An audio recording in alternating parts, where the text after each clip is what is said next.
Greetings. We wish to inquire about the life and deeds of Mr. Hint. If you are asking me, then you have indeed come to the right person, for I possess considerable knowledge about him. Pray tell, what manner of person is he? A rather unruly child, one who delights in running about aimlessly, completely disregarding the counsel of his elders. He has a penchant for creating chaos, a veritable harbinger of disaster.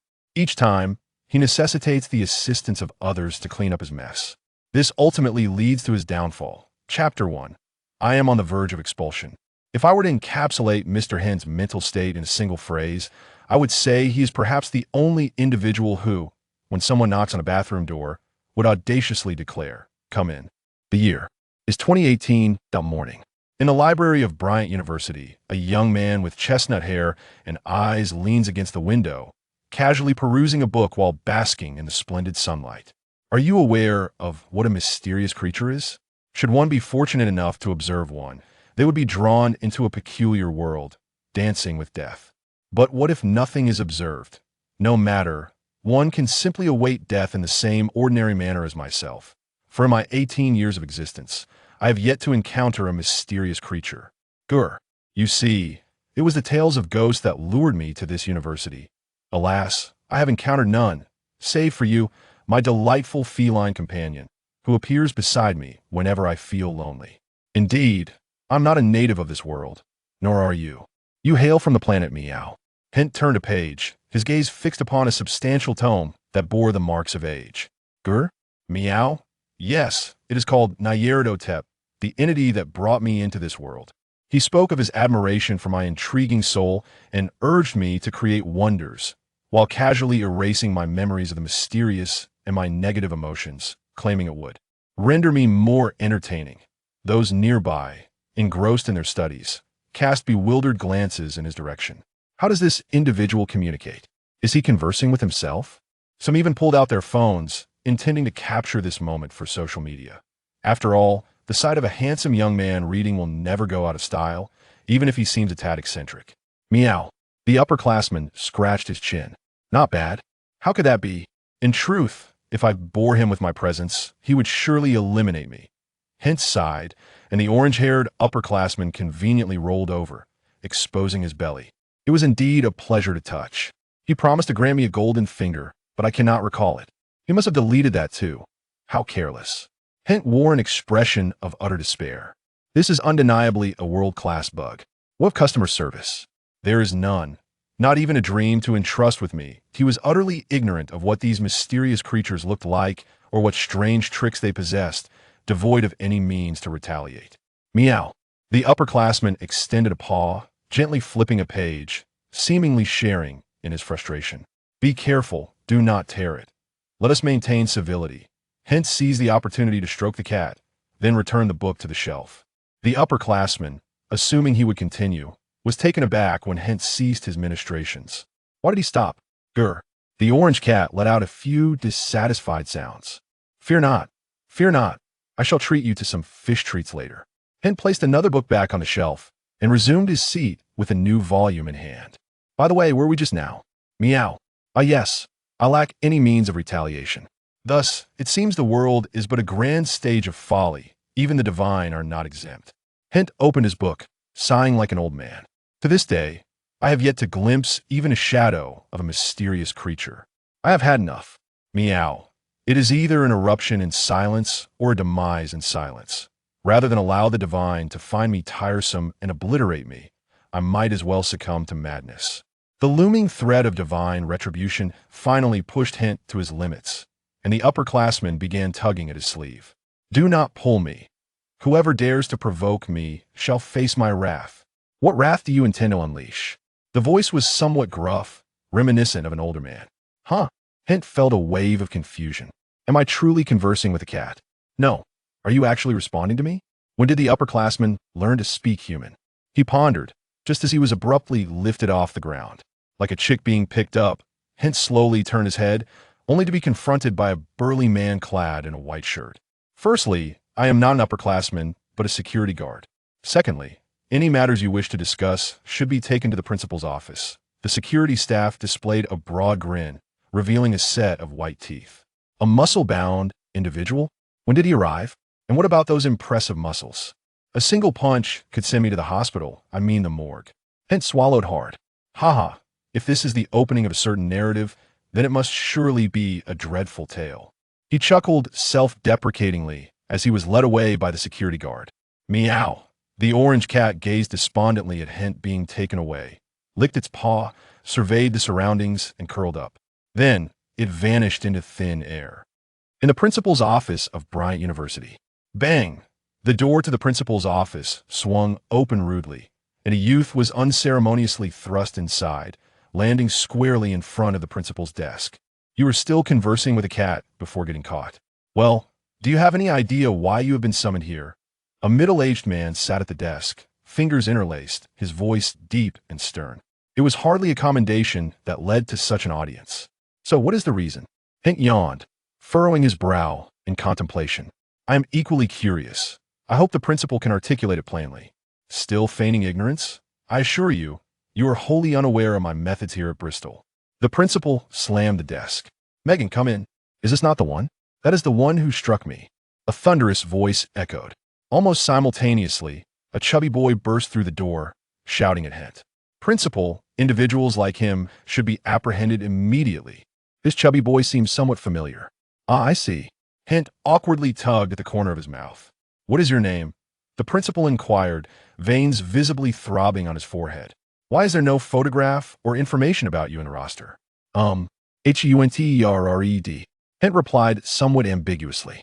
As for why my photograph and information are absent, perhaps you should search again. It is unlikely he would find anything, for I am not a student of this institution.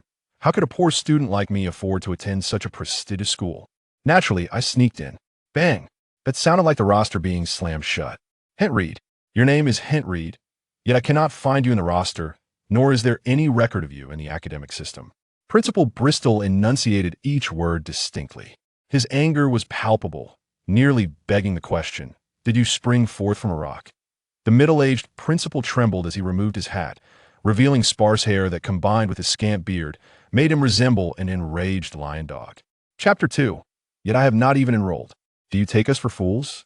Or must we present evidence before you will admit your guilt? He could scarcely believe that someone dared to exploit loopholes at Bryant University. Someone has impersonated a board member of the campus and confined students within a warehouse for self-reflection, which could inflict immense psychological harm on these newly adult children. However, that pales in comparison to the true gravity of the situation. This individual is the son of a sponsor. This is not merely an affront to the dignity of Bryant University. It is a challenge to one's own authority. Had it not been for my serendipitous passage near the warehouse, where I heard the sobs emanating from within, this ordeal might have persisted for an indeterminate duration. Is this the conduct of a human being? Bristol felt on the verge of insanity. Hunter Reed. He called out once more that I can't hear you. Sir, Hunter's calm voice replied. Do you comprehend the gravity of your actions? How much do you already know? You bullied him, locked him in a warehouse, and physically assaulted him, leaving a considerable bruise on his calf. Furthermore, you threatened him with a weapon.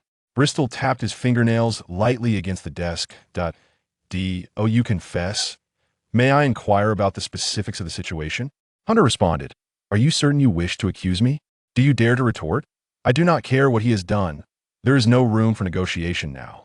Megan is the son of Mr. Olatoff, one of our university sponsors. I trust his character. How dare a common student like you engage in such behavior?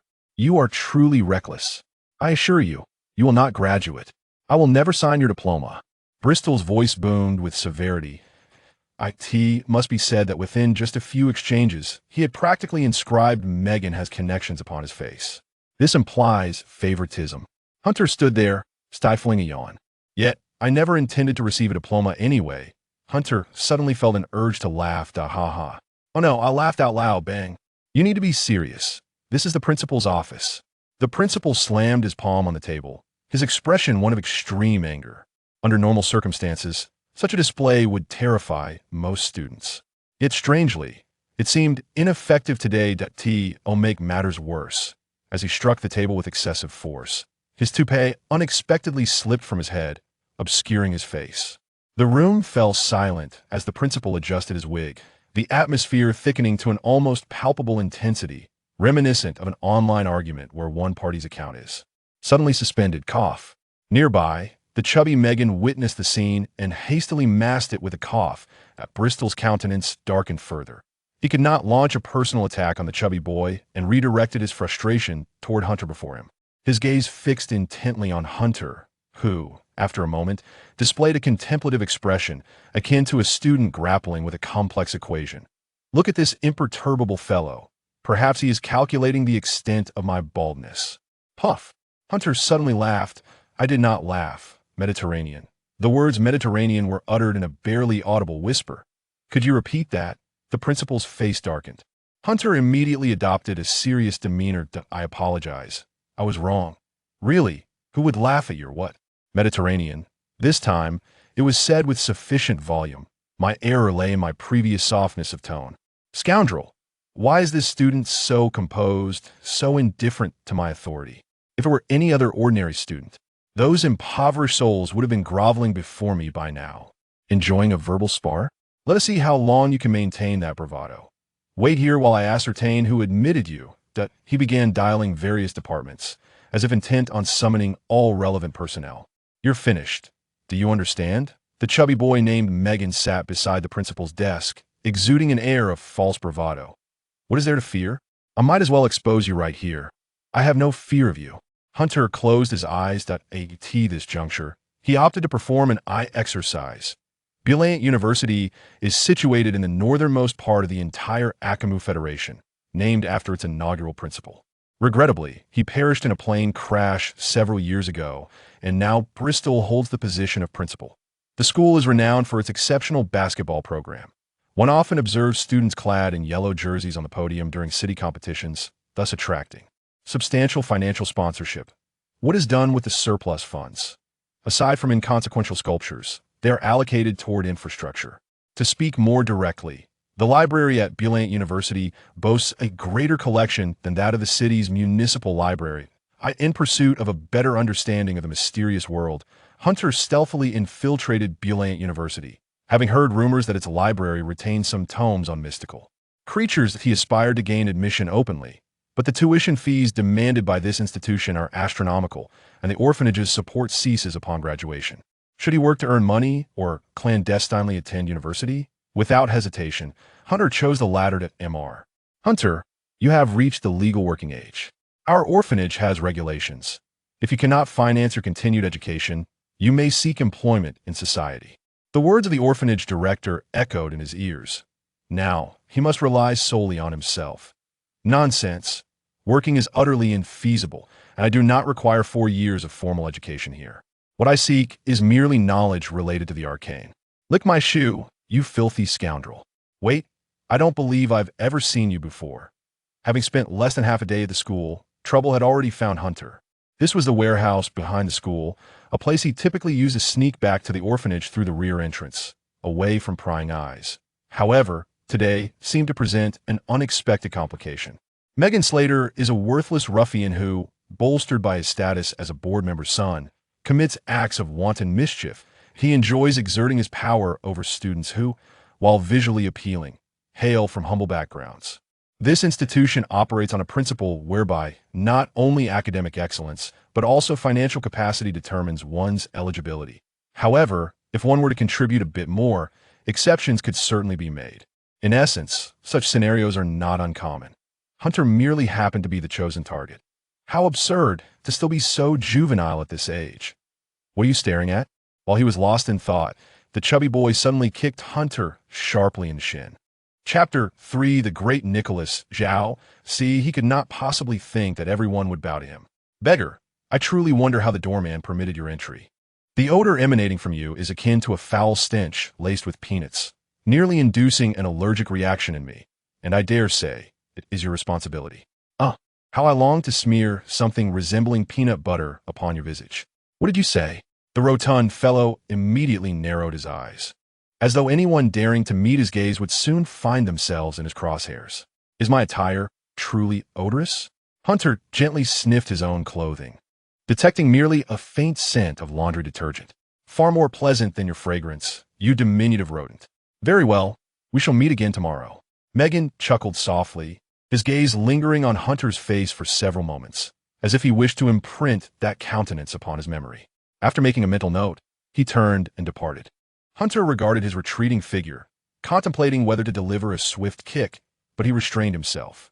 It seemed he was testing whether I was easily bullied, perhaps gauging the strength of my support. He was certainly cautious, possibly harboring a history of similar encounters, such as having crossed paths with a certain frugal nobleman and subsequently encountering misfortune. Wait, misfortune. If I were to strike him now, it would be quite effortless. Yet the consequence would likely entail him returning with several accomplices to retaliate against me, to ensure he would no longer disturb my peace. There was but one course of action, Hunter reasoned. That was to impart upon him the experience of encountering misfortune. I feel no remorse whatsoever. The following morning, Megan was unexpectedly summoned to the vicinity of the warehouse. I am Nicholas Zhao C., the newly appointed school director. Hunter produced his identification, which was of course forged, practically thrusting the document into Megan's face. The certificate printed at the print shop proved quite effective, leaving the chubby fellow momentarily dumbfounded. Why had I not heard of this? Hunter stepped closer, patting his shoulder and directing his gaze toward the nearby building under construction, which was nearing completion. That edifice, aptly named Nicholas, is a donation of mine. Within a month, I shall officially assume the role of director at this institution. At present, I merely wish to conduct a thorough inspection, and should you attempt to thwart me, you will soon understand the repercussions of incurring my wrath. In his eyes, Hunter discerned fear. Why did you not mention this yesterday? You must be deceiving me. I prefer to strike from a position of advantage. Are you jesting? That building is yours? You are but a youth, appearing scarcely older than I, and your attire is clearly not designer. Whom do you believe you are fooling? The little rotund fellow was suddenly seized by trepidation. He was merely a university student with a modest background, possessing little interest in academia or athletics. Allow me to impart some wisdom. Hunter swiftly delivered a kick to his calf. Physics, too, involves reason. After all, there was scarcely anyone around, and this little fellow was no match for him. He quickly sprang to his feet, flailing his short legs in an attempt to retaliate, prompting Hunter to deliver another lightning-quick kick to his injured calf. This is the advantage of the first strike and targeting weaknesses. He collapsed to the ground, unable to articulate his pain. Do you believe me now? Megan cradled his injured leg, lifting his gaze to meet Hunter's piercing eyes, which instilled a sense of dread within him. His leg was kicked again. Do not strike me. I shall believe you. Violence proves effective. In truth, such matters should be reported to a teacher or guardian. Yet alas. Hunter was born in an orphanage and was not a student at this school, compelling him to resort to unconventional methods. Return here tomorrow. I have documented your transgressions against me. Should you defy my instructions, I will report this matter to the board of directors, regardless of your family status. Whether affluent merchants or renowned actors, you will be compelled to vacate this institution. Should you speak of this incident to anyone, you know the consequences. Ironically, Megan's mental capacity seemed inferior to that of the average university student. He appeared easily convinced by Hunter's words, likely too intimidated to gamble on the outcome. You're not attired as a director would be. If you wish, I would not mind donning such attire to show you. Then wait until you are clad in that uniform before speaking to me. The school mandates that uniforms serve as identification. The fat boy exclaimed in fear. Very well.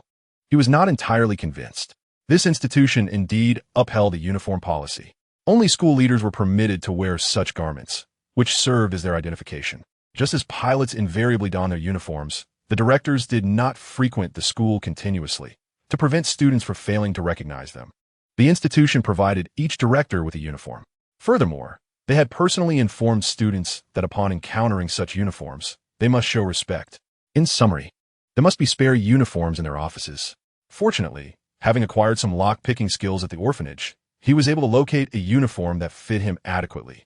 The orphanage provided a wide array of employment skills, and it was not unusual for children to learn various trades before integrating into society, taking on diverse tasks. Is this what you mean? Thus, when Hunter donned that uniform, he felt an overwhelming sense of conviction, coupled with an unsettling chill. Regardless of how Hunter procured that uniform, he understood that the other's influence far surpassed his own. It was akin to encountering an individual you frequently bullied suddenly clad in a police uniform, brandishing identification, and fervently claiming to be an undercover agent infiltrating the school to apprehend you. anyone would momentarily lose their composure, especially when faced with a mere freshman whose gaze was filled with innocence. Henceforth, every day after school, come to the warehouse and confine yourself for an hour. Should I discover you absent on any day, you know what will transpire. I understand. The chubby boy lowered his head, his hands seemingly instinctively shielding his backpack behind him. Now, let me see what you have in that backpack. Hunter strode confidently toward him, extending his hand. Hand over your backpack. Megan hesitated, but Hunter delivered another kick to his injured calf, and he surprisingly endured it. Quite resilient, Hunter remarked with raised eyebrows. To demonstrate his respect, he kicked him twice more. Megan complied. Interestingly, Hunter discovered a handgun within his backpack, the serial number having been completely worn off. This is indeed a deadly weapon. Hunter instinctively tucked it into his own possession and directed another kick toward Megan's swollen leg. I wondered why you dared to contend with me. It turns out you possess such audacity. Do not strike me again. Alas, if this were to be handed over to the authorities, you know the consequences. Chapter 4 Skills common to all charlatans. Do not do that. It is yours now. Megan's voice had grown exceedingly weak and humble. It seems there are no longer any students in this school who could pose a challenge to him. What should have followed was a tranquil routine. However, Hunter's meticulous calculations failed to account for the fact that the following day, the principal, during his inspection, heard the sound of the chubby boy weeping from the warehouse. Thus, the entire affair tragically unraveled, and Hunter found himself summoned to the principal's office, where the uniform was discovered. Fortunately, the little boy dared not mention the firearm, aware that it was illegal. Otherwise, the situation would have escalated further. As Hunter reminisced, he became aware of several figures that had appeared in the principal's office without his notice. They conferred amongst themselves for a while before descending into silence. Bang! You are finished. Bristol's hand slammed down upon the table as he bellowed at Hunter in front of several school department heads. Hunter, lost in thought, suddenly recognized the presence of several middle-aged men with bowed heads in the principal's office. On the table lay the incriminating evidence against Hent, consisting of a uniform and an identification card, accompanied by a small backpack, which contained no weapons. It appeared that Megan was eager to locate the handgun. It will be foolish to carry it on his person. Additionally, there was a certificate from the Arkham North Orphanage, adorned with a photograph of a young man with brown eyes and well-defined features, suggesting he would grow into quite an attractive individual. However, this young man hailed from the Arkham North Municipal Orphanage and bore the name Hent Reed. His educational record showed that he had ceased his studies upon graduating from high school. The resemblance between him and the man seated at the table was striking. This served as the most compelling evidence, rendering any claims of a school board irrelevant. I have already notified the authorities. Bristow sat upright, casting a disdainful glance at Hent. Such efficiency is remarkable. You are not a student of my school. Your name does not appear on any roll, and yet you have committed these acts. Young man, prepare to be incarcerated until you reach the age of 30. The principal's expression darkened ominously. Typically, disobedient children without connections often face harsh measures. Once their identity is confirmed, they are subjected to an unending abyss of torment. Regrettably, I foresaw this outcome. Please remain calm, sir. Hent leaned forward, casually scribbling a name on a piece of paper before handing it to the principal. Is this meant to document your incrimination? Upon receiving the note, Bristow's eyes widened in shock. I have gathered information about your deeds, and this will be regularly sent to your home unless I promptly cancel the service at the post office. Hent flashed a smile, though, to the principal. It bore a hint of cunning. You may leave now. I will handle this matter appropriately. Very well, sir. No, wait, principal. You have yet to pass judgment on him. Bristow calmly issued commands, and the bewildered officials vacated the room, while the portly individual hesitated, calling out in discontent. I have stated that I will manage this. Now leave. Bristow shot a fierce glare at Megan, causing the stout fellow to shrink back and hurriedly follow the departing crowd. The door clicked shut softly. How did you come by this information? State your demands.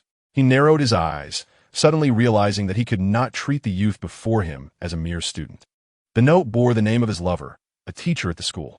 This was not information accessible to the average person. Indeed, as the principal of a prestigious institution, he was here due to his investments. He merely sought to indulge in the pleasures of life, with his lover being one of them. He would never admit that he had not been patrolling the warehouse that day, but was instead seeking a rendezvous with her. This meant that regardless of how much the young man knew, He had to placate him and ensure he was calm enough to cancel the service at the post office. Bristow clenched his hands beneath the table. If you remain obstinate, I will eliminate you. The entire principal's office was devoid of surveillance, with only 3 guards stationed at the entrance. Thus, the principal's office was essentially unprotected from Hint. The locked cabinets posed no challenge for him. After easily circumventing their security, he discovered a lipstick in the corner, its base inscribed with the name of a female instructor from Bryant University. Hint suspected this teacher was embroiled in something dubious. In truth, he could not uncover any further evidence, but this knowledge sufficed to weave his deceit. Should he fail, he would flee immediately, for Hint had no desire to languish in prison until the age of 30. Simply disregard my presence, cease all accusations against me, and I assure you that no trouble will arise. Hint replied, narrowing his eyes. A reasonable request. The Mediterranean principal nodded, suddenly recalling something that restored his composure. Smiling as he inquired of the young man before him, how on earth did you manage to infiltrate this place? My guards should not have allowed someone like you to enter. Hint raised an eyebrow, noting the principal's temperament change so swiftly. He surmised that the principal was likely conducting a test. If he lacked any connections, he might resort to unorthodox methods, especially given that Hint possessed evidence that could ruin him. However, this was inconsequential. Mr. Mediterranean, any enclosed building must have a back door, just as you once did, unless you have never engaged in such actions. In fact, this line of reasoning was as universal as the certainty of having a meal today. The Mediterranean would undoubtedly relate to it, for he had certainly engaged in numerous and scrupulous acts to reach his current position. Hint answered leisurely, keeping a steady gaze on the principal's eyes, noting a slight evasion. It seemed additional pressure was necessary. I know what you are thinking. Yet, I must say that you are correct. Although I reside in an orphanage, I have an uncle who is a member of the local glass gang. I believe you know what to do. One need not reveal everything. The more one divulges, the less credible the lie becomes. The glass gang is a notorious local outfit known for their code of conduct, refraining from wanton violence and theft. The police find them exceedingly difficult to handle, and their influence is substantial. They espouse the tenets of the Green Gang. Chapter 5. Relatives from the Earth. This fabrication was merely to safeguard himself from being eliminated in the shadows. Once a lie is told, one must weave 1,000 others to support it. But it matters not. Hint was exceptionally skilled at deception, as long as his facial expressions showed no signs of weakness. Even the most nonsensical statements would compel the other party to believe half of them, and half of the truth sufficed. Ding, ding, ding. The phone on the principal's desk rang. Answer it. Let me see how you will respond. Hint reclined in his chair. Probably the police. Yet it mattered little. This middle-aged man was already largely under his control. He did not need to be fully convinced, only deterred from taking action, allowing Hint to read in peace. Bristow answered the call. What? Bristow appeared somewhat startled, as though he had heard something unbelievable. Let them in. No. Why are you letting them in? Why show such a shocked expression? With your connections, couldn't you simply explain things to the police in private later? What is it, Principal Bristow? He pondered for a moment before uttering an unexpected statement. Your distant uncle from the glass gang has arrived and specifically requested to see you. Hint was momentarily stunned, his mind racing with countless possibilities, yet he had not anticipated this turn of events. Was this how the script was written? Was the principal attempting to deceive him? No. His expression was quite genuine, and he was certainly not a skilled actor. Could this truly be the case? But he had merely spoken off the cuff. Really? That would be splendid. Please let him in. Hint replied eagerly. I am quite keen to meet him. The guard reported that he was dressed in the distinctive striped suit and black pants of the glass gang, complete with those intimidating black sunglasses. And he introduced himself as a professor from Miskatonic University. The principal added, swallowing hard, to speak candidly, I believe there is no necessity for such extremity in this matter. I have no intention of entangling myself in any disputes with the Jelaz High Bang. The principal is still attempting to speak, beads of perspiration beginning to trickle down his forehead, indicating that he has likely had past experiences with the Jelaz High Bang, and this expression of fear is certainly not feigned. This is quite unfortunate. Could you perhaps let me off the hook? I genuinely wish to avoid any conflict with you and your uncle. Goodness, your address has shifted to a more formal tone. There is no need for such humility. I have already permitted him entry. Let us resolve this matter amicably, shall we? Mr. Hunter, you need not have summoned this gentleman.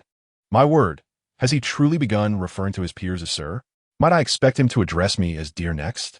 Please do not inquire of me. I am equally perplexed. Hunter thought to himself, where on earth would I find an uncle? Are they sprouting from the ground? By the way, that Misakachonite Dashiwe is not simply a world-class university. Its graduate studies offer courses related to the arcane. If I could somehow establish a connection there, perhaps I could acquire more information. Good fortune may indeed be on the horizon. It seems advantageous to have had a confrontation with him. The school gates are not far from the principal's office. While Hunter was still contemplating strategies, the door swung open. Two individuals entered, one male and one female. The male donned a black striped suit jacket, adorned with a pair of black sunglasses on his chest. He possessed brown eyes and hair, standing tall, though his physique did not suggest a propensity for street brawling. Rather, he resembled a professor at a lectern. His features were strikingly pronounced, with sharply defined angles and deep-set eyes that conformed perfectly to Hunter's aesthetic ideals. He was certain that had this visage been placed in a bar, he would receive numerous notes from the women therein. Yes, the kind filled with contact information and perhaps even marked with a kiss. Amusingly, Hunter detected a trace of familiarity in his face. Could it be that he might resemble him upon maturation? Moreover, he shared brown hair and eyes, suggesting a probable familial connection. Hunter stroked his chin. Could he truly be a relative? The female, on the other hand, was a petite university student, seemingly of similar age to him. Yet, was this individual genuinely female? Hunter regarded the ambiguous creature before him with some confusion, for she sported very short hair that barely covered her ears. At this age, most girls have begun to grow their hair out, while more boys tended to adopt such hairstyles. As for her appearance, her finely chiseled features were remarkably handsome and beautiful. Perhaps the term heroic would suit her better. To females, her face appeared sharp like that of a male, yet to males, it bore a gentler quality. Notably, her thin lips and prominent nose were indeed advantageous traits. At this moment, she sat there with an air of indifference, reminiscent of a child star undergoing an audition.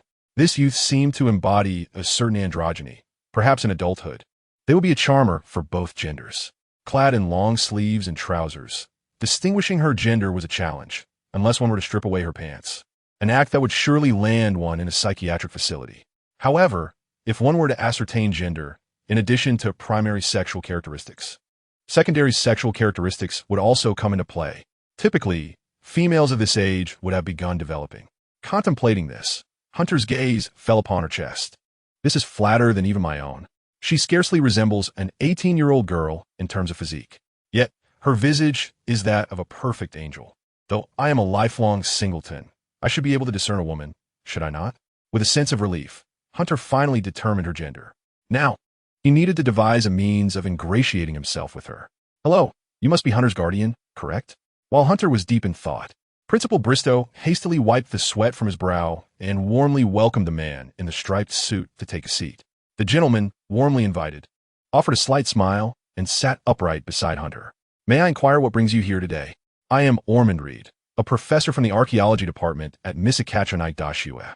Here is my business card, he said, casually placing a gilded card upon the principal's desk. By the way, I have no affiliations with the Jelaz Haibang. This attire is merely my favorite casual wear. Indeed, you possess a keen sense of humor, the principal remarked, his face twitching slightly in response. Wearing gang attire as casual wear is quite the statement. Chapter 6. There is no clearing one's name, is there? Ormond thought with resignation. Surely, that must be his implication. Very well. Ormond's face bore a somewhat bitter smile as he finally relinquished his explanation, his gaze continuously assessing Hunter's features. After a few moments, he displayed a gentle smile. I am Hunter's distant uncle. In our family, Hunter is the last relative I can locate. I wish to take him back. A family enterprise. He intends to bring him back into the gang. The principal suddenly broke into a greater sweat, his demeanor becoming increasingly respectful. So, welcome to our establishment. Wait a moment. Ormond's gaze fell upon the detailed records of Hunter's orphanage and the associated criminal evidence, causing his expression to shift slightly. May I inquire what has transpired? Ormond stepped to the side, exhaling deeply. Ormond Reed, that is his name. Beside him is his daughter, Anastasia Reed. Today, Ormond drove from the southern part of Arkham Federal to the north, seeking to understand one person and bring him back, Hunter Reed. There are numerous reasons for his search. Foremost among them is the curse afflicting the Reed family. No member of the Reed family lives past the age of 45. Ormond is already 39 this year. Additionally, his daughter needs companionship. Her mother passed away several years ago, and a few months prior, she lost her best friend. Following such blows, her temperament underwent a significant transformation. Upon her recovery and release from the hospital, Ormond could scarcely believe this was his daughter. She appeared to be grappling with substantial psychological issues, becoming sensitive, extreme, and filled with radical thoughts. As a professor in the history department at Misakatronite, Ormond is well aware of the importance of familial education. Considering the curse, he may not live beyond 45, and his daughter requires social interactions and time to heal the wounds and emptiness within her heart. I cannot accompany her for a lifetime. Thus, for Anne's sake, as well as for the entire Reed family and Ormond himself, he chose to bring this distant relative back. He hopes this young one can bring some warmth to him. He asks for little, merely that he be a normal person. Prior to this, Ormond had used his status to gain a precise divination opportunity. But the answer yielded was solely hunter. This signifies that over a century ago, the once vast Reed family now comprises only 3 individuals in the world: Ormond and Hunter. Are you certain you wish to continue standing here, attempting to appear aloof? And suddenly tugged at his sleeve, drawing Ormond's thoughts back to reality. Her gaze tinged with a hint of exasperation. What is it? If you continue to zone out and do not retrieve that fellow, your vehicle will suffer. Anne's eyes instantly darted toward the car, where indeed a traffic officer was already writing a ticket. Goodness, what are they planning to do to my Subaru? Stick a notice on it? This is rather unfortunate. Alma was compelled to approach the traffic officer and engage in a brief explanation. However, upon seeing him, the officer's expression transformed into one of peculiar intrigue, and his demeanor appeared markedly more amiable. It would be prudent to vacate this place swiftly. With that remark, the officer hastily departed. Enter, said with a shrug, withdrawing a cigarette from his pocket. As he prepared to retrieve his lighter, he was struck by the unsettling realization that it was absent. This was inconceivable. Items such as a lighter and cigarettes were essentials he could not possibly forget. He stood frozen for a moment, pondering where he might have misplaced it. It's against school policy to smoke, Lau did, An remarked coolly, tossing an indistinct object into a nearby garbage truck, as if discarding something of little significance. What did you just throw away? Almondua suddenly grasped the situation. Return my lighter. No sooner had he uttered the words than the garbage truck rolled away, leaving him with the dilemma of either disregarding his dignity to chase it down or resigning himself to the loss. All right, I shall pursue it, he resolved. But the foul odor emanating from the truck dissuaded him from gathering the courage to stop it or to delve into its contents in search of his lighter. Cut back on smoking. It's beneficial for your health. An consoled, her head slightly bowed, her short, dark hair obscuring her slightly reddened eyes. Her shoulders trembled subtly. She was stifling laughter. This was her more radical side, and it was somewhat amusing. Almond aside, feeling she was mocking him. Yet, her demeanor bore a striking resemblance to that of her deceased mother, prompting him to forgive her. Very well, my dear daughter, today the handsome uncle shall quit smoking, he declared, masking his inner perplexity. Arriving at the school entrance, he rapped on the window. The guard inside immediately lifted his head, and upon recognizing Anne's face, stood up abruptly. We've already paid for protection. The guard appeared somewhat uneasy, his gaze darting nervously over his attire, his right hand seemingly gravitating toward the intercom on his chest. What have I done? Almondua was momentarily bewildered. What are you saying? Despite his confusion, he attempted to communicate with the guard. I wish to meet someone. He raised his hands, asserting, listen, I'm not a criminal. Wait a moment. You're not planning to cause trouble at our school, are you? Do you intend to threaten our students? What are you trying to say? Stop playing dumb. What exactly do you want? The guard's hand suddenly moved beneath the desk. This scenario felt all too familiar. Almada recalled that there was often a panic button beneath such desks. What did this guard think he was? A member of the Grasso gang? What does that have to do with me? Almondua furrowed his brow. Before we proceed, you need to see this. He produced a gilded business card from his coat, placing it before the guard with deliberate slowness and grace. The card from the world-renowned institution served as the best form of validation, capable of waiving tolls on highways and granting visas in many countries. I trust this document will affirm my identity, Feel free to verify it. I assure you of its authenticity. In the realm of the mysterious, this card served as a badge for investigators, naturally accompanied by numerous privileges. When did Grasso members start carrying credentials from Ida? The guard muttered, though his initial wariness quickly diminished, as the card was too famous to doubt. It's genuine. I never expected you to be a cultured gangster. Truly astonishing. Taking a deep breath, reminded himself that he was a mature scholar and must not lose his temper. Thus, I'm not a member of any gang. What even is the Grasso gang? He posed this question, to which the guard readily responded, suggesting it was a rather reasonable gang, and noted that attire bore resemblance to theirs. I will promptly report this to the principal.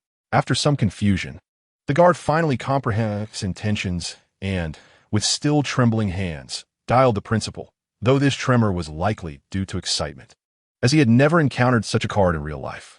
Soon, received the affirmative response he sought. Thus, he and On were granted entry. Chapter 7. An unlikely consensus. I feel I truly require no companionship.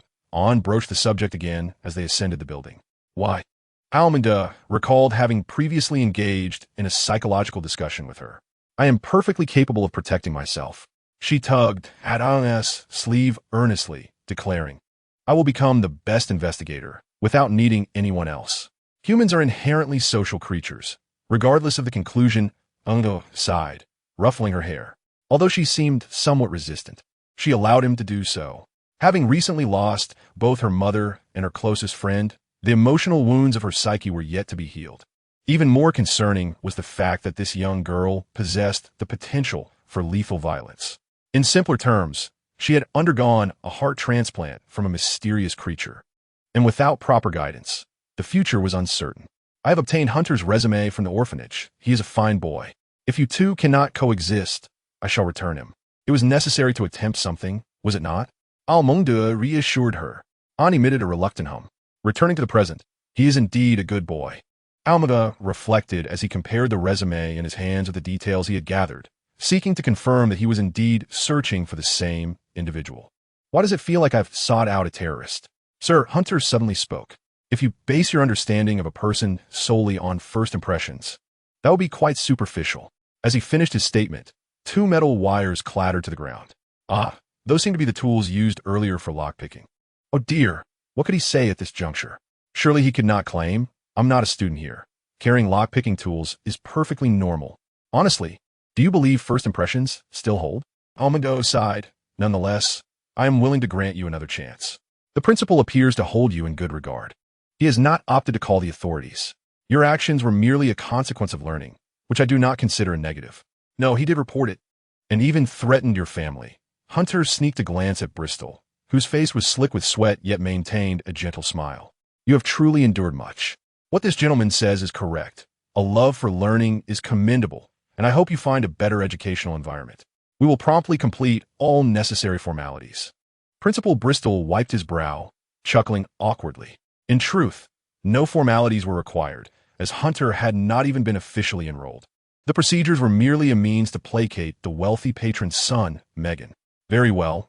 I have already informed the orphanage about the necessary arrangements. But they have yet to contact Hunter, so I shall have him return to the orphanage first to gather his belongings. Almda produced the documentation he had carried with him, which included proof for Hunter's departure from the orphanage. Ah, splendid, sir. I shall not intrude further upon your family reunion.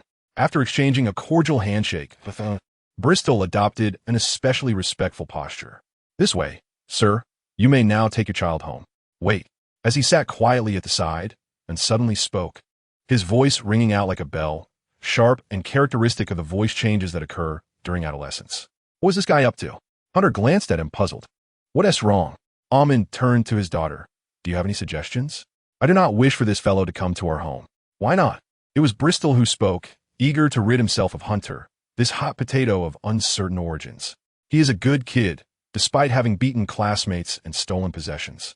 And though he may appear charming, he is still quite the rascal, a social misfit. Can you even speak? Yet all of this stemmed from the current state of society, leaving him with no choice but to resort to such desperate measures. He is still a good kid. I originally intended to enroll him as a formal student and cover all his tuition fees. Hunter felt it was time to cooperate. Principal, I'm truly grateful to you. His eyes brimmed with tears of gratitude as he stifled a laugh that threatened to escape. Ahmed covered his face, suddenly feeling nauseous. The issue lies here, and pointed at Hunter, his voice sharp. I do not wish to welcome a morally dubious person, or one could say, a criminal, into my home. You are quite difficult to please, and first impressions do not reveal the entirety of a person. Ahmed pulled her aside, turning his back to Hunter, and began to counsel her. Indeed, I am certain Mr. Hunter is a fine individual, the principal gently encouraged, wary of provoking her further. And we have already discussed it. Even in work, employees have a probationary period, correct? A person cannot be fully understood at first glance. Perhaps you two will get along famously. And one must learn to interact with all sorts of people. As you grow, you will encounter a variety of individuals. I cannot remain by your side forever. Ahmed spoke earnestly.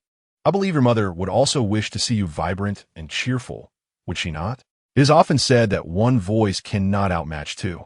Ultimately, under the combined persuasion of the principal and Ahmed, and reluctantly acquiesced to their proposal.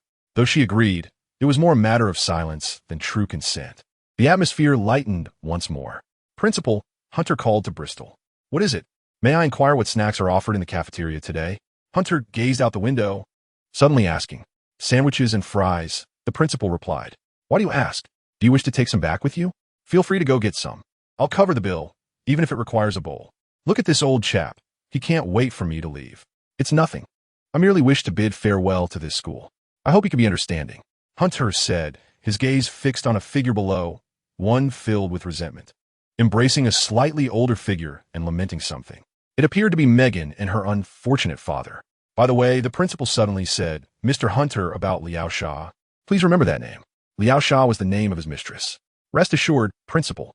One could only imagine the expression on his face if he were to disclose that he had no evidence at this moment. The meeting concluded with both parties parting on amiable terms. With a creak, Ahmed closed the principal's office door behind him, his gaze shifting to the young man before him. This fellow named Hunter, who was nearly the same age as his daughter. Though his methods were somewhat extreme, he had not caused any significant chaos. In his eyes, Hunter was merely a young man lacking sufficient education. Now that we are alone, do you require further clarification on the situation? No need. You are my distant uncle, and you have come to bring me back to the family. That is the general idea. Chapter 8. A gentleman takes his time for revenge. A petty person acts immediately.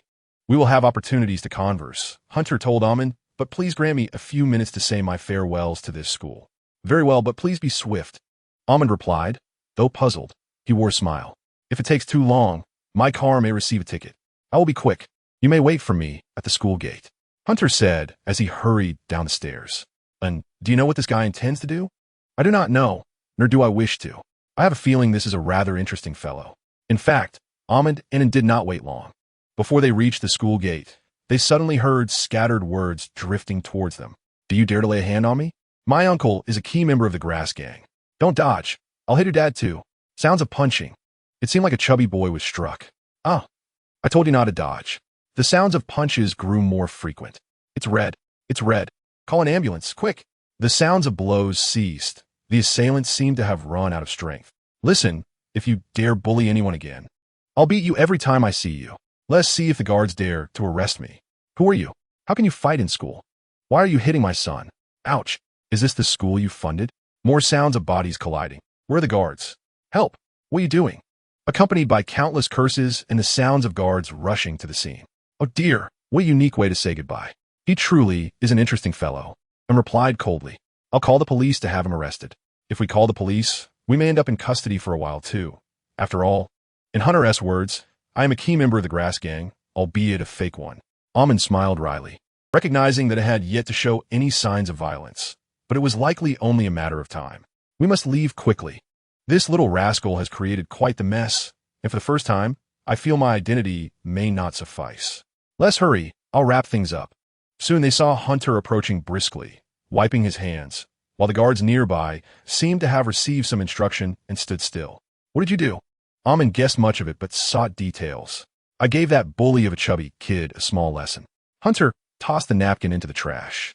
That boy, Megan S. son, has a nut allergy, and today the cafeteria served peanut butter. Hunter beamed with a pure, sunny smile. So I smeared peanut butter on my hands and gave that fat boy a couple of punches to the face. I just found out their allergy is actually hereditary. Oh my, what magical harm. Now that poor chubby boy and his father would be seeking medical attention, but with the principal's orders in place. The guards would not lay a hand on Hunter. This is truly astonishing. Almond chuckled in disbelief. He never expected Hunter to be so entertaining. You've certainly mastered the art of intimidation. By the way, I heard Mr. Bristol say you came here to study in the library. Indeed, there is knowledge related to the mysterious, which I greatly enjoy, hence my infiltration of school. But after you taught that chubby boy a lesson, aren't you afraid of being discovered? You have no idea we would come looking for you. Almond inquired, perplexed. Being caught would mean the end of your studies here, which is not a wise choice. Indeed, Hunter pulled out 2 sets of keys from his pocket. Thus, I opted to covertly duplicate 2 sets of keys for the back door of the library and the school, enabling me to work during the day and sneak in here to read at night. It is quite absurd that while the main entrance is equipped with an electronic lock, these fundamental aspects still rely on a mere metal lock, one that can easily be pried open with pliers. Therefore, even if I don't show up today, you can still navigate through this challenge with ease. It can certainly be said so. The handsome uncle, unable to contain his amusement, chuckled, finally convinced of the remarkable potential within the youth before him. He was the first to step out of the school gate, hoping that this child could catalyze a transformative bond within, as it was always worth trying. You all wait here for a moment. I will fetch the car. With Amon's departure, Hunter finally turned his gaze toward the individual beside him. He hadn't noticed earlier, but in this moment, he suddenly observed in who was turned away, seemingly indifferent to his presence, as if he had no desire to acknowledge him. Hunter recalled that this person was named Anastasia, but due to the length of the name, Mr. Amond referred to him simply as in, this name does possess a somewhat feminine quality, and this child's beauty is so androgynous that it verges on the indistinguishable. Fortunately, his physique, mannerisms, and speech all convincingly assert his masculinity. Dressed in long pants and sleeves, which seems rather peculiar given that summer has already arrived, one wonders if he finds discomfort in the sun. Perhaps he simply dislikes sunlight, as his hair casts a shadow over his entire face. Do I have something on my face, Mr.? The individual before him is someone who would later share his life. It is prudent to avoid any conflict.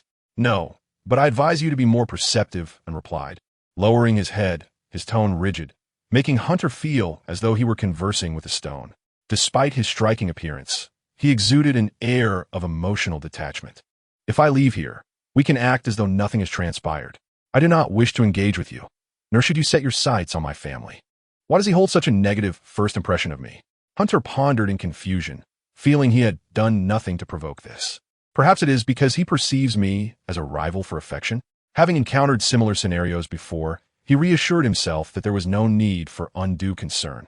Providing him with sufficient security would suffice. Don't be so distant. I have no designs on your family's wealth. Hunter smiled, approaching playfully, arms outstretched. Let us share a brotherly hug. Come on, feel the warmth of kinship. Get away. Don't touch me. And felt the other's proximity and swiftly turned, intending to give a stern reprimand to the rude individual before him, only to suddenly experience a forceful shove that sent him sprawling forward. Excuse me, make way. Let the stretcher through. Trulisore. A group of medical personnel carrying a stretcher hurried past, one of them accidentally colliding with an, who quickly offered an apology before disappearing from view. Chapter 9. It's really you again. I sincerely apologize, young man. I hope I didn't hurt you. An S body froze, and simultaneously, Hunter's body stiffened as well. They collided fully, truly embracing one another. No, brother. Why does it feel so soft? And what is that faint fragrance? This is not romance. What kind of scenario is this? But before he could contemplate further, Hunter felt himself forcefully pushed away, with such strength that he was sent crashing against the nearby wall. The other's nails even tore through his clothing, yet he remained oblivious to this. Sorry. Hunter raised his hands, unsure what to say, deciding to offer an apology at the very least. He certainly couldn't utter, I thought you were a male, but I was mistaken. He felt it was not entirely his fault. After all, he had spent his entire life without encountering many girls. Oh no, I may have gotten too carried away. He awkwardly lifted his head, only to suddenly sense something amiss. He beheld a pair of blood-red, terrifying vertical pupils, resembling blood ready to drip, making him feel as though he were being targeted by countless guns. Moreover, the temperature of the person he had just embraced felt unnaturally cold. Goosebumps erupted across Hunter's body, his hairs standing on end. These did not seem to belong to a human, and what was this unsettling sensation? Why did his legs feel weak? Hunter attempted to speak, but suddenly bit his tongue, the metallic taste of blood flooding his mouth. This must be an expression of overwhelming excitement. A mysterious being. This is certainly not human. Why did I encounter one right from the outset? And yet, it truly resembles a human. What about the rules? Can anyone teach me how to fight? The opposing force is significantly stronger than me. Even though he had mentally prepared himself countless times over the past 18 years, facing a mysterious being for the first time left Hunter feeling somewhat flustered. I have changed my mind.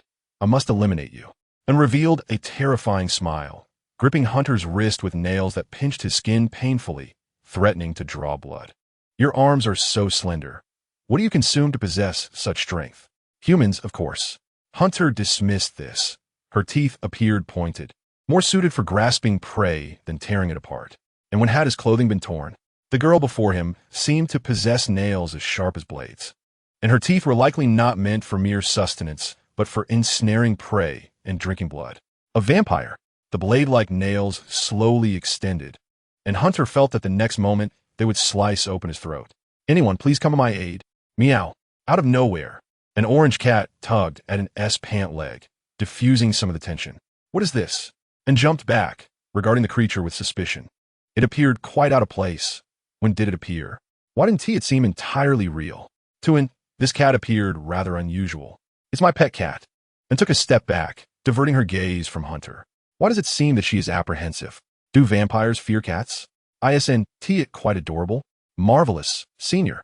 You saved my life. Hunter exclaimed, cradling the cat and bestowing a kiss upon it. As flavorless as ever. No matter where you flee, resurrector, you need not pretend any longer. And narrowed her eyes. I shall ensure your disappearance at the opportune moment. And if you make any moves before then, I will have no choice but to hasten the end of your final moments of enjoyment. A vampire's eyes can perceive the essence of soul. And Hunter's soul is black, symbolizing the hue of one whose spirit has already perished. Thus, it follows that he must have died once before. What then could be his intent in returning to life? It raises too many suspicions, and I must find a way to eliminate him. Anne's eyes narrowed further. I do not consider this a time of pleasure. Although she verbally asserted this, Hunter's mind was already ensnared in a state of confusion. What? Resurrect you? When did you discover this? How do you know I have been reborn? Can you read minds? I hadn't even contemplated this matter. Or have you obtained the script? Hunter felt his limbs grow cold, beads of sweat trickling down his forehead. The adrenaline was beginning to surge. Has my secret been exposed? How thrilling! Having only graced this world for approximately 18 years, is it truly the case that the sword remains sheathed, destined never to be unsheathed? Is it possible to dig a hole and bury oneself? Is the pace of this narrative not a tad too swift? Have I inadvertently found myself at the conclusion of some grand tale? As a horn blares, both hint and then momentarily halt their actions. Oh, how swiftly your relationship has progressed. Aemond has arrived with the vehicle, shattering the current atmosphere. What are you discussing? Have you already taken each other's hands? He quips with a hint of humor. But do refrain from fighting. Should you encounter difficulties, feel free to confide in me. No, can you not see your crimson eyes? Hint strained to turn his head toward Aemond, hoping he would notice the peculiarities afflicting his daughter. But why? Hint parted his lips, yet recalling the earlier words spoken, he discreetly closed them again. You wish for me to vanish at the appropriate moment, do you? If you possess any wit, you will discern what must be done. As Hint shifted his gaze to Anne, she unexpectedly uttered this line. The girl before him finally released his hand, which throbbed with pain, marked with several red impressions. Although she remained unclear about the larger context, it seemed that as long as Aemond was present, she would be safe. And Aemond appeared oblivious to the anomalies surrounding his daughter and inquired with some confusion. Wait, I shall find a moment to end your life. And glared at Hint with her blood-red eyes, issuing a warning. Did you just voice your innermost thoughts? If you have spoken so freely, then I too shall share mine. Hint whispered back, I shall find an opportunity to reveal my feelings as well. What are you whispering about? And shot him a fierce glare. Nothing, father. And regained her composure, turning to offer a smile. We were merely exchanging greetings. We are merely saying hello. This classmate is quite enthusiastic. Indeed, indeed. Such fervent greetings nearly overwhelmed me. Hint wiped the sweat from his brow. Once we return home, we can converse at length. You will undoubtedly find much in common. As it is but 3 days your senior according to your birth dates. Aomon gestured. I suggest you both get in the car. If we leave now, we can still make it for afternoon tea. Very well, father. And returned to her usual demeanor, opening the car door and casting a wary glance at Hint before taking her seat in the back. May I bring this cat along? Hint lifted the orange cat, which, while not particularly plump, did not possess an overwhelming cuteness. Yet it saved my life. Remaining at this school may not be ideal, so I would prefer to take it with me. What was its name? Aomond murmured in curiosity. When did it appear? Meow. The orange cat nuzzled comfortably. Chapter 10. Do not rush. Watch me frighten her to death. How filthy. It seems it needs a good wash, Aomon thought. Senior? An intriguing title. Certainly, as long as it receives vaccinations at the pet hospital regularly, Aomon replied, clearly appreciative of Hint's compassion. Truly, an ordeal of hellish proportions. Hint slowly approached the other side of the vehicle, opening the passenger door. His short sleeves were nearly soaked through. It seemed less an issue of fear and more one of excitement. Every cell in his body urged him to flee. Confronted with an entity utterly beyond his capacity to handle, if not now, then when, it was painfully evident that he was embarking on an irreversible path. Regardless of what may transpire henceforth, returning to this point would be impossible. Should I flee? Hint's body hesitated, still lingering in the echoes of his near demise. I must admit, it is quite exhilarating. If I choose to escape, will I ever encounter such an opportunity again? Perhaps I would live as an ordinary person, never again crossing paths with the mysterious. After all, distant relatives do not always arrive to reclaim one. More critically, Hint recalled a certain unscrupulous deity who had once warned him that should he cease to be entertaining, he would personally eradicate the entity known as Hint. Damn it. It felt akin to being summoned to the principal's office after making a grave error. Lingering at the door for an eternity until the realization dawned that whether fleeing or entering, the inevitable meeting with the principal awaited him. A sense of despair ensued. Yet, even in a seemingly predetermined loss, the choices made bore significance. In truth, he had little choice to begin with. I shall reveal my feelings. I truly deserve this. Hint let out a cold laugh as he slid into the passenger seat. On the expressway, a blue car zipped past, resembling a racing vehicle. The perspective zoomed in. The interior was not particularly ornate, yet it exuded comfort. Its streamlined body provided substantial traction. It was so comfortable that one could not resist pressing the accelerator to the floor. Thus, the driver naturally exceeded the speed limit. Even on the highway, our velocity appears to be excessive, and remarked, Do not worry, my identification will smooth over any issues, Aomon replied casually, nonchalantly activating the CD player. Vintage melodies began to flow from within. He cast a brief glance at the young man beside him, who was intently studying the documents regarding his adoption. With his identification, Aomon had navigated all obstacles, completing all procedures in a matter of minutes. Is that not an abuse of power? And inquired again. I shall ensure safety. Rest assured, if any other vehicles approach, the navigation will alert me, and I will reduce speed. Aomon raised his hand, revealing a phone adorned with a map-filled screen. An electronic voice chiming in. Navigation is at your service.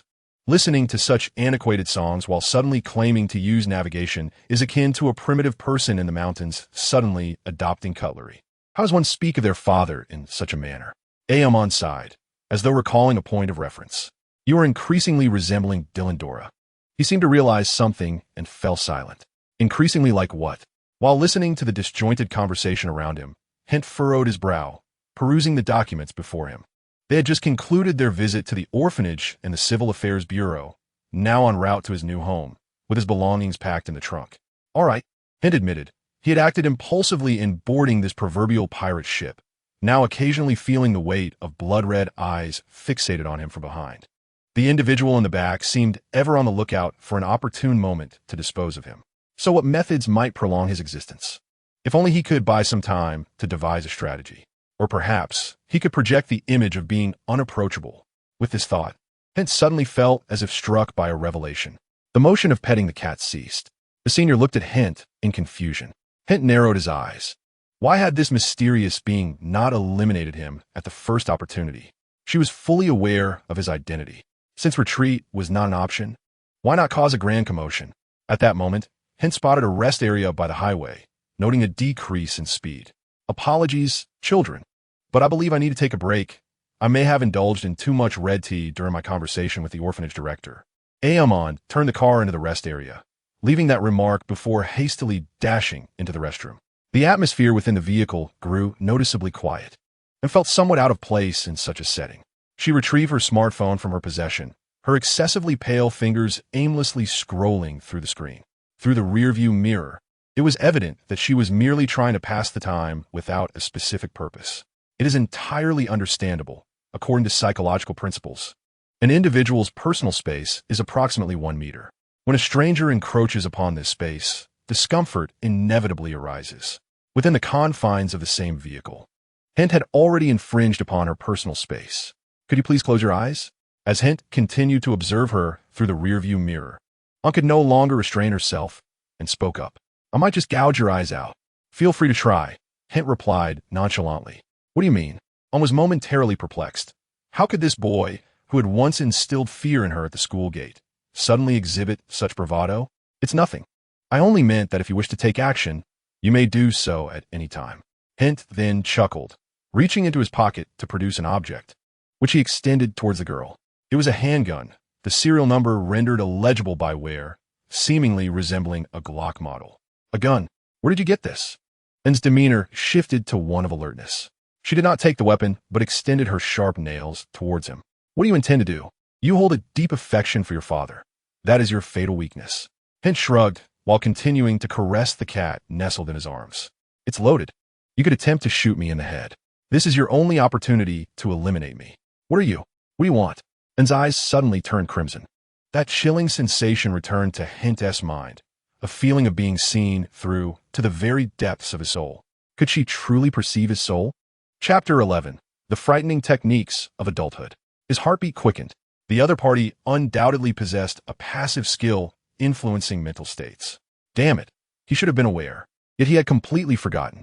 Perhaps as a vampire, he might hear the sound of her heartbeat, which could reveal his true nature. Thus, he decided to act in a manner that would rationalize his heartbeat. Click. Come on, pull the trigger. I am quite eager to witness this moment. Hint appeared to transform into an entirely different person, directing the handgun towards his own head, urging the girl to pull the trigger. What did you do to my father? Take a guess. If you answer correctly, I shall divulge the truth. If I guess correctly, you will tell me? Her frustration was palpable as she realized she would receive no answers. Eliminate you. Hint's hand hovered midway, reflecting light. She saw the hopeful expression on Hint's face. Why would someone so eager and passionate invite her to end his life? What had he done to Alming? Did he believe that if she killed him, Alming would perish alongside him? Damn it, when had he cast a curse? Why did she feel nothing? What was that cat? It always instilled an unsettling feeling, as if it were a remnant of a long-dead past. Her palms grew clammy as she struggled to comprehend the situation before her. After all, she was still quite young, and many things remained immature. I will count to 3. I suggest you shoot, or you will regret it. 1. Are you a psychopath? Ann glared fiercely at Hint's face, which flushed red with excitement, revealing a somewhat deranged smile. His heartbeat raced, leaving her unable to discern whether it was due to tension or exhilaration. He was serious. Judging by his heartbeat and expression, he was clearly anticipating something, and it thrilled him. 2. If you do not pull the trigger, I shall attempt to shoot. What? Ann shouted, her voice breaking, the sharpness attracting the attention of passers-by. Fortunately, the vehicle was equipped with tinted windows, although the sound escaped. No one could witness the events within. The senior student fidgeted restlessly. Shoo, you startled the cat. Hint's eyes widened in a grin, his expression appearing rather sinister. Successfully silencing Ann. 1. He must be a lunatic, a callous individual.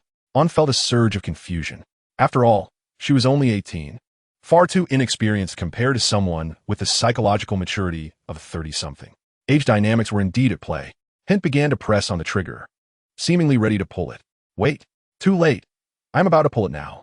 The instigator's finger began to squeeze the trigger. Stop. A slender, alabaster finger rushed to intervene on the other side of the trigger, preventing the shot from being fired. I said wait. On gasped for breath, her eyes filled with loathing, as if she wished to tear the boy before her apart. Do not act rashly. She could not take the risk. Her plan had succeeded.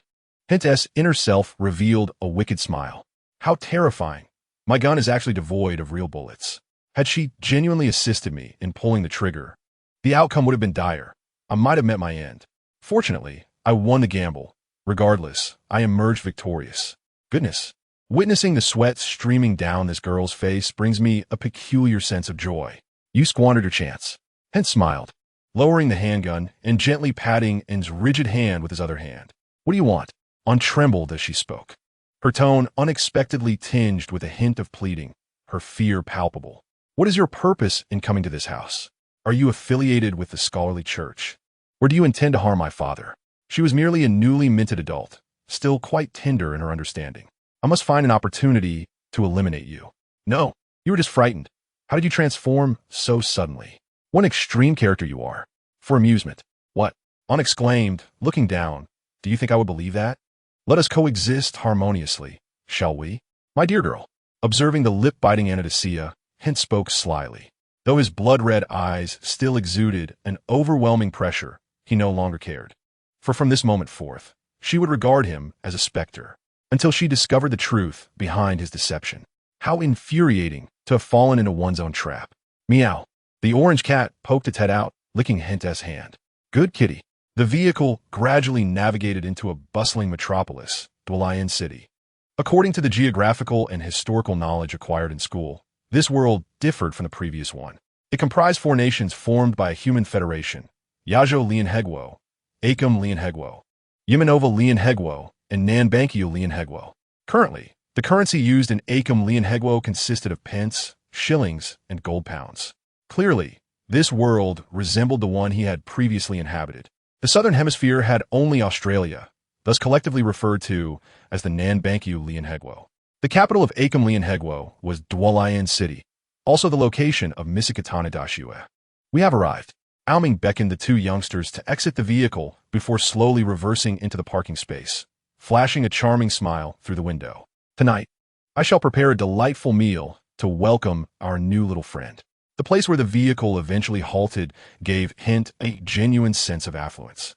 It was a villa district situated near the first street of Dwalayan City, a veritable enclave of the wealthy. He now stood at the entrance of a 3-story villa, with a patch of enclosed greenery ahead, likely intended as a garden.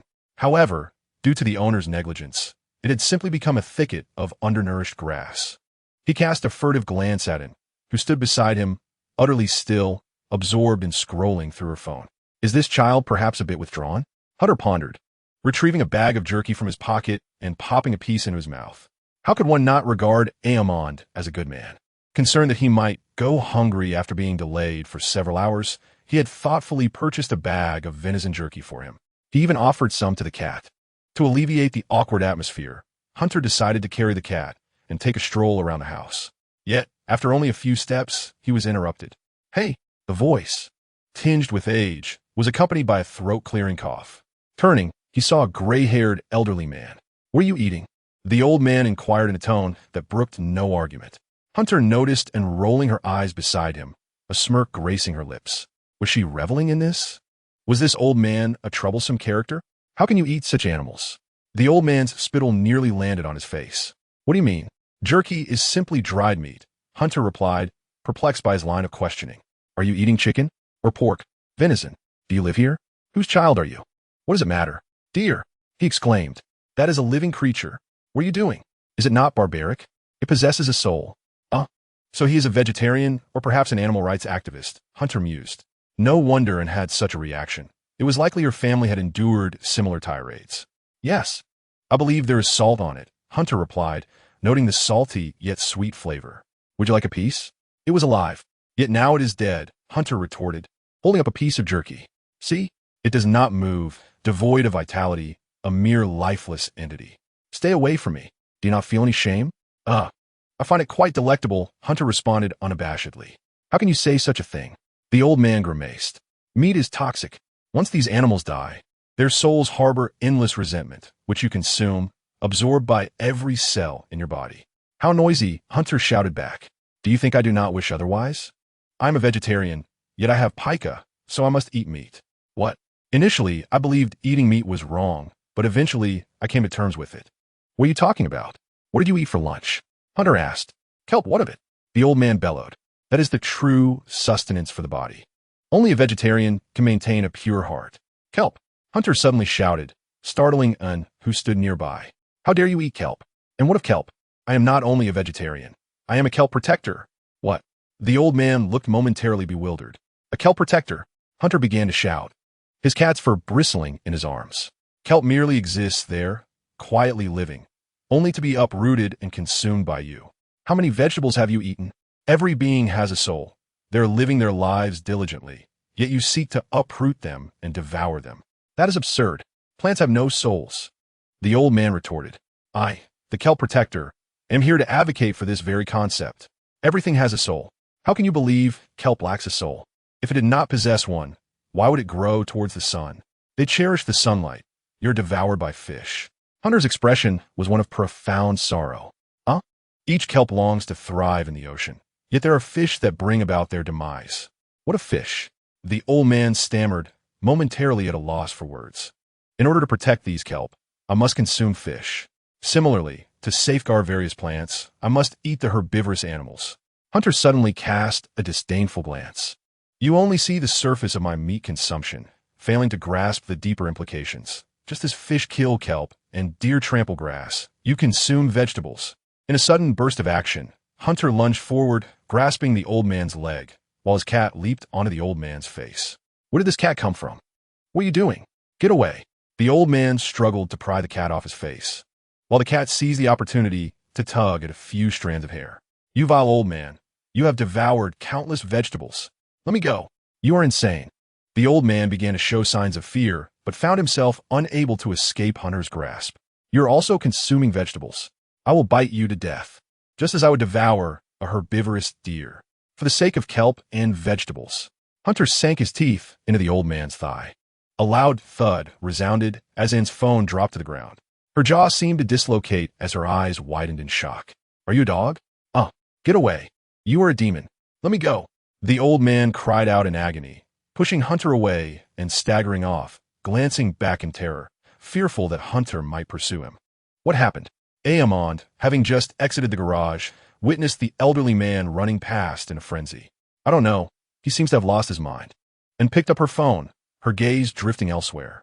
She intended to enter the house, but inadvertently bumped into the door frame, wincing as she cradled her head. Are you all right? Is it due to sitting in the car for too long? I am fine. I will rest for a bit. Remember to call me when it's time to eat. All right. That old fellow is always a bit eccentric. I will go fetch Hunter's luggage. We will be busy for a while tonight. Aamond shrugged nonchalantly, casting another glance at the retreating figure of the old man before getting to work. Come, child. Sit here and sample my culinary skills. Aamond placed a teacup before Hunter, who appeared somewhat fatigued, having just massaged his back. Though Hunter's luggage was not heavy, it was quite disorganized. His suitcase contained an array of bizarre tools that left Aamond baffled. For instance, there were wires of varying thickness, as well as an assortment of wrenches and screwdrivers. According to Hunter, these items were props provided for a course at the orphanage. Oh, I see. This is to develop practical skills, is it not? Indeed, he desperately tried to convince himself, but the sight of these items always led him to darker thoughts. In the next moment, Aamond stumbled upon an oversized black stocking. He was certain this stocking was not intended for wearing, as it was unusually large, lacking the lower half. And there was only one. There was even a local sewer map nearby, along with homemade tutorials for crafting control knives and even a guide to creating makeshift firearms using capacitors. Does the orphanage truly teach such things? Good heavens. Tools for lockpicking and robbery abound. What exactly is being taught at this orphanage? Are they preparing for a life of crime when funds run low? Aamond couldn't help but worry about Hunter's character. This child will not lead my daughter astray, he thought to himself, lighting yet another cigarette. Among the items this fellow brought, it seemed only the cat was normal, currently nestled in a corner, enjoying the cat food he had purchased. Aamond himself does not mind keeping a cat. In fact, he had the desire to adopt one in his youth. However, due to work commitments, he chose to forego that ambition. Later, with the arrival of his daughter, The idea faded even further, and had no objections, or rather, she remained silent after seeing the cat, merely uttering a soft "Oh." "Is this hot cocoa?" Hunter inquired. "To be precise, it is my lovingly crafted hot cocoa," Oman clarified, explaining that it requires cocoa concentrate, milk, and a few spices. "I see. But isn't that still just hot cocoa, and more specifically, instant powder? What is the difference between that and melting chocolate only to solidify it again?" "Take a sip." "All right. The taste is acceptable. I recall you mentioning your fascination with mysterious creatures and events." Oman sat on the sofa opposite Hunter, stirring his hot cocoa and occasionally blowing away the steam, savoring it as it cooled. "Indeed, I have always held a keen interest in such matters, though regrettably, I have not acquired much knowledge about them throughout my life." Hunter attempted a sip but quickly recoiled, sticking out his tongue due to the heat. "That is to be expected. Matters of the mysterious are generally not permitted to surface. If you find yourself embroiled in such events, your memories may be erased. However, if you are truly eager to learn, you could visit the municipal library. They might still have a book or two left." Omond leaned back on the sofa, taking another sip of cocoa, relishing the warmth within him. With a satisfied sigh, he added, "If you wish to acquire more knowledge, I can only suggest you attend Mida. I have heard that Miskatonic University possesses numerous books on such topics. Indeed, it is the gateway to the mysterious world. As for what lies beyond, even I cannot elaborate further. In any case, you wish to enter, do you not?" "That is correct. Since you have missed this year's enrollment period at Mida, I believe you should attend a regular university first. Only by meeting the score threshold and possessing my letter of recommendation can you pursue graduate studies at Mida." Omond retrieved a letter from his briefcase and handed it to Hunter. "Here is your introduction letter for university." "Thank you. Are there any alternative paths we could explore?" Hunter pondered for a moment. "Perhaps through your uncle's connections? Regrettably, I too wish you could enter directly, but this university is quite unique. You must rely on your own merits, and is in the same position. After all, scores are merely the minimum requirement. This institution will not admit anyone lacking intelligence." Omond waved his hand, indicating his helplessness. "Oh dear." Back to school once more, Hunter displayed a somewhat sullen expression as he accepted the letter. This is an introduction letter. It seems they are quite fond of such formalities. Matters that could easily be resolved with an email or a phone call necessitate an introduction letter. I will take you to that university tomorrow." Omond finished his hot cocoa and slowly set the cup on the table. "St. Delic University, a reputable public institution, and is also there, so you'll be in the same class." How did she end up in a regular university? Due to unforeseen circumstances, she missed the enrollment period. Mida is rather particular. Once the enrollment date passes, there is no opportunity to enter.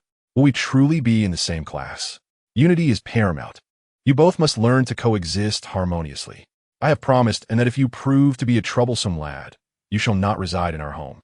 By the way, the municipal library and the library at St. Delic University are interconnected, so you can read there during your leisure time. Noticing Hunter's expression, Omond added, "All right, nephew. I appreciate your goodwill. I hope we do not come to blows." Hunter resignedly accepted the letter. "I shall head upstairs to organize things. By the way, I have gathered a general understanding of your situation." Omond suddenly called him back.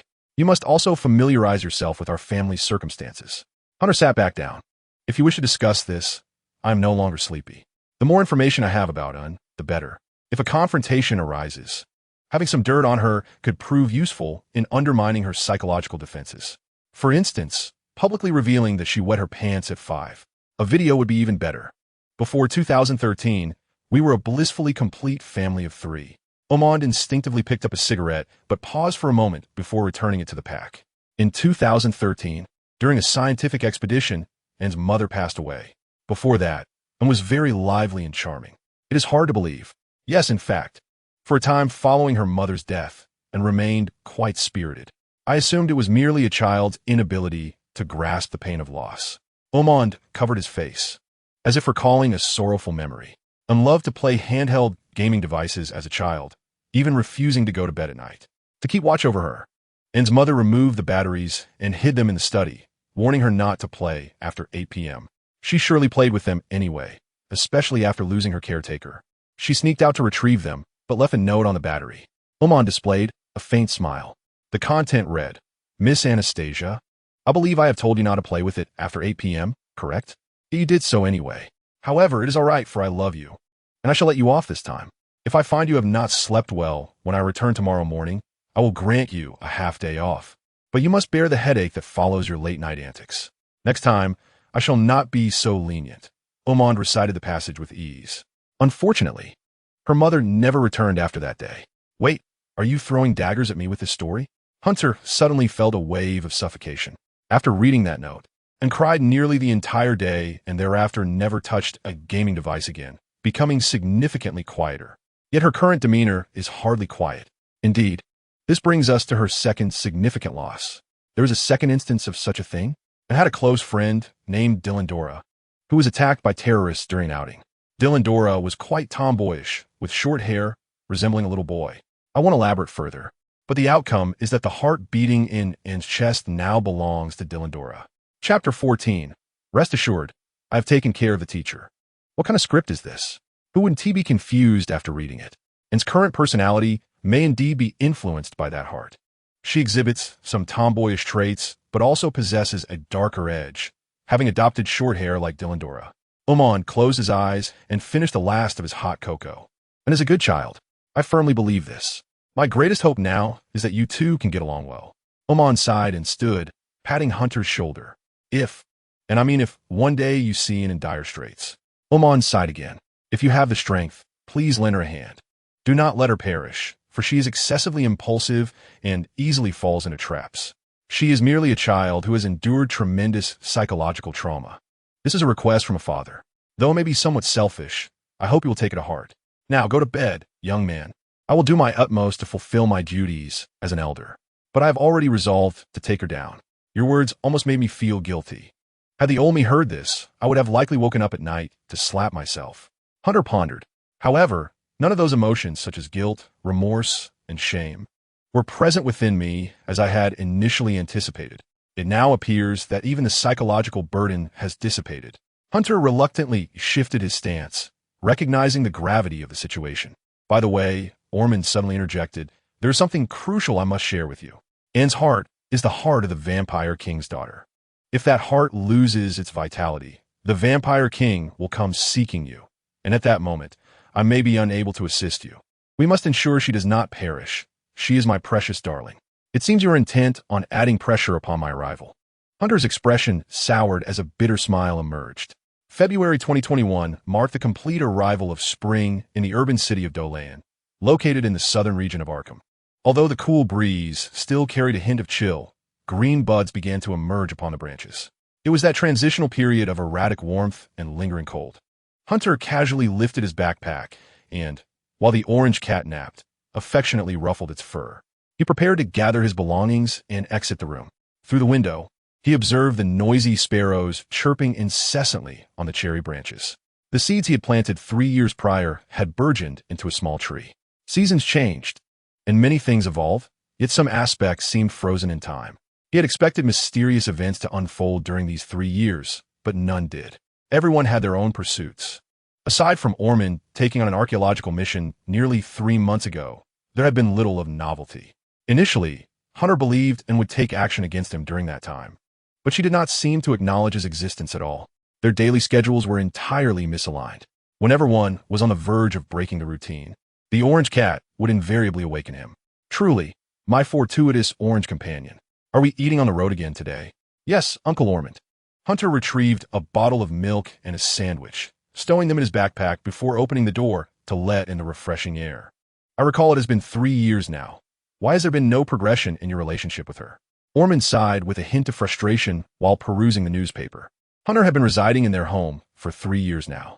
This year marked his graduation from university. Though this little fellow often remained unseen at school, his academic performance was commendable.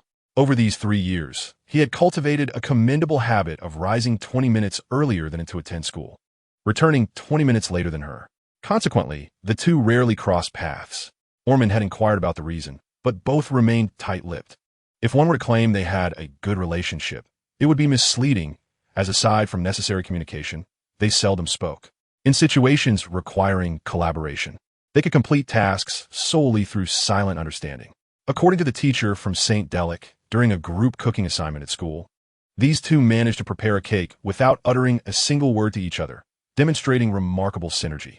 Yet, to assert their relationship was poor would be equally inaccurate, for they understood each other's intentions and adeptly avoided overlapping in their activities. For instance, if one was bathing, the other would never traverse the corridor leading to the bathroom. So, despite the extensive research both had conducted on one another, why were they unable to engage in meaningful communication? Was it shyness? I suspect not. They were akin to two perfectly parallel lines that would never intersect. "Aren't you coming with me today?" Hunter inquired, wrapping a scarf around his neck, aware that it was Thursday and Ormond's morning was filled with classes. "Oh no, my students are currently at their internships. I only need to check on them this afternoon." Ormond lifted his gaze, revealing his exhausted visage. "Why do you have such dark circles under your eyes? Do you think I am an early riser?" He exhaled deeply. "I actually haven't slept at all. What have you been up to?" "After finally having a break from classes, I binge-watch a series all night long." "How old are you to still have such exuberance?" "You should rest properly. I will manage my lunch at school." "Yes, I will send you a 50-shilling red envelope." "All right. Take care and rest early." With the desired response received, Hunter unhesitatingly turned and exited the door. "Your concern for me noticeably diminished the moment you heard about money," Ormond lamented, covering his head in exasperation. "The parent-teacher meeting is approaching. I hope I won't hear about you shoving someone into a restroom and causing chaos again. That was an incident from my freshman year. I am now a senior. I have already dealt with the teacher, and I trust he will harbor no further grievances against me, unless he desires a few peanuts. You should truly go to sleep. If you continue this way, I fear you may end up in the hospital." Hunter rolled his eyes, shutting the door behind him, and walked along the street. This street is the main thoroughfare of Dolan, and at this hour of the morning, it was still relatively deserted. Indeed, every 20 minutes in the morning signifies a new phase, with different groups of people rising at distinct times. For instance, at 7 o'clock, the majority on the streets were elderly individuals or those finishing night shifts. Those attending classes had only just begun to awaken while he was nearly at school. This interval allowed him to accomplish many tasks, highlighting the advantage of time differences. Occasionally, he would hear a hymn wafting through the air. It was only at the nearby Andrew Church that one could find someone conducting mass at this early hour. "Good morning, Mr. Hunter. Anun, Namit Ernst." Greeting him while cleaning the church in the morning caught his attention. It sounded like a masculine name. She maintained a cordial relationship with Hunter, as he had volunteered at the church every weekend for the past year. "Good morning, Sister Ernst. You still appear quite troubled, which is rather unfortunate. Although I would love to refute your description of me, I must admit that things are indeed rather dire." Sister Ernst was a strikingly beautiful redhead, reportedly in her early 30s, and many speculated about her figure concealed beneath her robe. Yet at one moment, Hunter had caught a glimpse of something metallic glimmering from the seams of her attire. Perhaps it is best not to dwell on such matters. After all, she could very well be a ninja or something of the sort. Chapter 15. What? I'm a boss. What has transpired? Is it that the church has not dispensed this month's wages? Or perhaps you have run out of cigarettes? It is somewhat better than that. It does not affect my personal interests.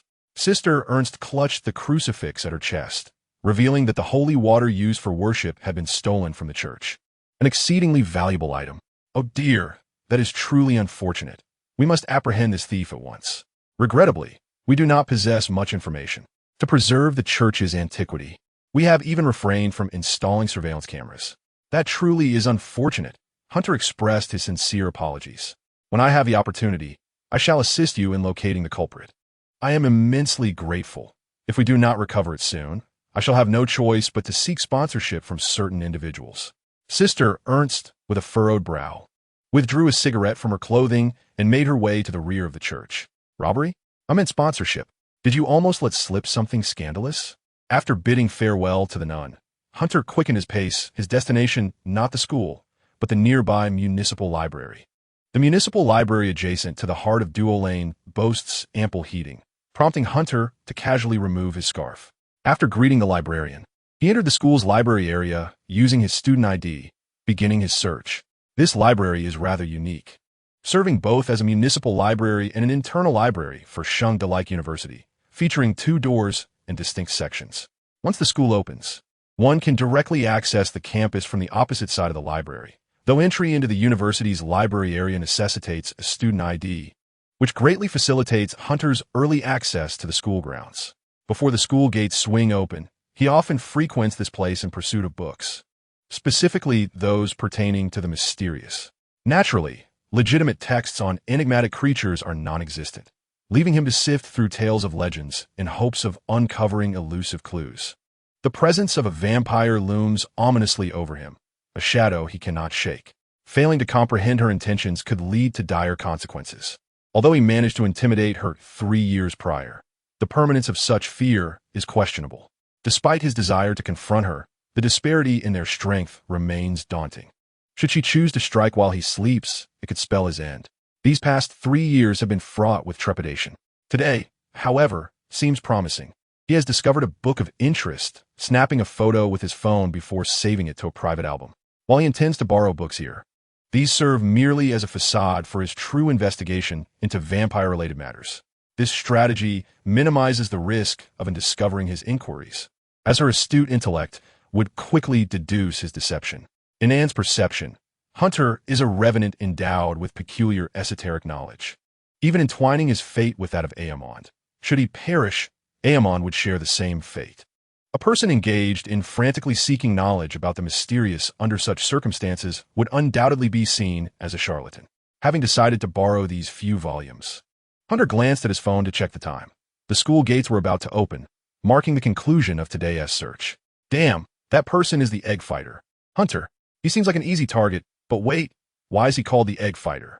No, he is not someone to be trifled with. Keep your distance, lest you find yourself dragged into a restroom covered in that stuff, and even worse, having your eggs kicked to oblivion. What are you talking about? I mean, if you want to be shoved into a toilet, go ahead and provoke him. I actually think he is quite handsome. Are you a guy who likes guys? But I'm curious about what it feels like to have your eggs kicked. Nearby whispers revealed a palpable fear of him. Such trepidation is entirely justified.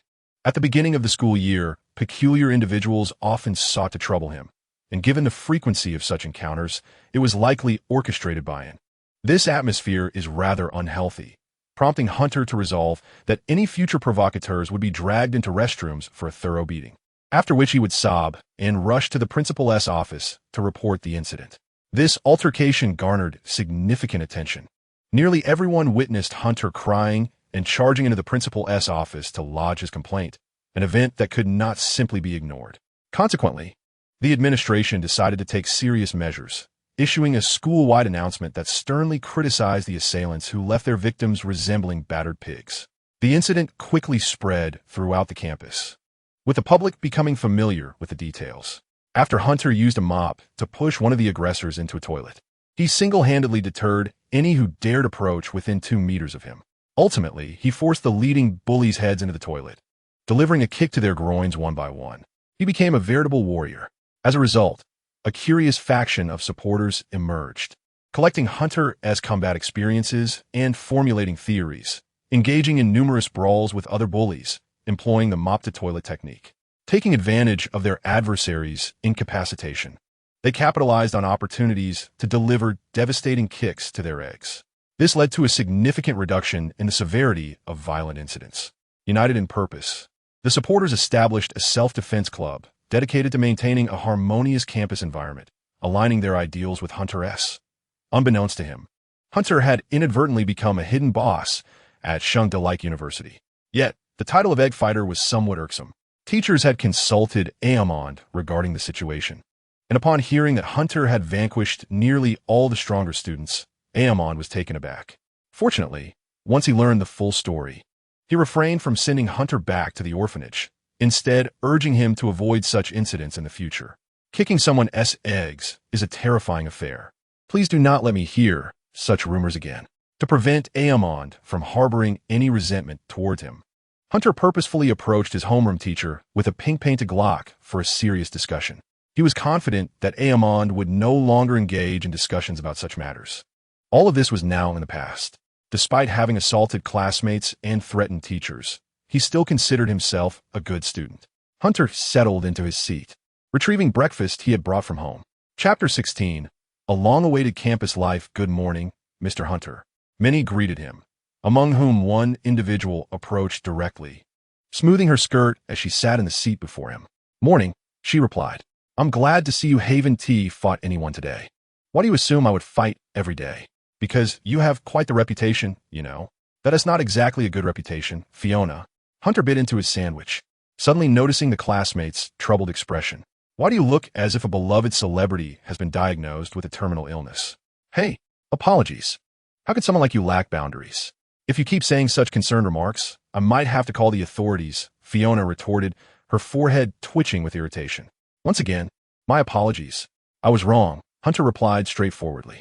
He did not particularly enjoy being labeled as a bully, as recalling the times he had forced numerous individuals into toilets elicited no guilt within him, which felt peculiar. It seemed as if the divine had granted him a life devoid of guilt. This liberation from the constraints of troublesome behavior was a double-edged sword. Without the confines of remorse, as depicted in the films he had watched, losing negative emotions could transform him into a heartless psychopath. By the way, have you heard? The 11th person has appeared. Fiona Karenina, a beautiful girl with orange hair and eyes, appeared somewhat boisterous, yet her thoughts were quite intricate, which likely explained her amicable rapport with the seemingly formidable Hunter. She was among the early arrivals in class, now arching her slender eyebrows as she regarded Hunter. Standing nearly 1.8 meters tall, Fiona's gaze often instilled a sense of pressure in those who met it. However, upon noticing her adorable features, one would soon relax their guard, for she resembled a large plush cat.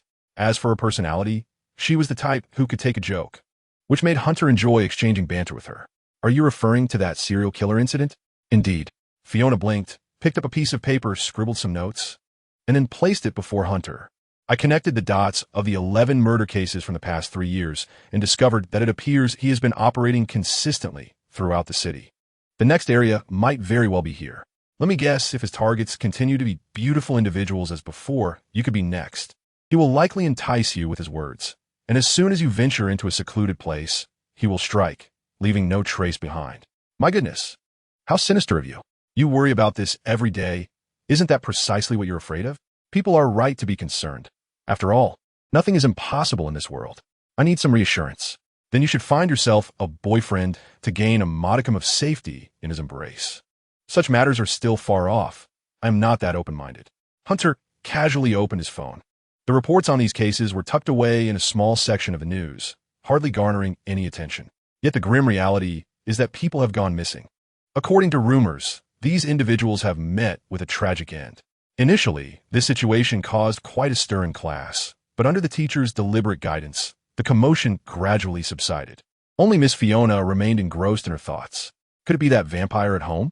Probably not, but one cannot dismiss it outright.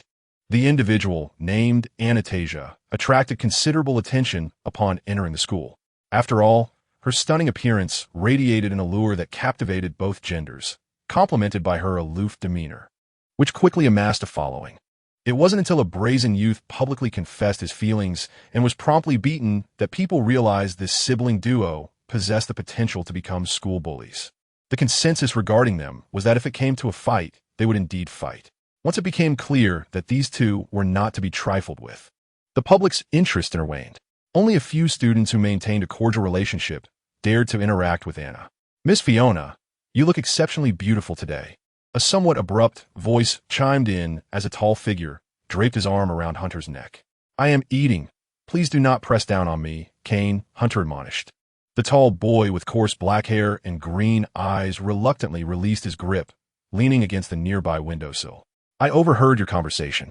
Is it about that mysterious disappearance case involving only attractive individuals? Indeed. Oh, it seems our Miss Fiona is in a bit of danger. Kane, why do you say that too? Fiona puffed out her cheeks. This beautiful local from Dolian City resembled a frightened fawn, which made one want to tease her. Do not worry. I will certainly protect you. If the killer does come, do not be the first to flee. How could I? I would carry you to safety. That tone is bordering on harassment. This fellow named Kane is also a transfer student. Unlike Hunter, he arrived just last month. Upon his arrival, he found Fiona extraordinarily beautiful, almost breathtaking, and sought every opportunity to ingratiate himself into her circle. Heaven knows what his motives were for transferring. Was it merely to pursue girls? The class bell was about to ring. Hunter noticed Anna swiftly entering the classroom and taking her seat. It appeared that after greeting Almond, she promptly went to sleep, unlike her usual self of waking Anna. Thus, it was confirmed that Anna had overslept and rushed over. Though she had sprinted, she bore no signs of sweat, and her chest showed no rise and fall. What a physical marvel. It is hard to imagine what sort of creature could compete with such an enigmatic being. Initially, I believed I would clash with her over these 3 years, yet that has not occurred. This is quite different from the vampires depicted in cartoons. According to what I have seen, aside from that golden-haired vampire who can halt time, do they not coexist peacefully within 3 episodes? The other party feels like a blade lurking in the shadows, ready to slit my throat the moment I let my guard down. Given Anna's temperament, Hunter was certain she would not remain dormant for long, nor would she allow herself to stay in their home for a lifetime. Chapter 17, generally speaking, that is a pocket dial. Evening. There were 20 minutes left until the final class ended. Crack. A small paper ball suddenly appeared in front of Hunter, originating from Fiona's direction. The teacher was not paying attention, so why did she not simply speak her mind rather than toss a paper ball? Hunter curiously raised his head and spotted Fiona's slightly flushed pink ears. What is she shy about? Not like that. I regard you as a brother. Yet you desire. Hunter bemusedly unfolded the small note. Do you have plans tonight? After school, I hope you can arrive at St. Andrew's Park by 8 o'clock p.m. I wish to speak with you privately. Well, that seems reasonable. It is entirely normal for a friend of nearly 3 years to express feelings openly. Yet, it is also rather unusual. Very well, I shall comply. Hunter replied, casting a casual glance at Kane, who was similarly observing Fiona's flushed earlobes with suspicion. This plot is quite thrilling, and what a coincidence it is. Truly, a meeting of minds. I was thinking the same. Anna. Hunter directed his gaze to Anna, seated in the front row, who was also looking at him, their eyes intertwining. What does she mean? Kane whispered. What did the note say? This may be difficult to convey to you. Just tell me. I genuinely like Fiona. I have never encountered such a stunning girl. If this is an invitation for you to confess, I will withdraw. You look rather pitiful. Very well. I shall share a little. She intends to invite me to the municipal department store tonight. Hunter donned an honest expression as he spoke. She wishes to buy a birthday gift for some handsome fellow. Indeed, there is a municipal department store next to the park, but it has long been abandoned and is currently under reconstruction. Huh? Who is Fiona planning to buy a birthday gift for? Kane inquired. Is it for you? May I be so bold as to ask when your birthday is? Could it be me? Kane's eyes widened. How gullible he is, Hunter thought. I genuinely adore her. If possible, I wish to leave a favorable impression. Kane rested his chin on his hand, muttering to himself. Haha, this fellow is truly innocent. At 7:55 a.m., Anna's room does not possess the typical traits of a young girl's sanctuary. Instead, it is characterized by simplicity and convenience. The spacious room, aside from essentials like a wardrobe, bed, and desk, displays no superfluous items. Anastasia groggily opened her eyes. She first glanced around absent-mindedly before her gaze settled on the phone on her bedside table. Oh, it is only 7:55. I shall sleep a little longer. Wait, I believe class starts at 8 o'clock? Anna seemed to recall something, and as soon as her head touched the pillow, she sprang up as if jolted. She blinked, her focus gradually returning. Oh no, this wretched constitution causes me to feel energized at night while drowsy during the day. Anna hurriedly flailed about. There was no time to ponder why Almond had not woken her, and she quickly dressed, grabbed her bag and food, and dashed out the door. As I stepped outside, I absent-mindedly stroked the orange cat's fur in the opposite direction. Meow, protested the senior with a sudden exclamation. I smirked mischievously. Damn it, there was no time to waste. Approaching 8 o'clock, it was no longer the usual time for students to attend classes. Most of the pedestrians on the streets were office workers. Faced with the bustling crowd, I felt utterly helpless. Wait, there was a solution, albeit a risky one. As graduation neared, attendance was crucial. If I were late or encountered any issues, it would surely raise Eamon's concerns. The rooftop was rather spacious, wasn't it? I quickly glanced around, ensuring the coast was clear, and dashed into an alley, tightly securing my backpack and food to my body. Taking a deep breath, I closed my eyes, my heart began to race, and as it reached a certain threshold, my eyes turned a vivid shade of red, my nails sharpened, and a noticeable bulge appeared near my lower back. To the average person, such a bulge would likely indicate an unfortunate accident, but it was, in fact, a tail, remarkably resilient, smooth, and devoid of scales, cool to the touch. What a hassle, I muttered, wrapping the sleek appendage around my waist. Moments later, a shadow darted swiftly atop the buildings. In mere breaths, I approached the school at an almost airborne speed. Our academic building had 6 floors, and our classroom was on the 3rd. I first landed on the rooftop, then raced down the stairwell, inhaling deeply as I ran. With my heartbeat slowing, the tail coiled back into my body, and my eyes returned to their original dark red hue. The bell rang, and I successfully seated myself just before the teacher entered, not even breaking a sweat.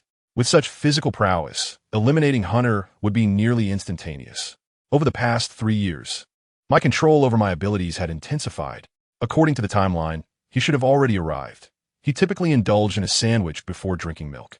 While seated and sipping milk, Hunter suddenly felt a chill envelop him, prompting him to glance around, curious about the source of the pressure.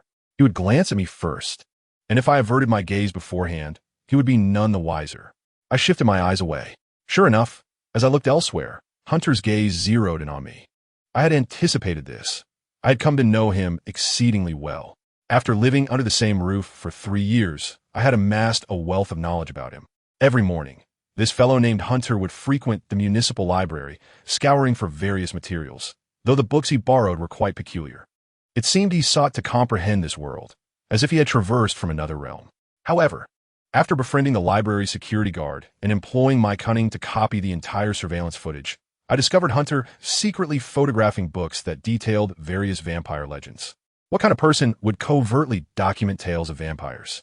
This indicated his ignorance of himself. Vampires are among the oldest races on this continent. There would be no reason for him to be unaware if he truly were an erudite adept in sorcery and mysticism. Chapter 18. 2 rivals with a telepathic connection. This implies he is not. Or perhaps he has forgotten much, even the existence of sorcery. At that time, he was merely posturing. He had not placed any curse upon his father. In fact, I had meticulously examined Amon's body and soul while he slept and found no traces of any curse. A smile crept across my lips. All indications suggested he was a resurrected being with many lost memories. A person's soul grows heavier with time, akin to how a newborn's colorless essence gradually transitions to pale blue, then sky blue, and eventually deep blue. When a soul turns completely black, it signifies imminent death. Yet Hunter's soul remained a pure black, devoid of impurities, an indication that he should have perished long ago. As a royal vampire, I possessed the ability to discern the color and structure of a person's soul, and I had never encountered anyone with such a condition before meeting Hunter. There is only one possibility. He is a being returned from death. To ensure a decisive strike, I had observed him meticulously for nearly 3 years. But it matters not. Soon, you shall meet your end. It seemed I had overheard their conversation, and I tilted my head, pondering for a moment. Poor Mr. Hunter. Slain by a killer's hand. How tragic. A faint smirk appeared on my face as I reached for the drawer to retrieve my breakfast. I remember placing it here. How hungry I am. I haven't eaten breakfast yet. My smile gradually faded. I felt nothing but emptiness. Upon further inspection, I realized that my breakfast had somehow been lost along the way. Perhaps it had fallen off due to my speed, but regardless, I had to accept the reality of my breakfast's absence. It seemed that the faint scream I had heard on the way was that of some unfortunate soul struck by my sandwich. Gah! I bit down hard with my canine teeth, pretending to chew on something in the air. It's all Hunter's fault. I bent down, letting out a deep sigh. Oh, how hungry I am. When will it be noon? Lunchtime. And Fiona chirped, playfully tapping my shoulder. She blinked, somewhat astonished by my appetite. Why are you eating so much today? The food before me nearly resembled a small mountain, predominantly composed of meats. Ah, it's because I'm still growing. Oh, Fiona, I remarked, picking up a piece of meat and leisurely chewing, genuinely pleased to see her. You don't look particularly happy. How can you maintain such a splendid figure while devouring all this meat? Fiona observed me with curiosity. My physique, aside from the enviable curves of my chest, was perfectly proportioned. Well, except for the flat chest. Ah, that's a secret. Curse it, I want to know. Fiona was one of the few friends who could comfortably interact with both of us siblings. It's great that you're so healthy and juicy today. I glanced at Fiona's figure. Why do your words sound just as absurd as Hunter's? Fiona helplessly set her tray down, adjusted her skirt, and sat across from me. Hunter? I bit into a bloody steak, murmuring a few words, I suppose. I don't think I've ever seen you two speak. Is your relationship really that poor? I think it stems from something that happened in our childhood, creating a rift between us. You two won't remain like this forever, will you? In truth, I also wish to mend our relationship. I set down my spoon, gazing earnestly at Fiona. But due to our pride, neither of us wants to be the first to yield. Oh, I would be more than willing to serve as a bridge for communication between you two, Fiona declared proudly, patting her chest. Honestly, my relationship with Hunter is quite amicable. Is there anything you'd like me to help with? What exactly is this? I am truly curious to dissect it for a thorough examination. Does she not perceive this as a burden? Could you assist me in coaxing him out? And C gazed at her with a smile that was neither genuine nor forced, stating, in your name, the location shall be St. Andrew Park. Huh? Fiona suddenly froze, her expression a complex tapestry of emotions as she nervously tugged at her hair, appearing hesitant to speak. He will agree, and replied, setting down her knife and fork. Having finished the meat in her bowl, she licked the sauce from her lips with an indifferent expression. What is troubling you? I wish to convey that I have a letter here. Fiona, somewhat dazed, retrieved a letter from behind her, signed by Kane, who also wishes to invite you to St. Andrew Park, and opened the envelope and glanced inside. This is indeed Hunter's handwriting. As evening fell, and C, our beloved Miss N, found herself wandering outside once more. A charming little head peeked out from the staircase leading to the second floor, as Ormond asked with amusement, what brings you out today? Is Hunter around? Since when have you become so concerned about him? Have you not always ignored him? You know my situation. There are outsiders at home, and I cannot relax. He is not an outsider. He just stepped out. The smile on his face is exceedingly irritating. I suspect he may have found a girlfriend. Ormond sighed, picking up a rag to wipe the table. You are nearing that age. Will you find a companion for life? You have someone living with you daily, yet you cannot seem to get along. I do not need anyone else. And puffed her cheeks. By the way, I plan to step out. What? Hearing Anne's request, Ormond was clearly taken aback, pausing in his task of tidying up the plates and cutlery. You two? In my recollection, my obedient daughter typically remains in her room after dinner. What's happening with the two of you today? Have you suddenly woken up to reality? He mumbled. Are both homebodies eager to venture out? Indeed, I wish to explore. And quickly donned her outerwear. Be cautious. I have heard that a murderer has been active nearby. But fret not. As long as you remain in the bustling city center, there is little to fear, Ormond advised. I happen to be going out tonight as well. I'm meeting a good friend who runs a tea house. I will not return soon, but you two must return early and not stay out too late. Chapter 19. The duel begins very well, I understand. And opened the door and spoke plainly. It will not take much time. That evening, St. Andrew Park, located on a developing stretch of land, was part of P Street number 128. This area had once been fully developed, but had suffered considerable damage in recent years for reasons unknown, and was currently undergoing reconstruction. Adjacent to the park stood a half-finished building, reportedly halted due to its substandard quality during inspection.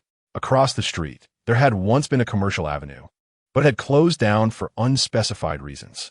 A figure cloaked in black stood at the entrance of the park, glancing around before locking eyes on a trail of footprints imprinted in the soft earth. These footprints led directly to the adjacent unfinished building, its door ajar. It was February, and perhaps, fearing the cold, the individual had sought refuge inside the derelict structure. Indeed, an ordinary person, even with the identity of a resurrected being, it proved futile. It appeared that upon revival, he had lost a considerable portion of his memory, and what remained was likely unrelated to combat. He must have made extensive preparations. However, regrettably, from a racial standpoint, he possessed no hope of victory. What should I say next? I began to muse aloud, pondering how he might plead for mercy in his final moments. Perhaps he would say something like this. We have known each other for 3 years. Our personal grievances may finally be resolved today. The sword of Damocles hanging over the Reed family can finally be lifted today. A resurrected being with memories of a past life is absolutely untrustworthy. Keeping him close is a significant risk. Who knows when he might strike? What a pity. If only you were an ordinary person, we might have gotten along splendidly. It was entirely unforeseen that another individual could resonate with her thoughts so closely. They could effortlessly accommodate each other, much like two hands belonging to the same body, seamlessly understanding one another's intentions without a word exchanged during cooking classes. Is it true that one's greatest understanding often comes from their enemies? She was wholeheartedly investigating Hunter, while he too was scrutinizing her. Today, they even contemplated using the serial killer's incidents to eliminate one another. The rationale was simple. Ormond was not only a professor at Miskatonic University, but also an investigator. If he were to perish due to a mere incident, an examination by him and his team would inevitably lead to her capture. Yet this murderer was different. He had been lurking for 3 years, presenting the perfect alibi. What a shame. If only you were an ordinary person, perhaps we could have become friends, like Dylan Dora. Let our clash begin, akin to sworn adversaries. With excitement bubbling within her, and prepared to push the door open. However, just as she was about to make contact, her foot slipped, and she suddenly felt herself falling. Huh? Her mind blank. A startled cry escaped her lips, quickly escalating into a scream. The sound was jarring. It had been a long time since she had produced such a high-pitched noise. She glanced down, incredulous. Some villain had dug into the soft earth and embedded sharp bamboo sticks, which had pierced through her feet, causing blood to seep out almost instantaneously. You despicable fiend. Do you think such tricks can vanquish me? How could you resort to such base tactics? A duel should be honorable. She scolded herself for underestimating this opponent. Regardless of how weak he might seem, he was still a resurrected being. She must not forget that he was capable of fighting with a mop soaked in toilet water. Hunter, and shouted, as the blood from her heart surged through her body, sharpening her teeth and nails, while her eyes turned a vivid crimson. She gently lifted her foot.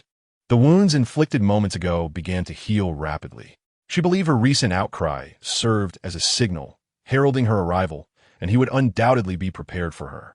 There are many clever tricks, but they are insufficient to sway the outcome of the battle. After all, I am now a vampire, impervious to bullets that would typically prove fatal. These tactics are utterly ineffective.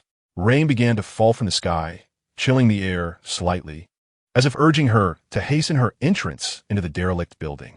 She approached the door step by step, forcefully kicking it open.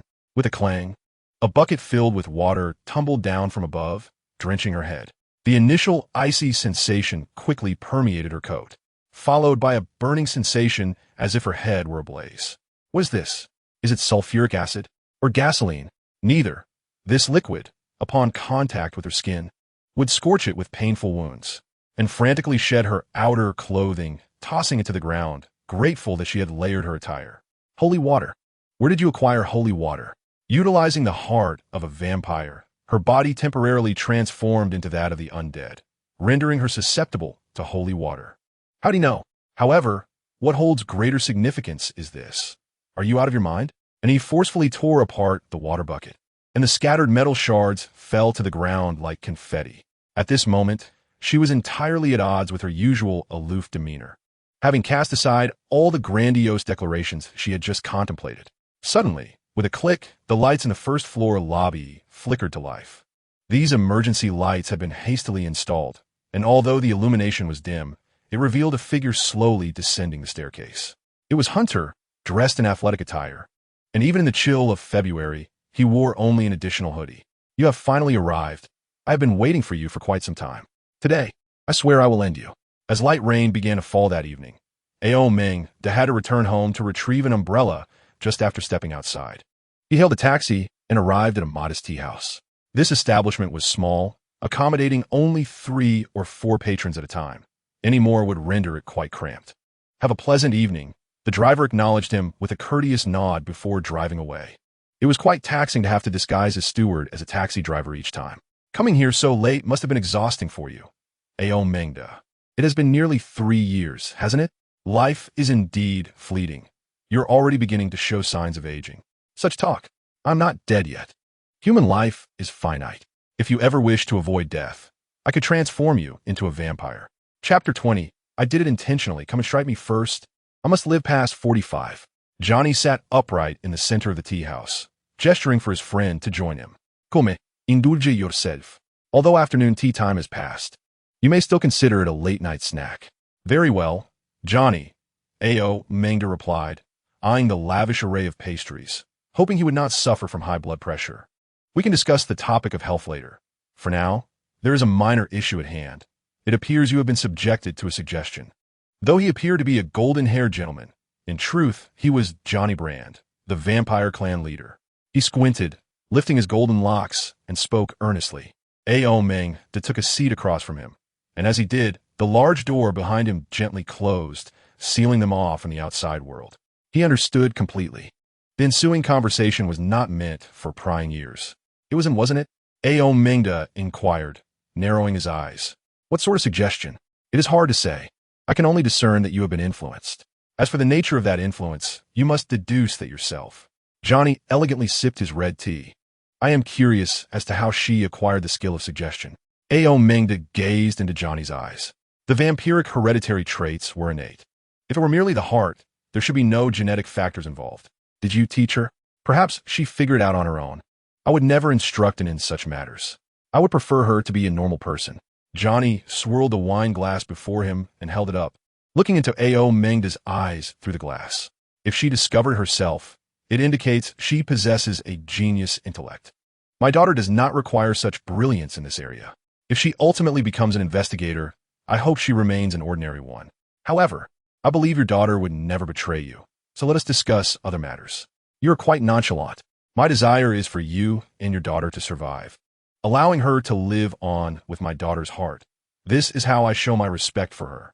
As for everything else, it is of no concern to me. You seem to be sulking about this matter. I'm not. One must admit, the vampire's values are perpetually at odds with one's own. Indeed, conversing with someone of a different race often proved challenging. Ao Mengda lifted his red tea and took a sip, beginning to inquire further, while Johnny unfurled a newspaper before him, revealing information about a serial killer incident. Listen closely. You should recall the incident involving Dilan Duo La, Johnny mentioned calmly, invoking the name of his daughter. That was when scholars from the church attacked them while and Dilan Duo La were out for leisure. Which faction was responsible? Certainly not the moderates. Proceed. They have returned. This serial killer incident is yet another monster birthed by the scholars' church. To test its efficacy, they have a team that continuously follows the experimental subjects for enhancement. As of now, this killer possesses formidable abilities. Who informed you? My informants. Ah, I see. In early 2015, Dilan Duo Lane was not merely a heart. She was a complete being, a living vampire. Due to her ancestry, she formed a close bond with him. However, following an outing in February, cultists from a scholars' church ambushed their research camp. When they were finally discovered, Dilan Duo La had nearly lost half of her head, while lay beside her, suffering a gruesome chest wound.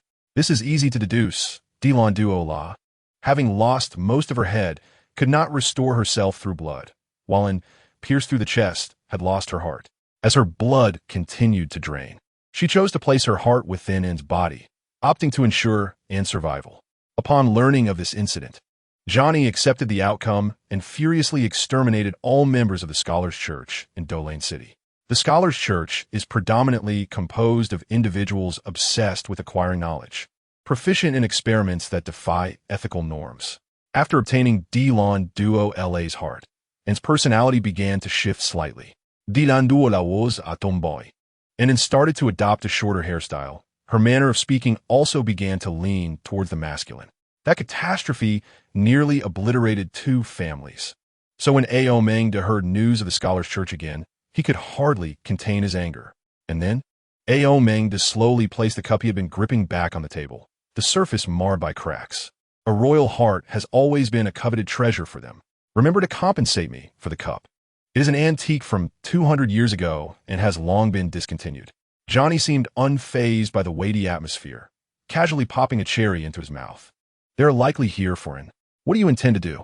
Remain indifferent, Johnny replied slowly. What? Bastard. Come at me. I'll mange you exclaimed, feeling the sharp pain of his little finger striking the table leg. That is impossible. No sooner had he spoken than Ao Mengda abruptly stood, retrieving an ancient tome approximately 10 centimeters square from his coat. He forcefully opened its frayed pages and shouted, "What are you doing?" Instead, he suddenly bent down, clutching his foot, unable to suppress a cry of agony. While your book carries no cost for use, any spell cast has a 50% chance of rebounding upon caster. I advise you to use caution. If you employ excessively terrifying sorcery, I begin to doubt whether that esteemed doctor can rescue you. Johnny regarded Ao Mengda with a hint of exasperation. I have not finished speaking. Remaining indifferent is not an option. Must you always speak with such heavy breathing? I merely wish to speak like a villainous boss. They're accustomed to prolonging their words. Are you out of your mind? You may strike me, Johnny. Come at me. Ao Mengda suddenly opened the square book, invoking the spell of 100 volts coursing through the body. Johnny's body instantly stiffened. You are insane. The vampire trembled in response. I did it intentionally. You can hit me if you wish. The two began to argue, But it was Johnny who first ceased this childish game. He slowly rose to his feet, his towering height of nearly 2 meters lending him an imposing presence as he shoved his hands into his pockets. Chapter 21. You would never guess how twisted I am roaring. They were all eradicated 3 years ago, yet they have resurfaced? Such scholars truly possess a remarkable lack of memory. Johnny seemed to share in the anger, his muscles bulging until his shirt strained against the fabric, revealing a physique that starkly contrasted with the typical frail vampire. It was time to show them the wrath of the ultimate being known as Father. Add me to the mix. WRYYYYY. I almost forgot to ask. After a peculiar howl directed toward the heavens, Johnny suddenly recalled. I believe you adopted a son 3 years ago, did you not? A nephew named Hunter. Well, I do not care who he is. He must establish a cordial relationship within, or his existence will be rendered unnecessary. Alming stroked his chin, conflicted as he recounted what he had previously observed. You say they understand each other deeply, yet seldom converse? As if they share a telepathic bond? A knowing expression crossed Johnny's face, reminiscent of an old friend named Joe, with whom he shared a profound understanding, ultimately resulting in Johnny inheriting Joe's estate. When did this happen? Alming exclaimed, astonished. You actually engaged in such actions? How revolting. Was it in the 19th century? You have no right to judge me. Many vampires have committed far worse deeds. Johnny absent-mindedly touched his neck. Personally, I sincerely hope and that boy named Hunter can coexist peacefully. However, their current dynamic appears rather unsettling. You should arrange a family meeting for them. Johnny advised. I would not want your 2 children to sneak off to the western part of Arkham to become crime lords like my son, who, at barely 20, has already become a prominent figure there. Are you bragging? Indeed. I truly wish I could just hit you on the head, Alming lamented, taking a bite of a macaron resting on the table. All right, I understand. I can assure you he will not cause any trouble. When do you intend to launch your attack? Tonight. I do not plan to grant them any respite. The Countermeasure Bureau will intervene. I have the funds. Johnny donned his attire and settled back into his chair for a moment of rest before declaring. Then we shall teach those fellows a lesson. As night fell, the time was 7:50. In my ordinary human guise, how could I dare to hunt a mysterious creature? Yet there was no alternative. I must attempt it, mustn't I? Hunter unlocked his phone, meticulously reviewing the vampire lore he had previously studied. The majority of the information gathered consisted of myths and legends, excluding the overtly exaggerated statements. He discovered commonalities among the various tales. By the way, no books regarding vampires could be found in Alming's study, unless they were deliberately hidden away. What a nefarious individual. I know you are observing me at every moment. I can hardly wait to eliminate you, but you would never suspect how astute I am. Suddenly, Hunter's ears caught a blood-curdling scream. Excellent. The prey has taken the bait. Alming was correct. This boy was indeed easily ensnared by traps, leading to a loss of reason. He leaned slightly out from the second floor, quickly spotting his target. A dark figure struggled to extract its foot from a trap, its eyes glowing red like lanterns, clad in a black hooded coat, scanning the surroundings warily. She appeared to be an exceptionally dashing tomboy. Her cold, striking features exuded an air of confidence, and even in male attire, she bore no hint of awkwardness. 3 years had matured Anne's physique considerably. Her muscles appeared robust, though in reality they were not. Standing nearly 7 meters tall, her long legs dominated her figure, presenting a harmonious silhouette, almost perfect save for her flat chest. This place truly bore no flesh whatsoever. In any case, she had complete faith in her body. Her strength was indeed formidable. If a confrontation were to ensue, I feared I might not even realize it before being dispatched. Hunter contemplated. However, I am not the type to willingly face slaughter. I would incapacitate her to prove my capability to defeat, and then I could gain an opportunity for equal dialogue. If she remained intent on eliminating me, I would have no choice but to strike back. As for the repercussions of an S demise and the powerful entity backing her, I recalled it was the Vampire King. If I were to provoke that figure, I would have to bear the consequences. I am inherently averse to killing. Once the threshold is crossed, it becomes an unending cycle. The sky began to rain, seemingly foreshadowing the impending conflict. The door was ajar. Based on your instincts, you would undoubtedly seek me out immediately. Thus you would kick the door open. Shouts echoed. Excellent. Just as I had contemplated, Hunter scrutinized the figure before him. now being drenched by a steady stream of transparent liquid. That substance is holy water, possessing remarkable potency. Unfortunately, only 2 bottles were kept at the Ender church. Sister Ernst would never suspect that the thief she sought stood right before her. I wonder how much those 2 bottles are worth, if I manage to survive. I shall work to repay her. Wait a moment, how I just set a flag? Hunter descended the stairs from the 2nd floor. I have a habit of viewing every challenge as a trial. Only by overcoming it can one grow stronger. With a wave of his hand, the chandelier concealed nearby was illuminated, revealing an array of spots marked boldly in red paint. These red markings appeared exceedingly suspicious, as if every red cross concealed a mine. You have finally arrived. I have been waiting for you. I'm going to kill you today, and roared, resembling a small cat baring its sharp claws. Then come at me. What is this? And halted, vaguely recognizing the piercing pain in her left foot from when she entered. It is likely the same nature as what you stepped on at the door. I should have anticipated your twisted nature. How could you dig so many traps? N's gaze darted around the pillars. They seemed useful for leveraging her strength. Let me ask, why do you harbor such malice towards me? The Reed family, being one of the strongest families of professional exorcists, should not be infiltrated by a wretch like you who steals others' bodies. Chapter 22. A gentleman would never strike a woman. Should I explain further? Your death serves as the best explanation. And smiled, extending her sharp claws. A smile is delightful. However, your eyes suddenly widening suggests a murderous intent. Negotiations have broken down.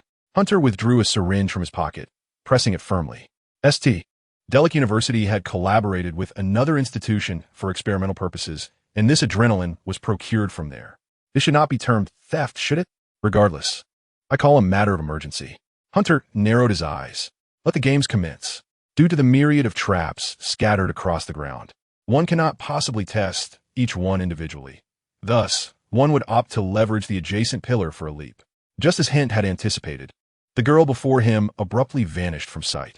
Her speed was astonishing, yet fueled by adrenaline, he should have been able to react accordingly.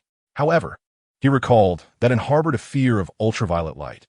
Although exposure would not result in her demise, it would induce extreme discomfort. The perpetual long sleeves she donned under the sun served as undeniable proof of this. Consequently, as he watched her approach, Hint swiftly unfastened his belt, revealing a formidable weapon secured at his waist. Imagine this. Experience the effect of my costly 200-watt ultraviolet lamp. Hint shouted, pressing the switch on the device at his side, unleashing a translucent beam of purple light. The moment it was caught off guard, it struck her face. Ultraviolet rays can inflict severe damage upon the eyes, and for a vampire who is inherently averse to such light, the repercussions would be dire. Given its considerable size, Hint had to find a suitable place to conceal it. After much deliberation, he settled on securing it at his waist. By adjusting his trousers upwards, he could obscure it from view, and with a mere loosening of the belt, it would be ready for immediate use. Admittedly, the sight was rather bizarre. A somewhat dashing young man suddenly disrobing before his distant cousin, an odd scenario indeed. But as long as he refrained from removing his underwear, it was acceptable. Nevertheless, the glowing position was undeniably suffocating.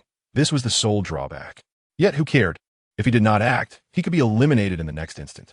To be frank, the device was quite effective. With a simple twist of his waist, the beam could be directed wherever he wished, and could never have anticipated that the seemingly unarmed individual before her harbored such a weapon beneath his trousers. This was absurd. Was he truly deranged? Who would have guessed that he would resort to such unconventional measures to gain the upper hand? With such thoughts racing through her mind, and instinctively covered her eyes. Faced with the beam, her eyeballs felt as if they were engulfed in flames, akin to magma seeping into her sight, plunging her into darkness. A burnt odor wafted through the air, and a cool liquid trickled down her face. That was blood, mingling with the vitreous fluid that had leaked from a ruptured eyeball. The ultraviolet rays had obliterated her eye, and the agony of her damaged iris and vitreous body elicited a soft, pained whimper.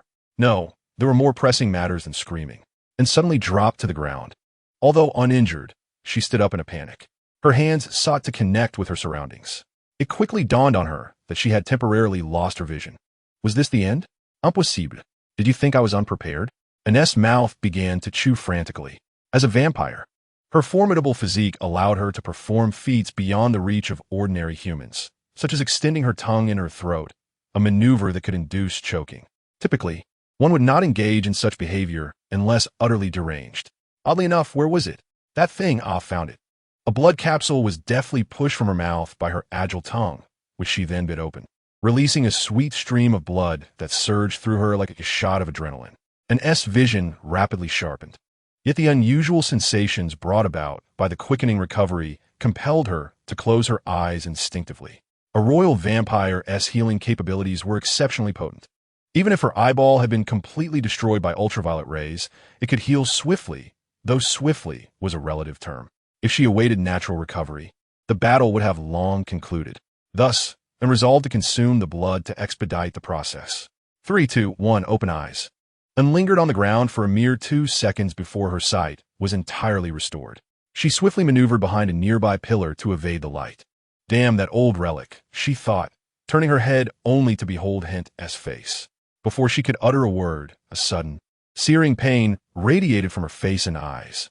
To her astonishment, Hint gleefully raised his left hand, brandishing a plastic spray bottle, reminiscent of those used for perfume. The liquid within was sprayed onto Ann's face, while the lamp continued to beam directly into her eyes. Did you think I would evade this? I refuse. I shall retaliate. Hint swiftly dodged Ann's instinctive attack. Though her nails were sharp, they needed to connect with their target to be effective. Do you think this is useful? After completing her assault, Ann launched herself upward, her slender yet powerful legs propelling her against the ceiling with a thunderous crash. Before descending onto the nearby ground, the dust kicked up obscured part of Hint's vision. If only she could buy enough time for her eyes to recover. Victory was within her grasp. However, to her surprise, just as she landed, a mocking voice echoed before her. So fast. Did you forget? My nickname is the Egg Fighter. Below, and hurriedly extended her hand to block. If she could withstand this fleeting attack, her vision would return, as the blood she had just consumed was sufficient for her eyes to regenerate. Yet her defense was futile. Instead, she felt a hard object pierce her mouth. The metallic taste unmistakable. Bang! Gotcha! Hint unhesitatingly pulled the trigger, the bullets erupting in rapid succession. How could I possibly engage in such actions against a girl? Clink! Clink! The sound of shell casings hitting the ground filled the air. In mere seconds, a bullet had pierced through the back of the girl's skull, taking with it fragments of bone, allowing a glimpse of the scenery behind her through the gaping hole. Those fragments were indeed bone.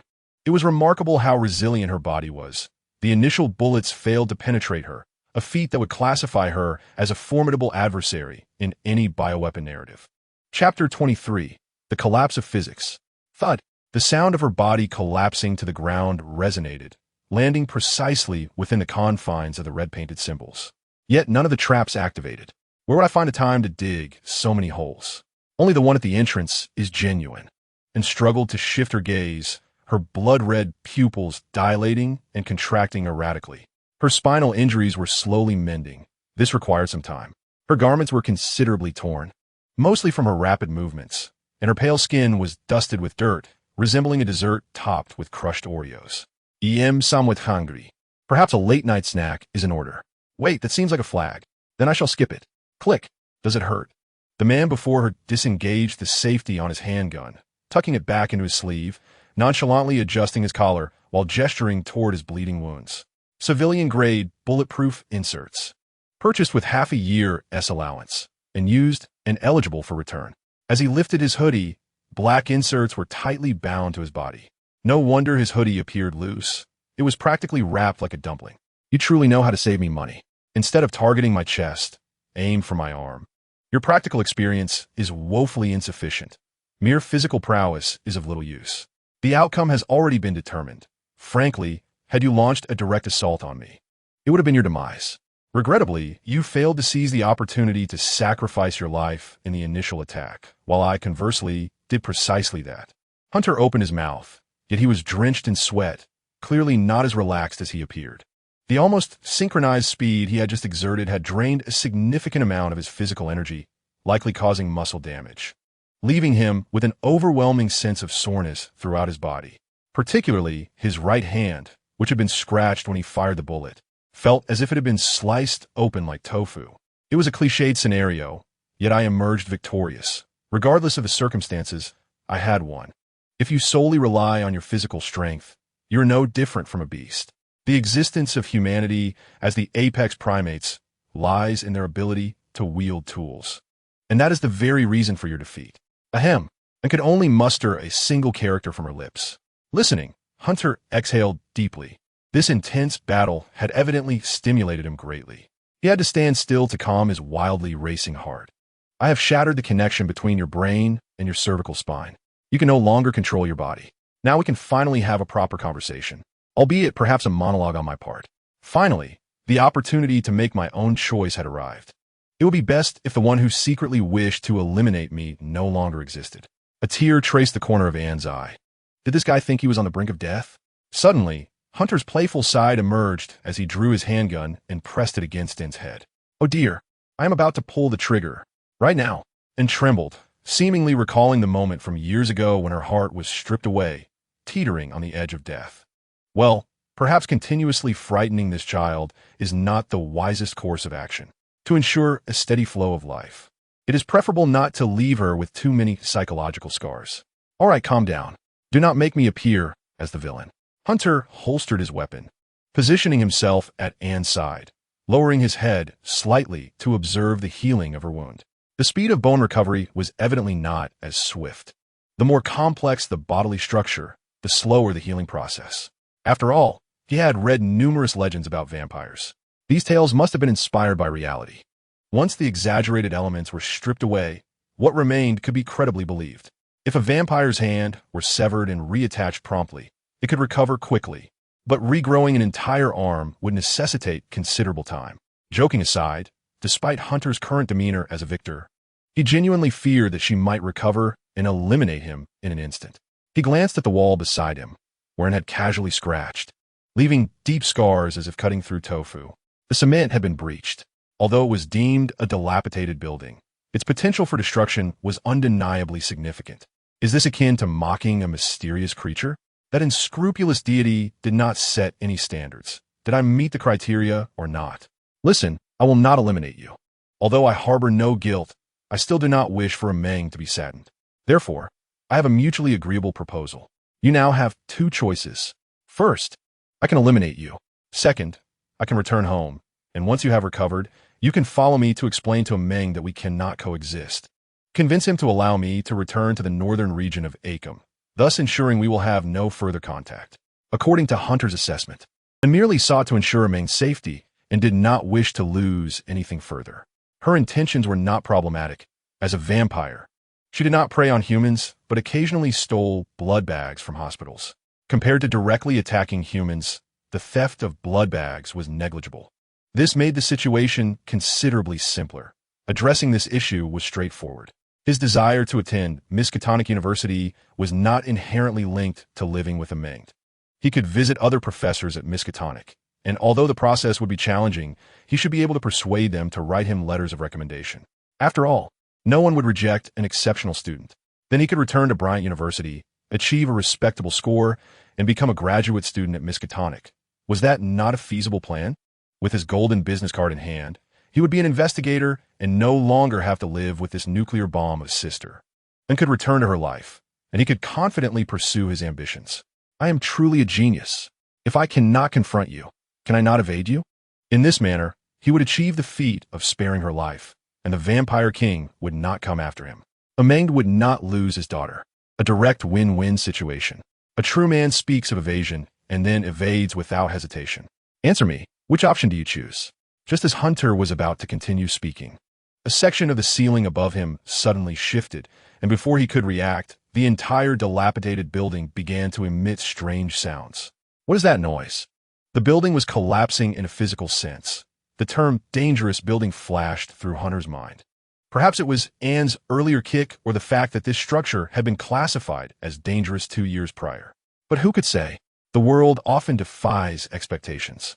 A massive slab of flooring plummeted towards Hunter, as the first floor of this unfinished building was likely intended for rental shops, approximately 3 meters above the ground. Judging by the thickness and height, it would surely crush a person, but Hunter could escape. However, the problem lay beneath him, where a vampire resided. It seemed that a vampire would not survive being flattened into a two-dimensional form. Chapter 24, suspected to be the end of the book. No, that would turn into a meat paste, crushed to the point of being fit for canning on store shelves. He had an unsettling feeling that the vampire king he had yet to meet was intent on killing him. I truly owe you one. With a thunderous crash, the entire building collapsed, the immense noise echoing through the sky. Fortunately, this was a development area with only half-finished parks and no surrounding homes, so naturally, no one could hear it, and opened her eyes, somewhat bewildered. As her vision gradually focused, she beheld an indescribable face, and wanted to scream, but found herself unable to move. The visage was largely damaged, exposing blood vessels and brain matter in a horrifying manner, resembling a head that had been severed in half.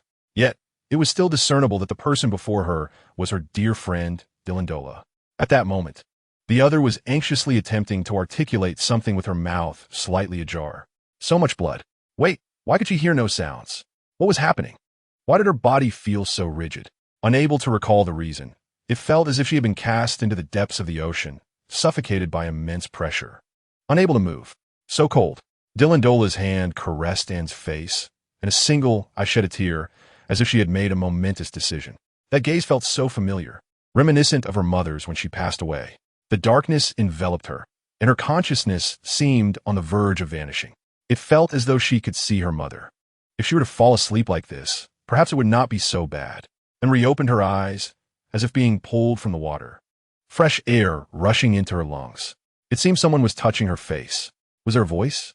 Someone was calling her, and abruptly opened her eyes, gasping for air. Before her, Dylan leaned gently against her, her short hair disheveled, murmuring indistinct words. However, and still discerned the message. Fortunately, we have the same blood type. How wonderful. In her hallucination, the faces of her mother and Dylan gradually merged, and opened her lips, her voice parched as if she had not had water for ages. Trembling as she asked, Where's your heart? Of course, it is within your body. Suddenly, Dylan pressed down forcefully upon Anne, gripping her neck tightly, to the point where the sound of cracking could be heard. Return my heart to me. The other party glared with wide eyes, and the remaining blood-red eyeball fell from their gaze, striking Anne's face. What? Remember, this is what you owe me. She spoke in a hoarse voice, reminiscent of a malevolent spirit. Time seemed to stretch indefinitely until the sound of the collapsing house finally faded into silence. Cough. The ground was shrouded in dust. Anne struggled to open her eyes, only to be choked by the haze. Pain radiated through her body, and she could no longer feel her left hand or foot. Perhaps they had been crushed to dust, or simply lost. Who could tell? Tick-tock. It seemed she had dreamt of Dylan. The overwhelming pain likely triggered her body's protective mechanisms, causing her to lose consciousness. After all, she was still human by genetic standards. It felt like a nightmare. However, it mattered not. Having received someone's kindness, it was only natural to endure some retribution. One must always emerge from such experiences. Repeatedly ruminating on the same matter bears no positive significance. Indeed, it holds no positive significance. By the way, what just transpired? It felt as though someone had pulled her back just as the ceiling collapsed. Otherwise, she might have become mere meat paste on display in a shop. Where was the person who saved her and attempted to move her neck? It seemed she could move it. She was unaware of how long she had been unconscious. But her neck had nearly recovered, while the rest of her body remained immobile, likely because the nerves had not yet healed. She could speak. Tick-tock. As the dust settled, a face she knew all too well materialized before her. You've finally awakened. Hunter gazed at her with a smile, asking if she had slept well. He still could not suppress his emotional expression, frowning as he expelled a large amount of blood foam toward Anne's ear, inevitably splattering her cheek. Ugh, how disgusting. Anne's indifferent expression twitched involuntarily, revealing her distaste. Why does this guy always manage to ruin the atmosphere? Aren't you a vampire? Should you be thrilled to see this? Hunter gestured toward the blood foam nearby. Aren't you going to seize the opportunity? When you see a dirty intestine, do you eat it? So my blood is akin to an intestine in your eyes? To you, that is a compliment. I shouldn't even be talking to you. Hunter's voice seemed to weaken, his complexion paling. I am dying. You wouldn't only want to discuss this, would you? It doesn't matter. How long was I unconscious? Anne inquired, her expression softening. Very briefly, 3 minutes. Hunter managed to lift his left hand to wipe his mouth. at that moment and noticed he was entirely sprawled over her. He was propped up on his knees and elbows above her body. Two dark protrusions were visible from Hunter's abdomen. Upon closer inspection, they were steel rebars, piercing through his body. His clothes were already torn, and the bulletproof plates were utterly ineffective, having been cleanly penetrated. The dripping sound she had heard earlier was the blood from the ends of the rebars falling to the ground. "You saved me? Why?" And glimpsed the massive slab of concrete bearing down on Hunter's back. She could not fathom its weight, but it was evident that had he not supported it, she would have been crushed flat. "Huh? Do you think this position is one I desired?" Hunter replied with a contorted face, his mouth twitching incessantly. If it weren't for the adrenaline, he might have already succumbed to the pain. When the dilapidated building collapsed, I simply failed to dodge. Who would willingly save you? This rebar has pierced through both my front and back bulletproof plates. Now, I can't get a refund. Why does that tone sound so regretful? Does it mean you were hoping to return for a refund? Return my gratitude to me. You just pulled me back. I merely didn't want Oman to suddenly lose his most beloved daughter. It appeared that this guy was suffering from severe internal bleeding. He was indeed close to death. Chapter 25, The Master of Sarcasm. What do you intend to do now? And turned her gaze elsewhere, suddenly unwilling to witness this expression on the face of the person before her, as it reminded her of another who had forcefully thrust a heart into her hands. The locations where the two rebars had pierced were precisely where her ribs and spleen lay. "Cough. Are you truly going to die?" And questioned skeptically, as a resurrector, "Is your ability only this limited? The world I lived in previously had no mysterious creatures. It was only natural to be ignorant. Congratulations, you have won, but before that, you should take a look at this." Hunter pointed to a nearby light source, and then finally understood why she could see their silhouettes in the enclosed ruins. The ultraviolet lamp had long been shattered. It was the light emanating from a phone. The information displayed above made her eyes widen. "Do you see it?" Cough. A massive fire and explosion occurred at 53 Rich Street. The information has since been blocked. I managed to take a screenshot before it was deleted. I can only guess that an attack related to the mysterious occurred there. 53 Rich Street. Anne's pupils suddenly trembled. "That is your home, the area where Oman resides." Yet he mentioned he would visit a friend tonight. Anne's voice quivered slightly, as her vampiric healing abilities were continuously mending her shattered left hand and foot. But the pain of regeneration was unbearable. The process was far too slow. "We cannot rule out the possibility that he returned early." Hunter gently shattered her illusions. "You wish to save him, don't you?" "Yes, I must wait for my body to recover." "Open your mouth." Hunter commanded firmly, staring intently into the girl's blood-red eyes. "What are you planning to do?" "The task of rescuing Omand has been entrusted to you." The girl retched, some red fragments falling beside Anne's head as she struggled to turn away. "How disgusting," and suddenly felt an urge to laugh, but could not. "I can't do it. I don't know what to do now. You can do it." Hunter weakly extended his arm. "See, your mouth can still move? Bite down." "Why?" Words are a remarkably convenient tool, capable of easily altering perceptions of reality. Omand is an exceptional individual. He will not be affected by this. In other words, Omand is a good teacher. I believe his students would not be lacking in merit either. Hunter's speech grew increasingly fluent, as though his injuries had healed. "No, no, no. It must be a momentary revival." Mother was like this, and Dylan Duo Law was too, their eyes shining with hope. They all wish to live well. I often see them in my nightmares. If Hunter dies today, there may be one more person in my nightmares.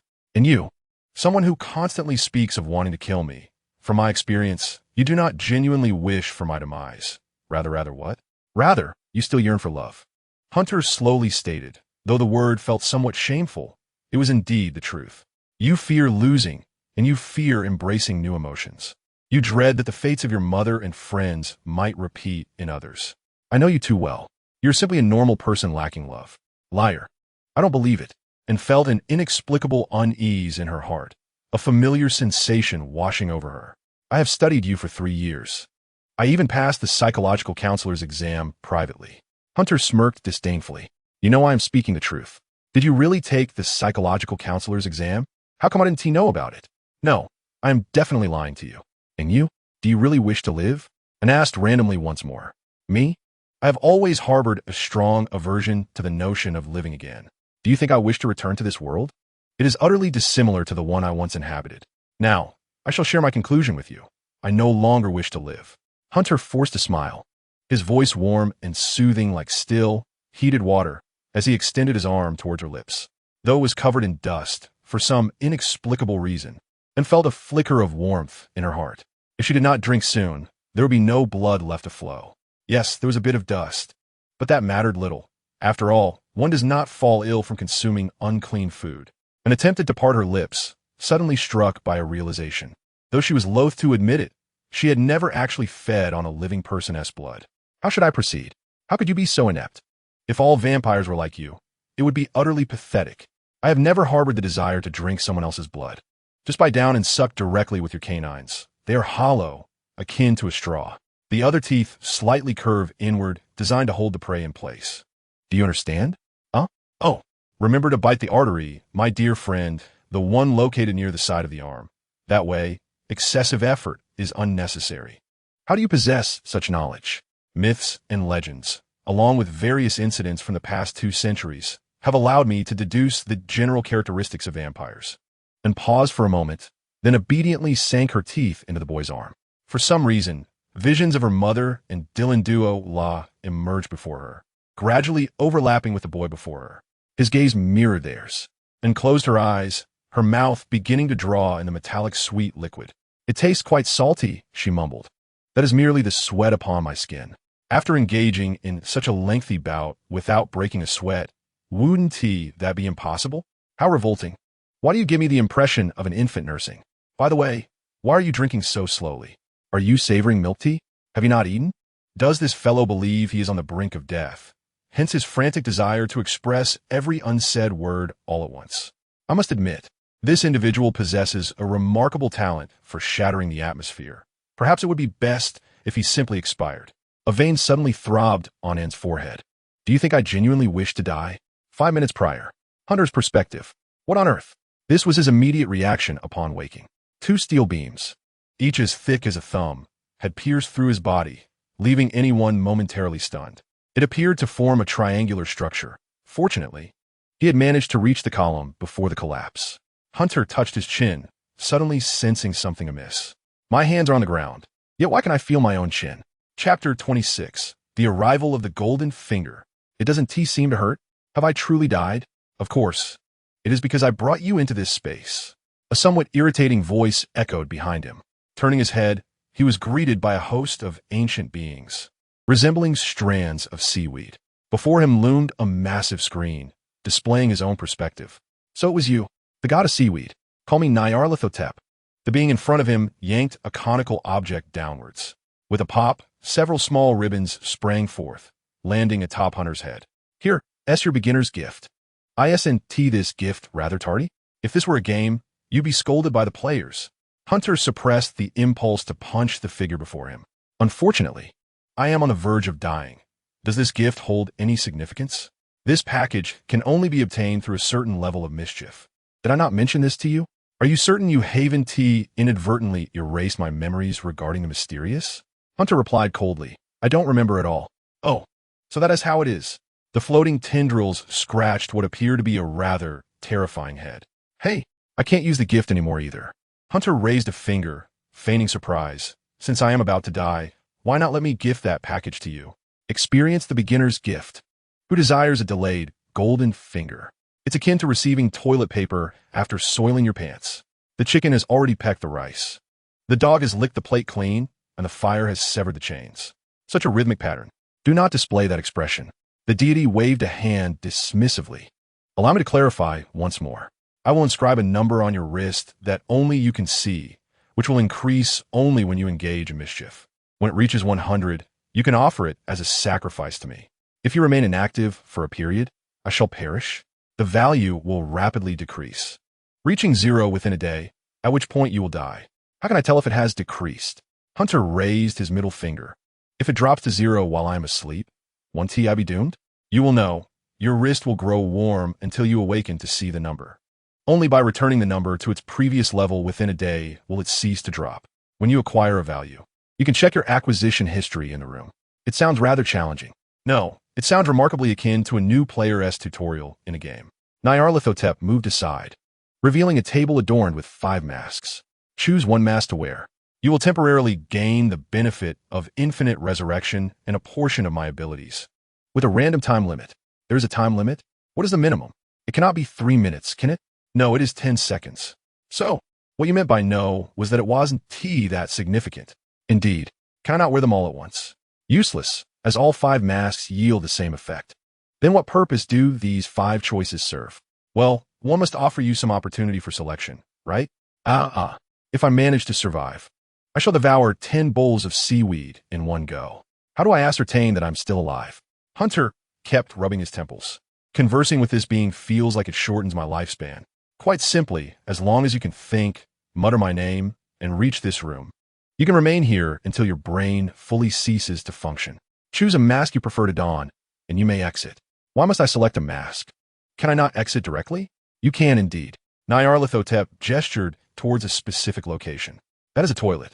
A time-space transporter. That is merely an ordinary toilet. Regardless, as long as you sit upon it and pull the cord, you can return to reality. Who designed this toilet? Naturally, it was I. Your divinity is truly abstract. Whether I am abstract or not is irrelevant. However, you are on the verge of death due to a mere vampire. What can I do? It is already impressive that someone who has never faced a vampire can reach this extent. Imagination and execution are always distinct. It is somewhat unreasonable that despite my extensive preparations, I nearly met my demise. If worst comes to worst, switch with someone else. You think someone else could handle this vampire to such an extent? What if there is? Then let them come. Hunter spread his hands, sat on the toilet, and yanked the lever, vehemently protesting before he was flushed away. Switch me out. Bury me, I beg you. I refuse, for you are my best candidate. Nyarlathotep floated beside him. I have one more question. Speak. The negative emotions you mentioned earlier, were they truly? Did I let that slip? Very well. Allow me to explain. What I take from you are merely the emotions that would lead to your sanity's deterioration. Before her, a vast expanse of kelp floated momentarily, offering a definitive answer. For instance, as the most primal fear within the human body, you are devoid of it. In summary, you shall forever retain your sanity. Madness shall remain foreign to you.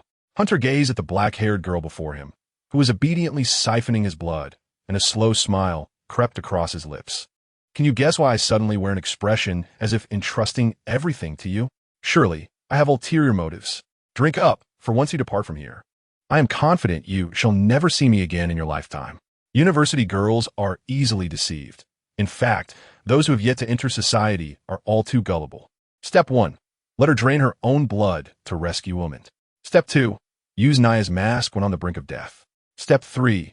Devise ways to ignite this wasteland, preferably engulfing it in flames until it is reduced to ash. There is no shortage of gasoline from the surrounding cars. Afterward, I can travel overnight to another city, heading to that orphanage in the Northern Arkham Federation. I recall that there exists an establishment for forging documents. As long as I locate the director and part with a small sum, I can acquire a series of proofs, a veritable one-stop service. Remarkably efficient indeed. Truly, the orphanage is a treasure trove of opportunities. Wait, my head feels a bit dizzy. Why have my hands become so slender? Is this the result of excessive blood loss? The human body begins to lose consciousness after a third of its blood is drained, and this little creature drinks rather swiftly. More evidently, her body began to rejuvenate. Hunter could even hear the sound of flesh regrowing. Chapter 27. Modern technology, my friend. Should Fiona discover tomorrow that one person is missing, I wonder if she will be astonished. Seemingly impatient with the wait, Hunter attempted to strike up a conversation, though it was unlikely this girl would respond. The girl named Anastasia had always been rather aloof, disinclined to engage with him. She must be feeling guilty. Oh, she responded. What? She feels guilty for passing notes between us. With fangs equipped with straws, all she needs to do is suck, and the blood will be drawn deep within her body. During this time, she can naturally mumble some words. Next is Khan. If he discovers the note you passed, he will likely suspect Fiona to be the very embodiment of a murderer, and then I'll be gone the next day after rendezvous. It seems there is nothing left. Although I possess striking looks, I have few friends. Those individuals you have incapacitated who would dare befriend you. Honestly, were those troublemakers summoned by you? Why is the corner of your mouth twitching? In short, Pert Nose let out a brief huff. It certainly is you. ISNT it. Smack. And released her grip, leaving behind 2 blood holes on her nearly withered skin, accompanied by a suspicious liquid. Ah, it doesn't hurt. So this is how vampires draw blood? This world is truly a marvelous place. I wonder if succubi exist, possessing a profound thirst for knowledge. I genuinely wish to observe how such beings feed. Frankly speaking, I would gladly provide sustenance. What are you staring at? And opened her mouth. Her canines appeared particularly elongated, seemingly designed to delve into deeper veins. Her teeth gleamed white, and her lips, freshly nourished by blood, appeared strikingly vibrant, resembling a perfectly round cherry. Tempting one to take a sip. Her visage was as pure as an angel's, her gaze bright and captivating. How has this girl suddenly become so beautiful? And why do I harbor such thoughts? Oh, I comprehend. I am intoxicated. Hunter furrowed his brow. Is there some toxin in your saliva? Why do I feel less pain? Perhaps it is to prevent the prey from struggling during feeding, thus containing a calming component that soothes the victim. An S range of motion evidently expanded. She could even lift her recently restored left hand, though her fingers remained unbending. Isn't that akin to a mosquito? How could vampires possibly be compared to mosquitoes? Mosquitoes also leave you with a lump. What merit is there in comparing such lowly creatures? I am on the brink of death, and you wish to argue this with me? Hunter retorted, Fine, I shall die for you to see. With that, his head tilted, collapsing onto Anne's chest, lifeless. What on earth? Is this the end of the entire story? And stared in bewilderment at the figure that had suddenly fallen onto her chest. Is it truly possible to perish so suddenly? In disbelief, she reached out to check for a pulse. There is still breath. You cannot be deceiving me. How rigid. She heard Hunter mumble those two words in a daze. Then, she felt no more breath. It appears he has indeed succumbed, through the unique gaze of a vampire. She could see his soul beginning to dissipate. Why were his last words like that? Several veins popped on Anne's forehead, nearly causing her to laugh in exasperation. Forget it. I need not dwell on such matters. Her body still unhealed, she utilized the light from her phone to scrutinize the young man before her. His hair was dusted with ash, his expression one of disdain, as if he had rested against something hard. The genes of the Reed family are exceptionally fine. One can discern hints of Omen's youth in him. A high nose, gentle features, a slender face, and somewhat coarse, short hair. Perhaps due to the Reed family's long-standing profession as exorcists, there might indeed be some bloodline heritage present. Hunter lay sprawled across her, one hand propping him against the floor above in a triangular, three-dimensional space, and carefully placed nearby debris beneath the wall panel, cautiously freeing Hunter. She glanced once more at the messages on her phone. The incident began 5 minutes ago. She should still have time to return, remembering Hunter's earlier words. Her eyes inexplicably grew moist, recalling the deaths of her mother and friends. Although this fellow named Hunter is hardly a good person, he did save her, after all. Is it merely an illusion? His gaze, akin to Delando OS, bore the semblance of self-sacrifice. Could he be a deceiver? From her knowledge, this fellow hardly spoke the truth. Yet now he lay cold. According to her understanding, this individual always had contingency plans. Even when cornered, he would not succumb so easily. He is indeed dead. That is a fact. If he were to seek rebirth, without the proper materials and incantations, it would be impossible for him to achieve it. But he should not have met such an end. He possessed such an astute mind. Although he was her adversary, his intellect was undeniably valuable. He should not perish in this manner. But wait, should he die at all? The girl suddenly felt a heaviness in her heart, her emotions growing complex. What a nauseating plot twist. It must be a point of contention. Anne, are you inside? Omen's voice suddenly resonated from outside the wreckage, imbued with a convincing force. What? Why are you there? Anne was startled, her body still immobilized. She could barely stand, her left hand and foot still lacking restored nerves, allowing only minimal movement. This doesn't make sense. How could Father possibly come here? Anne, wait for me. I'm coming in to rescue you. The voice from outside the ruins echoed again, blending with the sound of rain, creating an ethereal ambience. Wait, is that truly him? And glanced at her phone. Upon opening the application, I located Amon's account and clicked on the details page. The real-time location displayed, affluent neighborhood. This was the address of home. Amon, being someone who seldom parts with his mobile device, had a voice that could easily be recognized when shouted from outside. A counterfeit. I couldn't help but chuckle. Modern technology. Young man, what a tumultuous time we live in. I clenched my teeth, suppressing my exhaustion as my heart began to constrict blood coursing through my veins, and my eyes turned crimson. Suddenly, my mind felt remarkably alert. The voice that had recently lingered in my ears transformed into a sharp, hoarse sound, the very essence it was meant to possess. Chapter 28. Such diverse interests. This raspy, discordant voice was truly repulsive. Feeling slightly rejuvenated, I cooled my heart. Each time I harnessed the power of this heart, fatigue overwhelmed me, especially after a fierce battle. A brief respite was in order. Did this voice diminish my sanity? Was it hypnotic in nature? My hand unconsciously flitted about, as if my fingers were too weak to exert force. The image-sending interface of the application inadvertently opened, and a plethora of images flooded my vision. Intriguingly, his album was password-protected, yet it could be bypassed through the mobile application to gain direct access. What was this? It appeared to be a compilation of various rumors, including recent frequently mentioned terms. The murderer is suspected to have arrived in Duo Lane City. My heart raced as I attempted to delve deeper, discovering a series of summaries by Hunter regarding this incident. Characteristic 1. No one has ever seen him, or he prefers to strike during the dead of night. Characteristic 2. The perpetrator is fond of collecting beautiful beings. Both men and women who experience this event subsequently vanish. Undoubtedly dead. Characteristic 3. The murderer is suspected of possessing a certain ability. Following each incident, new information typically surfaces only on the second or third day, suggesting possible hypnosis or lethal prowess. Given the absence of combat remnants at the scene, it is likely that the victims were taken away unceremoniously. Hypnosis? Wasn't that what I just experienced? Characteristic 4. The murderer may possess formidable combat skills. Order maintainers of the present world, such as Miskatonic University, might have dispatched personnel for investigation, yet there have been no updates for 3 years. One possibility is that they have failed to apprehend him.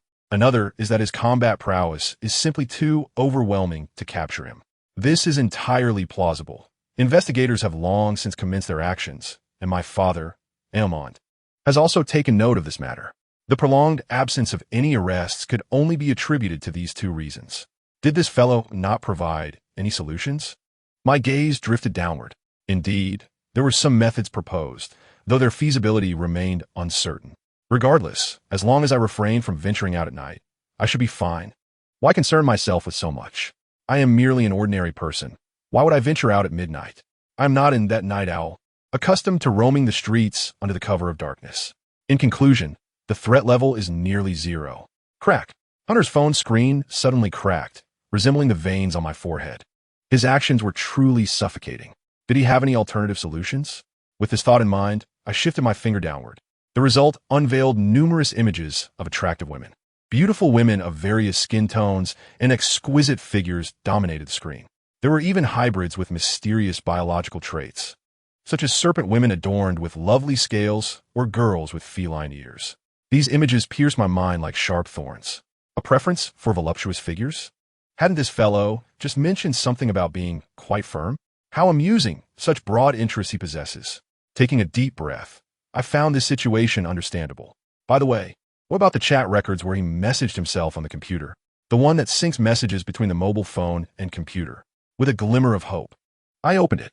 To my dismay, it was filled with an abundance of memes and risque images, an overwhelming number of Cheem's dog memes. I couldn't help but feel a vain throb on my forehead. What nonsense! At his age, how could he still indulge in such frivolities? For the Reed family, I suppose. I extended my nail, slicing my wrist and biting down hard on my lower lip. This was not for selfish reasons. Hunter sat at the table, pleasantly tapping his fingers in rhythm. This fellow was about to depart. The average human brain succumbs to death approximately 24 hours post-mortem, which meant I only needed to wait a few hours for him to leave.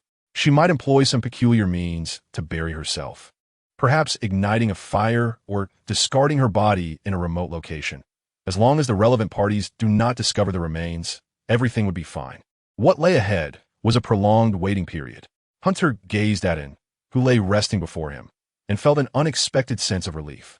A life free from the constant strain of vigilance was finally within reach. Eureka! Hunter grasped the mask in his hands. It was a golden mask. To call a mask was somewhat inaccurate, as it lacked eye holes. Once donned, it rendered the wearer blind. There was an undeniable sensation of being unable to remove it once worn. Was it merely an illusion? Never mind that. As long as I don the mask before I fully perish, I can wield the powers of a deity. How exhilarating! What abilities await me? I could hardly contain my excitement. Suddenly, a sound reached my ears, and the sensation of having a corporeal form gradually returned. Had I been reborn? No. It felt more akin to resurrection. Had I donned the mask? I seemed to lack any recollection of having put it on. So had I or had I not? Regardless, it felt as though I had returned to life. Yet, why did I still feel achy all over? Had that unscrupulous deity deceived me? Where was the promised recovery? And what was this cool sensation in my mouth? Was it gasoline? It felt somewhat viscous. Could it be that at the moment of my revival, and intended to incinerate me? Hey, did she truly wish to witness my incineration? If so, there would be no time to save Aemond. Where would she find the leisure for such antics? Why did my body feel tingly, and why did my ears seem to detect sounds? Suddenly, I felt someone pry open my eyelids, a brilliant light flooding in. My hair. This sudden stimulation caused Hunter to jerk his head to the side. Yet his position seemed precarious, plunging into a somewhat soft embrace. To call it soft would be a misnomer. It felt akin to colliding with a somewhat firm pillow. What on earth? Just as Hunter was about to utter the word hard, he caught sight of a familiar face. Gulp. He swallowed as if choking down rust. The taste peculiar. Huh? Hunter awkwardly raised his hands. Chapter 29. Wait, why is my phone cracked? How do we meet again? He lamented, his face drawn. I feel as if I am about to meet my great-grandmother. How have you pulled me back? How on earth did you manage it? Where would a child from an orphanage find a great-grandmother? A metaphor. He touched his chest. The fatal wounds had healed, his tattered sweatshirt discarded, revealing a robust upper body. I was merely attempting something. And Pien tilted her head, tightening her clothing as much as possible to prevent any accidental exposure. After all, your blood has the ability to heal my wounds. I am curious to see if I can restore you as well. You allow me to drink your blood? Smack. I observed a metallic taste, reminiscent of rust. However, the fact that it revived me with her blood indicates that she no longer wishes to eliminate me. What is this phenomenon? Hunter felt the lingering weakness in his body, 2 holes left by the steel rebar piercing through him, now filled with newly grown, pale skin. Is this a vampire's ability? This is rather grotesque. Hunter gestured, pointing to his well-defined abs. Look, my abs. Impressive, right? I grant you permission to touch them. I would rather not, nor do I hold any high expectations. I merely wish to try. And shot him a glare, swallowing hard. She truly did not expect that his life was so easily restored. Are you not planning to eliminate me? I truly died just moments ago. The matter of your demise can wait for a while, and directed her gaze beyond the ruins. The murderer you mentioned is likely out there. He just disguised himself with the voice of Aemond. Are you certain? Hunter closed his mouth and listened intently. Yet, all I hear is your voice. Huh? Hunter concentrated for a moment. Wait, children. I am coming in to save you now. It was indeed Aemond's voice, but his location is not here. Hunter chuckled. Who would believe that? Do you not feel dizzy? And widened her eyes. She had believed it for several seconds. Had it been an ordinary person, they might have continued to believe it and met their demise. I do not feel dizzy. This fellow's sanity might be far greater than anticipated. Could it be due to the fact that he is a resurrected being? In any case, we must eliminate him or escape from here. Hunter remained still, gazing at her, sensing his stare, and appeared perplexed. What is it? Why do you think I would assist you? Hunter replied, I simply do not wish to disrupt Aemond's family. Yet, here lies the dilemma. What are you? Just because you revived me, do I owe you my assistance? I did not request to be resurrected. I wish to save Aemond, but I cannot do it alone. That murderer is elusive, and I have no confidence in escaping his grasp. And suddenly stumbled over her words. Seemingly perplexed as to why she was doing this, her head bowed in discomfort. You came here intending to kill me, yet I have defeated you and spared your life. I have stated my desire to no longer live. We should be even now. Do you wish for me to do more? Hunter tilted his head, observing her evasive eyes. Huh, he lay back down. Consider me dead. A second resurrection, and abruptly lifted her head, nervously tucking her short hair behind her ears. What? Let us consider this your second revival.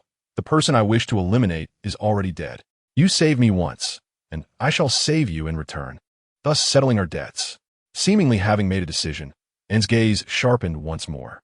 As long as you assist me without harming myself or my family, I shall regard you as my kin and will no longer act against you. Should you require aid, I will do everything in my power to assist. including matters concerning mysterious texts. You should understand how complex it is to establish a new network of relationships under a different identity. You have 5 seconds to consider this. Sweat beaded in Anne's palms as she tugged at the hem of her clothing, her voice trembling, making it difficult to imagine the courage it took to utter such words. This choice bears an immense burden for a 17-year-old girl. At her age, she should be relishing her school days rather than facing life and death decisions here. 5, 4, 3. Hunter sat up, casting a complex gaze at him. Does this mean that once I agree, she will heed my every word? And with the accumulated texts of the Reed family, it is worth noting that Aemond has secured all texts related to the mysterious in a safe room, nearly a meter thick, which cannot be opened by ordinary means. 2. Why the pause? You do not think I would agree at the last moment like in a movie, do you? 1. Silence. And gritted her teeth, turning to brace herself against the railing. Very well, I must rely on myself. The scion of the Reed family cannot afford to hesitate. After all, the family motto is, either take action now or witness others perish. And muttered to herself, resolute in her decision. Even if no one assists, I must do something. In that instant, it felt as though time slowed to a crawl, embodying the essence of a warrior's irreversible departure. If I am to eliminate him, I possess a few methods. 17-year-old girls are so easily deceived. Just as she resolved herself, a hand landed on her shoulder. Has anyone ever told you that you truly have a knack for ruining the mood? And covered her face. Hunter mysteriously retrieved a plastic bottle from his pocket, his phone in his right hand, sporting a somewhat lewd smile. My spotlight and other props were damaged in the recent collapse. However, this Glock and the holy water in the plastic bottle remain intact. You agreed? And longed to ask this question, but hesitated to voice it. Conveniently, I have a wish as well, to give those wretched mysteries a taste of their own medicine. I am in. A hero will not flee at the last moment. As Hunter spoke, he scrutinized Anne's expression. How disappointing. Why is she so calm? I knew you would agree. And suddenly burst into laughter, wiping her eyes in a whimsical manner. Do you think I know you that well? For the sake of profit, you would do anything. It seems I have finally connected with this extreme, radical girl with a psychological disorder. Can we now say we are on the same side? Previously perceived as foes, our relationship now appears considerably more normalized. How intriguing. Just not long ago, I contemplated going solo to learn.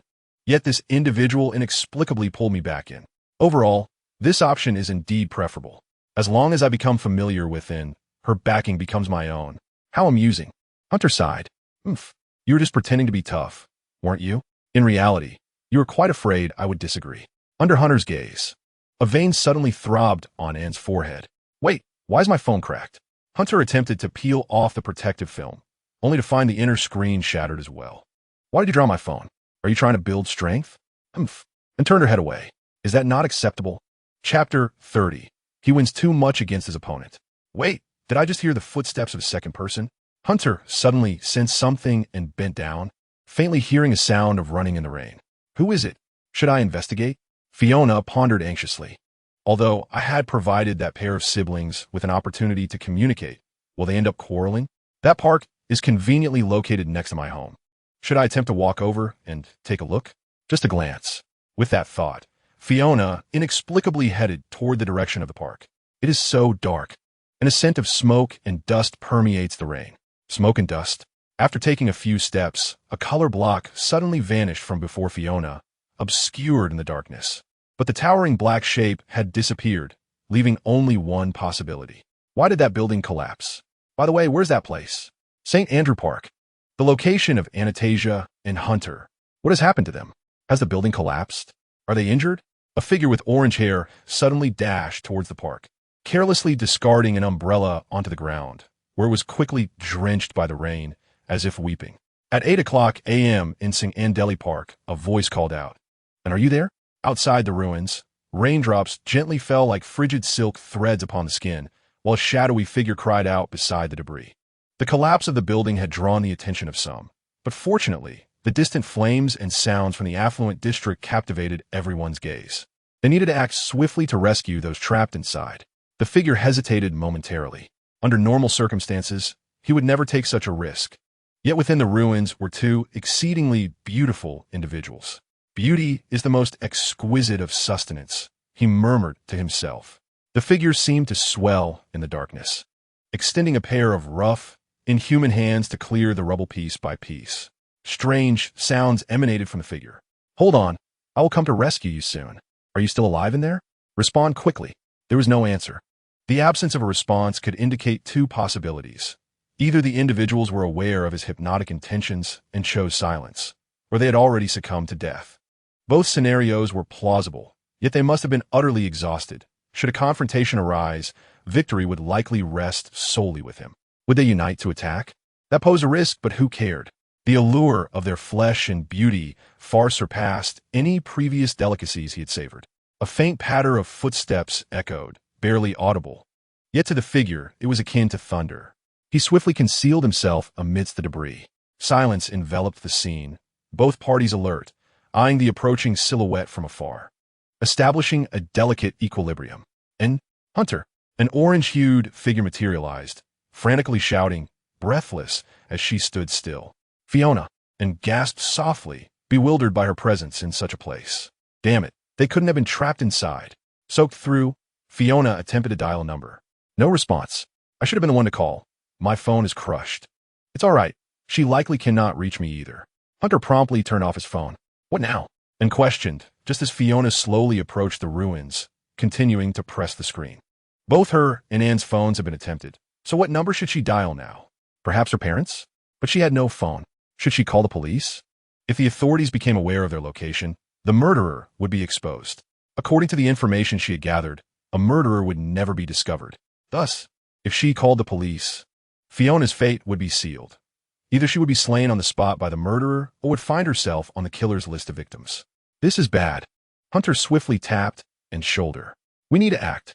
She's going to call the police."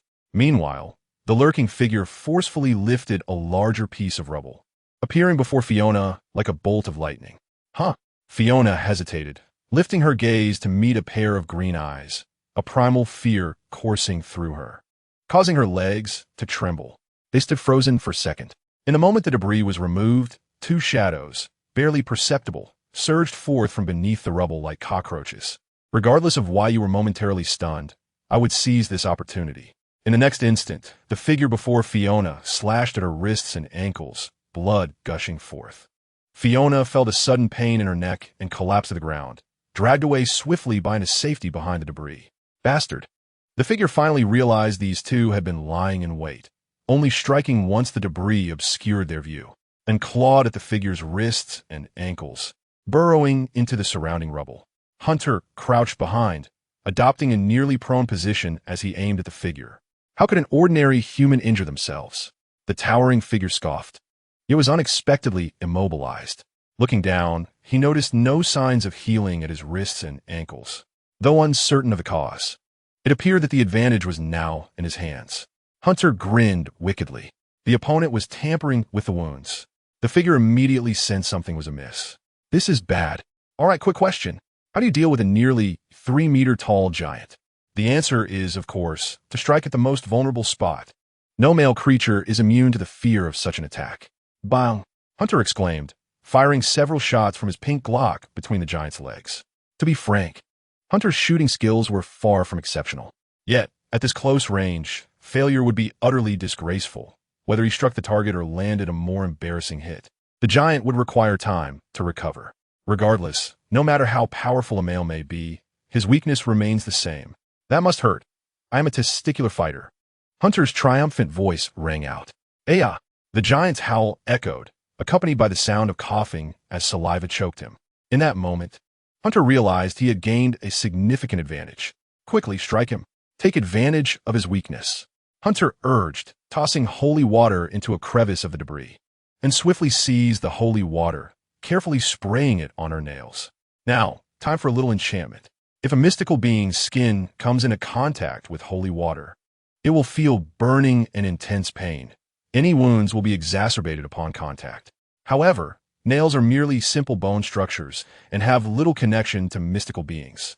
To inflict a wound with nails tainted by holy water will halt the opponent's healing process for a limited time, roughly a few seconds, definitely sufficient. "I can't do it," and suddenly replied, attempting to widen the wound, but the figure's body had abruptly hardened. Her nails could not even leave a mark. I think I understand why he has never been caught. The concrete walls are exceptionally sturdy, and Anne's nails can slice through them like tofu. Yet against such skin, they leave no trace whatsoever. Moreover, standing over 3 meters tall, it would be impractical to transport him elsewhere.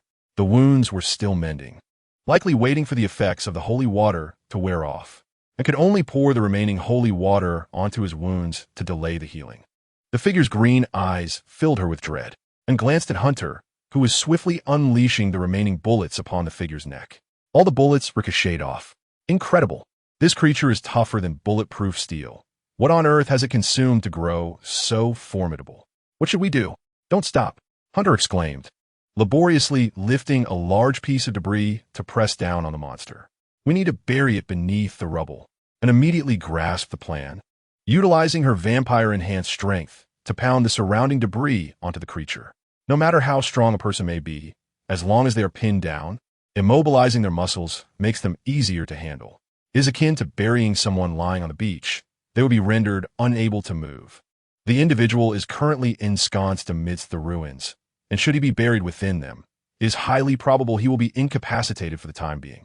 What measures must be taken to eliminate him? Anne, with some exertion, remarked, her body slick with a mingling of sweat and rain, her attire clinging closely to her form, accentuating her robust and healthy curves. To what extent are these curves healthy? They are of a nature that one could post a photograph on social media without fear of being banned. Her long legs might still hold some allure, but there is no time for admiration now.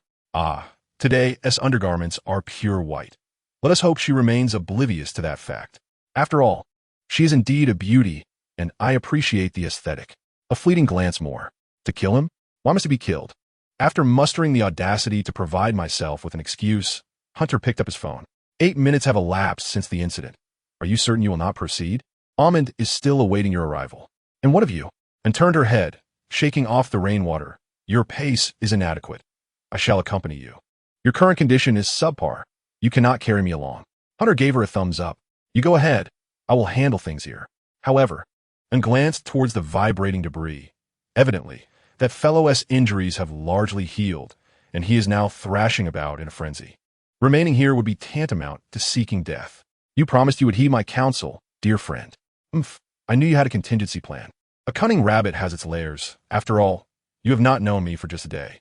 Be careful not to perish. Even a rabbit has moments it cannot escape. And frowned, turning to vanish into the rain-soaked night, leaving no trace behind. She emitted a melodious hum.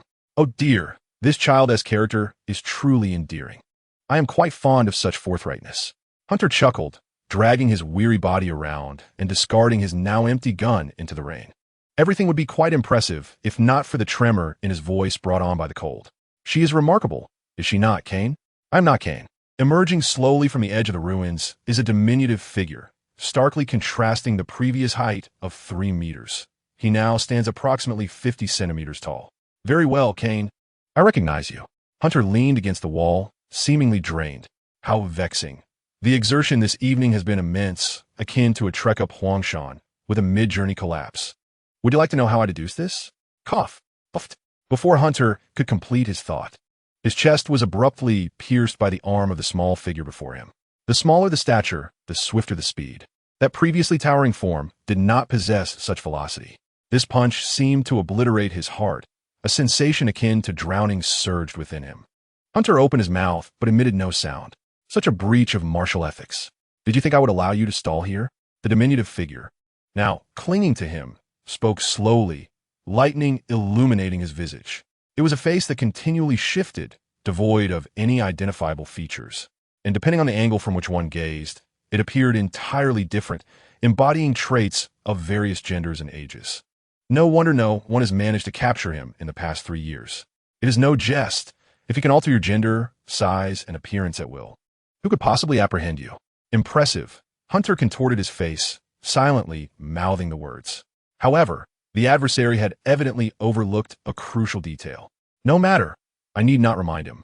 I shall simply remember it myself. Next time you strike, aim directly for the head, ideally shattering it. But you cannot do that, nor do you know how. For as long as even a fragment of brain tissue remains, I shall have ample time to don my mask. Fiona Karenina, the striking young woman with orange hair. is widely regarded as the belle of St. Delic University, possessing both a splendid figure and a sharp intellect, exuding warmth. She even mingles amicably with the infamous campus bully, Hunter Reed. Yet, I deem her perfection to be beyond the scope of human language, comprehensible only to those who have interacted with her. For she is the quintessential ingredient. Cain Fresto had set his sights on this girl upon arriving in the city. In truth, he bears a different name, one he adopted after encountering the last of the caretakers within the Scholar Church. But who cares? That individual has been consumed, and the name now rightfully belongs to him. The genetic sample hails from the enigmatic creature known as a troll. The Scholar Church fortuitously obtained a specimen of its remains decades ago, and after years of research, they resolved to commence human experimentation. Chapter 32. I consume all equally. Infused with the troll-esque genes, Cain is the last one standing. In actuality, he is not the flawless specimen. Yet this is a compliment, for he possesses strength surpassing that of the intended perfect specimen. He can alter his body's size at will, and when he assumes the troll form, his skin hardens. Though he cannot move in that state, his skin is virtually impervious to any weapon. It is no joke. If someone were to employ missiles against him, it would be a trivial matter. But who would launch a missile into a crowded urban area? Furthermore, the sounds he produces are beguiling, a result of genetic mutation. Thus, he is liberated in every sense. For 3 consecutive years, he has roamed numerous cities, targeting those of exquisite beauty, regardless of gender. He believes that only those with superior genes deserve his pursuit. The Scholar Church concurs with his aesthetic. Such audacity naturally draws attention, yet invariably, they have either failed to capture him or have fallen victim to his predation of the comely. Today is no exception. This fellow named Hunter dares to seek a date with Fiona. What a delightful surprise. Hunter possesses commendable genes, with medium-length brown hair and deep-set eyes, frequently engaging in athletic pursuits, succulent and robust. And Fiona, well, she requires no further introduction. She has always been my target. A perfect catch. Yet, the plan has encountered a hitch. The collapse of this building was indeed unforeseen. The one who arrived was not Fiona, but rather Hunter's sister, Anastasia. What a pity. Though she shares the same beauty, her physique is slightly less than perfect. No matter. Would one forego a delectable pork tenderloin due to a minor blemish? Certainly not. I consume all equally. Unexpectedly, while Anastasia appears delicate, she too possesses a lineage tied to mysterious creatures and has connections with Hunter. To be precise, it is not a connection, for it is evident these two individuals are utterly exhausted. They have clearly engaged in a battle prior to my arrival. Regardless, today has yielded some rewards. At least I have secured 2 delectable bodies. What shall be done tomorrow? I shall continue masquerading as Cain to lure Fiona out and devour her, after which I can vacate this city. As for the members of the Scholar Church who brought me here, it seems they were ambushed today. A figure resembling a scholarly professor summoned a massive fireball that exploded at its center. Many appear to have perished. However, what concern is that of mine? I'm merely here for a meal. Cain slowly withdrew his hand from Hunter's chest, casually splattering the blood upon the ground and gently wiping the blood from Hunter's face. What a magnificent visage! After admiring it for a moment, Cain grasped Hunter's collar and proceeded into the depths of darkness. The sweet, succulent body deserves nothing less than steaming to perfection, for that sensation of locking in all the juices is simply exquisite. Where are you taking me? Hunter, brimming with confidence, inquired. You need not know. That's not right. What is your situation? Suddenly, Cain released his grip and transformed into a towering giant, 3 meters tall, crushing Hunter into the ground with a single step, causing the floor to tremble momentarily. His weight, after his transformation, defied superficial judgment. The concrete buckled beneath him as if a heavily laden truck had thundered by. And what a Hunter! Reduced to a shattered form, with organs strewn about, a foul stench permeated the air. No matter how he feigned death, it was clear he was irrevocably gone, reduced to a mosaic of flesh, devoid of any hope of revival. It was astonishing to realize that one could survive without a heart for so long. It seems all is well now, Cain mused. Though the ingredients are somewhat ruined, they still remain exquisite. Even fragmented prime steak is still prime steak. Gazing at the motionless Hunter, Cain regrettably lifted the relatively intact pieces of him and proceeded toward his temporary stronghold. Yet, a lingering curiosity gnawed at him. How had Hunter survived for so long? His peripheral vision remained fixed on the dismembered hunter, but as he momentarily diverted his gaze to the path ahead, a voice chimed, so decisive. Are we? The one in your grasp is covering his nose and laughing. Yet it appears you have not succeeded in eliminating me. Care to try again? A sudden turn of events unfolded. The food had seemingly revived, hopping about before him. What the hell? Is this a ghost story? Without a glance, Cain discarded the body in his hand onto the ground, hastily attempting to flee the scene. His objective was clear. When faced with the unexpected, he would choose to abandon ship immediately. What scene have I not witnessed? He thought. If he could not capture it, he would simply need to select another target. Lost in contemplation, Cain suddenly felt his body weaken significantly. What? Knight 804? Are you finally going to utilize your beginner's gift pack? Naya fluttered excitedly beside him. Be quiet. Hunter grasped a golden mask, its surface adorned with intricate patterns reminiscent of numbers and dice, exuding a sense of design. Upon wearing it, he felt the mask meld with his face, and in the blink of an eye, he was struck by the stinging sensation of rain pelting down upon him. Reality returned. This rain seemed to be falling at an angle. Wait, the pain was not emanating from his body, but rather from his chest. That hand was still embedded within him, directly crushing his heart. It had been a miscalculation. He should have donned the mask after the hand was withdrawn. Now, having used it, he faced the prospect of dying once more. This hurt so damn much. With a swift tilt of his head, Hunter lost consciousness again. In this world, everything operates on probability. No one can guarantee what will transpire in the next moment. For instance, a vehicle might spontaneously combust, or a notable figure could fall victim to assassination. Events such as an airplane colliding with a skyscraper are not beyond the realm of possibility. Therefore, the capricious deity had bestowed upon him the ability to make judgments regarding the world's occurrences. The time limit was 2 minutes. A roll of a 100-sided die, 1d100, would determine the outcome. Each event could only be judged once, although if the mind could contemplate multiple scenarios simultaneously, it could assess various probabilities, albeit at a significant mental cost. For instance, assessing the probability of the individual before him dying suddenly. Assuming the required number was within 2, he checked the result. Indeed, the die landed on 5, rendering the judgment invalid. The rules were akin to those in role-playing games. Wait a moment. Did I just fail to assess a crucial probability? Hunter felt the hand retract from his chest and hastily began making other judgments. If this skill could be accurately employed, it would indeed be extraordinary. But the unfortunate reality was that success was elusive. Assessing the probability of a stone falling upon Cain and causing his demise yielded a result of 183.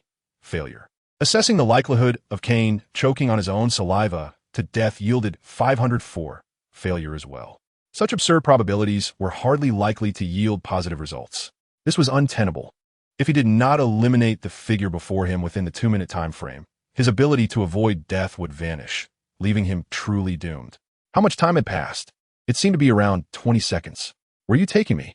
Hunter attempted to inquire. Simultaneously, he thought, let's give this a try. Assessing the probability of Cain crushing him into fragments with a single step yielded 20-30. Success. Naturally, one would typically deliver a finishing blow. In that instant, Hunter beheld an enormous foot descending upon his chest. He could almost hear the sound of bones fracturing, a sharp and crisp noise. Then he lost consciousness once more, only to awaken to find himself once again cradled in Cain's grasp. Thus, it became clear, the more likely an event was to occur, the greater its probability. This judgment ability was not meant for direct use in eliminating an opponent. That would be far too improbable. Its true purpose lay in guiding outcomes. Essentially, by continuously assessing toward a certain possibility, once the first step succeeded, the subsequent steps would naturally manifest. There is a saying, discover the patterns, summarize the patterns, utilize the patterns. In summary, it boils down to 4 characters, Dashiswoku. Once that trend is established, the ensuing events become inevitable, akin to water flowing effortlessly. Now, roughly a minute and a half remained. Watch me make a comeback. He thought. Yet, what if the comeback failed? Simple. It would mean the end of the book. Hunter contemplated in despair. So decisive are we? He chuckled while wiping the blood from his nose.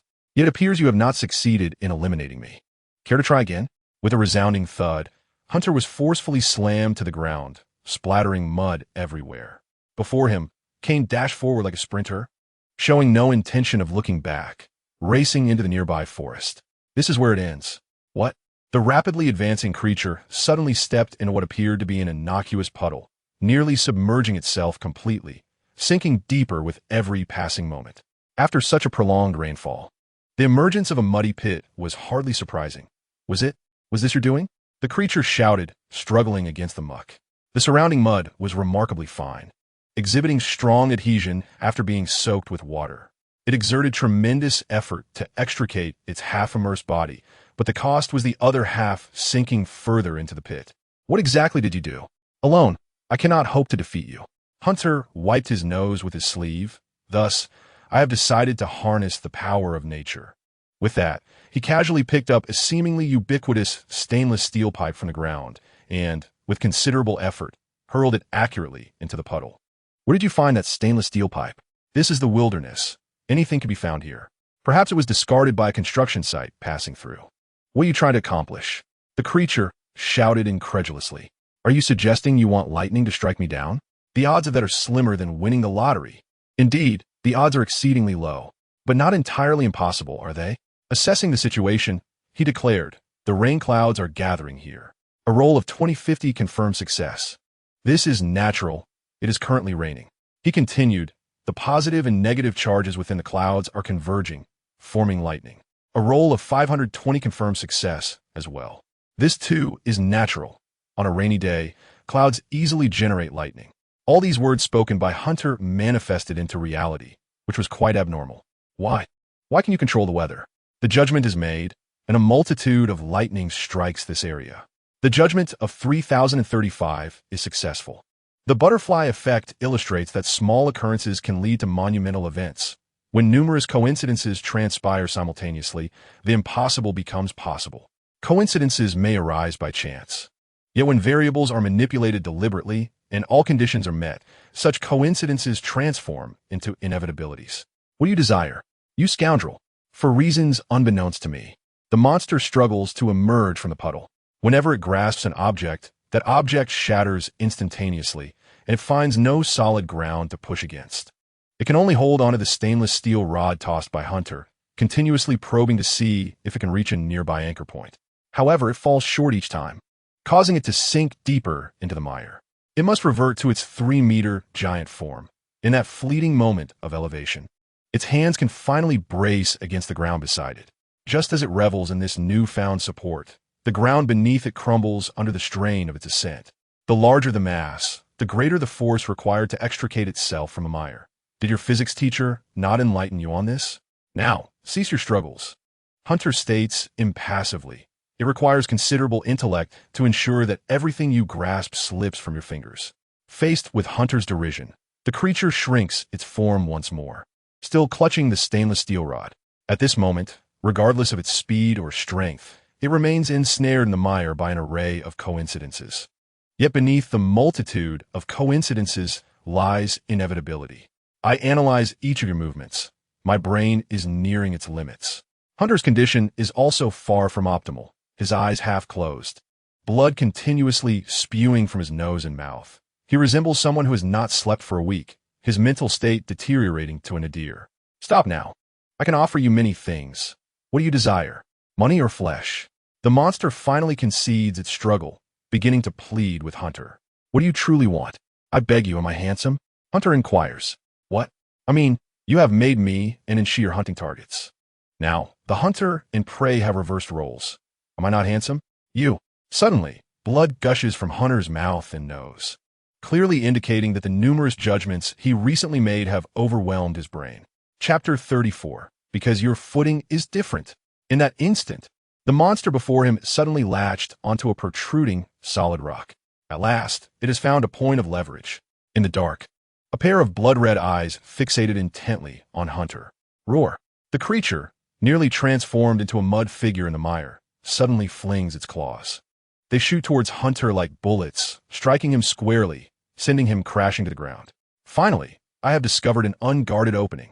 The monster cautiously grips that invaluable rock, pulling itself forcefully outward. Just give me a few more seconds. Boom! Lightning begins to cascade from the heavens in torrents, illuminating everything before them. as a figure resembling a malevolent spirit rises slowly. Hunter gently extracts the claw embedded in his scalp. Delight. He grins wickedly, forming a gun gesture with his hand. Pointing at the rock the monster is clutched, making a soft popping sound. The rock held by the creature suddenly shifts, then falls from its grasp. No, judgment. This voice serves as a cold decree for the monster, uttered dispassionately from Hunter's lips, as rationality completely outweighs physicality. You just asked me what I desire. I can provide you with an answer now. Hunter gazes steadily at it. I want your demise. I shall do everything within my power to ensure that those who seek my life disappear one by one. From the moment you desired my death, any possibility of negotiation ceased. You may struggle as much as you wish. With each futile attempt, I shall shatter your hopes. Once, twice, thrice. I shall render you utterly despondent. Do you believe that eliminating me will grant you your freedom? It is impossible. You have lost. Hunter wipes the blood from his nose with casual ease. I will end your life before you could take mine. Impossible. Do you understand why you will lose? Because you rely too heavily on your physical form. You crave flesh, yet you lack the means to procure it. Have you considered consuming corpses from the morgue? You believe that transforming your body into a mysterious entity renders you invincible? Your thinking is remarkably simplistic. Hunter mocks. Without hesitation, he states his next words. Lightning will strike that lightning rod. The dice within his mind spin rapidly, yielding a satisfactory outcome, 50-70. This place has accumulated an overwhelming amount of lightning, even without Hunter's command. Some of the bolts have already struck the steel bar in the monster's grasp. Roar! Bolts of lightning surge through the stainless steel rod and into the creature's body. It assumed there were merely a few strikes, but it was gravely mistaken. Countless bolts converge, resembling a tempest, encircling its form in a spherical mass. Even discarding the rod will prove futile. I did not even require judgment for this spherical lightning to manifest. My luck is indeed fortuitous. Hunter clutches his nose as numerous afterimages dance before him. His head throbs painfully, as if on the brink of collapse. Such judgments resemble blind boxes. One can never ascertain the burden they impose on the body or whether the judgment will succeed. Merely judging this lightning nearly resulted in a catastrophic explosion of his brain. Complete recovery can only occur upon his demise. I must devise a means to end my life. But has 2 minutes elapsed? Hunter is uncertain, his phone having fallen to the ground when he was initially incapacitated. Moreover, who would remember a 2-minute interval during such a life-or-death scenario? After all, Danzo would still be preoccupied with his Sharingan. If I were to take my life just as the time limit expired, it would signify the end of the entire tale. Boom! The silhouette in the mire undergoes a violent transformation. Ball lightning, a rare phenomenon in nature, carries energy within itself.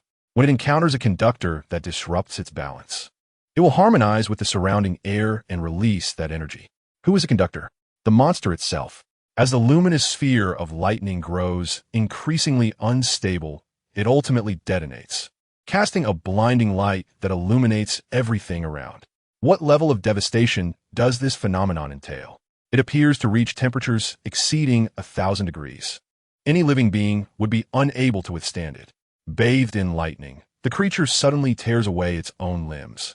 Heedless of the mud and remnants of clothing and bone that cling to it, forcefully shoving them into its mouth, while its flesh and blood proliferate and thicken. An attempt to resist the onslaught of lightning. Yet it is in vain. The 1,000-degree lightning swiftly obliterates its newly formed skin, incinerating it and emitting a foul stench. Once the chaos subsides, Hunter painstakingly opens his eyes. The mire's water has nearly evaporated entirely, with the nearby sand scorched into a glass-like substance. And the lingering red glow from the heat remains, a testament to the events that transpired. As for the monster, who knows where it has gone? It may have merged with the mire, for all we know. The rain falls beautifully, yet it is also quite chilling. I am freezing to death. Now, can you hear me clearly? Hunter shivers, slowly approaching the edge of the mire. At this moment, the center of the mire has transformed into an abyss of darkness, rendering everything indistinct. In the throes of death, one resorts to devouring their own limbs to muster the strength to regenerate flesh and heart. Such an instinct for survival is overwhelmingly potent. How do I know you are Kane? It is because at that time, you observed my closeness with Fiona and opted to confront me alone. Kane had long been aware of his reputation. Upon arrival, he instinctively protected his vital parts, yet was still outmaneuvered by Hunter, who skillfully circumnavigated him and delivered a swift kick between his legs. Your reaction was the most entertaining I have ever witnessed. Your knees buckled inward, and in an instant, you clamped your legs together.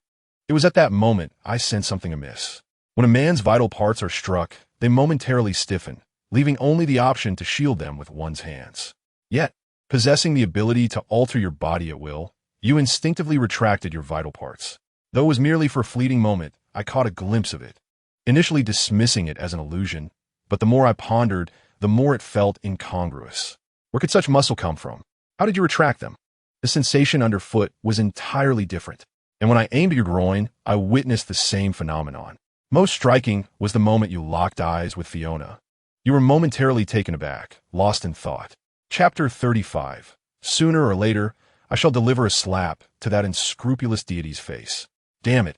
Why is it that during such a dashing MVP conclusion, I find myself bereft of even a single cigarette? All I have beside me is a drenched version of myself and a shadowy figure. Oh well, I do not smoke anyway, so it matters not. Wait, a shadowy figure? What on earth is that? Hunter, surprised, lifted his gaze and then turned to collide face to face with a black silhouette. To be precise, there was only a mere 2 centimeters between their noses. So, this is how you recognized me? How many vital parts have you kicked to be able to discern the difference? Kane's hoarse voice echoed before him, sounding akin to 2 rusty sheets of metal scraping against each other, a most unpleasant sound. It is truly astonishing that you are still alive. Hunter was first taken aback for a second, finally discerning the charred figure before him, almost reduced to a mere skeleton, with only scant remnants of flesh slowly growing amidst the decay. Yet the rate of growth was wholly insufficient to counterbalance the muscles withering and falling away. A nauseating stench of decay emanated from him, reminiscent of the odor that clings to the dying elderly, mingled with an acrid scent. Indeed, shards of charred glass were embedded in his bony structure, seemingly the result of forcibly detaching from molten glass. Do you wish to eliminate me? Silence. I have but a few left. To be honest, if you can manage to eliminate me in this state. Hunter reluctantly raised his thumb, squinting with one eye. Go ahead then. You are truly invincible. Has this individual always been so detached? Can he not simply listen? Kane let out a weak growl, though his voice was barely audible. My phone is not far from here. Please assist me in deactivating my account. Why? Fiona. I do not wish for her to learn of this matter. Very well. This fellow wishes to delete his account to leave Fiona with a favorable impression, not out of moral epiphany, but rather because he knows he is nearing death. This individual has always favored those of exquisite beauty. His actions are hardly surprising. What a twisted affection. One final inquiry. Why do you not experience sanity loss?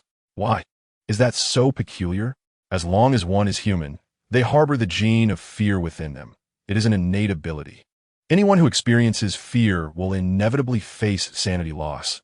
Yet I have become this way. Kane's jaw suddenly fell to the ground, rendering him unable to continue speaking. But his lip movements revealed the question he wished to pose. Why do you possess no fear whatsoever? No. Why did his jaw fall mid-sentence? I must hold back. I cannot allow myself to laugh at such a moment. Forgive me for my low threshold for humor. It is quite simple. Hunter leaned in closer to his ear and whispered slowly, I harbor no negative emotions at all. I once believed I would experience fear, only to realize it was merely excitement in the face of challenge. Sanity loss? I can understand that feeling, but I genuinely do not experience it. You, however, are already dead. Do not continue to put on a brave front. Kane managed to force out a couple of sounds from his throat, as easily as Hunter would pluck the leaves from the top of an orange. It was but a mass of withered muscle. Subsequently, Kane's bones seemed to disassemble. No, they truly did fall apart. As the bones struck the ground, they shattered, the muscle that once bound the joints having lost vitality, no longer able to confine the bones. Like dried bamboo, segments fell to the ground, shattering into smaller fragments upon impact. The flesh connecting his body fell to the floor, convulsing frantically, akin to a snail stripped of its shell. Devoid of an energy source, it quickly desiccated. Am I the monster? I already am. I am not in the least bit dim-witted. I have no interest in delving into your past, nor would I attempt to persuade you with a mindset of reformation. Our relationship is exceedingly straightforward. You desire to eliminate me, and I wish to do the same to you. I have painstakingly reclaimed my life. Should I fail to live it earnestly, I would perish once more, an experience I would find regrettable. After all, having come this far, how could I leave without leaving a trace? Hunter scrutinized his wrist closely, where a faint number had appeared, 5. This number likely represented the progress gained from enraging Cain during their conversation. Let's check the historical records. Hunter casually found a dry spot to sit. Ne'elatep. What a delightfully twisted title. Returning to the room with the toilet, he noticed a laptop nearby. How tragic. Why was it not a desktop? In this realm of the mind, one ought to conjure anything they desire, right? The screen displayed, from the angry troll human Cain, 11,111. Is this what it means to have wrung out the last vestiges of potential? To have been so incensed before death? Does this count as charging a special move? It should, but merely relying on this thing to be effective is akin to trusting I am Qin Shi Huang. Send me 50 yuan, and you shall become the commander of the Terracotta Army, and I shall lead you to conquer the lands, only to later make you a great general. It is about time to depart. The commotion here is quite substantial. Fortunately, the ball lightning has been of assistance, saving considerable cleanup effort. Hunter shrugged indifferently, exiting the realm of the mind. He tidied up the scene briefly before vanishing into the rain-soaked night. Given the gravity of the situation, seeking assistance from Aemond is the only option. As for Fiona, there is no need for concern. She did not witness either my or Anne's presence and remains utterly oblivious to the events that transpired. Once she has been moved to a sheltered area, we can wait for her to awaken on her own. Had I seen such a scene in my former self, I would have likely fled in terror. Yet now, I feel no fear whatsoever. It equates to unlocking the final barrier of humanity. What becomes of a person who knows absolutely no fear? It is an enigma, for no one can exist without fear, leaving them only to speculate about the nature of fear. But what do I fear? At some point, whenever faced with adversity, I have grown accustomed to pondering two questions. First, will this dilemma lead to my demise? If not, then it is of no consequence. Second, if it will lead to my end, then what more is there to discuss? Such a mindset is likely a harbinger of psychological issues. However, I believe that only by harboring such an attitude can one survive in this bizarre world. Allow me to reintroduce myself. I am Henkelide, and I shall demonstrate to you how to navigate the perilous realm of Kashi. By the way, it is my fervent wish to one day deliver a resounding slap to that unscrupulous deity's face. Chapter 36, Short Story, The Deity's Dark Humor, Part 1. This marks the beginning, the moment Henkelide first encountered Ne'elatchiotapu. I remember that I died. What can I say about the current situation? I understand that it is hard to believe, yet I must accept the reality of my resurrection. For I distinctly recall my final impression of this world being one of white, the stark whiteness of a hospital room. Before me lay only darkness, and in the distance stood a peculiar being clad in a black suit, his features obscured. He opened his arms in a slightly strange yet elevated pose. Since gaining consciousness, he remained motionless before me, and in contrast, I found myself unable to move, save for turning my head and parting my lips. His face was exceedingly vague. Whenever I attempted to discern it, various illusions would obscure my vision. I endeavored to see him clearly, but the consequence was a bout of dizziness. This man defied the laws of physics, for amidst the surrounding darkness, his figure was vividly discernible, akin to an object rendered luminous in 3D modeling. Behind him was a desk and a toilet, an oddly curious combination. Do deities also require such facilities? He remained silent, seemingly awaiting something. Was he waiting for me to speak? I gazed at him intently, and he continued to maintain his outstretched arms, motionless, like a statue. Hello. I attempted to initiate conversation, akin to an NPC accepting a quest. Greetings, the man replied. I advise you not to stare at me incessantly. Such behavior may lead to unforeseen troubles. So, you are the one who summoned me back? I asserted gravely. Indeed, but it seems our roles have somehow reversed, he promptly noted, catching the oversight. Heh, what does that mean? At last, he opened his mouth. Though I could not see the movement clearly, I vaguely perceived a gaping black void in his face. Regardless, you have finally spoken. I was nearly exhausted from maintaining this posture. What exactly is tiring you? I countered. My mind, his voice sounded somewhat flippant, and he appeared to be an amusing character. Frankly, you are the first to jest with a deity. Ordinarily, more conventional beings grow solemn in my presence. You seem rather unhappy, he inquired. If I am not mistaken, there must be something about me that you require, correct? I distinctly remember having met my demise, so logically, I should no longer possess consciousness. Indeed, the being suddenly appeared intrigued, shifting his form to reveal a laptop behind him. Where did you acquire that laptop? He seemed unconcerned by my astonishment, gesturing to the screen, which drew my attention. Please watch the VCR. A group of individuals clad in black sat beside a gravestone. Among them, a woman with tear-streaked cheeks retrieved a black tape recorder and pressed the play button. Knock, knock, knock. This was the sound of wood being tapped. Hey, hello everyone. I am Lean.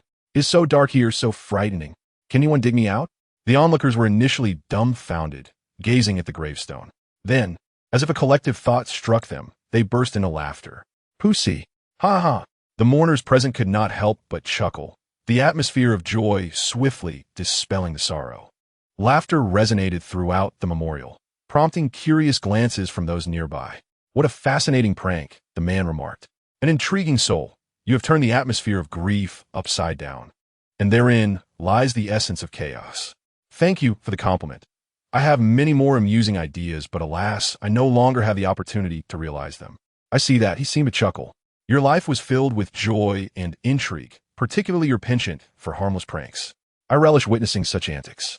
However, I yearn for more, and better. He reiterated, you must understand, you possess a remarkably interesting soul. Will you join me? What precisely does this being wish to extract from me? What do you require of me? Upon your resurrection, ensure that you engage in various pranks. Huh? Pranks? I failed to grasp the meaning. Causing mischief, if you will. In simpler terms, it entails stirring the waters. He explained, I did not anticipate your linguistic skills to be so lacking. That is not what I was inquiring. I exclaimed, somewhat astonished. Could you elaborate further? In this world, there exist many delightful and extraordinary beings, and your task is to seek amusement from them, while I shall observe you closely. From time to time, I will grant you rewards, as long as you do not cease to create chaos. Are you referring to creatures like kittens and puppies? If so, there are indeed countless ways to find amusement. For instance, I possess 199 methods to tease a cow-cat. Those dim-witted felines are the easiest to torment. I scrutinized the man before me, unable to discern his features. I did not expect this bushy-browed fellow to be an animal enthusiast. The deity embraced my shoulders with fervor, and due to our proximity, I caught a whiff of some peculiar scent, a hint of cleaning agent. Why does it smell like that? I queried. You must be aware of how I perished in my previous life, I responded. If I were to be resurrected only to die young once more, I would have quite a few grievances.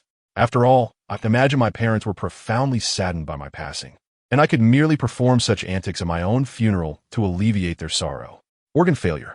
I know that at the age of 24, your demise must have left you with many regrets.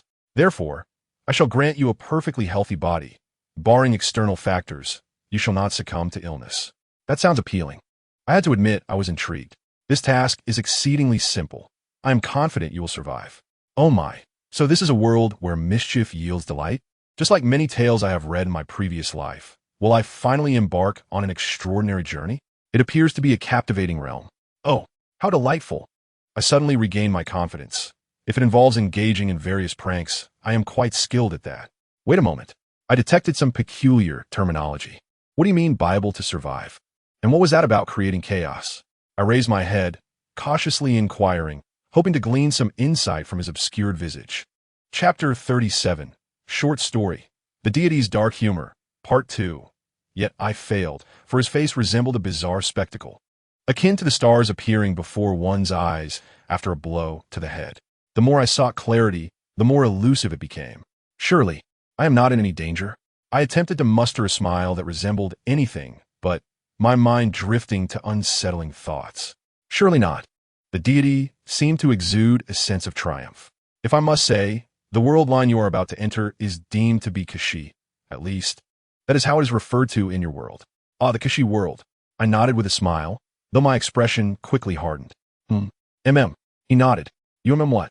Wait, are you serious? The adorable and extraordinary creatures you refer to must surely be those enigmatic beings, correct? Indeed. Speaking of which, I seem to have neglected to introduce myself. The deity loosened his bow tie, his form expanding magnificently, while tendrils unfurled like seaweed in water, swirling around. The remaining details were obscured, and every attempt to discern them brought a sharp pain to my eyes. Yet, the visage, reminiscent of a malevolent specter, was indelibly etched in my mind. It felt akin to having my head ensnared by an octopus, suffocating and oppressive, inducing a whirlwind of confusion. The sensation of the ocean depths is beyond verbal description. In your tongue, there exists an entity known as Nyarlathotep, seemingly a fitting description of my essence. Ah, I see. I smiled, revealing my gleaming white teeth, covering my face with my hand. I felt as though I could move once more. It is good that you comprehend. However, I suggest you refrain from gazing at me for too long, lest you succumb to madness. Please, wait a moment. In Naya's eyes, I earnestly plunged my hands into the inky ground, fervently excavating, debris flying in all directions. By the way, why is there soil in this place? Who cares? Let's dig first. What are you doing? I intend to dig a pit to bury myself, as if I were dead, and you can pretend you have never encountered me. This arrangement is beneficial for both of us. I swiftly nestled into the freshly dug pit and covered myself with earth. I certainly do not wish to descend into madness after death. That would be repulsive. Better to simply perish. Indeed, Naya chuckled, but do you not find it regrettable? So many delightful ideas remain unexecuted, and besides, what a madness. Did you not die once before? Please, return me to the earth. I harbor no attachments to this realm. I made my final struggle. Ah, I see. It is guilt that plagues you. I shall excise this sentiment from your soul. Do you presume me a computer? To be assembled as you wish. You cannot manipulate me, can you? I shall ensure you regret this. I detest being directed. I suddenly regained my composure and spoke thus to him. Welcome, if you can manage it. Nyarlathotep extended his tendrils, ensnaring me and shaking off the soil from his body. His mocking yet frigid voice pierced my heart. It is time to depart. The sensation of being hoisted by tendrils was quite novel, akin to flying, though the constriction around my abdomen was somewhat uncomfortable. Wait, I called out, the last question. Why did you choose me? Surely, there are countless troublemakers to choose from. He paused in his actions.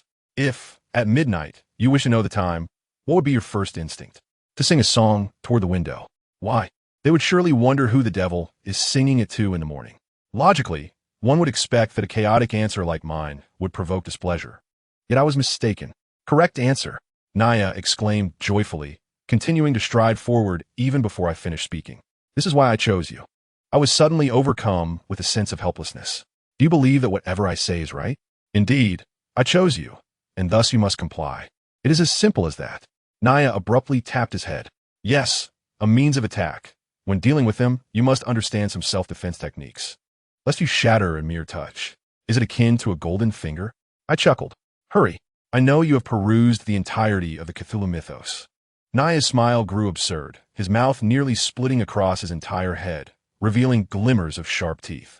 Let us trade those memories instead. His tendrils reached behind my head and extracted something. Wait, can that thing be removed? What have you done? I demand to know what you have extracted. Do not fret. Merely some inconsequential items. Naya's south tendrils shook 3 square geometric shapes. You are now endowed with a bug-like constitution, akin to Randolph Carter, though he possesses remarkable sanity. Whilst you shall not lose yours. Very well, this is your domain, and I have no objections. Yes, my territory, he declared. I resign myself to fate, yet soon perceived something amiss. Why had the tendrils not released me after extracting those items? Where are you taking me? Why the toilet? Why am I head first into the toilet? It is time to traverse to a wondrous realm. Ah, so that contraption is a portal? No, wait. Who has a portal that resembles this? Could you not take inspiration from Platform 9? Even a more conventional door would suffice. Disgusting. Do you have a psychological issue? Fear not. I have infused it with citrus-scented cleaner. Naya, perceiving my distress, reassured me, his tone akin to that of comforting a child. What relevance does cleaner have in this context? Indeed, would you prefer citrus-flavored cleaner or juice that tastes like cleaner? I fell silent, not out of reluctance to speak, but because I'd been thrust in head first, it seemed the flushing mechanism had been activated. Gurgling drowned out all sound. Remain calm. Dizziness is to be expected. Thus concludes my inaugural encounter with the divine. Allow me to introduce myself. I am Lin, now known as Hunter. I shall demonstrate how to survive in the most perilous of worlds. Furthermore, I detest citrus-scented cleaner. Citrus-flavored cleaner juice is equally unappealing. Chapter 38 Short Story The Scholar's Society, Part 1. Another perspective of the evening. Despite the gentle drizzle from the heavens, the scholars' fervor remained undiminished. They had reserved a villa in the affluent district, where each donned opulent attire and masks to conceal their identities, gathered around a table laden with delectable pastries. Absent an explanation, one might scarcely believe this was a clandestine assembly. Mira stood somewhat stiffly in a corner, attired in a formal lady's tailcoat, a butterfly adorning her purple hair.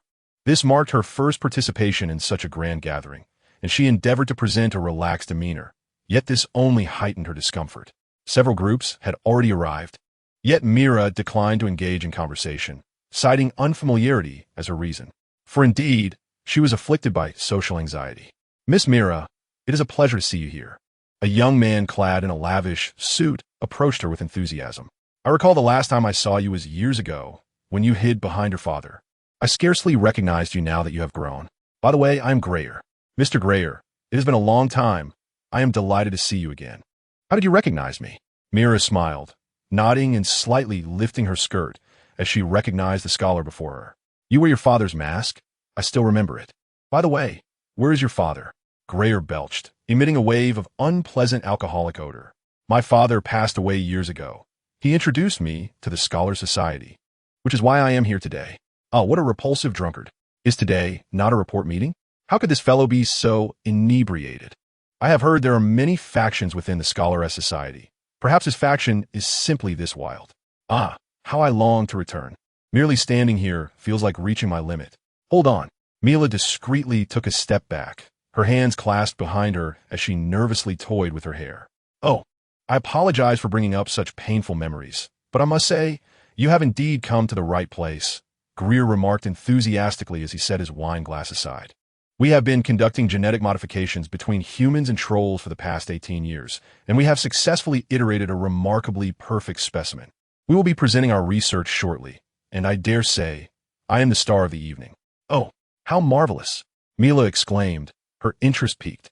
She was eager to learn what transformations could occur with the enigmatic troll species, an invaluable opportunity for a newcomer dedicated to her studies. The other scholars present shared her curiosity, each harboring their own motives for gathering here. Intriguingly, while the Federation officially prohibits the existence of scholarly guilds, joining them is not hindered, though the consequences are borne by the individual. The troll, named Cain, is exceptional. Over the past 3 years, we have traversed numerous cities, claiming nearly 10 lives, and have amassed substantial data. Perhaps captivated by Mila's appearance, Greer burped and passionately elaborated on his research, oblivious to the slight furrow in Mila's brow upon hearing of the killings. "Killings? I thought you were merely studying the genetic amalgamation of trolls and humans." "Indeed, we are investigating that. We have artificially combined the genes of trolls and humans. His nature inclines him to consume humans, and we are eager to observe the subsequent transformations. We have maintained continuous records for 3 years." "Good heavens, you allow him to kill? Won't those investigators intervene?" Mila managed a strained smile. "The disturbances are too subtle. If those legendary investigators were alerted, Cain would be apprehended in no time. We only permit him to select one target in a given city before swiftly moving on to the next," Greer excitedly explained, inviting Mila to his residence after the banquet to continue their discussion. "If you visit my room tonight, I will share more. You could even contribute to our research. Your father is a scholar of great repute, yet he confines his subjects to an isolated laboratory, never allowing them to step outside. With all due respect, that approach is outdated." Mila felt a wave of frustration. Such esoteric research should benefit humanity. What was this team doing, allowing their creations to assault humans? Her interest in the banquet waned, and she cast a casual glance around, spotting 2 plainly dressed janitors laboriously cleaning in the center of the hall, their garments featuring blue linings. How peculiar. Would ordinary people be permitted in such a clandestine gathering? "Perhaps," replied a bystander, seemingly unfazed. "They are likely here to maintain cleanliness. This is an authorized banquet, with official records in place. It would be impossible for anyone to disrupt it. The scholars present are quite at ease." "Greer, do you truly believe that a gathering of our caliber would include janitors?" Mila omitted the customary Mr. before his name. "Oh, how unfortunate. I can only assume the doorman made an error in allowing those 2 in, Greer lamented, having consumed copious amounts of alcohol during the banquet. He stumbled forward, eager to impress Mila. "What are you two doing? This is a high-class affair. Outsiders are not permitted to clean." "My sincerest apologies, sir," one of the janitors replied. Mila watched as the scene escalated, feeling a surge of impatience. She swiftly made her way to the exit, yearning to escape this environment that clashed with her values. "This is so contrary to what my father taught me," she thought as she exited the opulent villa, sulking into her car. The parking lot was dim and damp, rain trickling down the drainage channels into the sewers, enveloping the space in a humid, oppressive atmosphere. Mila activated the heater and removed her mask, absent-mindedly caressing it. How had the scholarly guild transformed into this? Greer had once been her father's student, specializing in the arcane arts and biological mysticism. What had changed him? Was it the guild itself?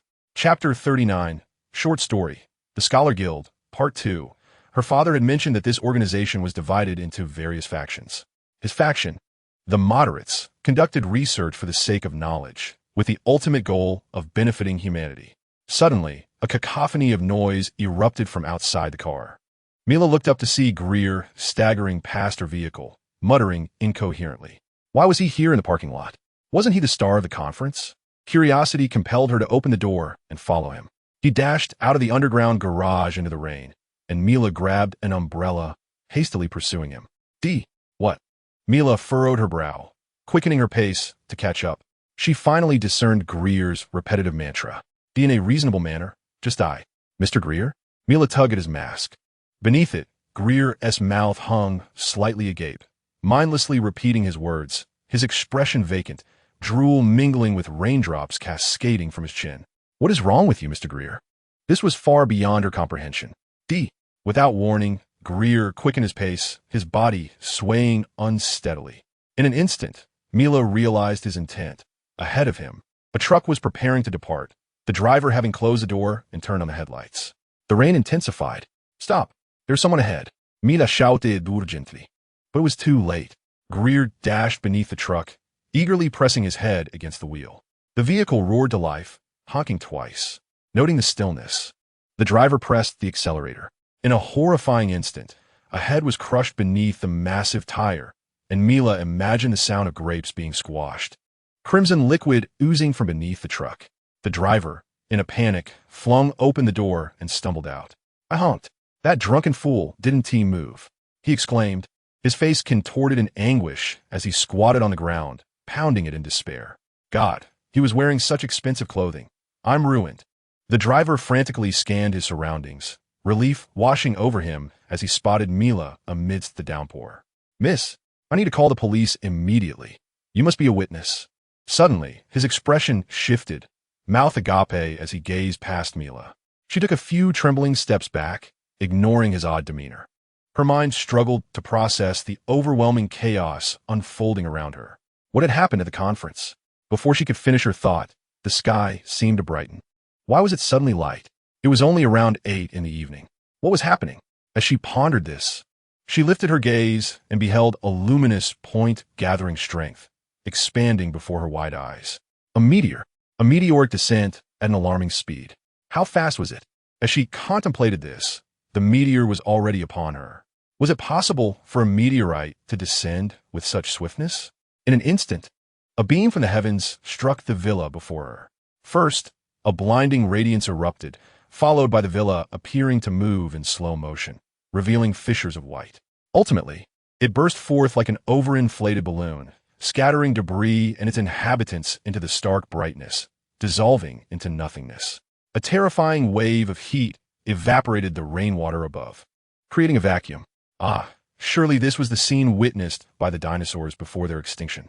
Could I truly witness such a spectacle? Whose missile has struck? A little boy or a chubby one? Has the world met its end? Boom! A visible shockwave surged through Myra's body, causing the ground to tremble violently. She was compelled to drop to the ground, adopting a standard defensive posture to shield her head. After an indeterminate time, tranquility returned, accompanied by distant sounds of commotion, likely accompanied by the sirens of ambulances. "Miss, are you all right?" Two formally attired gentlemen approached her, one extending a hand. Mira used it to rise, only to discover her clothes were utterly drenched. "Thank you," Mira sneezed. "Miss Mira?" One of them spoke first. "Mr. Aemond?" Mira exclaimed in astonishment. "What brings you here?" "Well, my friend and I were merely passing by," Aemond replied, adjusting his suit with a subtle motion. Although discreet, Mira caught a glimpse of the familiar lining. "Hey, that blue lining looks familiar." A chill crept up her spine. "You are unharmed." Just as Mira was about to scream, Aemond flashed her a charming smile and whispered, "Go home and rest, Miss Mira. Take a warm bath and simply persist in what you wish to uphold." The urge to cry out dissipated as Mira gradually calmed. "I feel a bit tired. I suppose I should return to sleep." Indeed, Mira nodded mechanically, making her way toward the basement. "It is so cold. What am I doing here?" She had forgotten. "Mira?" Her companion inquired. "Is this beautiful lady your wife in waiting?" Before the thought was completed, Aemond punched his own stomach. "Mira once attended Miskatonic University. I was her instructor. Is that how you address your master, bloodbag?" "Just because I drank your blood doesn't mean I am your bloodbag," Aemond retorted. "According to vampire lore, your consumption of my blood enables rapid healing, while mine allows for more efficient energy replenishment, a win-win. Then you ought not to refer to me as bloodbag. You should call me your savior." "It matters not." Johnny interjected. "By the way, is Mira all right? She is the daughter of a friend, once my student, a good child. Her presence here is likely for that scholarly conference. Should we eliminate her?" "No need. She is completely unaware of the human experiment details and merely came for the conference. She belongs to the scholarly faction. I know her character well." Aemond rubbed his temples with fatigue. "Give me some of your blood. I need to rest early today. I've overexerted myself with spells." That fellow, Griel, injected himself with a potion about trolls, making him more resilient to hypnosis. "Indeed, you summoned such a massive meteorite," Johnny chuckled. "You're exploiting loopholes, Aemond. By making yourself a target, you'd face the same fate as that villa had I not intervened in time." "It was merely to release my frustration," Aemond murmured, though the cost was steep. "Fortunately, the factions of scholars differ and seldom communicate. Had it been that group from 3 years ago, well, they're all dead now, and no one knows we harbored enmity with them. Joining the scholarly society comes with its own consequences, a lesson everyone ought to grasp. I never imagined you, once a moderate, would today resort to killing. It cannot be deemed murder when a person, driven by their subjective consciousness, contravenes their beliefs." Aemond casually discarded 2 filthy janitorial uniforms into the bushes, astonishingly igniting them without harming the surrounding flora. "What about you?" Johnny scoffed. "Do you lack for lives taken? If you wish to delve into philosophical discussions, I advise against it. I can only assert that this is a crime of the present, yet a benefit for millennia to come." Aemond rolled his eyes. "You may straightforwardly consider me a hypocrite." "Very well, hypocrite." Chapter 40. A short tale of vampires, resurrectors, investigators. In the night of the patrol, Part 1, on the night of the explosion. Creak. In the darkness, the door creaked open, letting out a sliver of light. Along with this light, a nimble figure, akin to a fawn yet drenched, slipped inside, droplets cascading from her porcelain skin like pearls upon a Sunday. "How peculiar. Where could father have gone?" He ISNT answering his phone, and, puzzled, wiped her hair with a dry coat at the entrance. This coarse fabric felt foreign. It seemed to belong to Aemond. What does it matter? I can always wash it later. The explosion in the affluent district was a mysterious incident, and officers were already scouring the area for witnesses and erasing memories. Surely, this place would soon be searched. Yet, those were secondary concerns. Where was he? The lights in the house were off, effectively ruling out the possibility of his presence. How foolish was I to worry for his safety? Could he be reveling somewhere? Could he truly bring home a stepmother? Why does his coat feel so chilly? It seems perpetually damp. Snap! With an unsettling premonition, and hesitantly turned on the light. She froze. A handsome man, weary yet dapper, stood there, smirking at her as he hung a blue shirt on the coat rack. The coat in his hand was likely the one he had previously donned. Aemond cradled the cat in one arm. Clearly, he had returned without rushing to turn on the lights, choosing instead to pet the cat at the entrance before removing his coat and allowing her to use it to dry her hair in the dark. "When did you return? And why are you sitting here in the dark petting a cat? You are unharmed?" And sighed in relief. "Of course, I'm fine. But you, my child," he said gently, "you may have a problem." "Huh?" And sheepishly hung the suit jacket back on the rack, feigning innocence. "I was wrong. I will clean it for you. Let's not rush to that. We must first address the necessary protocols. Let us commence with the first question. Aemond smiled softly at her, maintaining his demeanor while opening his eyes, gently stroking the cat in his hands. And where have you been? You possess the ability to become a vampire, so I doubt anyone has bullied you. Ah, I have a foreboding sense of doom, and shrunk back. Now please tell me, why is your clothing in such tatters? Don't tell me you merely went out to play and return like this? Aemond's demeanor shifted from that of a gentle father to one of stern authority. And we need to discuss your insinuations toward me. Oh, I think it's time for a serious conversation.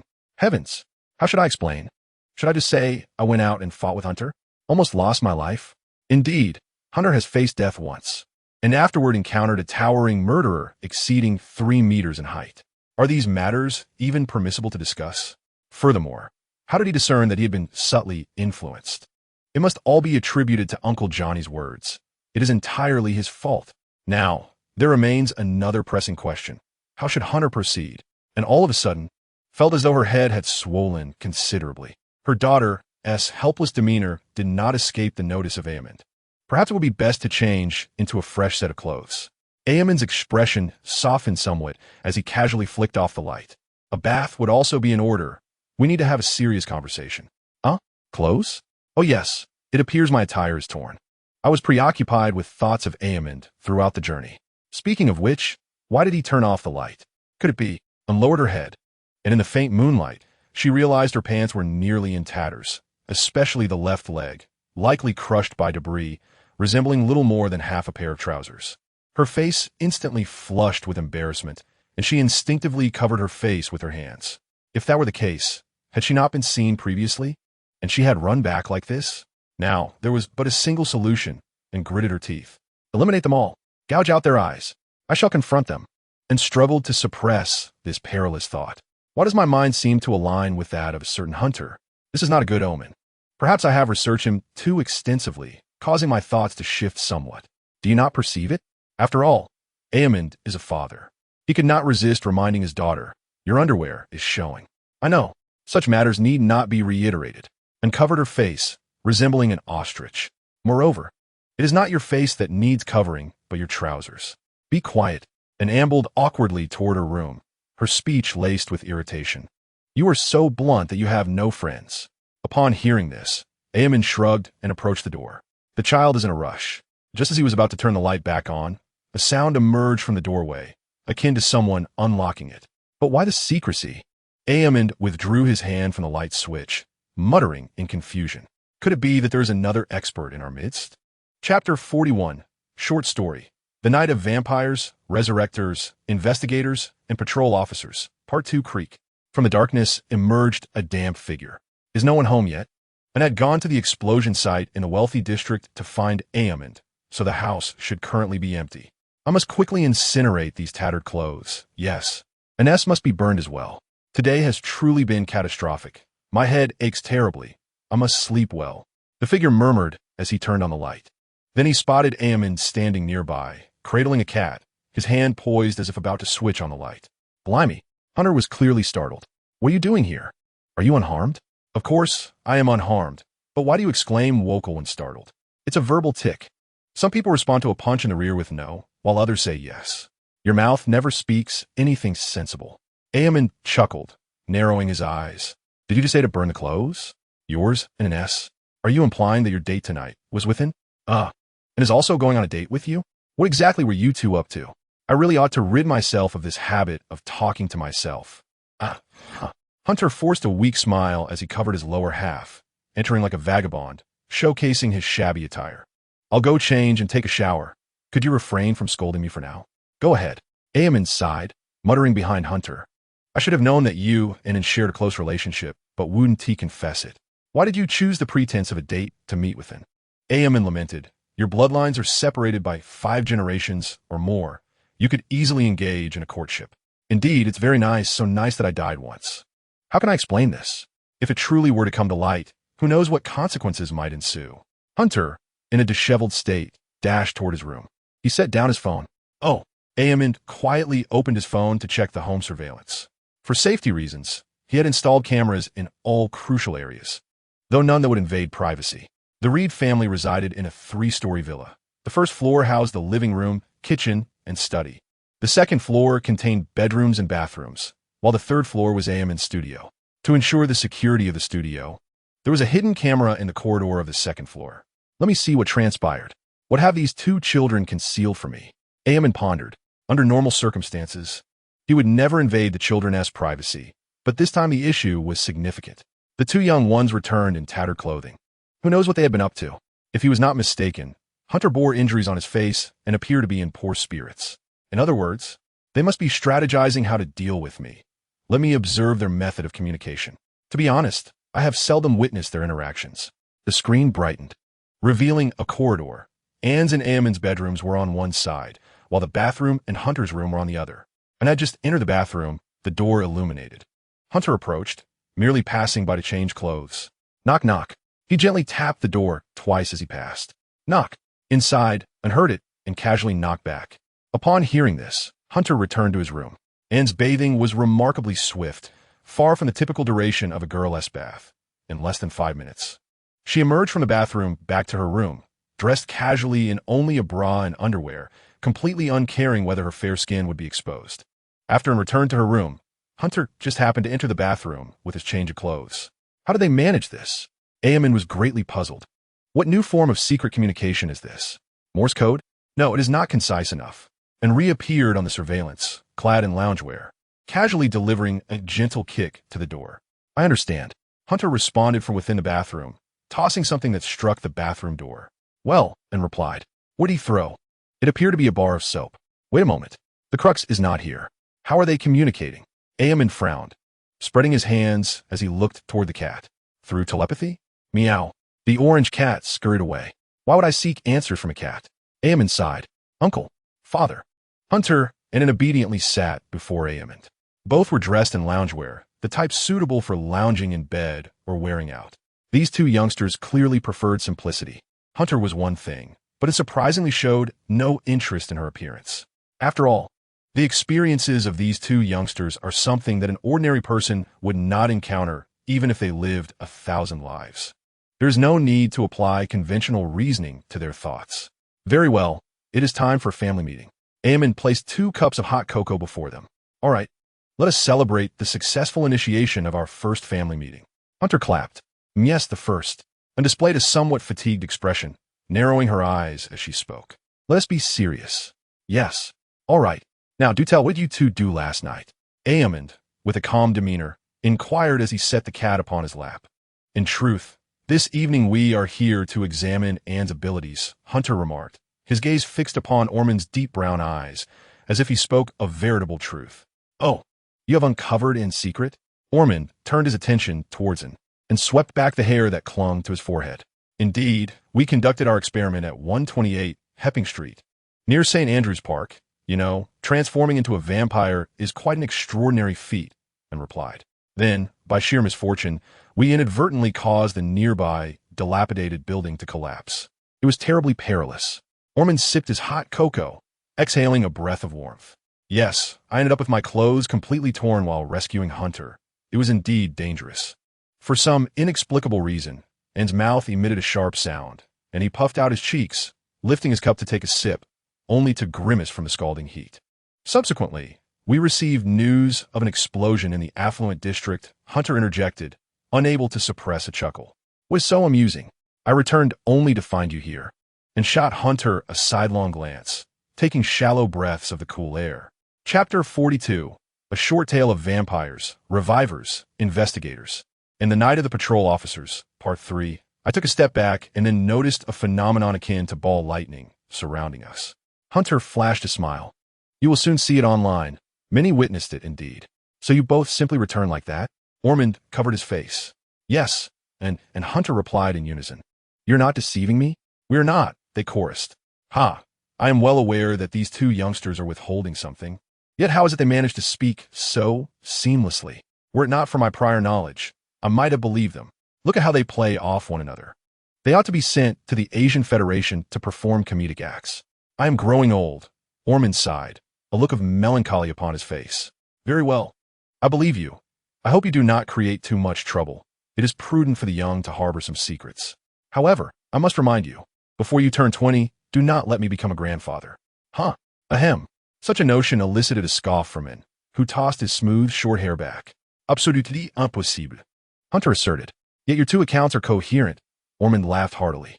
Well then, consider yourselves in the clear, but you must prioritize safety. For the prerequisite to becoming an investigator is to possess all limbs intact. Hello, is anyone home? A series of knocks interrupted Ormond's discourse. Earlier, David, the affluent district is in your hands. Do a commendable job. Acknowledged, Commander. Remember, we are investigating the cause of this explosion. But you must be aware that we discovered 2 unknown surveillance recordings. Their appearances have been sent to your mobile device. They are the suspects, should you encounter them. Please inform us for apprehension. Everything else proceeds as usual. Ensure the individuals aware of the explosion remain calm and mark them. Someone will come to clean up later. Understood. The voice call ended, and David released the headset. David opened his phone, which displayed images of 2 individuals clad in janitorial attire. Rain gently dripped from the sky onto the screen of his device.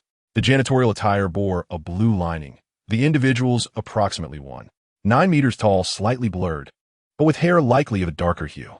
David Jones solemnly placed his phone back in his pocket, signaling with his left hand in a special gesture near his mouth, producing a loud whistle.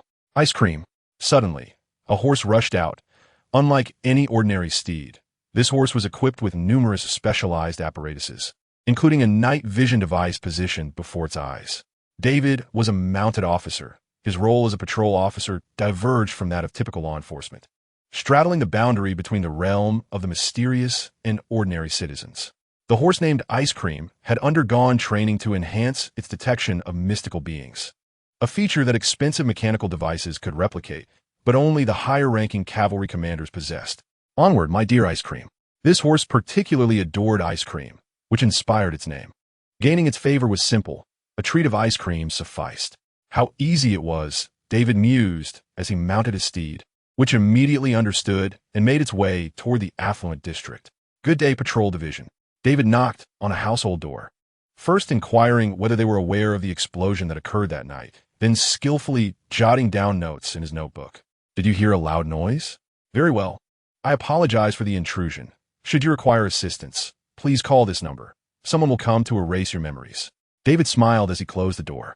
This was merely a ruse to keep individuals calm. In reality, memory erasure was imperative. He was only there to investigate.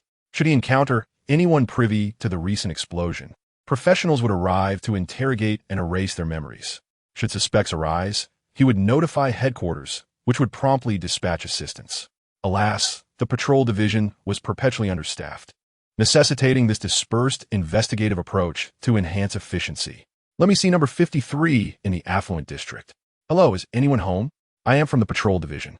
Tying Ice Cream to a wooden post at the door, David approached and knocked. The interior fell into an eerie silence, excessively still. Was my knocking so jarring? Or were they perhaps engaged in something dubious? Please hold on, sir. Fortunately, he did not wait long as a young man with brown hair hurriedly opened the door. Good day. How may I assist you? The words came from a handsome middle-aged man seated on a sofa, flanked by 2 exquisitely featured youths, presumably his children. It is so. Might I inquire if you have seen or heard anything unusual recently? I believe I understand what you wish to convey. The other party nodded knowingly, producing a business card from his wallet and handing it to David. My name is Ormond, he stated. Greetings, I am David.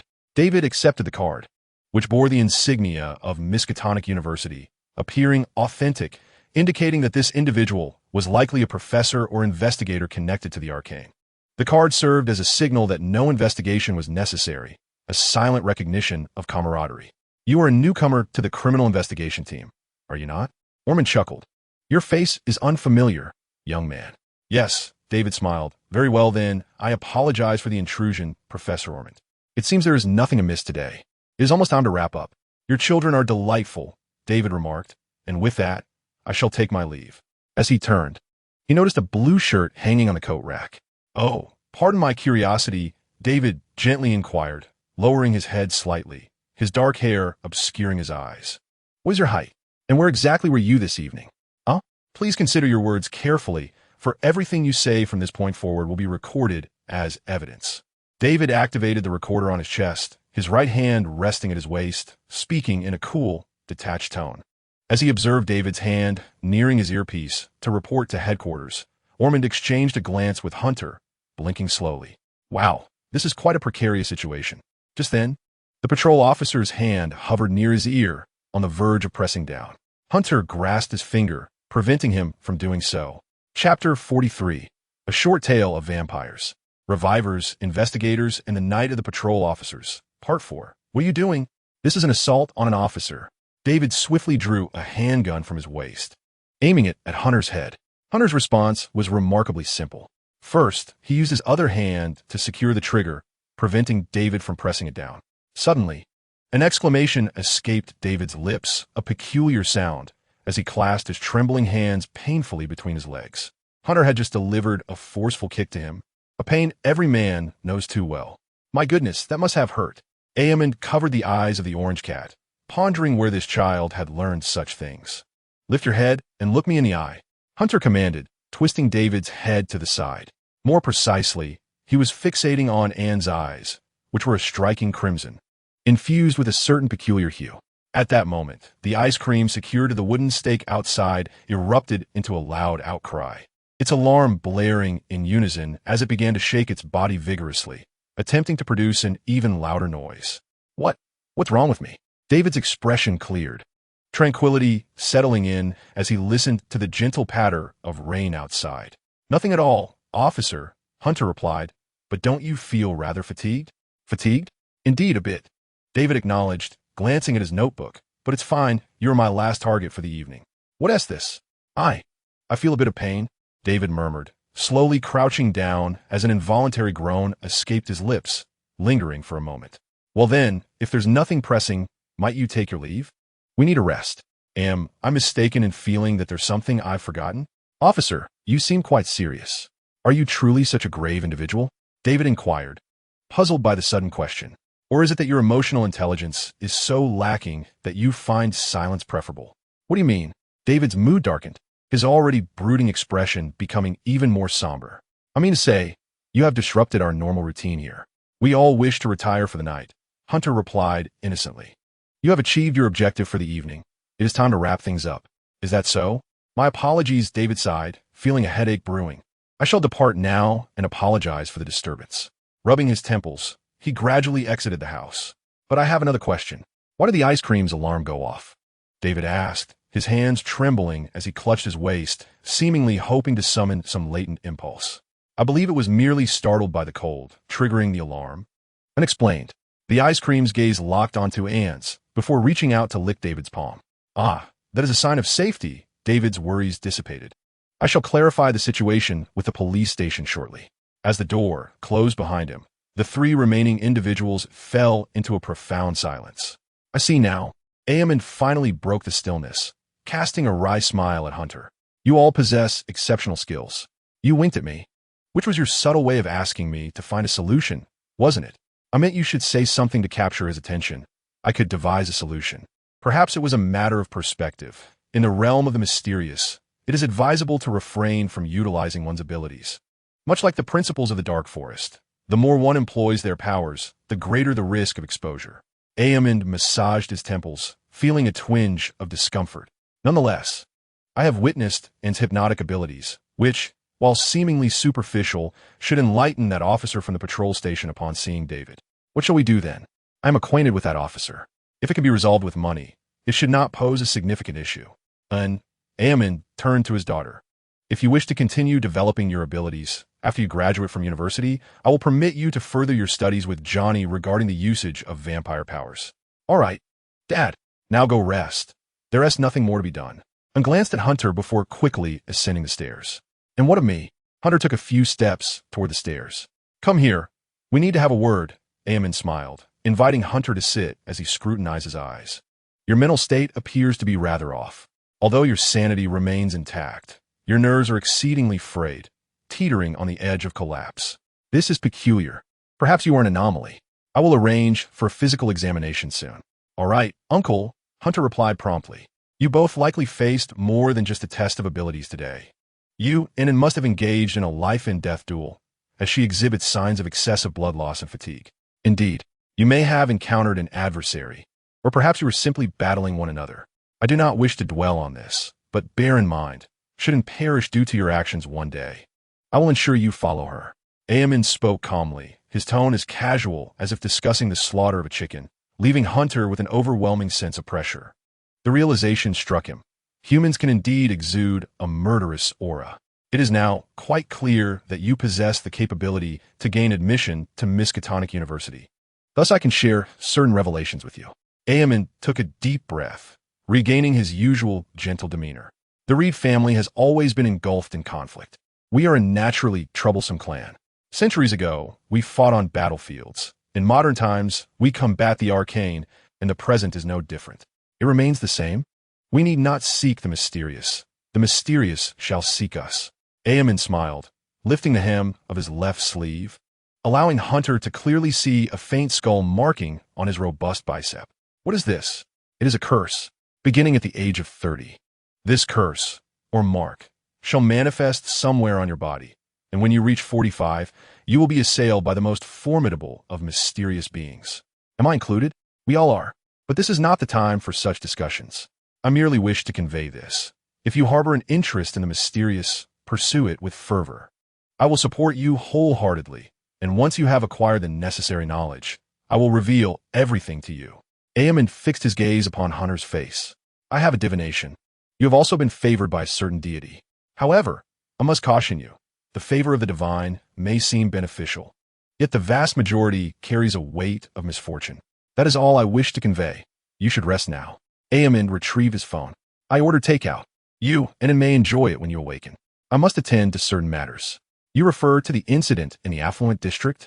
Hunter remarked with a smirk, his tone declarative. I relish conversing with intelligent individuals, but you must be more astute in the future. For now, I must clean up your mess. He turned, a reluctant smile forming on his lips, realizing that surrendering was preferable to them tracking him down. My apologies. Will this cause you any inconvenience? Not at all. Just a significant financial loss, referring to my wallet. Aemon chuckled, nodding as he approached the door, donning his deerskin hat before stepping outside. I shall return later. Until then, you are free to manage things on your own. I have arranged for a week's leave from school for you. Take the time to recuperate. Hunter gazed into his eyes, his expression hinting at unspoken words. Is there something else? Aemon inquired, having perceived the hesitation. I believe that killer will likely never resurface, Hunter suggested, hoping to convey his meaning clearly. Aemon covered his face, but this time to stifle a smile. I understand. If it will not appear, then so be it. Just know there may be a card left behind. You planned this from the outset, didn't you? Aemon chuckled, his smile tinged with mischief, very much in your style. You do not hold it against me? There is nothing to hold against you. Had you not acted, he would have eliminated you. I am aware. Aemon concluded, closing the door behind him. Do not worry, leave it to me. Chapter 44 Short Story A Typical Day, Part 1. I am so hungry. Upon awakening, the first thing Hunter did was to grasp the cup on the bedside and gulp down a mouthful, only for it to slip from his grasp and shatter on the floor. Well, that adds another task to my cleaning list.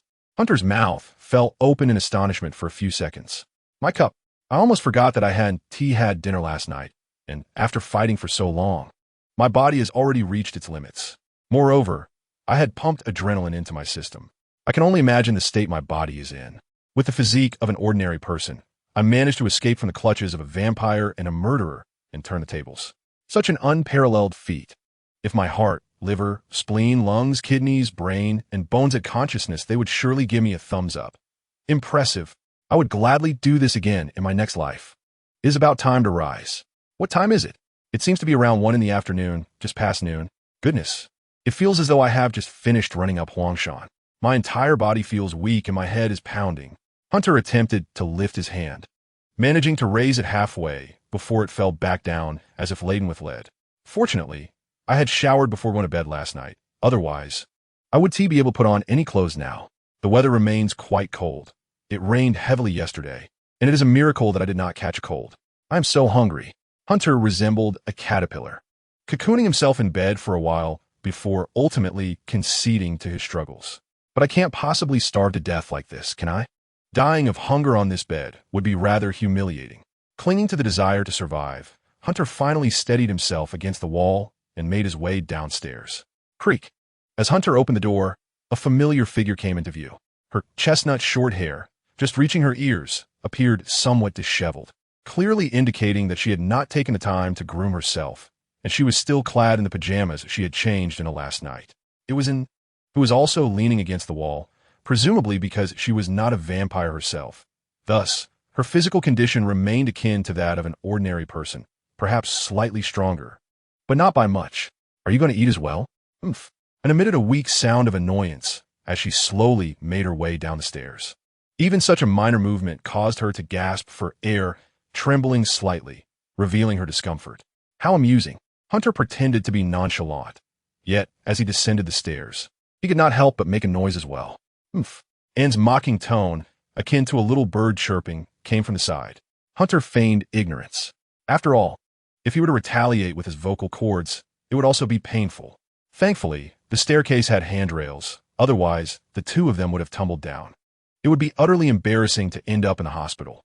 In any case, with great difficulty, the two of them finally managed to settle themselves at the dining table. Almond had ordered takeout for them, consisting of pizza, meat, and milk, foods that could quickly replenish their energy. Here, this is yours. Hunter and help one another, much like two halves of a single entity, in bringing the reheated food to the table. The orange cat was nearby, munching on cat food and occasionally licking its fur. When was the cat food given? And glanced at her senior, seemingly not having seen Hunter feed the orange cat. It must have been given by my uncle. Where has Almond gone? And took a bite of her food, chewing thoughtfully. He left us a message. He is still at the police station. The mess we stirred up is quite significant, and he needs time to handle it.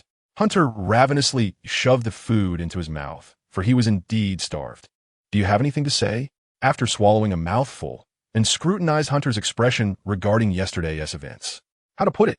Hunter dismissed it nonchalantly, stating, "We had an agreement. You must listen to me. Aren't you a psychological counselor?" And quickly finished most of her food, feeling somewhat relieved in her stomach, and challenged him, "Guess my thoughts. You must know that it was a falsehood, right? I suppose I'll hear you out." "Very well." Hunter nodded, essentially suggesting that she was uncertain about how to interact with him and was feeling anxious. Indeed, the sudden shift in roles can be disconcerting.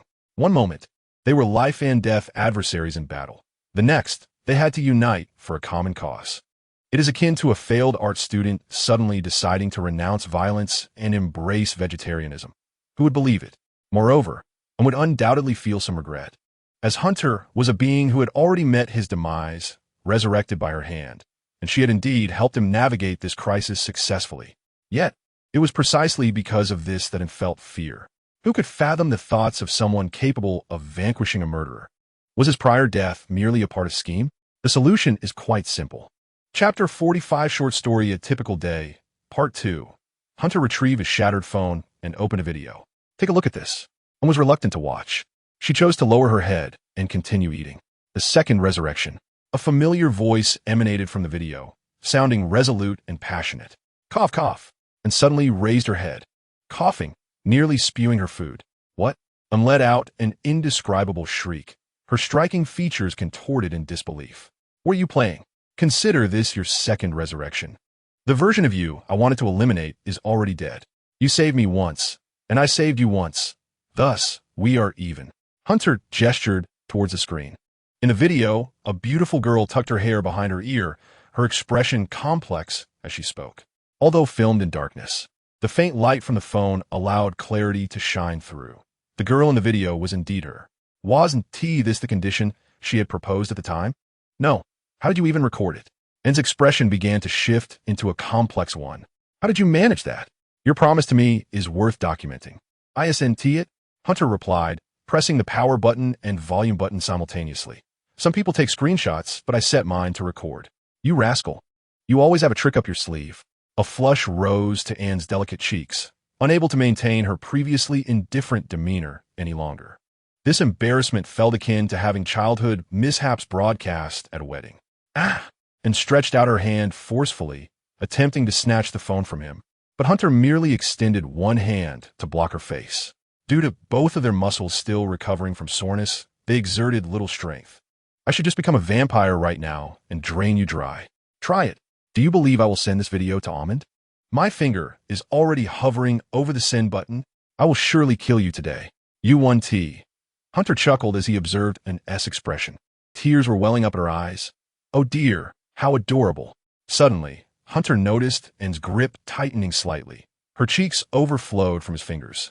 It felt akin to the pleasant sensation of flesh bulging slightly at the end of stockings. Wait, what am I looking at? What are you staring at? Anne angrily grasped his fingers, taking advantage of his distraction to twist them back the other way, causing Hunter's hand to retract as if shocked. Oomph. You have a quick reaction. Hunter discreetly wiped his palms on his trousers. Just moments ago, this fellow had roared with such fervor that it left him feeling itchy and somewhat irritated. Well, as you can see, I am still a villain. Consider this an intimidation. I do not require your obedience in the future, merely your cooperation at crucial moments.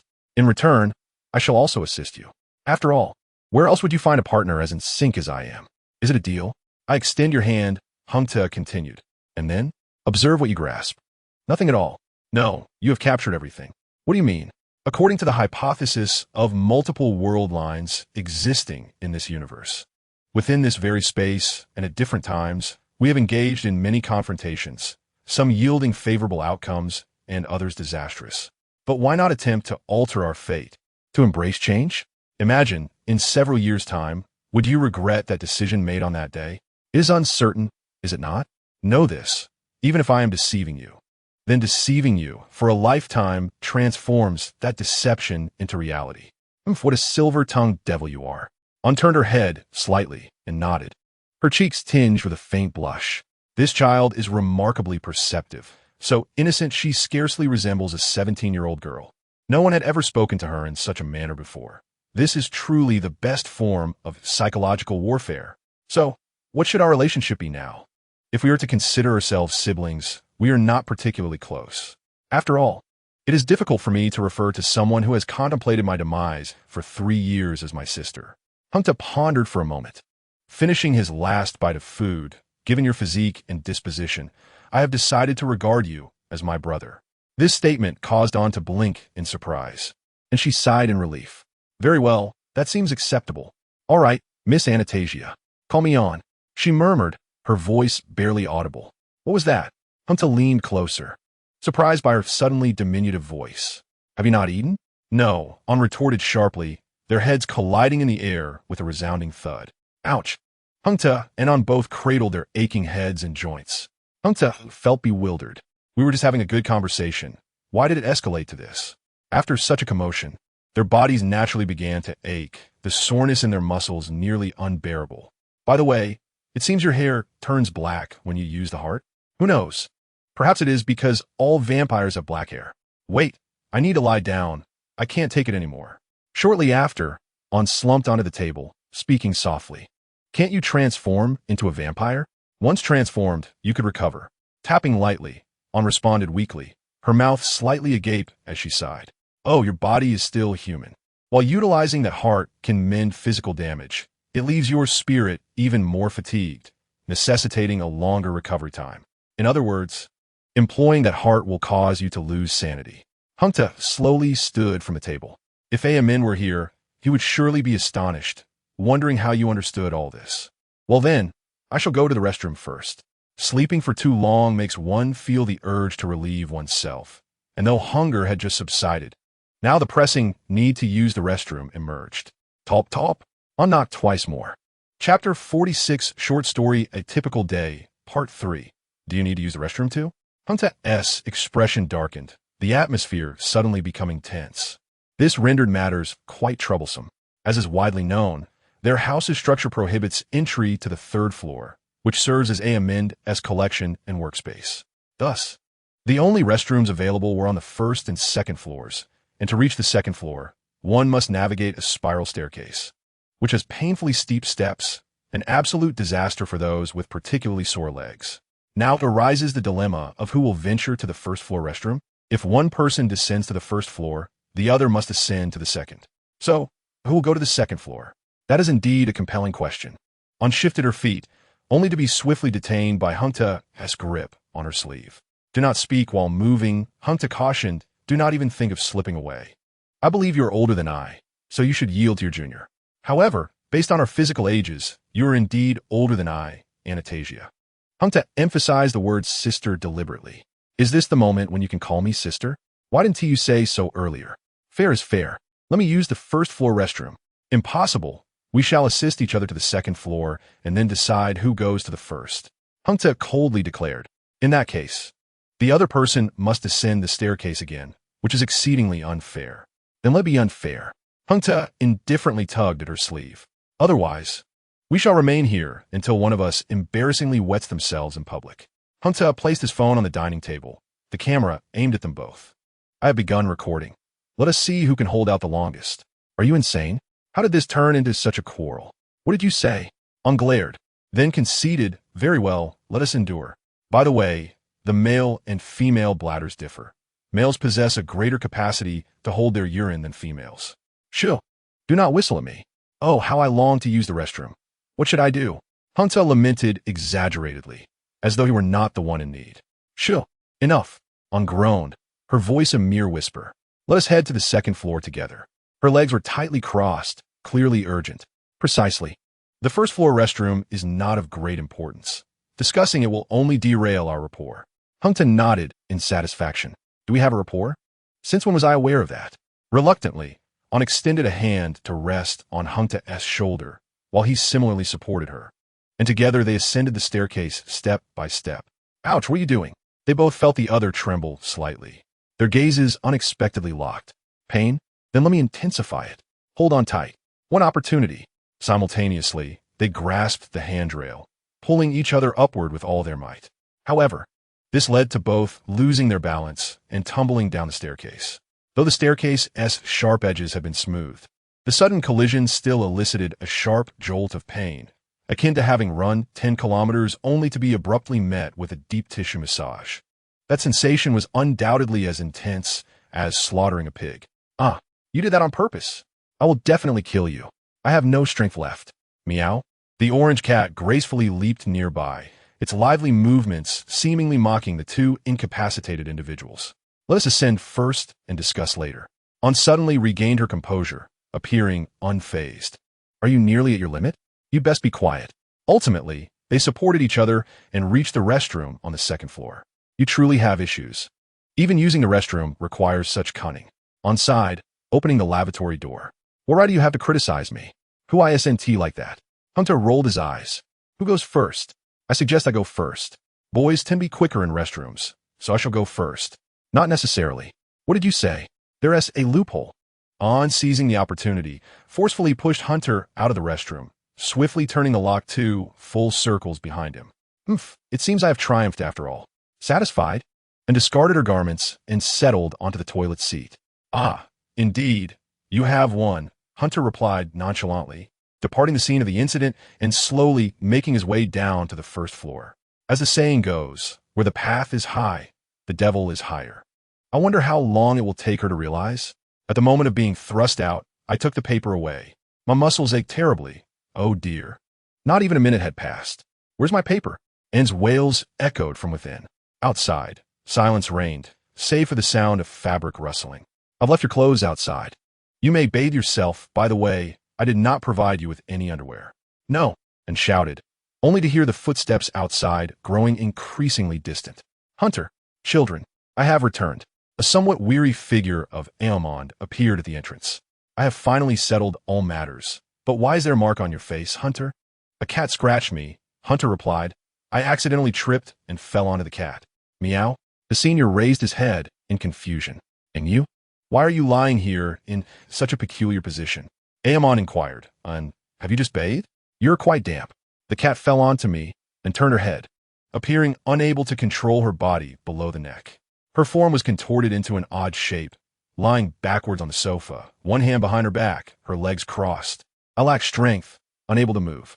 Did you both fall in the same place? Aomond chuckled, sitting comfortably on the sofa while sipping tea. Or rather, didn't transform and capture you, leaving her too exhausted to resist? No, we fell simultaneously, Hunter stated. Seeing your camaraderie brings me genuine joy, Aomond remarked sincerely. Yet, it is rather childish. Are you both but children? And buried her head deep into the sofa, suddenly rising and slowly making her way towards the stairs. Chapter 47 Short Story A Typical Day, Part 4. It's time for bed. Not all pleasant. Hunter sighed, glancing at his wrist. The numbers on his wrist had changed to 15. It's hard to imagine how much emotional upheaval and experience because of him. This child is indeed quite upset. Actually, it's not so bad, he muttered to himself, trailing behind, and don't you dare fart, or I'll be the one to suffer. I lack the strength to do so. Get lost. Hunter reached his bed and closed his eyes. Open a game. What a joke. How could I possibly sleep this early? I haven't even bathed. Let us play the game first. As for the mysterious content, once I enter Meta, I can freely check the library. I recall there's also a secret room on the 3rd floor of my home. I can check it out then. For now, I shall enjoy life for a while. Never forget the deceased. Who is this person? Why is he among my friends? The distance is quite close, and his rank is rather high. Perhaps he is a resident nearby. Who cares? I'll invite him for a match. Hunter clicked send. After the nth time, the other saved Hunter from peril. Oh my. Brother, let us duo Q from now on. No problem. I didn't expect to find such a skilled player near my home. It's unimaginable how well we cooperate. I can tell just by turning my head that he knows I want to lure the enemy deeper. Where can I find such a talented person? Could it be in? Hunter thought irrationally. No way. She's a quiet and beautiful girl. How could she play such games? Moreover, she had previously blocked her IP. She shouldn't be visible in the game. Although the relationship has somewhat thawed, it shouldn't be lifted so quickly. Most importantly, this guy's listed gender is male. I have no objections, the other typed in response. Should we change our names? Something cool. You go ahead. I'll be Cubs 1, and you can be Cubs 2. With the two of us duo queuing, we'll have no opponents. I can support you if needed. Although the name is a bit strange. These IDs are for the opponents to see. If they get thoroughly beaten, and check the names to find Cubs 1 and 2 annihilating them, their blood pressure will surely spike. The other would definitely understand. Wait, where do you live? Why the hesitant tone? In the wealthy district, room 53. What is it to you? The other is logged off. What the heck? How strange. Hunter set his phone down, feeling dejected as he picked up his clothes. Time for a shower. As he opened the door, he noticed that the door across from him opened simultaneously. What a coincidence. Are you also going to shower? The timing seems off. It's only 9 p.m. She shouldn't be bathing. Hunter furrowed his brow, observing an slightly flushed face peeking from her door. It was in her pajamas, having changed her clothes. It seemed she had no intention of bathing tonight. After all, vampires generally don't sweat much. And if they don't go outside, there's little need to bathe. Humans, however, should wash daily, as they are constantly sweating. Wait, why don't you give me a glare? Just so you know, and stated, her gaze fiercely fixed on Hunter, I absolutely will not change to that ridiculous name of yours. What the hell? Later, and did change her name. From then on, the ranked matches featured 2 ferocious duo players. Their synergy creating an impression akin to Code playing the game. Chapter 48, short story afterward, a rainy night. St. Andrews Park became somewhat lively, with people gathering in small groups. On this seemingly tranquil night, an explosion occurred in the wealthy district, and a massive ball lightning appeared at St. Andrews Park. However, since the wealthy district was completely cordoned off, people could only flock here, curiously exploring what had transpired. They soon discovered that an area within the park had been marked off with warning tape. Inside the cordoned area, only 3 individuals dressed in black were conducting an investigation. Unlike the outer crowd, these 3 remained eerily silent. Clad in black, their faces obscured, they could only be vaguely recognized by their height. 1 male and 2 females. Lazy dog. What do you say? The taller man in black asked. Please refrain from calling me lazy dog again. The black-clad woman in front replied helplessly, standing before the enormous pit. The woman who had been exploring for some time slowly rose.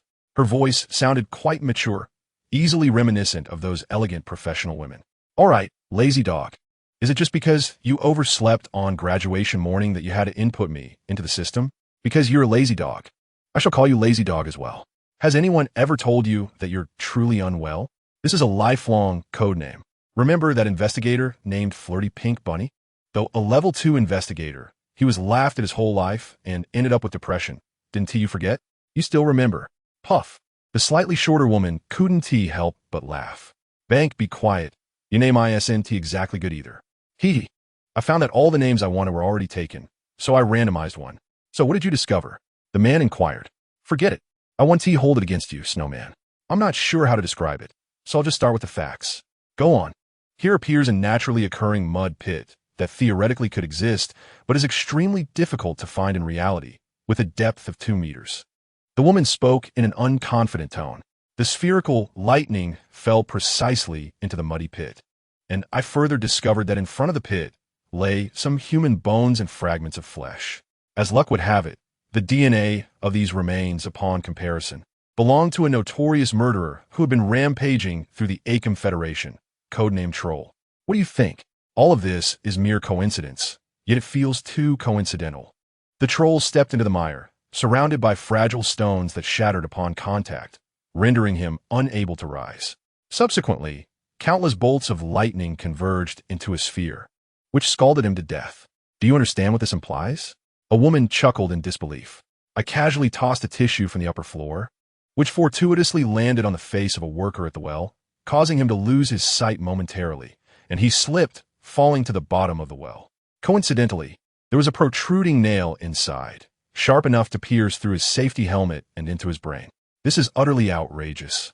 If you wish for me to explain the situation, I can only tell you that it is all a matter of coincidence.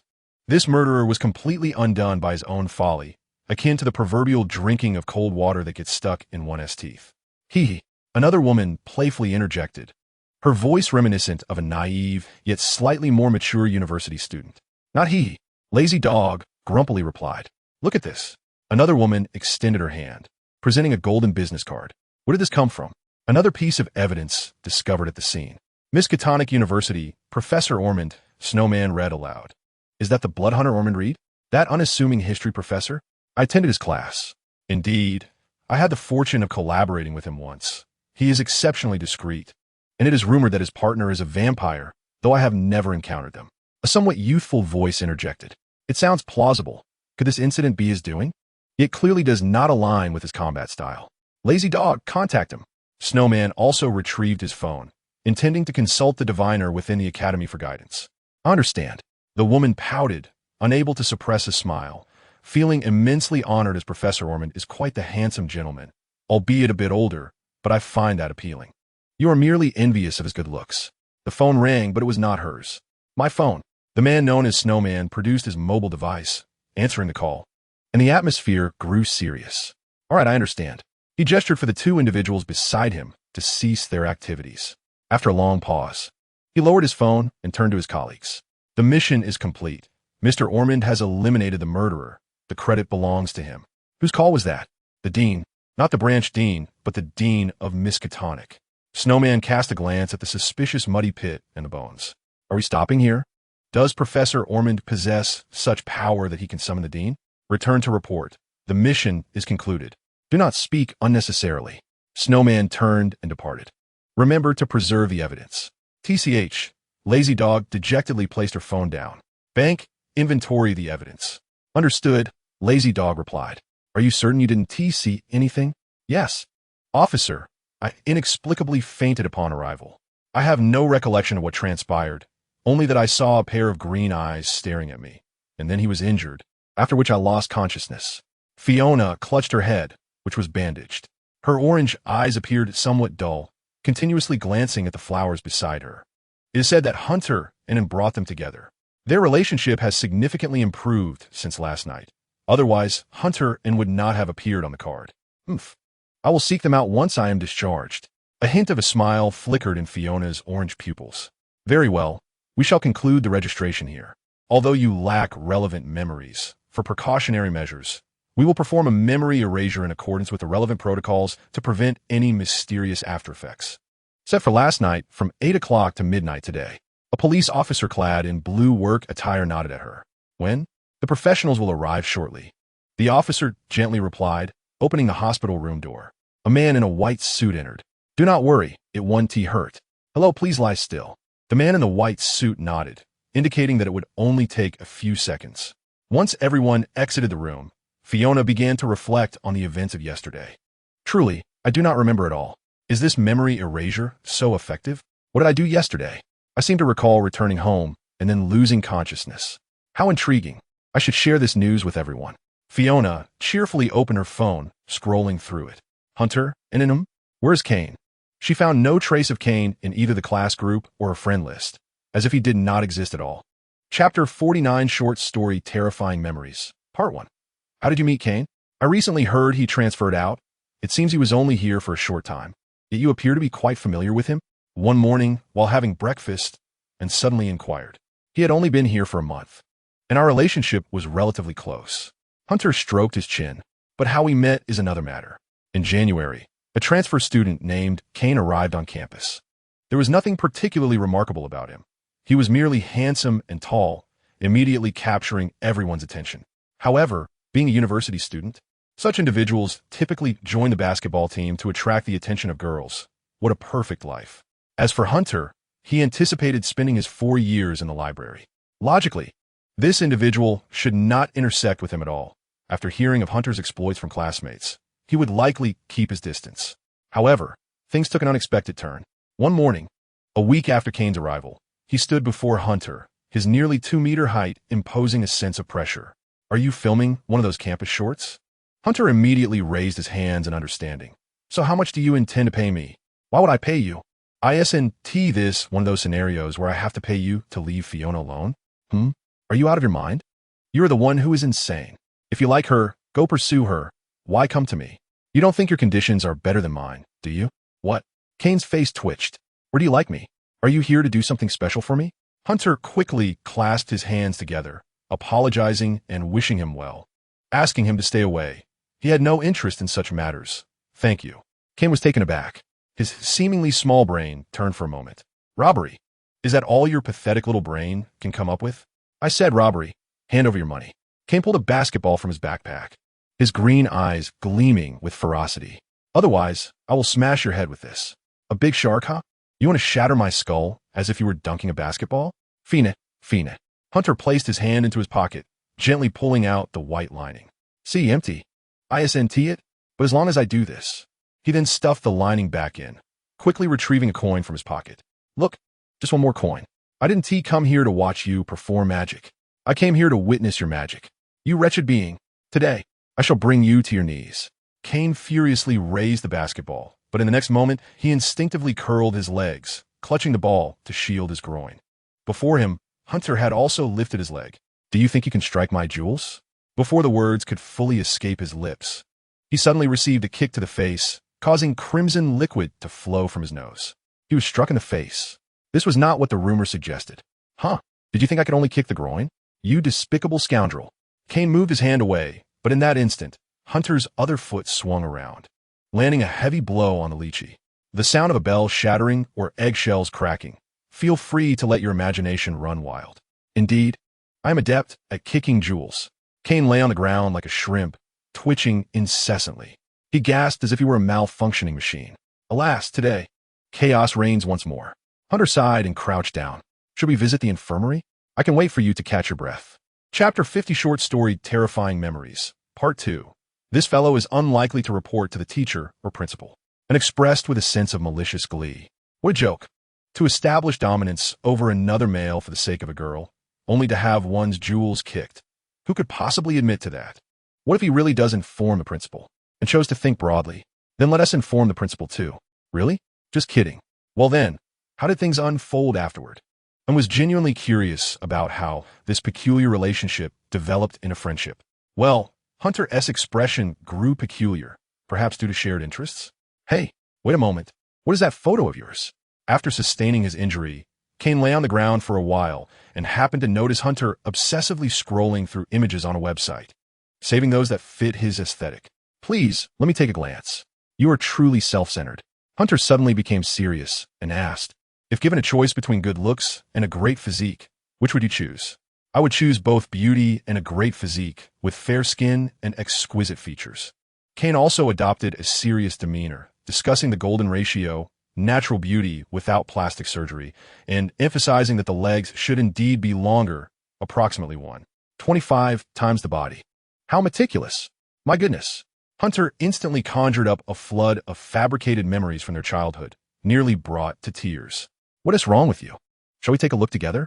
Good brother, based on our interests, we must have been brothers from different parents in our past lives. Hunter extended his hand. Send me the pictures. I promise to look. Cain clasped his hand in agreement. You are truly a good person, he said. I will cherish you as one would revere a deity. Hunter, wait, Why do you even look at men? I merely envy their physiques. I wonder how they achieve such form. Cain had become quite familiar with Hunter, resting a hand on his shoulder. So that is how it is. Let us see yours. Cain regarded Hunter with a different gaze. Get lost. So, does that imply that the target he sought that night was not me? And puffed out her chest nonchalantly, displaying a hint of self-deprecation. In my 20s, I have hardly developed. It must be the doing of a vampire's heart. No witties. Aren't all the eternal vampires in anime flat-chested? We are all the same. Get lost. By the way, he wasn't after you that night. Hunter suddenly squinted, stroking his chin. The target of the killer is perfection in appearance, regardless of gender. Could it be that this fellow was aiming for me? I recall that he had shown interest in fit men. I initially thought it was a joke. Now, in retrospect, it seems rather strange. Hunter suddenly felt a chill run down his spine and hastily shoved his breakfast into his mouth. Why are you moving so quickly? I'm going to take a shower. Then you better hurry. We shall deliver a bouquet to Fiona together. She is being discharged today, and rested her chin on her hand, rolling her eyes. At that moment, a senior passed by her feet, and she took the opportunity to scoop up the cat, cradling it in her arms and stroking its belly. I don't want her to interrogate me. Before she awakens, let us make a quick trip. Chapter 51 Short Story The Green Eyes. Trigger warning. This piece aims to illustrate how fragile humans with low sanity are in the presence of mysterious beings. I seem to glimpse the green eyes once more. On that rainy night, Ford Safut, it is the esteemed gentleman. These voices drifted from the side as I sat in the tea house, listening to the clamor while lifting a cup of red tea. As an English gentleman, I always enjoyed a bit of afternoon tea, sweetened to taste. I understood the topic of their discussion. It was about me, for I am Mr. Ford. Let them talk. They are but powerless. Last summer night, my daughter was devoured. This is not a taboo subject. I have grown accustomed to the absence of my daughter. The so-called patrolman advised me not to concern myself with the matter, for professionals would handle it. He was respectful, for I too was once a patrolman in my youth, possessing my own steed. I am half an investigator. Do you think you could deceive this old man? Impossible. Old chap, you ought to cease your pursuit. Someone seemed to question me. You are quite aged. Your vision has grown dim. There is no need for you to engage in this. I still wish to excel in this pursuit. I laughed bitterly, my reflection in the teacup revealing my smile. It was bitter yet filled with determination. I shall not relent. My remaining days will be spent seeking the existence of the killer and hunting him down. I heard myself declare, relishing the proclamation. Because I possess nothing, I can invest all my efforts.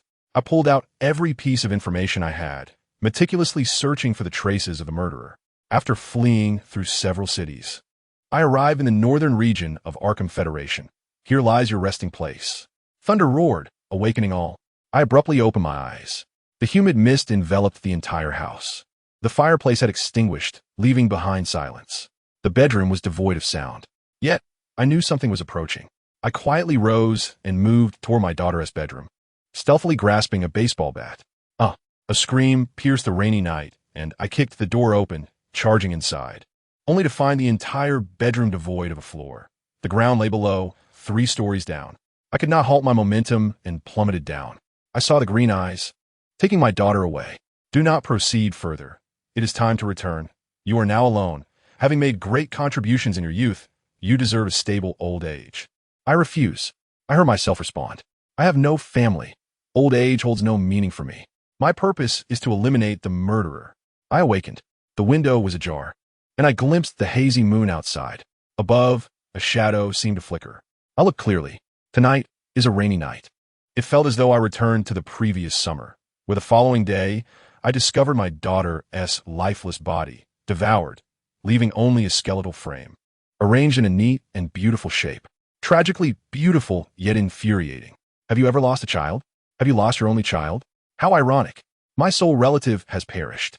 As a former patrolman, I failed to protect my child. I grasped the pistol in my hand, my eyes tinged with bloodshot hues. Yet that was of little consequence. I gazed into the mirror.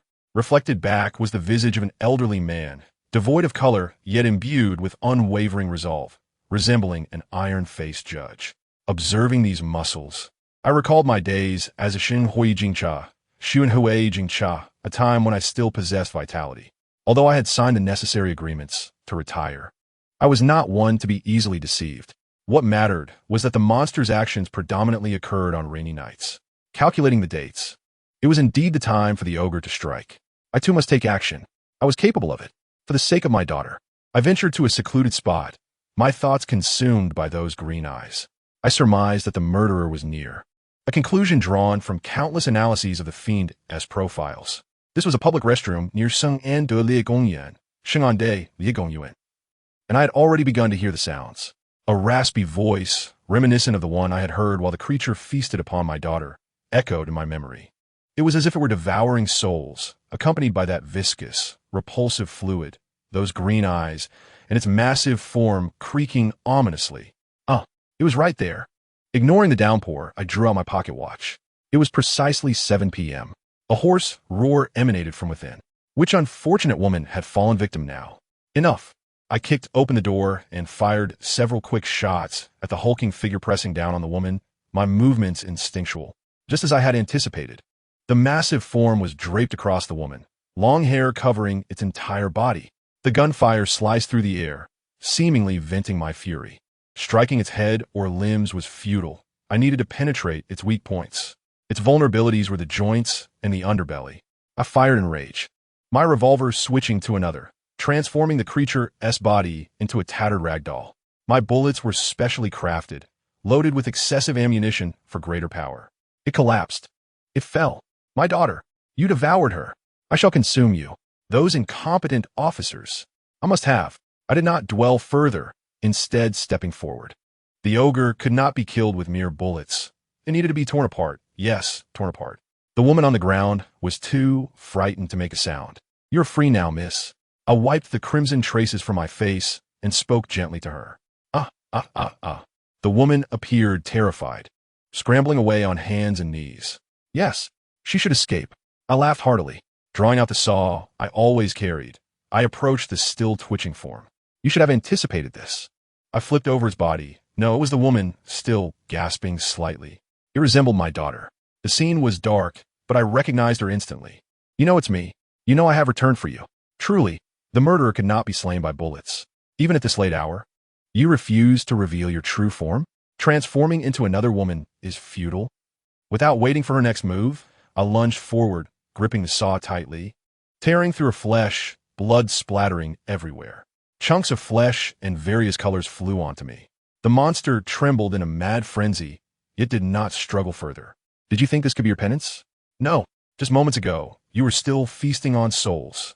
I smeared its green blood across my face. These actions purified my soul. I shall consume you.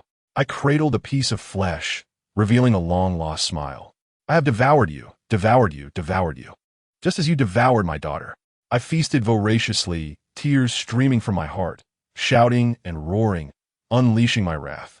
The warmth of flesh could not warm my heart, nor my daughter. May God grant you entry into that beautiful Eden. I shall consume the flesh and blood of the murderer, gnawing clean the bones, devouring her heart. Feasting upon her brain, I finished my meal. Though I felt stuffed, I had consumed it all. I could scarcely move. My teeth were on the verge of falling out. The restroom door swung open violently. Leading the charge was the woman who had fled. Ismail Deher, you bear a striking resemblance to my daughter. Chestnut hair. Right here. Yet she said nothing, instead crouching down and weeping. Entering were the Shin Hui Jingcha, Xuan Hui Jingcha, equipped with numerous riot shields and batons. Are you here to steal my credit? I scoffed. With such pathetic tools? I raised my pistol in fury. Look at this. This is what you need. Why have you failed to capture it for 8 years? It is because you did not take it seriously. I captured it. I devoured it. I'm the investigator. You're all useless. Whether or not it provoked them, they surged forward, pinning me down. I continued to roar in rage, biting at them. But the riot shield knocked out my teeth. You cannot treat a hero this way. It is impossible. Regrettably, that lady also approached and slapped me a few times. Is this how a hero is treated? They imprisoned me and brought me to trial, due to the 2 women engaging in a rendezvous in the ladies' restroom. You pounced and killed one, devouring her.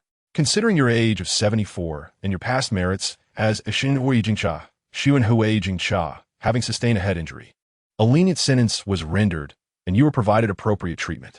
I could not hear clearly. Was my hearing not sharp enough? Why did it sound so strange? It seemed I heard a woman's voice protesting. Was it the woman I had saved? Why treat me this way? Heartless creatures. Sign here. The officer handed me a paper. If you have no objections. I could not see the verdict clearly, hesitating for a long time before signing. When did my vision become so blurry? I was convicted. Life imprisonment. Is killing a murderer considered a crime? I sacrificed for justice. Do not think I am unaware. There are mirrors in prison. I attempted to gaze into one.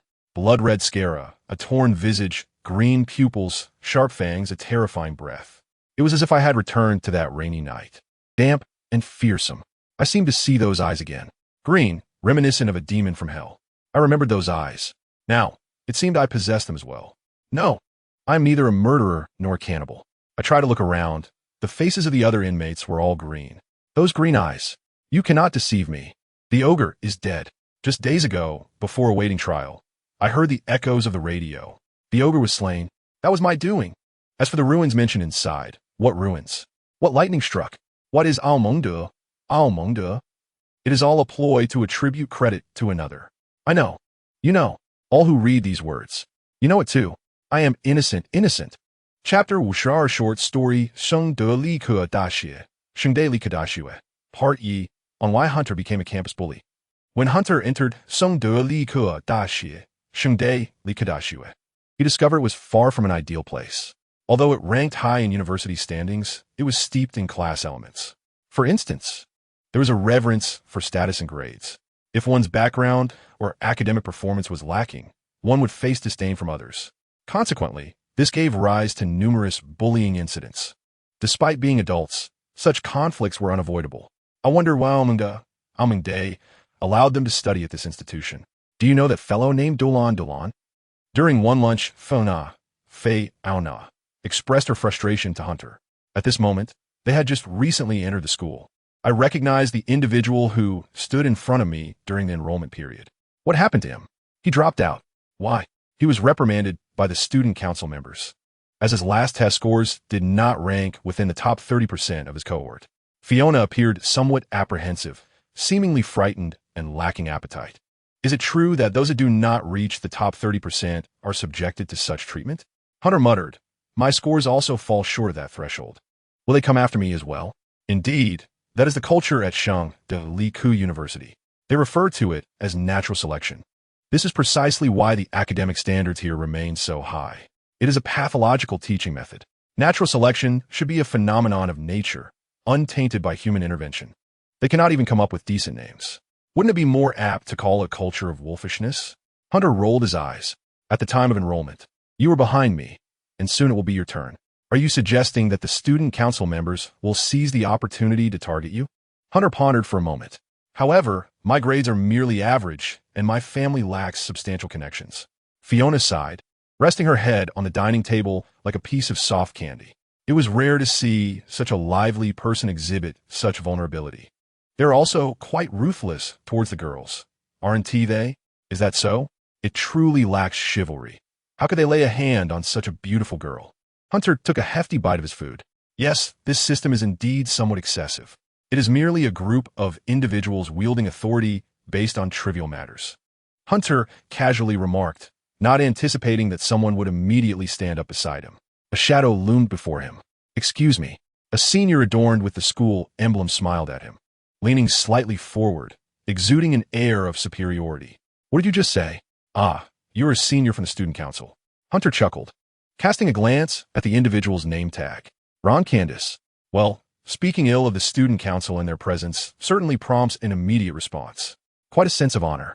I apologize, I spoke out of turn. Please disregard my words. Fiona quickly lowered her head, discreetly tugging at Hunter's sleeve.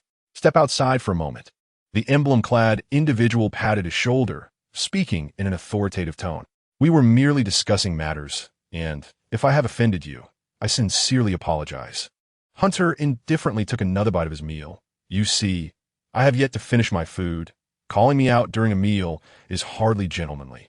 Who do you think you are? Although this individual is also referred to as a senior, he pales in comparison to my cat. This fellow is quite unlikable. Hunter mentally reviewed the self-defense techniques he learned at the orphanage, recalling his promise to Amand. It is better to avoid trouble. My time should not be wasted here. Aren't you coming out? The senior pulled out a tissue to wipe his mouth, his expression twitching slightly. Step outside for a penalty stand. He stated nonchalantly. I must kindly refuse. Is that so? However, it appears your friend seems quite frightened.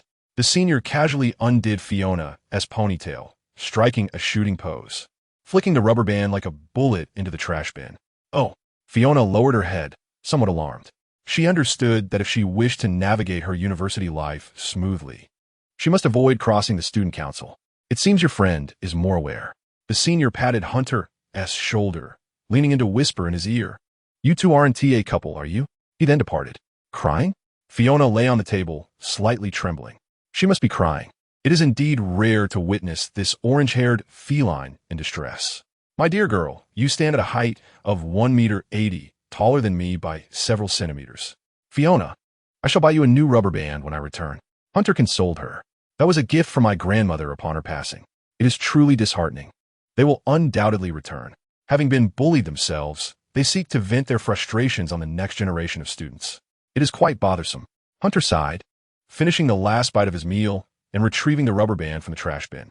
This is a refuse container, rather foul-smelling, akin to that senior. After cleaning the rubber band, he placed it before Fiona.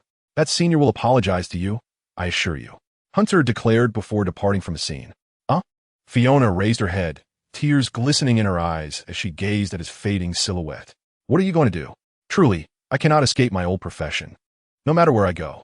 Without responding to Fiona, Hunter muttered to himself as he exited the cafeteria. What the hell? When did I endure such nonsense? I detest pretentious people. The individual must be nearby, having just left moments ago. Hunter keenly searched the crowd. Black hair, white shirt, round face, an air of superiority. Found you. Senior Ron, is it? Upon hearing his name called, Ron turned his head in curiosity. He was met with a punch. Ron felt as though his nose had vanished, the pain swiftly radiating across his face. Who are you? Aren't you afraid of consequences? Do you dare to provoke the student council? Such a childish individual. Shut up, you fool. I care not for your so-called student council. Hunter seized his head. I give you 1 hour. Summon everyone you can and gather at the warehouse outside the school gym. What are you talking about? Ron stammered, his voice hoarse and strained. 1 hour, outside the gym warehouse. If you do not come, I will tear your textbooks to shreds. My name is Anastasia Reed. Hunter tugged at his ear. Do you enjoy this method? I do as well. I will call the police. You may try. If I am detained, I will seek you out upon my release. Hunter threw him to the ground, whispering gently in his ear. You would wish for revenge, would you? Where are they? Almost in the next moment, a dozen individuals adorned with school emblems rushed into the warehouse behind the gym. Chapter 53 Short Story Shung, Dali Ku University, Part 2 Ron. Are you certain he is here? He is indeed here. What is his name? Anastasia Reed. I remember it clearly. It's fine. If he doesn't come, we'll continue to deal with his friend. He will inevitably find it difficult to continue here. The person beside him reassured him. We have already investigated. He has an older sister at school, and he enrolled under her name. He appears to be a coward, and we will eventually make him pay. His family likely lacks any significant background, correct? We have checked thoroughly. He is an orphan, born in an orphanage, taken in by his unfortunate uncle. And that is how he ended up here. He surely wouldn't dare to cause trouble. Indeed, he wouldn't dare. He can only threaten you. A mocking voice echoed. Who is speaking? The leader shouted, come out. First, give him a beating. Very well. Hunter slowly locked the warehouse door before the gaze of everyone present. He swallowed the keyhole. For narrative purposes, please do not attempt this. It reminded him of Tomcat. He had done something similar. However, it actually requires skill, tying a thin string to the key and then swallowing it. Although it feels uncomfortable, it is of little consequence. Just do not swallow too hard to avoid cutting your throat. Beat me until I vomit. Otherwise, none of you shall leave. Hunter grinned widely. Get him, the leader shouted. Tilting his head, the members behind surged forward, while Hent brandished a dripping mop, seemingly just retrieved from the restroom. What was that sound? At this moment, the president of Shunga Lick University appeared to hear a cacophony of footsteps and shouts. It was afternoon. Why such a clamor? Could it be the student council was at it again? The president dismissed it all. He only cared about results. Bang! The door to the president's office was flung open. Startling him, a figure burst in, wailing like a banshee. Ron? The president was taken aback. He recognized the vice president of the student council. What are you doing here? Running? At that moment, the president witnessed a scene he would never forget. You think you can run? Let us see who can save you. Hint delivered a swift kick to Ron's groin. Stop. What are you doing?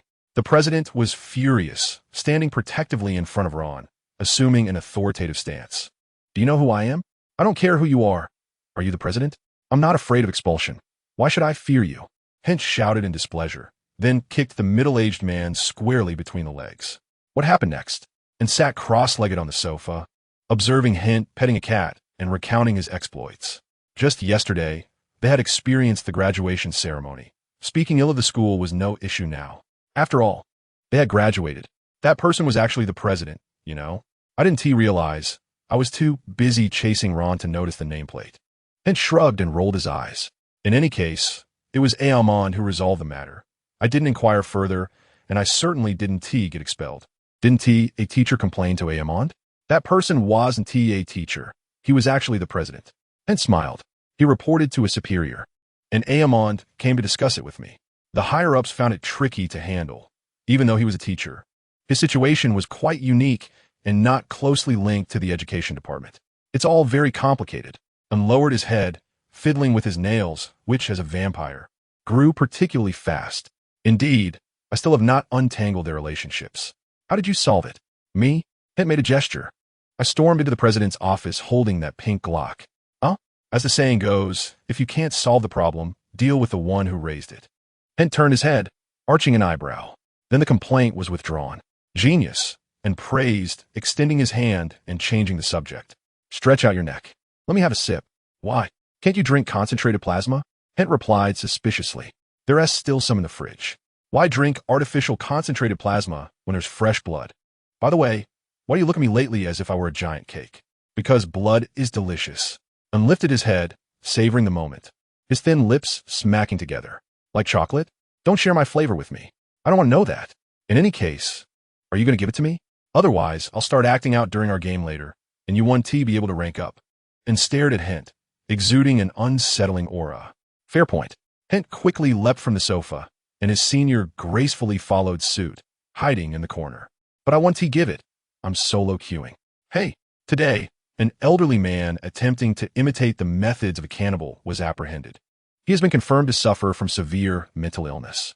Upon the police's arrival, the man, identified as Ford, was found frantically gnawing on the corpse of a young woman. Considering his physical condition, he may face life imprisonment. You still enjoy listening to news reports. Aamond's brown eyes blinked. Isn't it better to glance at summaries on your phone? Older folks have their preferences. I've enjoyed this channel for over 50 years. Johnny shrugged, proudly tapping the radio, a true antique. You sent them to Shungda Lick University? Johnny eyed Aamond suspiciously. What is this guy up to? You can't be unaware of the nature of that university, right? So what? This is my first lesson for them. Aamond leisurely sipped his red wine. The wine from Johnny's side is truly authentic, preserved through unique methods. It's nearly 300 years old, rarely found elsewhere. Do not be overly concerned with rules. Learn to break them. When necessary, even the elders' words need not be heeded.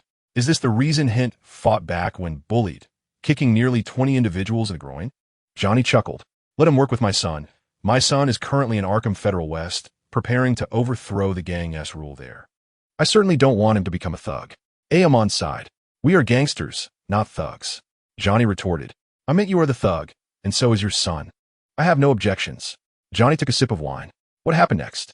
This guy burst into the president's office, pressing the gun against the president's head, forcing him to cancel the complaint on the spot. Isn't that more intense than what you did back in the day? I remember you used to bury people with a shovel, caught halfway through. I didn't bury him. I just wanted to scare him because he tried to cheat me out of my money, Aamond calmly stated. I never kill. Johnny's face twitched. Has the Reed family always been this fierce? Otherwise, we wouldn't be down to just a few of us. Aamond took another sip of wine. Anything else? What did you say? More, please. Do you think wine of this vintage is as common as cabbage? Chapter 54, Mida, Summer 2022.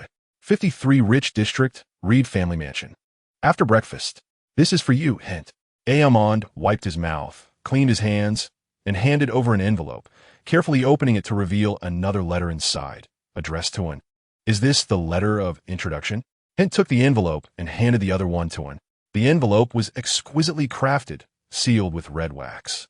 Bearing Aamond S. personal seal, addressed to Miskatonic University. Now take your graduation results to the admissions office at Mida. It may take some time. I will prepare dinner for you.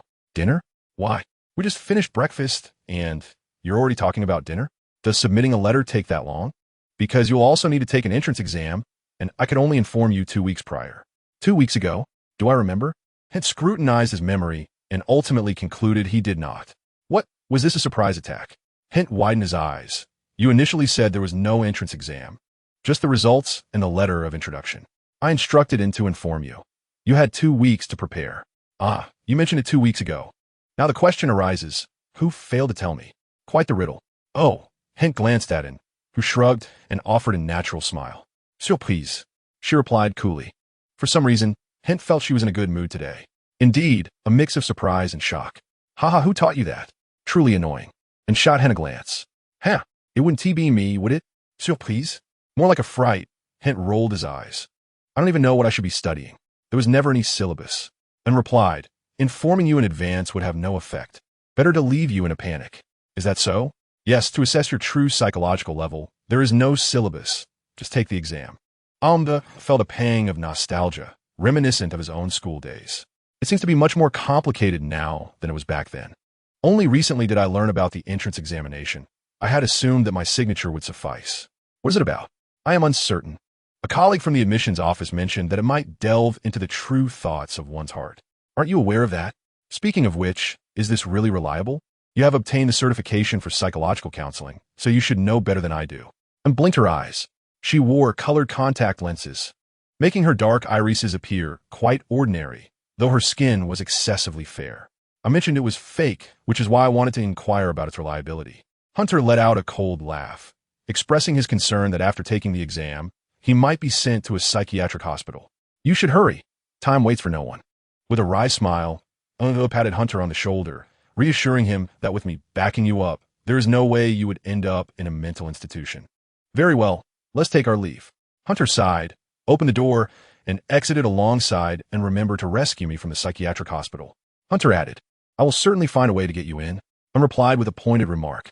Is there not a single kind word from your mouth? That's what I learned from you. Why choose to learn the bad instead of the good? You are aware it is bad, after all. Such a delightful relationship you have. I wish you both the best. Almadua smiled and closed the door. It is rather amusing how I had completely forgotten about the entrance examination until now. I only remembered it 2 weeks prior to the test. Originally intended for him to convey to Hunter, it seems now that Hunter was the last to know. Well, there is no syllabus, so it hardly matters whether I mention it or not. The world is merely a vast makeshift stage where unexpected events should not be surprising. Speaking of which, these two youngsters are finally reaching that age. It truly evokes a sense of wonder. Miskatonic University, though associated with the mysterious, is boldly situated in the heart of the bustling city. It shows no consideration for the federal decree regarding the right to knowledge of the mysterious, as the university primarily teaches the essential knowledge required by a legitimate institution. Only in graduate studies do they begin to cover topics related to the arcane. At the graduate level, there are divisions typically not located in the city center. Thus, whether one studies at EDAR during their undergraduate years is of little importance. It is only upon entering graduate school that one gains the privilege of a golden business card. Yes, that very golden card which Omungdua possesses. Initially, Hunter believed that graduating from EDAR would grant him one, but he later discovered that it is only upon completing graduate studies that one is entitled to it. To think that even in this foreign world, one must take entrance examinations. What a wretched reality. Is it truly necessary in this world to have a high level of education? The admissions office of EDA is not far from home, merely a 2-kilometer walk. Should I strike up a conversation with her? After all, we haven't spoken much in recent months. The last emotional exchange was back in February, and should be situated slightly to my left and behind, with only the sound of her clothes rustling. Hunter slowly turned his head, unexpectedly meeting her calm black eyes. Fortunately, there were no negative emotions. Otherwise, I would have surely screamed. Why are you staring at me? I'm watching the road. And paused before responding. I believe you. Hunter turned his head back. Chatting, what a futile endeavor. At the admissions office, the number of candidates participating in the entrance examination far exceeded expectations. They were clustered in small groups, sweating profusely as they submitted various documents to the admissions officers. Their intentions were clear, to obtain that coveted golden business card, a privilege regardless of whether they would pursue a career in the mysterious field. Following the guidance at the entrance, they submitted their materials, received their assigned numbers, and proceeded into the psychological counseling room for the entrance examination. What on earth is this place? This is your future campus, not some bizarre location. It resembles a zombie outbreak.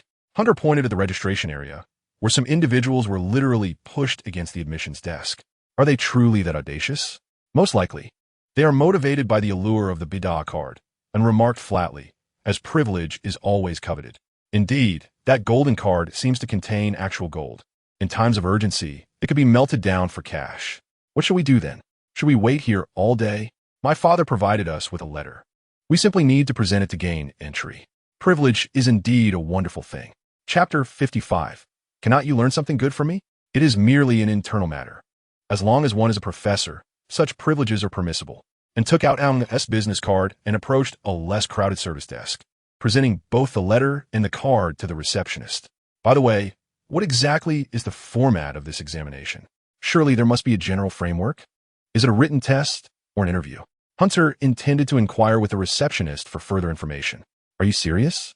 At the service desk, a somewhat irritable young man began shouting at the receptionist. It appears he was the one who attempted to cut in line. Why is she allowed to cut in? Look closely. Professors from this institution receive preferential treatment.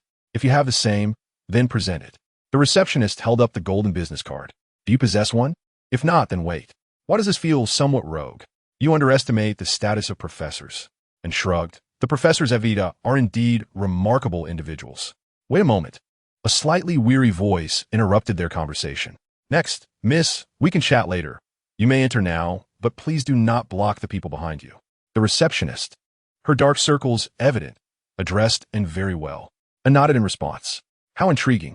Hunter observed as others envied the golden business card in his possession, deep in thought. What is it? Are you contemplating some sort of scheme? And turned back, noticing Hunter's contemplative expression. This fellow seems to conjure strange antics every time he ponders. Do not engage in anything attention-seeking. Hunter, I assume you do not wish to be denied entry to the university. Unwarned, parting her lips slightly. Whose tone is that? Yours. Why can't you learn something good from me? Perhaps it is simply that all I can learn from you is negative? And rolled her eyes and entered the psychological counseling room. Kuwait sat within the counseling room, reviewing the next student's materials. Please enter. The student outside heard this and pushed the door open. Kuwait looked up to see a young man clad in a white shirt and black jeans. However, for some reason, he wore black arm sleeves in July, seemingly sensitive to the cold. As a male, he possesses an attractive face and a rather appealing backside. Such a fellow would likely be quite popular in a department filled with socially awkward individuals, given that the students there are so desperate for companionship that they do not discriminate between genders. Kuwait smiled, continuing to observe the handsome face for a few moments before glancing at the file on the computer. No, that is incorrect. Hello. The other party emitted a peculiar sound. However, for a male, it was merely odd. If it were a female voice, it would be described as melodious and charming. Miss Anastasia Reed? Kuwait struggled to suppress the mister that nearly slipped out. Such a name should belong to a female, right? How intriguing. Anastasia means one who has risen from the dead, which is quite rare, and seems to be the child of that Mr. Indeed, sir.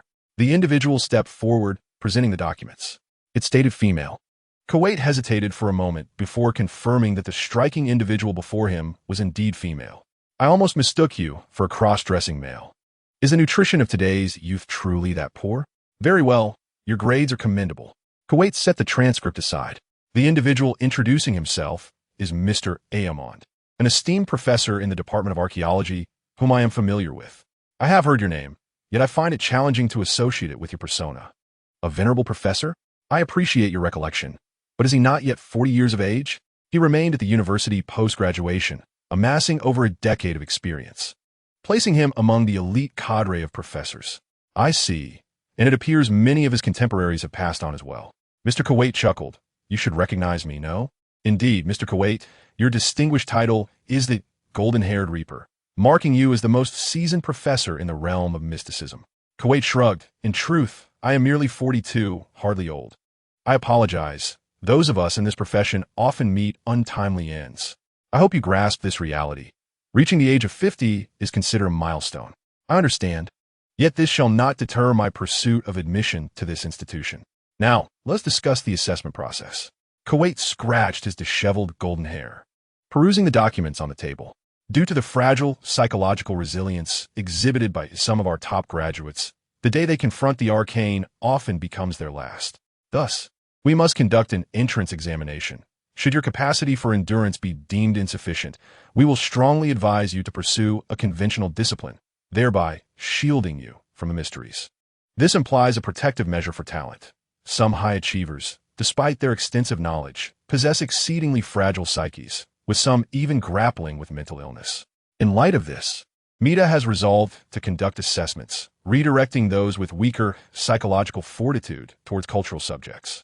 Conversely, those demonstrating greater psychological resilience will have a broader array of subjects to choose from. I comprehend. Let the assessment commence. Kuwait snapped his fingers, and, as if performing a magic trick, produced a small box from his wrist. Upon opening it, a peculiar object emerged, recognizable as an eyeball. This geometric-shaped eye bore crimson veins and whites that appeared as though covered in mosaic. Stare at it for 10 seconds, then answer my inquiries. I shall gauge your mental disturbance and assess your sanity based on your responses. Very well. Now answer me. Kuwait intently inquired. Who are you? Anastasia. What is 1 + 1? 2. Very well. Kuwait yawned with disinterest. You have 30 minutes to do as you please within this room, with the exception of leaving. What do you mean? I need not do anything. It seems I should elevate your trial. Kuwait, feeling rather bored, shrugged. In truth, if you displayed no signs of disturbance after merely gazing at this object for 10 seconds, it would indicate a stable mental state. However, I now wish to conduct a more profound examination. First, indicate which subject you wish to pursue. Mysticism. Excellent. You exhibit the potential for madness by choosing such a discipline. Kuwait's demeanor resembled that of someone freshly escaped from a psychiatric facility as he waved cheerfully. Chapter 56. Gazing upon the corpse. The authorities informed me to adhere to protocol. Yet as an instructor of mysticism, I have no desire to heed their counsel. Thus, the 30-minute stipulation is waived. What do you mean? He retrieved a larger box from another bookshelf. Now, you shall open this box yourself and respond directly to my queries. Kuwait said with a grin. However, I must caution you that should your mental state deviate from the norm, the consequences will be yours to bear. And hesitated momentarily, but ultimately opened the box, revealing a blood-red heart. The heart appeared as though crafted from geometric shapes, exuding an eerie aura. Something feels amiss? Upon seeing this heart, I was struck by an unsettling sensation, as though it pulsed suddenly. From around the heart, veins began to sprout, writhing and extending from the box, gradually creeping onto her hand. The sensation was slimy and squirming, akin to ants crawling upon her skin. How revolting! Gurgle. Gurglali. Kuwait, seated before him, uttered strange phrases. What was he saying? It seemed he posed a question, yet her sanity diminished, rendering his words indecipherable, as if reality itself warped, akin to having ingested a hallucinogenic mushroom. Could it be that failing to answer his question would lead to her downfall? No, that seems unlikely. The evaluation should proceed in this manner. Yet, would this evaluation yield a satisfactory outcome for her admission? Uncertain. It appears she must employ some unique strategy, at the very least to achieve an average score. And began to consciously regulate her heartbeat, her eyes gradually taking on a crimson hue. However, this transformation was imperceptible to Kuwait, as in war-colored contact lenses, making her eyes appear brown to the outside world. Indeed, her vision began to clarify. The sanity-draining effects of the geometric heart paled in comparison to her vampiric lineage.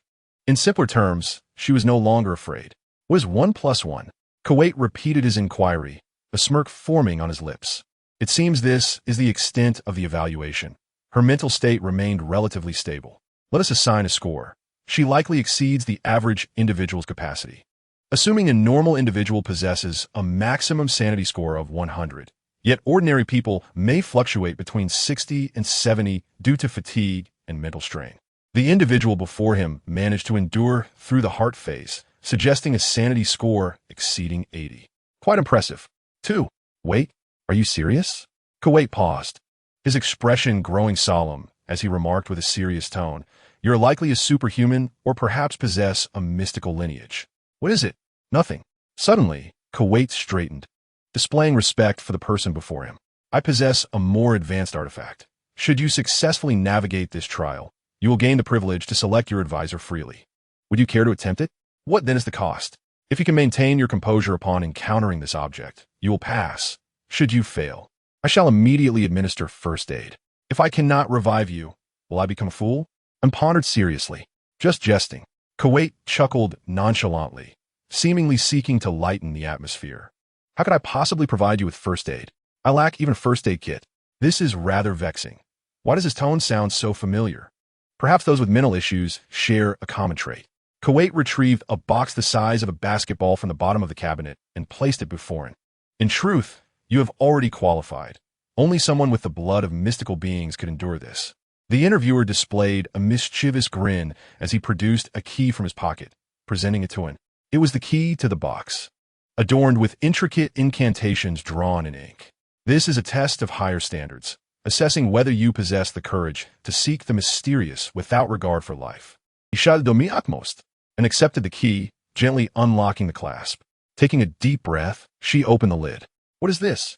Inside lay a head, a geometric-shaped, one-eyed skull, leaving one to wonder what visions it beheld in its final moments. As the other party gaped, his jaw dislocated with a sickening snap. A pallid stillness spread through his eyes, and his hair, along with the surrounding air, seemed to writhe, revealing tendrils of gray or black that extended from a box, gradually enveloping Anne's entire field of vision. Even a vampire's constitution could not withstand such overwhelming terror. Undoubtedly, this was the severed head of a human who had been assailed by an ancient, mysterious entity. The heart and eyes that had just been witnessed belonged to him. As Anne contemplated this, her body began to tremble. What was happening? Why did her heart race so fiercely? She recalled her father once saying that if one inadvertently believed in something, one would continue to do so unwittingly. In simpler terms, the collapse of one's psychological state caused a quicker descent into madness. The issue now was that, even with an understanding of this principle, it was already beyond redemption. It was akin to a poison. Only by consuming a cockroach could one hope for an antidote. Everyone found cockroaches repugnant and hesitated, yet in that moment of indecision, one could already be doomed, and was in a similar predicament. Even though she yearned to flee, her eyes remained fixated on the head before her, her mouth mumbling unintelligible words. Enough of this. Suddenly, Kuwait slammed the lid shut and secured it with a key, effectively severing the atmosphere of horror. Calm down, calm down. Take a sip of the holy water, but be cautious not to invoke the power of the mysterious bloodline, lest you scorch your esophagus. Kuwait guided a vial to Anne's lips, encouraging her to drink while muttering to himself. Can't hold on for 2 seconds? Have I gone too far? What is this? And stammered, trembling. She had gazed upon the remains of an ancient deity, and due to his prior consent to donate his body, he now manifested here. Kuwait smiled mischievously, showing no sign of remorse. I hope I didn't frighten you too much. Otherwise, if anything were to happen to Almond's daughter, I would probably be killed on the spot. What a cruel jest indeed. To be honest, if witnessing a corpse terrifies you this much, I suggest you retire early. The realm of the arcane is simply not suited for you. Chapter 57. This is not permitted. You know, Kuwait reverted to his earlier languid demeanor, showing no reflection on the near calamity he had almost caused. By the way, who were you shouting about earlier? Did I say anything? You mentioned Almond, a name I recognize, but who was Hunter? What a dreadful fellow. Has no one ever told you that prying into others' privacy is ill-mannered? Are you blushing? Kuwait teased, then handed her a laptop. Next, we shall conduct a cognitive test. Think of it as a playful game. Cool, mate. Take a picture. Good. Next. Hunter skillfully passed a business card to the next individual, prompting them to snap a photo. Good. Next. This was a photography event. For 10 shillings, one could take a picture, and for a gold pound, a video could be recorded. A considerable crowd gathered, eager to capture images for their social circles. What a decline in standards, the receptionist remarked, rolling her eyes in exasperation. Hunter spotted an emerging. Why haven't you gone in yet? And glanced around, instantly grasping the situation. Quite the entrepreneur, aren't you? She remarked softly. Thank you for the compliment. I plan to enter later. How was T praising you? You seem a bit off. What happened? You've been in there for an hour, Hunter inquired. He intended to tease her, but noticed her dazed expression, as if she had been shaken by something. Didn't you say the test would take quite a while? Be careful of that examiner. He is a lunatic, and cautioned. Suppressing her nausea. I signed a confidentiality agreement and cannot disclose any details, but you must be cautious. Why? Are you afraid he will kill me? I fear you may out-crazy him. And lowered her voice, leaning closer to him. A cool, elusive fragrance wafted from her, indescribable yet tantalizing. If a term could encapsulate this scent, it would be serene and unassuming. What is wrong? Hunter asked, perplexed, but did not retreat. My limit is the heart. And stated coldly, the heart? What does that mean? It was somewhat perplexing, but he nodded in understanding. You had better keep it that way. Enough whispering. Next candidate. The staff member at the entrance interrupted impatiently. Mr. Hunter Reed, are you going in or not? Hand over your business card and letter, or I will have to call security to escort you out. Why are middle-aged people so impatient these days? Truly a decline in manners. It's my turn. You can rest for a bit. I'll take you back later. Knock, and remained silent, merely tapping lightly on the nearby wall. How brazen, discussing such matters in front of so many. A female staff member, drenched in sweat, grumbled, swiftly jotting down the candidate's information on a form before handing it to Hunter. Enter room number 1. Follow the examiner's instructions to respond. Can you guess who she is? What? The staff member looked up in surprise. She is my sister, though the bloodline is several generations removed. Oh my! In an instant, myriad peculiar scenarios flitted through the staff member's mind. This is not permitted, you know. Why is your face so red? We merely share a good relationship. Where are your thoughts wandering? What was that about not being permitted? Can you elaborate? The staff member's head emitted wisps of smoke, clearly having conjured up something. I did that on purpose, Hunter shrugged, glancing at his wrist nonchalantly as he pushed open the door to the examination room. Originally rated at 83, it was now 85. Whether it was a bug or not, it seemed that one could earn points by playing tricks on mysterious beings, and perhaps even by toying with ordinary people, albeit for minimal points. Upon entering, the room was soundproofed and well protected, with walls nearly 50 centimeters thick, enveloped in sound-absorbing material. Was this an interrogation room or an examination hall? Hunter mused. The furnishings were starkly simple, consisting of a table and 2 chairs. The examiner, seated across from him, appeared to be a disheveled man who rarely took care of himself. His golden hair looked as if it could burst with oil. It was unclear when he had last washed his face. Dark circles under his eyes suggested a week of sleepless nights. Hello, please take a seat in front of me. The examiner smiled lazily, tilting his head. I am Kuwait Levitch, a scholar of the arcane, and I will be your examiner. Hunter sat at the designated seat, observing numerous fresh marks on the table that seemed to have been scratched by nails or gnawed by teeth, with some remnants on the corners. Is this an interrogation room or an examination hall? Oh, don't mind those. They were made by some low-scoring individuals who didn't even pass the first round. A challenge game? Sort of, Kuwait replied, casually flipping through his documents and yawning. It is rather intriguing. Just now, I encountered your sister, and you too are a distant nephew of Mr. A.O. Mengda. Kuwait perused Hunter's profile, clicking his tongue in astonishment. The Reed family is indeed flourishing. You consider 3 individuals as a thriving lineage? My family lineage consists solely of myself, while your clan boasts 3-fold the numbers. May I inquire about your noble ancestry? Not at all. My origins are quite humble. You certainly possess the gift of conversation. Thank you. Now, let us commence today's examination. Kuwait revealed an unsightly grin, his large mouth stretching to his ears, evoking thoughts of villainy. First, observe this eye. Fixate on it for 10 seconds, then answer my question. He presented a slightly smaller box before Hunter. What is 11? Why is this eye a geometric shape? Hunter queried, perplexed. What is this object? Merely an eye affected by a mysterious incident, Kuwait replied. Now answer my question. Chapter 58. The atmosphere suddenly fell silent for 2 seconds. Very well. It seems this inquiry does not burden you. Kuwait scratched his disheveled golden hair with the nail of his pinky finger, which was unusually long. As he spoke, he retrieved another slightly larger box from the cabinet and placed it before Hunter. Would you prefer to gaze at that eye for 30 minutes or engage in some more exhilarating experiments? More exhilarating experiments? Is it a new game? More thrilling than a game. Kuwait's mouth stretched to his ears, excitement bubbling as he pushed the large box towards Hunter. Hunter glanced down, noting the countless scars on the hand that pushed the box. This fellow named Kuwait appeared far more complex than he initially seemed. Hunter inexplicably recalled the nun near Andrew Church, whose garments seem to conceal silver armor. You may choose to open it at your own risk. But doing so might afford you the opportunity to explore additional disciplines, such as mysticism. Is that true? Hunter opened the box, revealing a geometrically shaped heart. It resembled a flawless jade stone, with round vessels transformed into square shapes, appearing crystalline and translucent, each chamber morphing into irregular geometric forms. It seemed the creator deemed curvature unsuitable, thus altering everything to this design, reminiscent of the artistic principle of rectangular over round. Hunter fixated on it. Does it make you dizzy? Is this object valuable? Your response diverges from my expectations, but I simply wish to ascertain its worth. That depends on one's perspective. For mysticism, it is invaluable. As for me, I would gladly spend all my money to acquire it. Kuwait was in the midst of explaining when his expression suddenly changed. He saw Hunter recklessly placing his hand upon the heart. Observing it and physically handling it are entirely different levels of stimulation. If this object is touched, the potential for madness might exponentially increase. Put it down. Do not touch it. Kuwait grasped an emergency phone, prepared to summon law enforcement. You lunatic.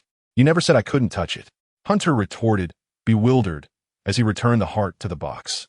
Kuwait immediately stood, snatching the box and shoving it into a drawer, then scrutinizing Hunter's eyes. Now answer me, what is 11? He seemed to have discovered something extraordinary. Hunter recalled N's prior words. Are you certain? By the way, if you wish to enroll in the mysticism program, failure to pass the heart's trial will preclude your acceptance. The examiner before him suddenly seemed invigorated, continuously studying his eyes. Do not stare. Do you truly believe I would fall for that? Since N's limit culminates with the heart, I shall not surpass that threshold. Even the King of Heaven would yield 3. Suddenly, Hunter covered his face, exclaiming, I am so tired. I wish to take a nap. A genius. The answer is 3. What?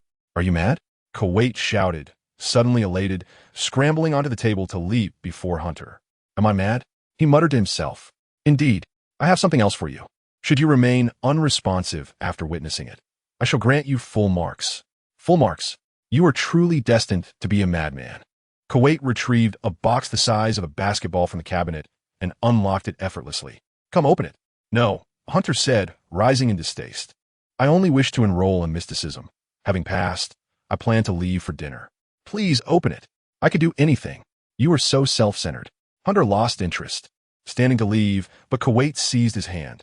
I am a seasoned professor of mysticism. Should you wish to join my tutelage, you must obtain my consent. Oh, then I shall simply not join, as it is not mandatory to graduate in mysticism to become an investigator. Other fields suffice. Curse it.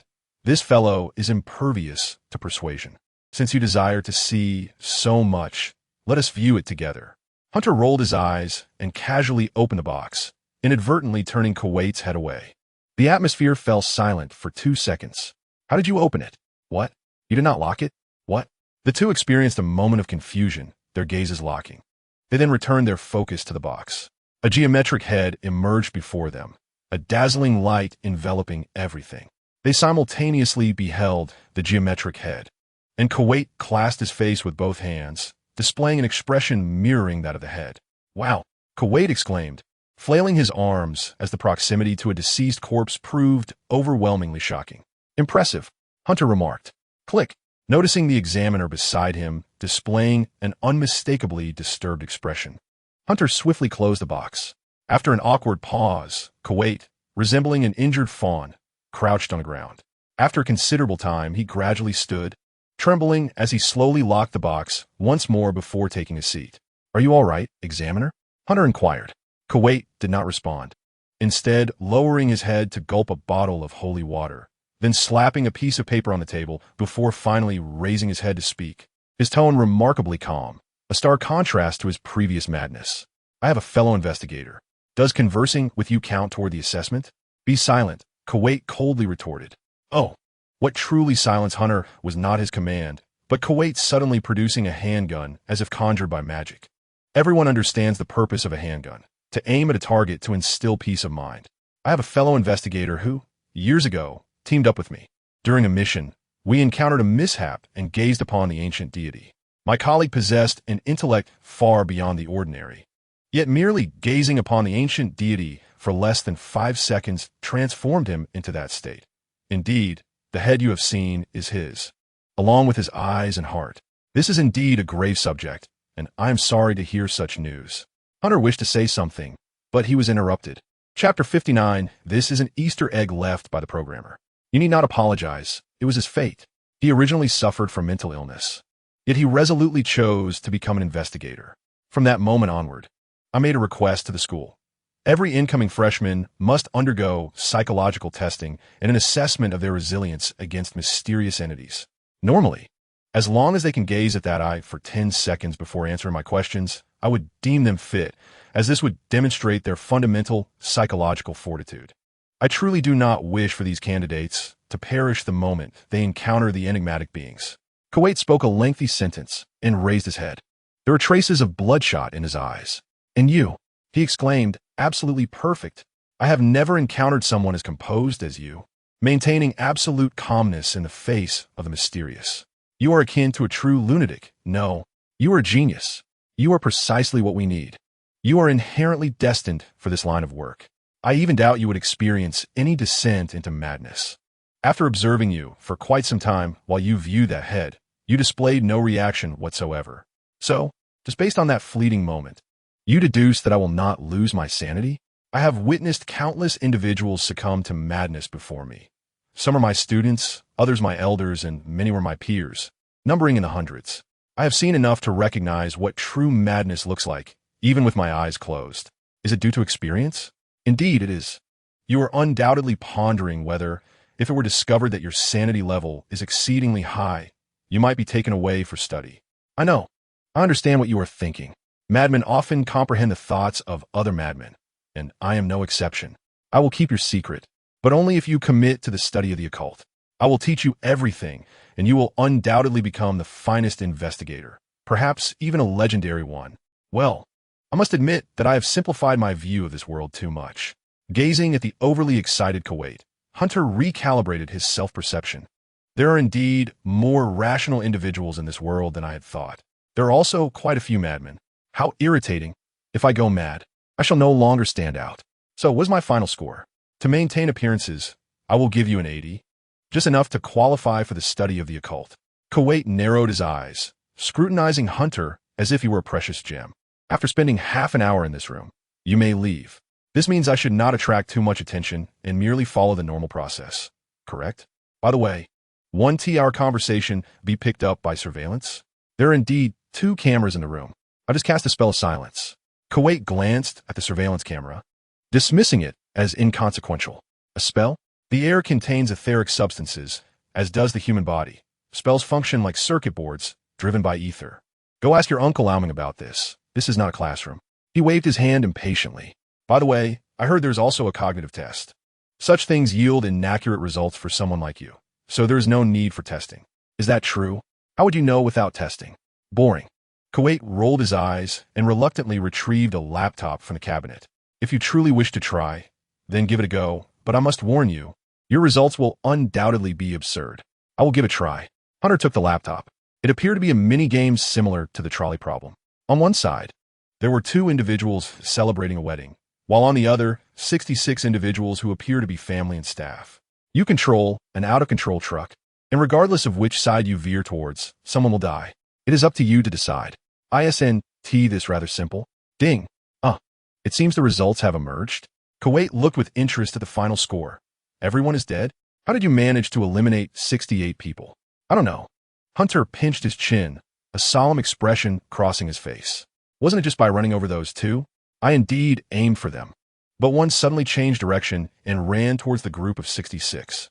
Normally, one would simply stop the collision. Why did you change direction? My targeting mechanism is too perfect. You have a targeting mechanism? Are you a program? Hunter's expression suddenly turned grave. Since it is a game, let us not dwell too much on it. What about the other 66 people? Those 66 were purely incidental. It had nothing to do with me. The truck failed to brake. I merely drove it there. Are you serious? You feel no guilt? Actually, the sound of hitting someone is rather pleasant. Thud, thud. You are truly getting into it, aren't you? Kuwait covered his eyes, advising, you should stop. You really are a madman. And you? Don't tell me you've never played? Me? Kuwait scoffed. I am different. How so? I wanted to see if I could hit them all at once, so I turned the truck sideways, whoosh. Drifting. Your drifting technique is quite impressive. Go, electric truck. Right? There's a technique to it, and one must exploit bugs. Kuwait continued clicking, a proud expression adorning his face. There's several other games. Let me show you how to operate them. What is this? Why you start by driving backward? This is an Easter egg left by the programmers. See? I could drive outside the map. No, a psychological test project has Easter eggs? This is the pride of programmers. It seems the programmers here are also madmen.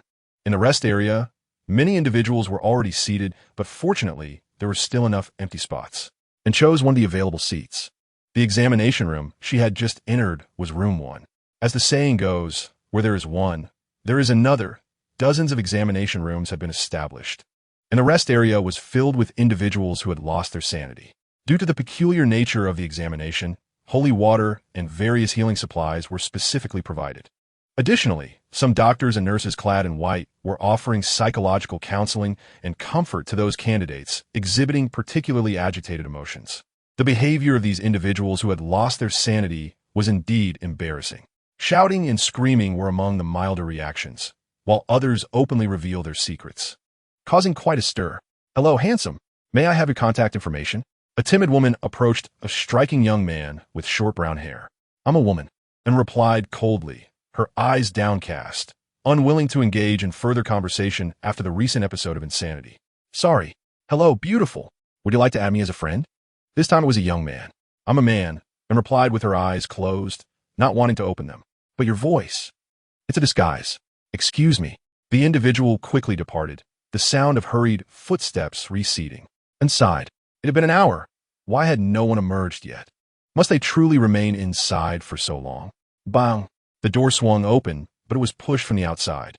Kuwait, looking helpless, was pulled out by a grim-faced woman, and another staff member entered to take his place. Hunter, sporting an awkward smile, was expelled after receiving a reprimand from the stern woman. "What happened?" and inquired, frowning. "Were you expelled?" "No, I haven't even enrolled yet." "How could they expel me?" "Then what was that about?" "We were playing games inside, and the surveillance caught us." "That woman is from the security department. She came in and dragged Kuwait away." "You played games with Professor Kuwait? Are you serious?" "During the exam." "Playing games with the examiner? He is a madman." Hunter casually flicked a nearby table, producing a knocking sound. "Just a sign that everything is fine. Aren't you a madman too?" and furrowed her brow and cast a glance at him. Thus, our interaction has been quite agreeable. Hunter tilted his head, surveying the bustling admissions office, suggesting it was still somewhat premature to return. It was still early. Father had mentioned we should come back for dinner, and rummaged through the bag of materials she had retrieved, eventually extracting a crimson voucher. Her eyes suddenly sharpened with interest. Due to the extended duration of our recent examination, we had been granted complimentary meal vouchers for the cafeteria, which the school would reimburse. "Is it delicious?" Hunter inquired skeptically. "I hope it's not one of those meals that consists solely of noodles slathered in a bit of tomato sauce. At least Omond possesses a chef's certificate. The food he prepares is at least palatable. The food here is excellent, far surpassing what Father offers. The chefs are primarily award-winning, and I've had the pleasure of dining here once. It was splendid. The University of Michigan certainly does not lack the funds for this." And elaborated extensively to convey the cafeteria's quality, her gaze fixed intently on Hunter's eyes. This fellow generally exhibited a more buoyant spirit with lengthier sentences, and the same held true when he was terse. "Are we going or not?" Observing the glimmer of hope in her eyes, along with her delicate features, she felt a drool escape her lips, her eyes sparkling with anticipation. It was a sight she had never encountered in her previous life. With someone so close to her, who wouldn't he be enchanted? Why do I feel like I'm salivating as well? Hunter swallowed hard. It indeed looks appetizing. But how would you know if you haven't tasted it yet? Huh? Some things can be anticipated in advance. How peculiar, and regarded him with suspicion. "Then let us set off. Any plans for the summer?" Omond casually inquired at the dinner table, and paused her chewing and glanced at Hunter. "Neither of us has any." "Why the sudden interest?" Hunter asked hesitantly. "This afternoon, I receive an external commission," Omond said, resting his chin on the table. "The task entails locating someone in a nearby coastal town. I must clarify that this matter has certain mysterious implications. Are you suggesting we accompany you for some experience?" "Precisely." The difficulty of this commission has been assessed as the lowest level of challenge. Technically, I could manage this alone, but I can designate accompanying personnel. Is your role in this commission that of an investigator? Indeed, investigators are categorized into 5 ranks, from lowest to highest, with the first being the highest. I currently hold the rank of 3, and I have undertaken many similar commissions in the past. Consider it a funded expedition. Omond then looked at in Hunter with interest. Moreover, should any unforeseen circumstances arise, I am confident that both of you possess the skills to handle them. After all, you managed to defeat that murderer, right? That was, after all, with some external assistance. By the way, why the sudden urge to take on a task? If it's experience you seek, there are various opportunities within the University of Michigan, which boasts numerous experiential projects and specific samples of mystical creatures. If it's not essential, you are merely after the monetary reward from this task, aren't you? Hunter squinted at Omond with a scrutinizing gaze. Indeed, I am in need of funds, Omond confessed, revealing an expression that indicated he could not deceive them. How could that be? And furrowed her brow, incredulity evident in her tone. An annual salary of 400,000 gold pounds should suffice for purchasing another house in the affluent district. Have you ventured into gambling? Wait a moment. Omond's salary is that high? While she had previously known that residing in the affluent district implied a certain wealth, she had not anticipated this level of financial prosperity. Why then have I been working so many jobs? I could have simply asked for assistance. One doesn't truly comprehend the cost of living until they manage their own household. A single bulletproof steel plate requires a month of labor. Impossible. Omond sighed. Due to certain circumstances, I've expended a considerable amount of money to keep matters under control. What circumstances could possibly require such expenditure? Many things, my own, and some unexpected occurrences. Omond subtly cast a glance at Hunter. Hunter fell silent. Likely, he was alluding to the murderer incident. I appreciate your efforts in handling that for me. Thank you, my diligent caretaker. Are we going or not? Omond narrowed his eyes at the 2 youngsters, a smile gracing his lips. By the way, my savings will mature in a week. To last until the next payday, we will need to survive on instant noodles for 5 months. If you rectify certain issues, there should be a reward, right? There must be a bounty considering Kane's criminal activities across various cities. I was almost swayed by you. Hunter squinted as well and began to ponder, fixing her gaze on Omond. What have you done? I'm being truthful. Omond raised his hands, unable to withstand the combined scrutiny of the 2. I must admit, I could not resist the allure of ancient artifacts.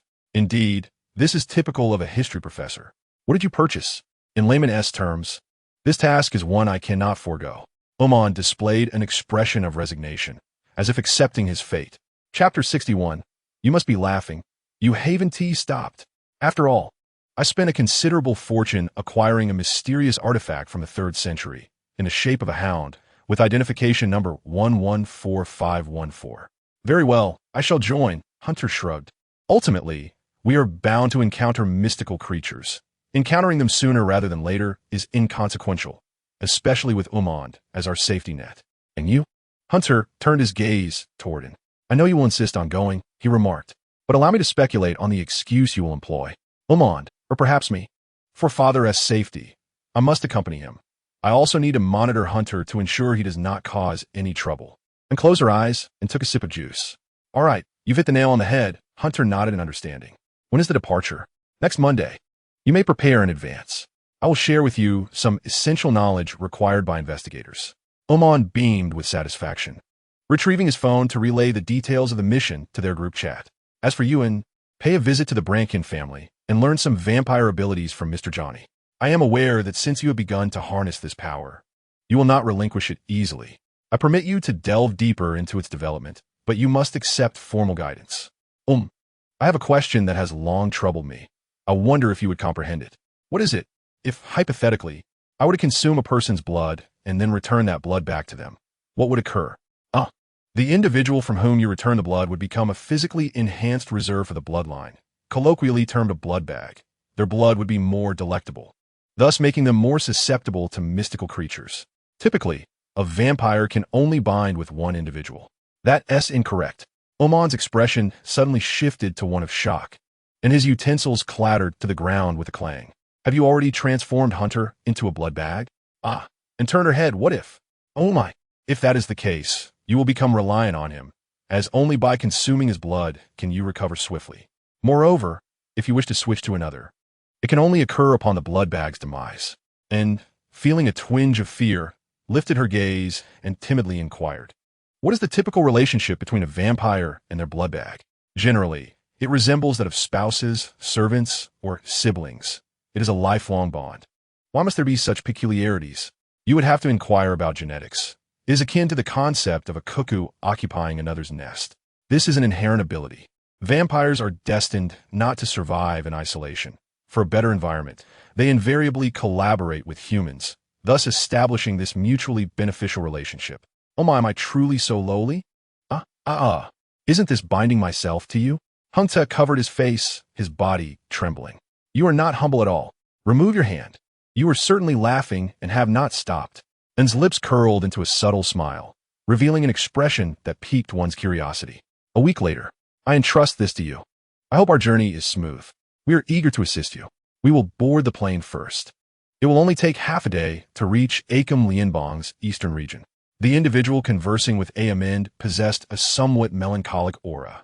He had long black hair and was wearing sunglasses, which he had now removed and placed on his chest, revealing dark eyes.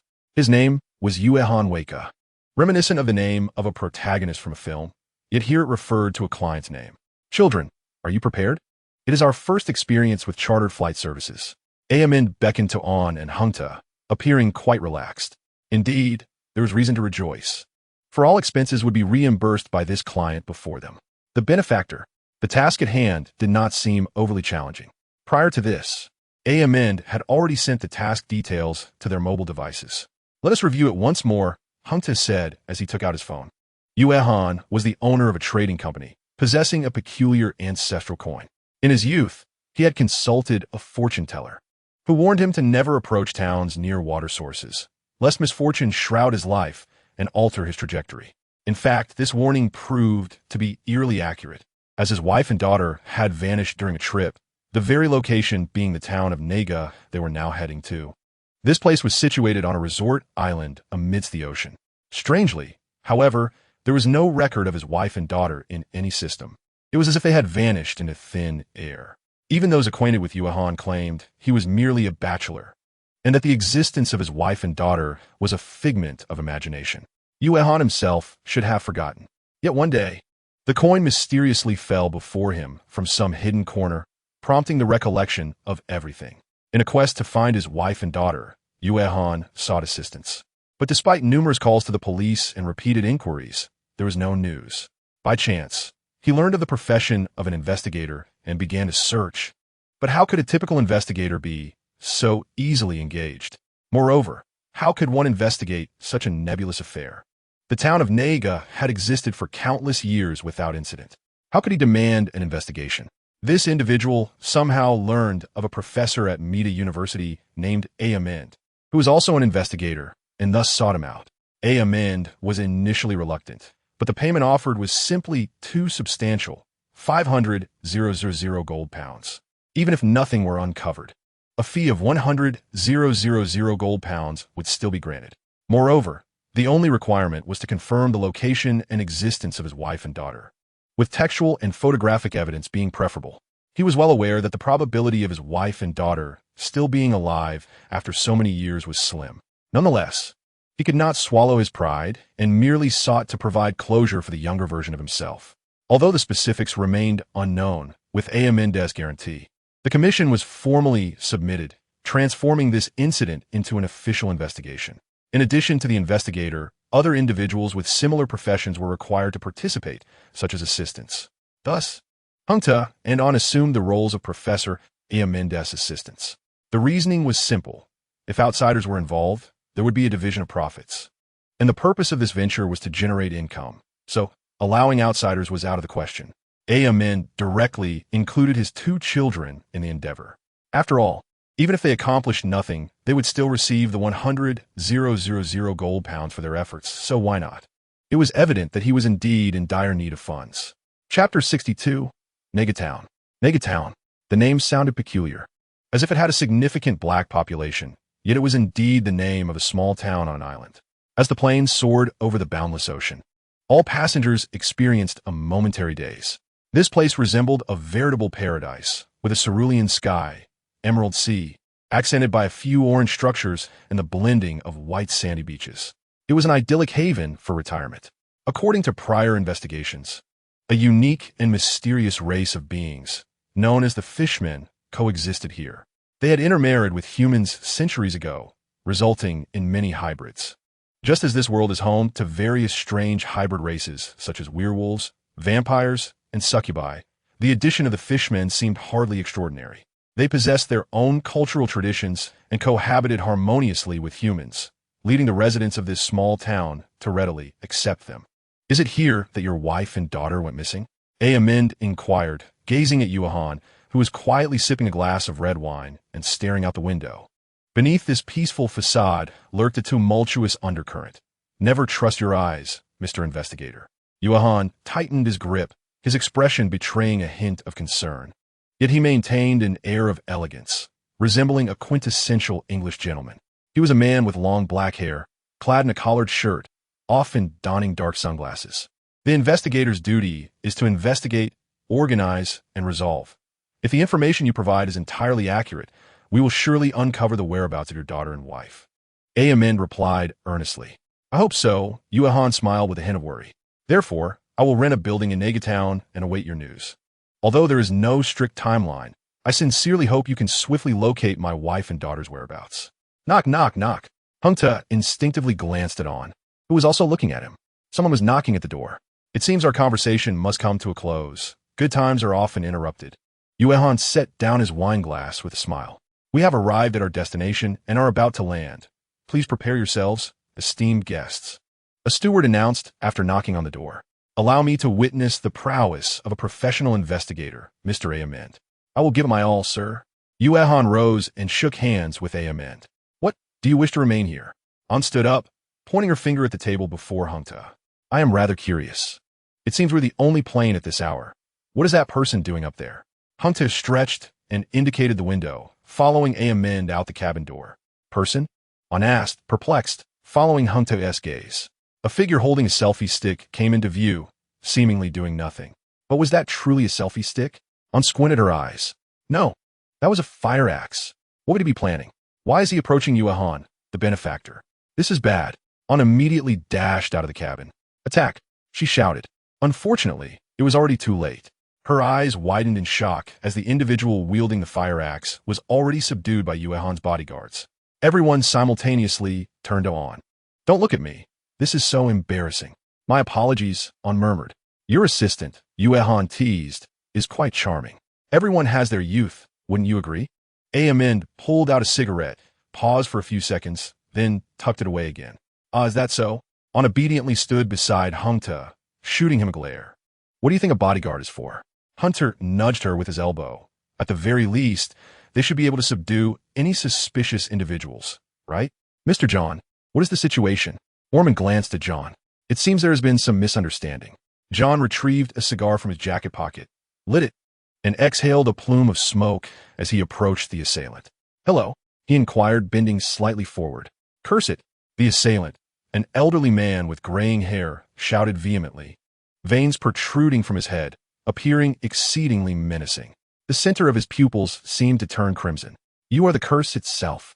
Your arrival heralds the destruction of this place." Nonsensical ramblings. John shrugged, and the bodyguard swiftly dragged the old man away. It appeared he was merely a mental health patient, likely not uncommon in this small town. Furthermore, I believe the helipad should be under stricter surveillance. Given the convenient transport options, Ormond decided to establish their residence in the hotel closest to the town center. Certainly not, because the operational costs would be reimbursed. 2 months. We must complete the commission within this time frame, whether we find what we seek or not. Our efforts will suffice. Ormond instructed the 2 children. "I will provide you with opportunities for experience, but I shall not reveal the answers to you. To become an investigator, one must endure setbacks. Only through these trials can you cultivate the temperament of a true investigator." "Does that mean we can do whatever we please?" Hunter's eyes widened. "Yes, but it must accompany you." Ormond raised a finger, indicating he would get to the point momentarily. "I fear you might inadvertently cause some calamity again." "How could that be?" Hunter chuckled. "When shall we commence?" "Commence?" Take action. Ormond covered his face, worried that Hunter might suddenly concoct some mischief. Hunter snapped his fingers. Off we go, and replied, effortlessly donning a pair of sunglasses, her hazelnut-like face appearing exceedingly charming. All right, here are your room keys. You may arrange your time freely. I shall accompany you again in a week. I hope they do not cause any trouble, Ormond murmured as he slowly descended the stairs, turning to engage in conversation with the cleaner below. In such places, what he needed most was common sense, regardless of the investigation site related to the mysterious. Ormond's first instinct was to ascertain what was permissible and what was taboo. Indeed, he soon found himself conversing with the cleaner over a cigarette. This place is inhabited by the fishman race. They engage in trade with humans, bringing various catches, and there are even instances of intermarriage between humans and fishmen. This situation has persisted for over a century, appearing quite safe on the surface. Those merry fishmen have truly poor taste. How could one feel attraction toward a fish head? Quite astonishing indeed. The cleaner furrowed his brow, displaying a look of disbelief. Chapter 63. Be more cautious. Can you imagine? Attracted to a fish. However, the children born from such unions appear quite normal. I have heard that they are adorned with gold ornaments. Indeed, every child born is bestowed a gold decoration by the sea, which could be a necklace, bracelet, or crown. Have you seen a gold coin? Gold coins are not mere ornaments. You are thinking too much. Listening to the cleaner's words, Ormond took notes. The fishmen. They resemble another mysterious creature, the Innsmouth people. Yet the Innsmouth are more brutal, a species that ordinary folk cannot approach, while the fishmen here seem more harmonious, possibly a variant. For both the fishmen and the Innsmouth, they wear golden adornments. Therefore, their deities for worship must be akin to Dagon or Hydra, the gods of their race. It is peculiar that they worship clearly malevolent deities, yet coexist amicably with humans. Their friendliness remains a subject for debate. Do you sense something in the vicinity? Ormond leaned his head out, hearing what seemed to be the sound of rapid footsteps on the street. Yes, they hold processions at specific times. It appears to be today, likely for a worship ceremony. We can go take a look shortly. Uncle. Hunter's voice suddenly called from nearby, accompanied by a slight tremor in the ground. What? What's wrong? Ormond asked, astonished. Uncle, wild gold, Hunter exclaimed, raising the golden ornament in his hand and kicking a nearby obstructive fishman aside. There are many fish that look just like humans. Tonight, we shall have fish soup. Can that thing be eaten? Countless fishmen shouted from behind. What are you planning? What trouble have you stirred up? I intend to go straight to the police station. Hunter shouted, there are no cameras there. As long as there are witnesses, I will be fine. Damn it, Ormond shouted, grab in, and let us hasten to the police station. 5 minutes earlier. Not good. Hunter knocked on an S door, raising the item in his hand, and take a look at this. An orange cat? ISNT this your senior? And questioned, puzzled, reaching out to play with it, then widening her eyes. How did you bring the cat here? This is not a vacation. Who knows? It just vanished the previous night. Ormond said everything was arranged, and I thought he had sent it to a pet shop, but it jumped straight out of my suitcase. Hunter sighed in relief. Thankfully, it wasn't tea in my suitcase. What a clean and lovely cat. You flatter it. And gazed at Hunter, inhaling deeply the scent of the orange cat. I must ask, is this really the time for such discussions? And placed her hand on her forehead, looking distressed. What now? We have no time to care for a cat. The senior is well behaved. Just leave it in the room and hope Ormond does not discover it. By the way, is it free time now? And removed her jacket, changing into lighter clothing, and as she wore a sports tank top underneath, she had no worries about any exposure. Yet Hunter cast a pitying glance after a brief look. I feel like hitting you. Why? Wasn't he at you who wanted to change clothes? Hunter shrugged. Shall we head out? Off we go. Hunter and emerged from the hotel entrance, their eyes quickly catching sight of something amiss. Ahead, groups of individuals clad in black were walking down the street, presenting an exceedingly strange sight in broad daylight. Everyone else was dressed in summer attire, and the sudden appearance of such a group made it seem as though they were attending a funeral. However, those around appeared to act as if they had seen nothing unusual, as if such occurrences were commonplace. What is that? Hunter noticed one of the individuals whose clothing was lifted by the wind, revealing a visage resembling a seafood creature. It is difficult to describe. Akin to a fish head atop a human neck, adorned with a peculiar golden crown that seemed ready to topple at a mere touch. Fishmen? A mysterious species. a local specialty, and reminded, but then recalled something and glanced at Hunter beside her. She wanted to warn him that gazing too long at mysterious creatures could lead to insanity, but suddenly remembered that this fellow beside her was unlike ordinary humans. Have you conducted any investigations before? Yes, but their records are only a few brief sentences. I asked my father, yet he cannot provide more information, as he has never encountered them. He had only seen the Innsmouth people, a bloodthirsty race even more terrifying than the fishmen. They are quite ugly, making it nearly impossible to distinguish between genders. Hunter remarked suddenly, if they were to go on blind dates, they would undoubtedly fail to find partners. It is all right. You can make her your wife. And doused his enthusiasm with cold water. Your wife. No, she's your wife. She's your wife indeed. Let us cease this circular debate. Right. By the way, I heard today is the day of their celebration, and searched through the information on his phone, having heard that the residents and the fishmen here were exceptionally gentle and hospitable, with a crime rate of 0. 0? That seemed implausible. A town with a crime rate of 0 for decades. Indeed, it must be this place. Not even a single theft. Hunter asked incredulously, how could a tourist city maintain a 0 crime rate? What about the assassination we encountered this morning? The individual who was said to be merely a madman with a history of mental illness. No. What would happen if one committed a crime? It depended on the severity of the offense.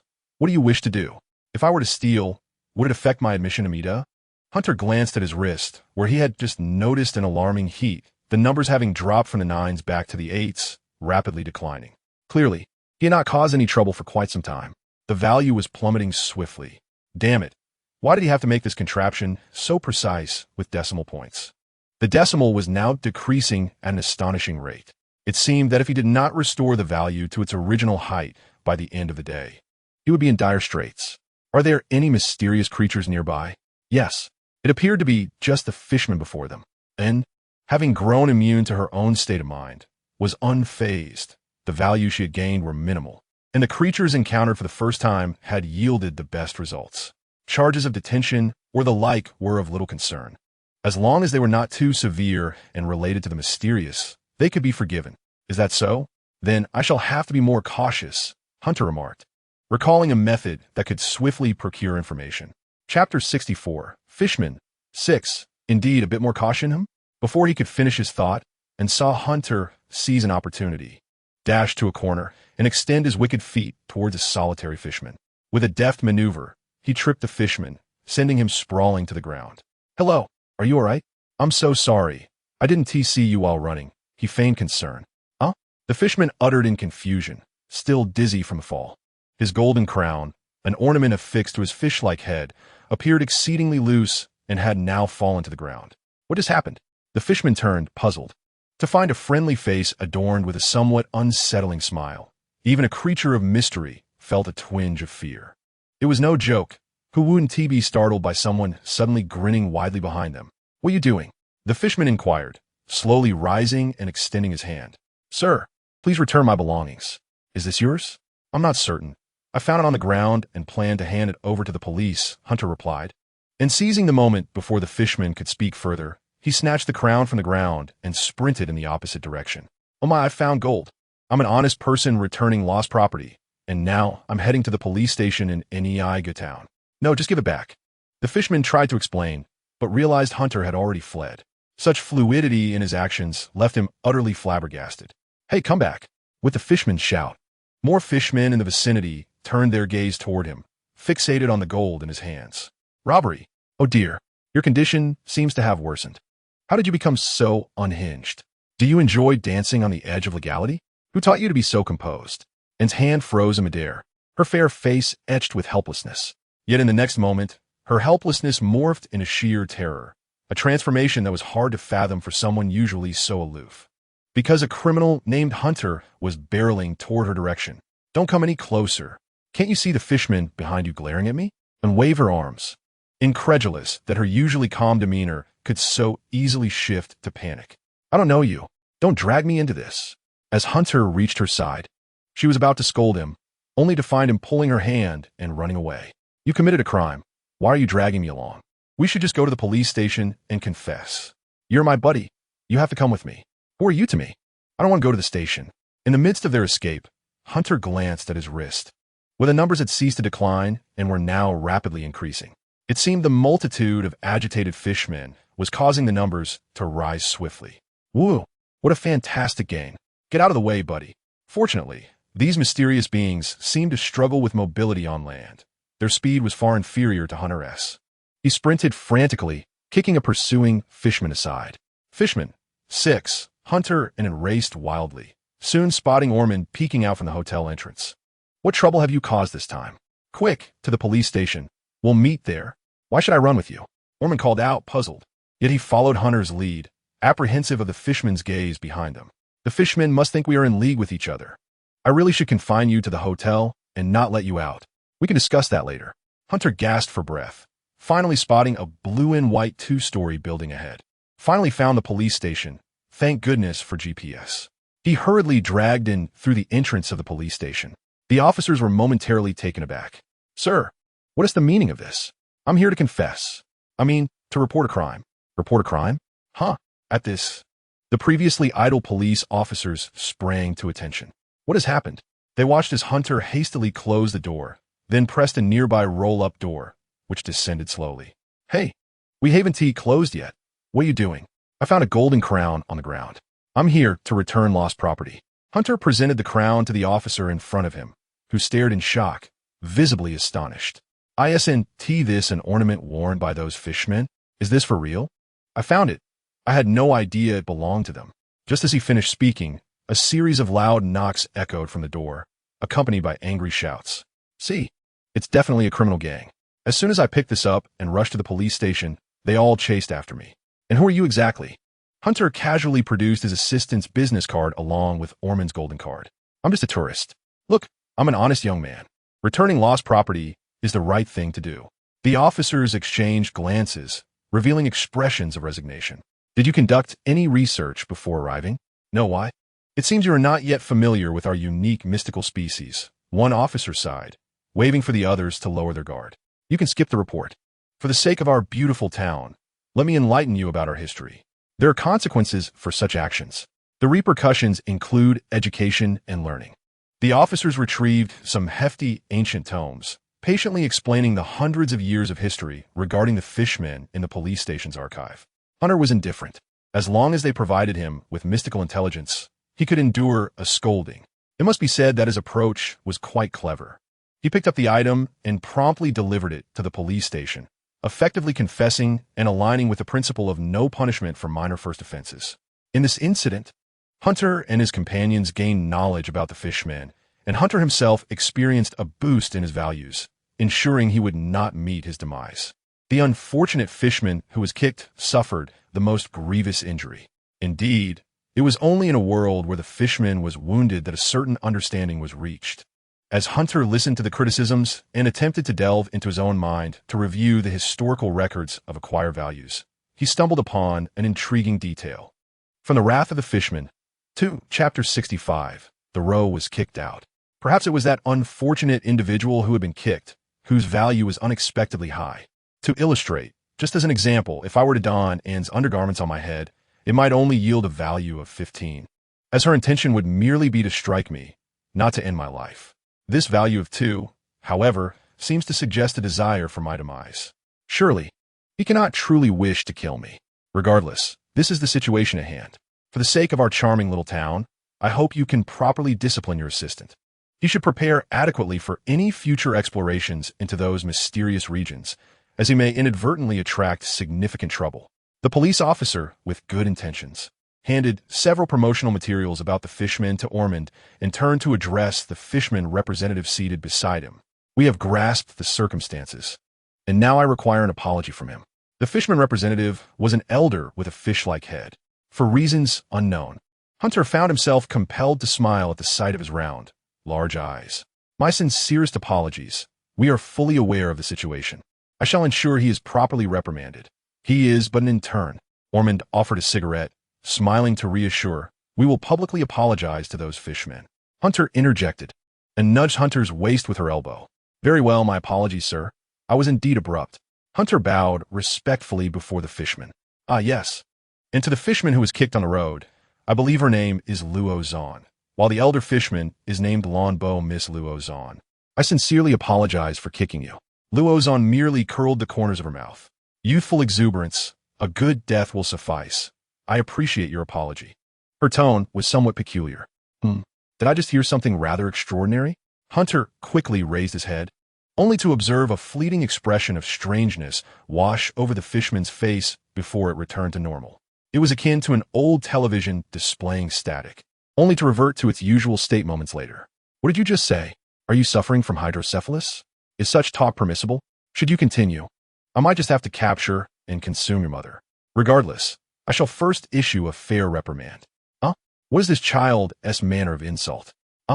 And looked at him quizzically, saying, he said he appreciates your apology. Were you listening to? Is your hearing impaired?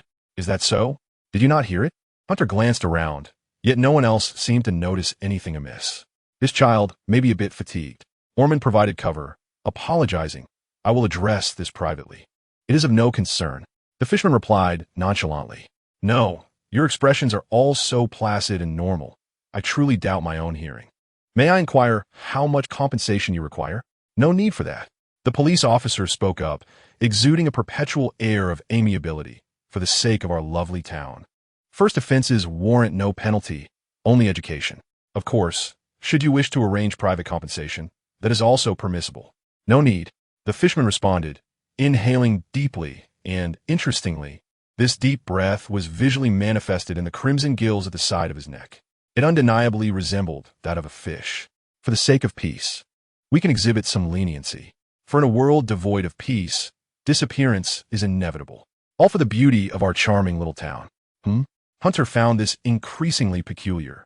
Sensing an odd undertone in the words spoken, all concluded smoothly, the fishmen dispersed, and Hunter was escorted back to the inn by Ormond. Although this method ultimately yielded a wealth of information regarding the fishmen, even more detailed than what I could have discovered independently, I still do not advocate such behavior. Through proper channels, we could swiftly obtain pertinent information from the local library and police station. Very well, Ormond replied earnestly. If there's a next time, I shall have you return immediately. Apologies, uncle. There will be no next time. Hunter lowered his head, pondering something, before abruptly raising it.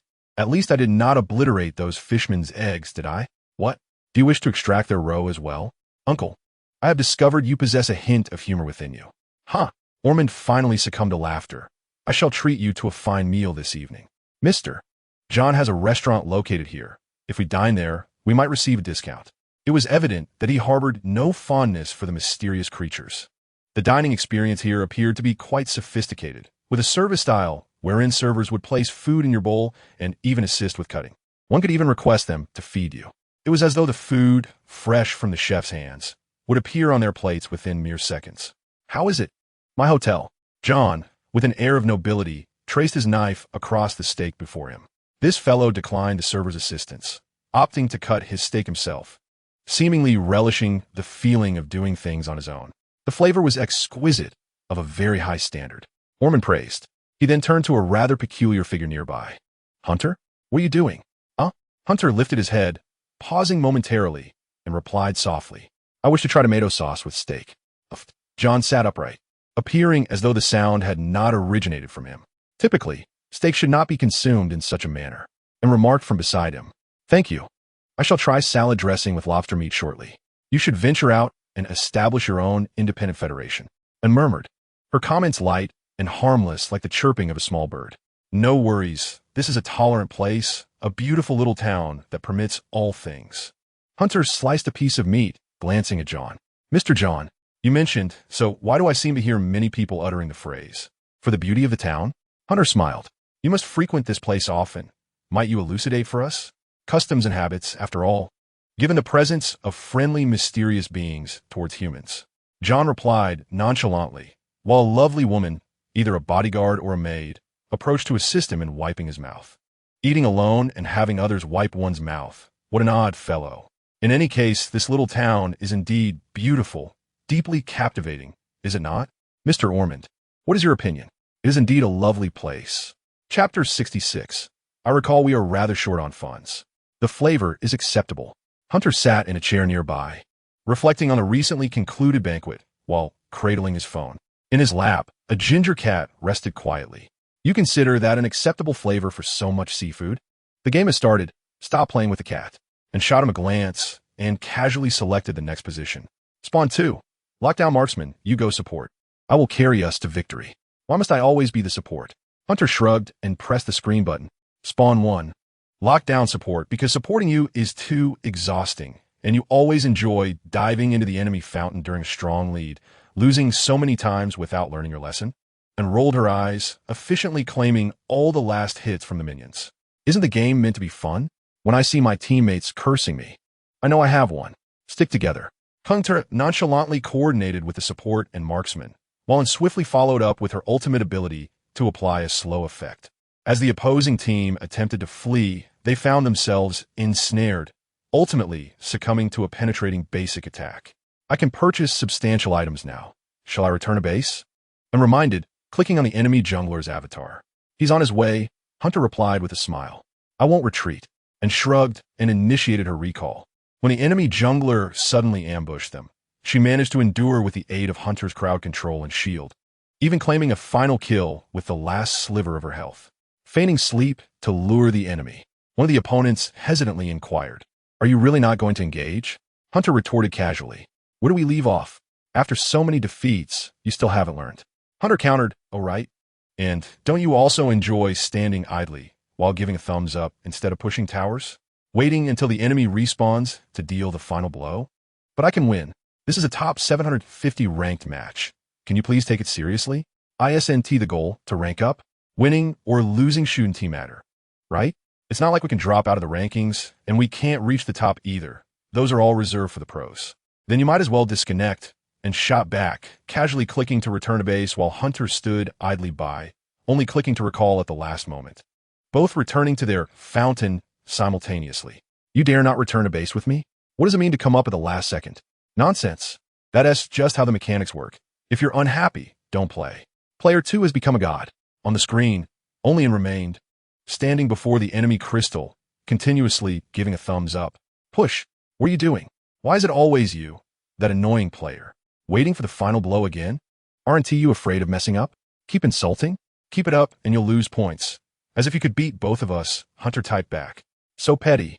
And murmured softly, lacking confidence herself, and maneuvered her character next to the enemy crystal, ignoring her teammates' insults, and at the last moment before the enemy struck her, she dealt a basic attack, shattering the crystal. You truly are despicable. You are too. The two exchanged glances, lowering their heads in unison, saying vile. Vile. Victory in the game. Hunter glanced at it. Having played this game since his previous life, his experience, reflexes, and energy were all on par. As for In, her skills stemmed solely from her quick reflexes. The vampiric enhancements granted her significant advantages, making the game's actions appear as if in slow motion, allowing her to execute maneuvers effortlessly. To avoid disturbances, she even altered her gender to male. During their first meeting, he almost mistook her for someone else. I'm preparing to shower and sleep, and stated, putting away her phone. So early? ISNT the vampire, full of energy at night? I don't know why, but I feel especially fatigued today, and slipped into the bathroom, only to pop her head out suddenly, appearing as if she had something to say. I know what you mean. You don't want anyone to see you while you shower, right? Hunter raised a hand, signifying his understanding. Senior, hurry up and leave. Although you both are female, you shouldn't be so uncouth. He softly called to arouse the orange cat in his arms, which meowed sleepily before being ushered back into Hunter's room. Hunter clapped his hands. You can shower now. The bothersome creature has left, and remained motionless. We're all friends. What are you shy about? What about you? And replied coolly, her eyes slowly narrowing. I'm one of you. Dear little brother, Hunter teased, but she continued to squint. Choose one. Die here or go outside. A fingernail emerged, gently brushing a stray hair from Hunter's head. I'd rather die outside.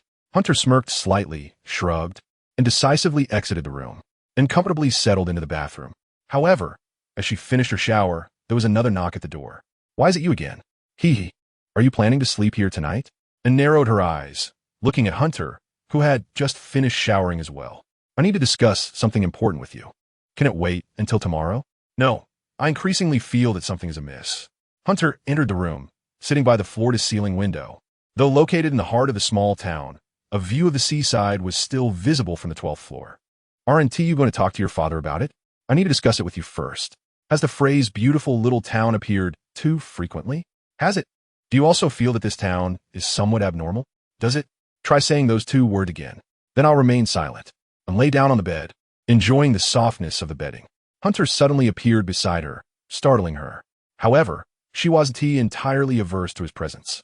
If a human and a cheetah coexisted peacefully every day, eventually the cheetah would perceive the human as a non-threat. Keep it down. I'm about to sleep. And tomorrow I need to accompany my father to check out the library. And gradually burrowed into the covers, revealing half of her head. As she prepared to sleep, she removed her contact lenses, exposing her ruby-like eyes. Remember to lock the door. I recall that we are quite short on funds. Indeed. So let us acquire some money. All right. Do you have any plans? According to the navigation, there is a central bank nearby. That will be our target tomorrow. And suddenly sat up in bed, pressing her hands on the quilt, leaning forward, her exquisite ruby eyes widening like a rabbit's. Are you serious? Chapter 67. That purpose in this world. A town with a crime rate of 0 simply cannot exist. Hunter gazed seriously at him. Furthermore, it is impossible for a town to feel perfect to everyone. Either this town is problematic or I am. You need to help me tomorrow, Hunter asserted, looking into her eyes. I'm planning something significant. Your thoughts are too erratic. I suggest you visit a mental hospital. And suddenly recalled something. Oh, right. Under normal circumstances, how could a town with a 0 crime rate exist? But the issue is that I find this quite normal. Isn't it for the sake of building a beautiful town? She suddenly felt a mental lapse, but couldn't pinpoint where it had occurred. A beautiful town? I suspect you've lost your sanity. Why don't you take a sip of holy water and see? Hunter folded his arms, observing her. I've heard that phrase repeatedly from those fishmen and the police. It's almost hypnotic. I find it unsettling. Why am I saying such things? And appeared startled. She quickly rummaged through her nearby backpack, pulling out towels, underwear, pants, and band-aids. Why is your suitcase so messy? Not all women have neatly organized luggage, and remarked. I didn't notice before, but now that you mention it, I feel something is off with this place. It's too perfect. I need to drink some holy water to recover. I suspect I've lost my sanity.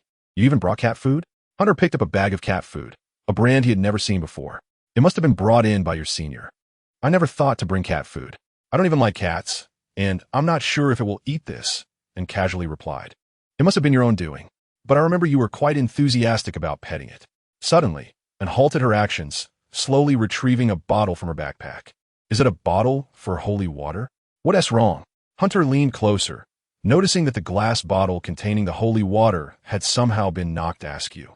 Oh, air has gotten in. You really are careless. Take a closer look, and placed the bottle beneath the light and activated the flashlight on her phone, positioning it at the bottom of the transparent glass vessel. The holy water revealed its current state, showing strands of black streaks that had inexplicably appeared within the clear liquid, swirling ominously. What could this mean? It seemed unfit for consumption. Had it expired? I just purchased it from the church. How could it possibly be bad the very next day? It must have been contaminated. Yet, it had been crystal clear just yesterday. Hunter picked up his phone. Holy water, albeit somewhat costly, was indeed quite effective. Consuming it directly could restore one's sanity. In locations where mysterious creatures dwelled, there was typically an accompanying etheric energy, and exposing holy water to the air could reveal its status. Found it. Hunter opened an image. Where the ether content was excessively high, the holy water would appear in this manner. He glanced at the holy water. It matched the image perfectly. I need to consult Father. I hopped up, quickly donned her contact lenses, and, with the bottle of holy water in hand, leaped off the bed. Why not just call him? Such matters are better discussed face to face. However, and had already dashed out. Really, why the rush? Wait for me. Hunter shrugged helplessly and clicked on Orman's contact. Is Uncle sleeping? We're here to chat. Honestly, why can't people use their phones properly? The hotel spanned 15 floors, with an Hunter on the 12th, while Ormond resided on the 13th. What an ominous name. And murmured as she pulled open the fire escape door. Not taking the elevator? Hunter followed closely behind. I'm in my pajamas, and whispered. What does that matter? Hunter shot her a glance, suddenly comprehending. So that's why you had the Band-Aid. It's for medical use. Tearing it off 1T hurt. Before he could finish, Hunter was suddenly punched in the stomach. Shut up. Help me check if there is anyone on the 13th floor. and waved her fist in front of him, her expression dark, though her earlobes were slightly flushed. We arrived at the 13th floor. I remember he's in room 03. Hunter peered towards that direction, confirming the hallway was vacant before signaling and to proceed. You should be there. And approached room 03 and knocked twice short and one long. This must be a code from the investigator's manual, indicating I am a companion. Still awake at this hour? Ormond opened the door, holding a cup of coffee, looking like he intended to pull an all-nighter. Behind him, a plethora of documents cluttered the table, presumably gathered from his evening visit to the library. Since books couldn't be taken out, he had photographed them with his phone and printed them out for study. Some papers were even blown out by the draft from the door. Quite the dedicated scholar. Father, I think you need to see this. And pulled Hunter into the room, swiftly locked the door, and then opened her left hand. Take a look at this bottle of holy water. It seems to be contaminated. Contaminated? Ormond took the holy water and examined it under the light. If nothing significant happened tonight, I could return to sleep. He tossed the holy water back. If it were indeed contaminated, it would not remain clear and transparent. You needn't have come to bother me. What? And puzzled, received it, lifting it for inspection. The bottle of holy water remained as clear as ever. This cannot be right. I distinctly remember it being contaminated. Next time, remember to ask me via the app before barging in while I'm busy. Ormond bent down, picking up the scattered papers one by one. What are you busy with? Hunter asked, retrieving a paper that had drifted out of the room. The history here has gaps and omissions. I'm researching, so please do not disturb me. Ormond took the materials from Hunter. His bloodshot eyes were somewhat fearsome. As an archaeology professor, he struggled to accept the chaotic history of this place. Get some sleep. Bang! Ormond mercilessly ejected them from his room, slamming the door shut. How peculiar. Why was father so harsh? I'm his most beloved daughter. I'm also his most cherished nephew. How would he speak to us like that? Exactly, Hunter chimed in. You be quiet. Speaking of which, and raised the bottle of holy water, and Hunter illuminated it with his phone. Crystal clear. I remember something being off. Did I see incorrectly? Chapter 68, Global Rascals. It probably isn't usable anymore. Let me dispose of it for you. Hunter took the bottle and stuffed it into his pocket. I'm heading back to sleep. And suddenly appeared fatigued, turning toward the elevator. Why is this guy taking the elevator again? Aren't you afraid of being seen? By the way, something feels off. Hunter opened his phone. I messaged Ormond. Opening Ormond's contact, he checked the message history. Empty. Why is it empty? I distinctly remember sending that message. Hunter fell silent for 2 seconds. When an anomaly presents itself once, it may be an accident. Twice, it might be coincidence. However, with the current scenario, one can only suspect that this small town harbors a significant problem. The holy water has been tainted, which corresponds to sanity. I wouldn't experience a drop in sanity, implying that everything seen and heard is indeed real. The occurrences here seem akin to the Truman Show, enveloping the entire town within a vast stage. One can only discover certain bugs within it. For instance, the phrase, beautiful little town, or the animosity stemming from the fishman's murderous intent. Moreover, each individual's belief that the crime rate here is 0 is met with a reasonable expression. At this point, something must be done. Calling the police is futile. Those officers spout nonsensical claims about a beautiful little town. It seems that the pedestrians on the streets are the same, and, as for the fishmen, they are utterly disconnected from humanity. And from earlier also seem to be acting strangely. In retrospect, it feels as if everything is being controlled by some bizarre force, akin to invisible hands attempting to orchestrate something. Will I allow them to achieve their aims? Absolutely not. I am Hunter, the world's foremost troublemaker, an expert in chaos, a humorous candidate for divine selection, and a global rascal. Well, let us scratch that last line. I'm not a rascal. That title belongs to Nyarlathotep. Inspirational words can wait. Let's head back, bringing it along. Wait. Just as Hunter was about to press the elevator button, he grasped Din's hand. What's the matter? And asked, somewhat confused. Do you remember this? Hunter said, gently tapping the stair railing with his hand. I do, and replied, tapping the railing in response. Excellent. This has become muscle memory. Even if influenced by something, it remains so. That has settled then. Hunter pointed at her chest. By the way, are you truly going to enter the elevator wearing a Band-Aid? And suddenly seemed to awaken, realizing how odd her actions were. Her face flushed as she hurriedly walked toward the stairs, clutching her attire. Damn, Something feels off. I'm so sleepy, she muttered softly, her demeanor shifting to one of drowsiness as she allowed Hunter to lead her by the hand. Hey. This could attract the attention of creepy uncles, dragging us into dark rooms and leading to unspeakable scenarios. Hunter placed a finger on an S face and gave it a gentle poke. Anne's skin quivered like gelatin, and she shot a glare at Hunter before lowering her head, as if she had been programmed to do so. It was akin to a television set that momentarily awakens when tapped. Hunter recognized the gravity of the situation, his expression turning solemn. Was there something steering their thoughts? Clearly, both Anne and Amon's sanity values were dwindling, leaving one to wonder if they would meet the same fate as John's wife and daughter, ultimately vanishing. Moreover, how many people had gone missing in this small town? This island, isolated from the mainland, seemed to consume its inhabitants. He needed to have a word with John. That fellow was undoubtedly problematic. Indeed, something was amiss. Hunter grasped her hand, guiding her to his room, watching as she removed her contact lenses and nestled under the covers to sleep. But I assure you, I will turn everything upside down. Once back in his room, Hunter spoke expressionlessly, casually pouring holy water down the toilet. For a fleeting moment, the holy water appeared entirely black. Meow, so obedient, senior. Let me see whether you're developing normally. Hunter chuckled as he lifted the orange cat. Oh, it's a little female cat. I should take you for spaying one day, haha. Meow. The orange cat instantly puffed up, flailing its paws in the air. The next morning, as John stepped outside, he unexpectedly spotted a little creature in front of his house. Hello, I remember you, the ketchup and steak guy. Greetings, noble lord who requires assistance, wiping his mouth. Noble is an overstatement. By the way, your eloquence is quite remarkable. Nonsense. Yours is clearly superior. Hunter grinned as they shook hands. Just a jest. Don't take it to heart. It's merely a greeting, no need for excitement. Both parties maintained a respectful distance. I assume you have something to discuss with me, correct? Because logically, you should be delving into the truth with that group intent on beautifying the town, not seeking me out. The tone was laced with sarcasm, evoking further disgust. You indeed know something. Hunter fixed his gaze upon John's eyes. The man was clad in his usual attire, black high-collared coat and sunglasses.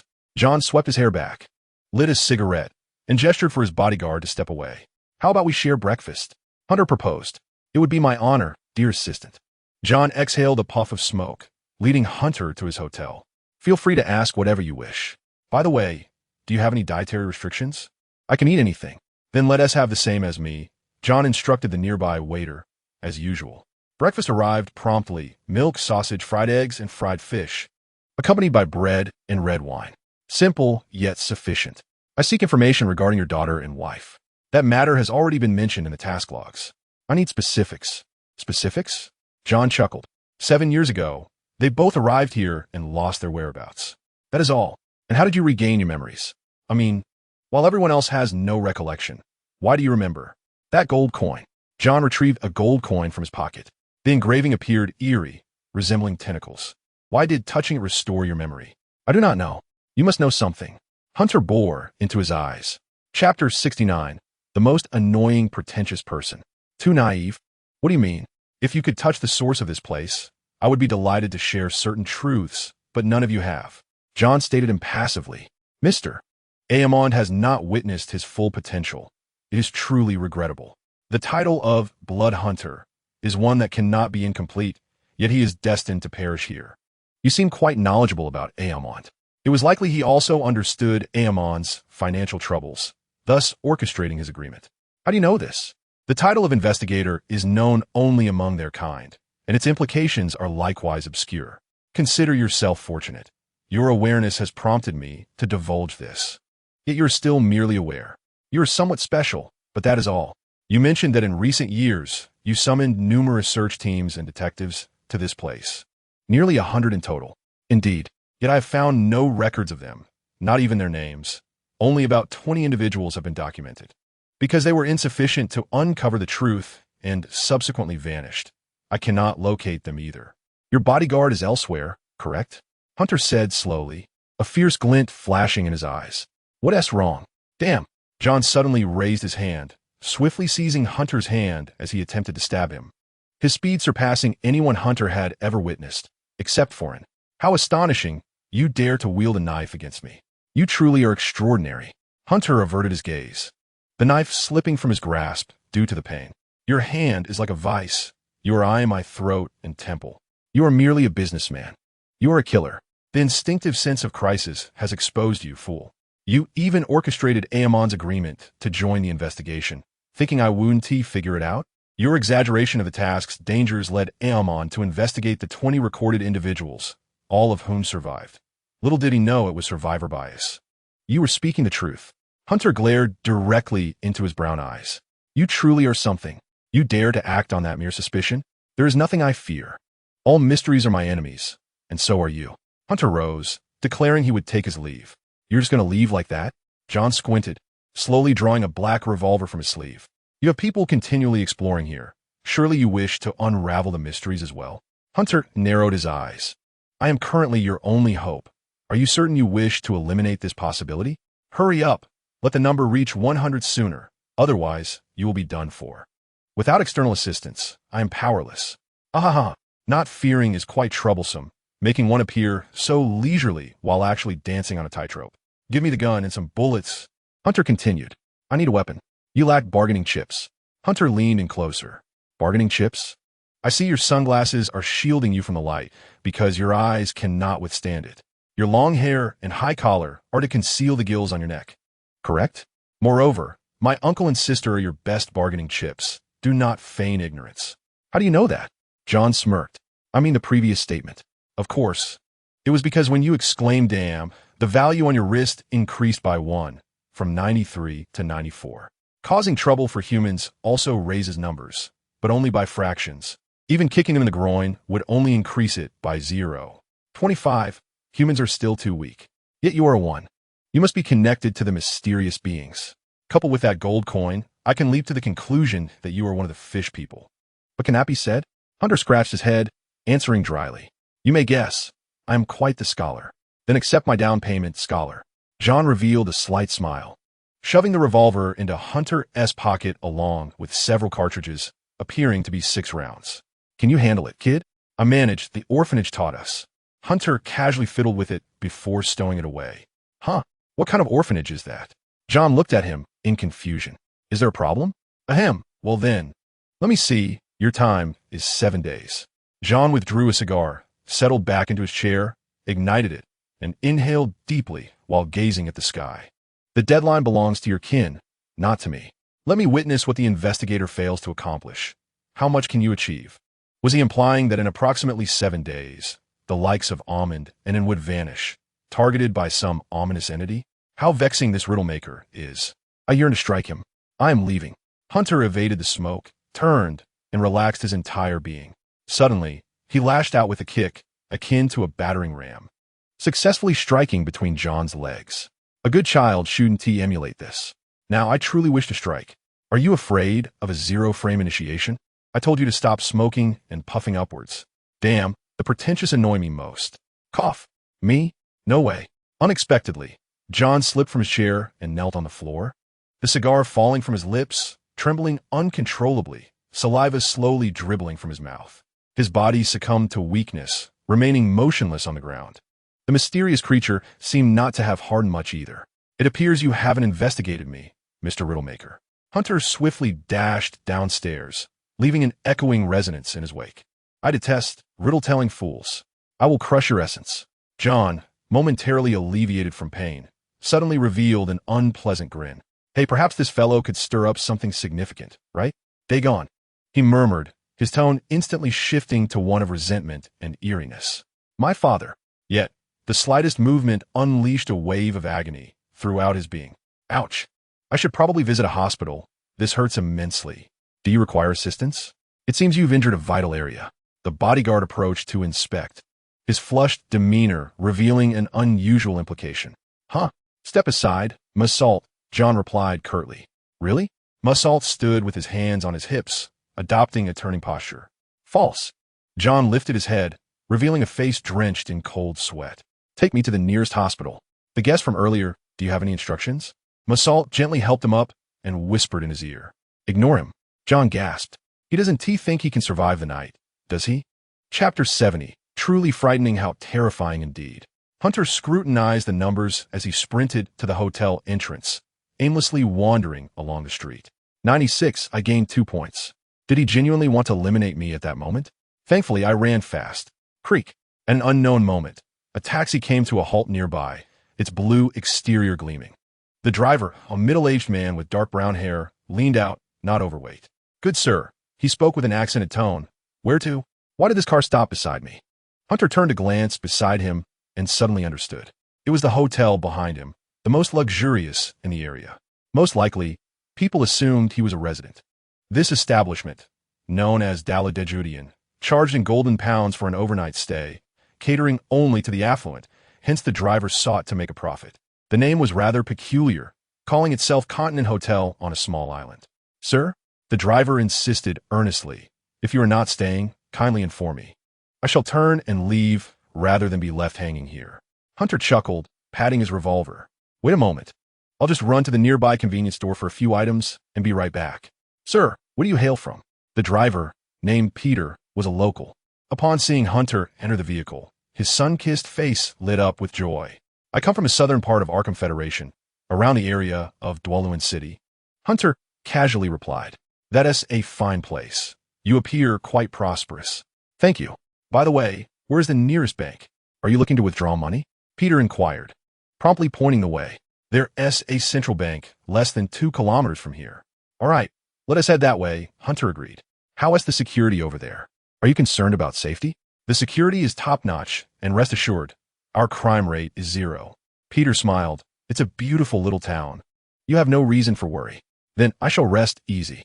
Hunter enthusiastically patted his shoulder. Do you have any debts? None. But I must save a lot to support my family. They arrived. Peter parked smoothly, causing Hunter to barely feel the jolt. 1 golden pound, sir. Card or cash? Wait a moment. Hunter retrieved the items he had just acquired from the convenience store. He donned a black hood, white non-slip gloves, a transparent windproof face shield, and a black revolver loaded with bullets. Sir, Peter's voice trembled. What are you planning to do? Withdraw money. Hunter handed him a black hood. Care to join me? I wouldn't mind. Don't be so magnanimous in such a situation. Peter stammered, his hands leaving the steering wheel in fright. Enjoy yourself. I'll take my leave. Wait, aren't you going to charge me? Free. I'll let you have it for free. Suit yourself. Hunter chuckled as he exited the vehicle.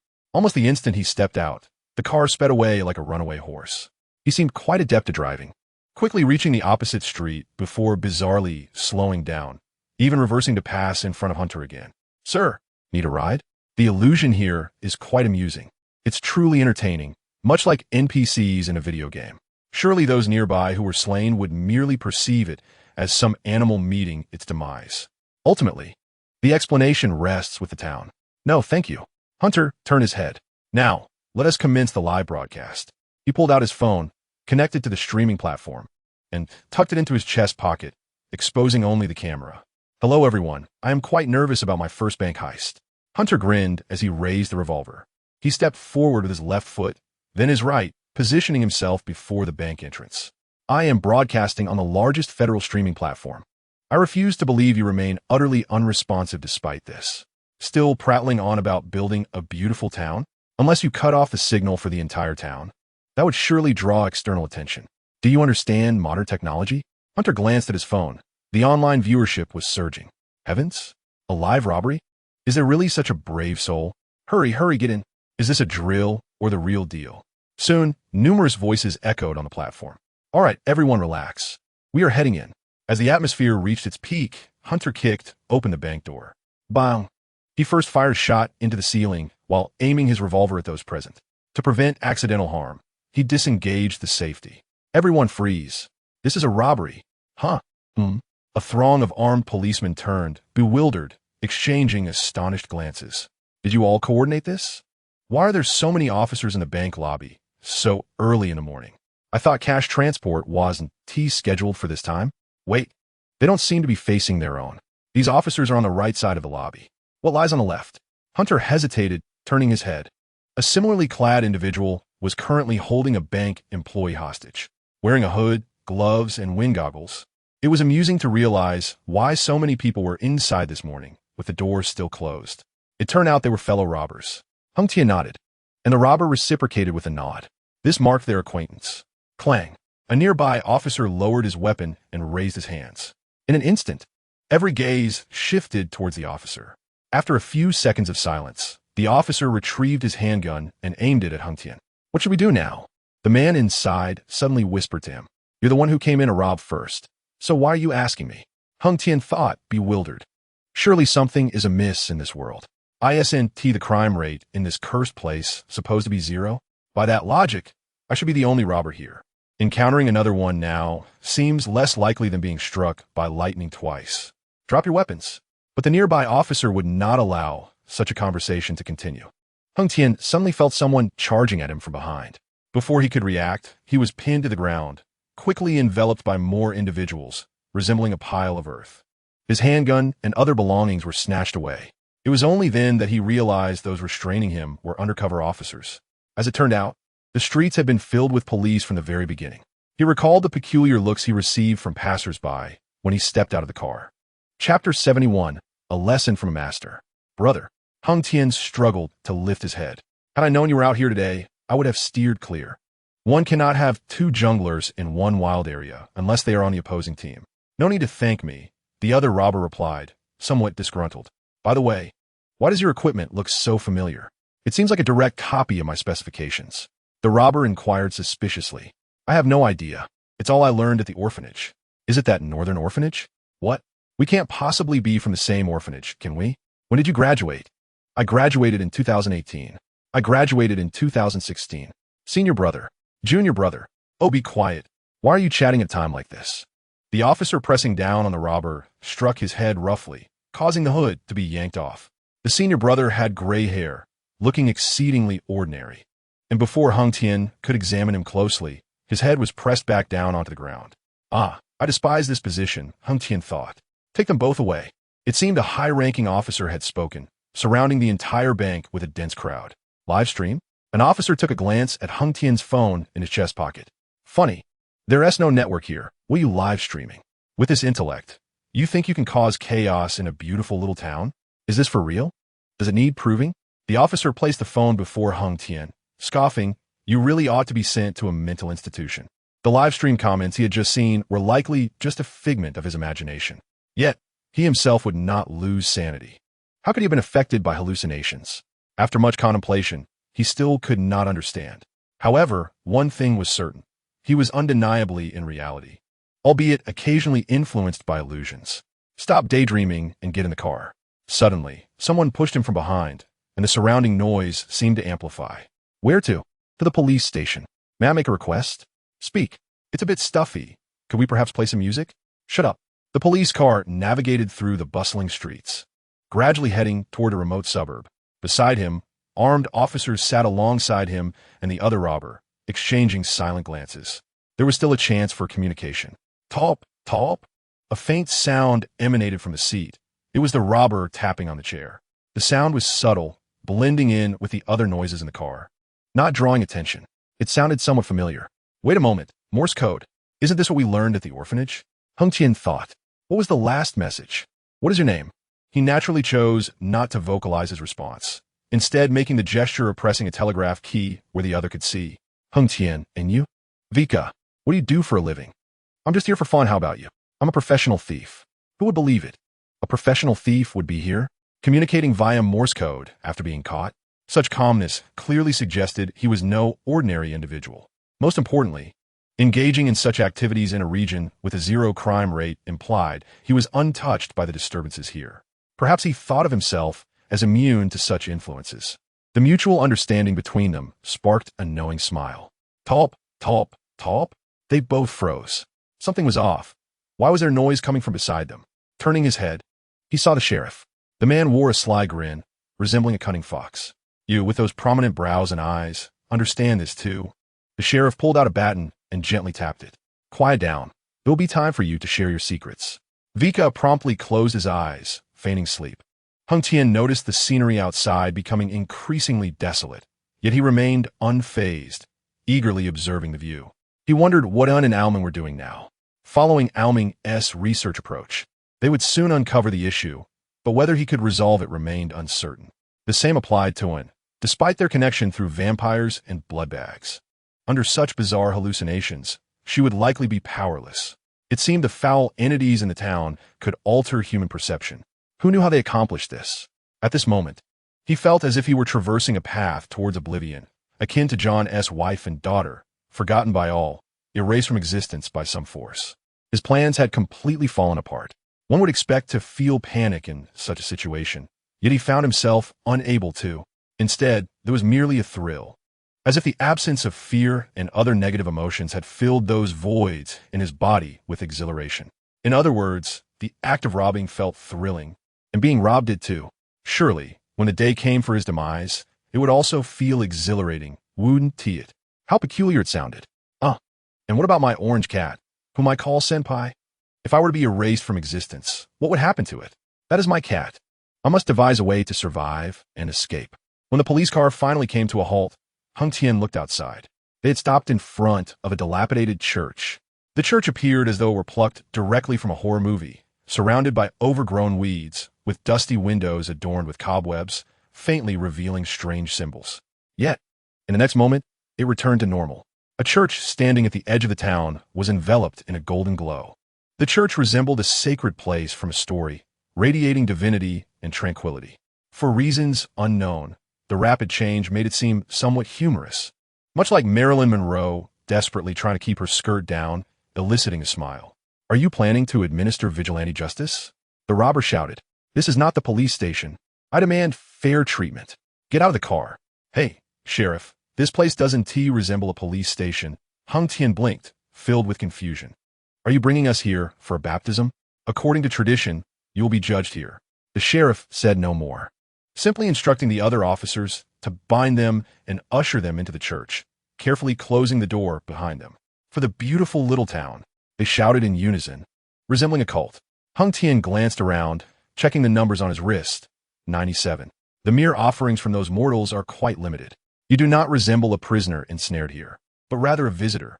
Wei Ka shrugged helplessly. As he could only perform this gesture, his body bound tightly by coarse ropes that enveloped his joints, leaving him capable of nothing more than a slow walk. The key point is that panicking serves no purpose. Hunter observed him with a smile. "I find myself entangled because of you. Do you have anything to say?" Chapter 72. Kicking legs on water. What can I possibly say? Their law enforcement response is astonishingly swift. I had scarcely entered for 5 minutes before they had already encircled the area.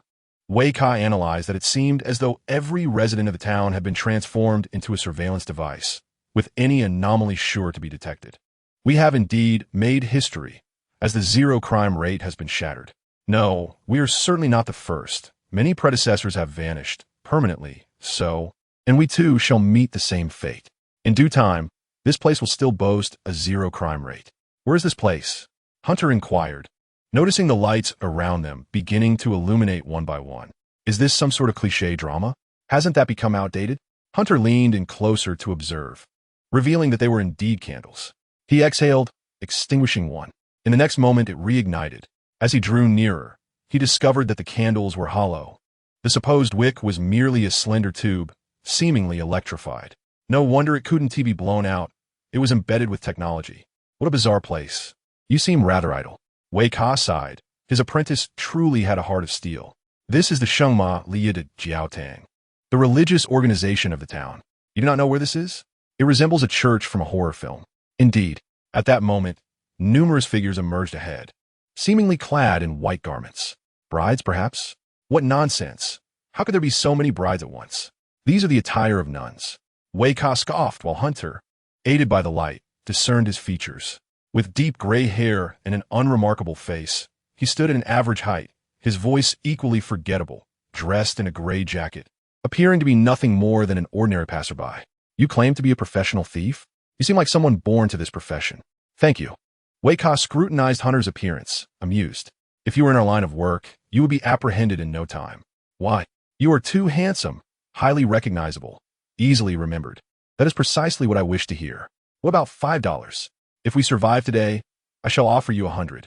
Figures in the distance approached. They were nuns dressed in white, their heights and builds remarkably similar, their faces seemingly molded from the same template. If only their features were visible. The rest of their bodies cloaked in white, anyone would take a long time to identify them. It is hard to imagine that the interior of this church is so vast, conservatively capable of accommodating over 1,000 individuals.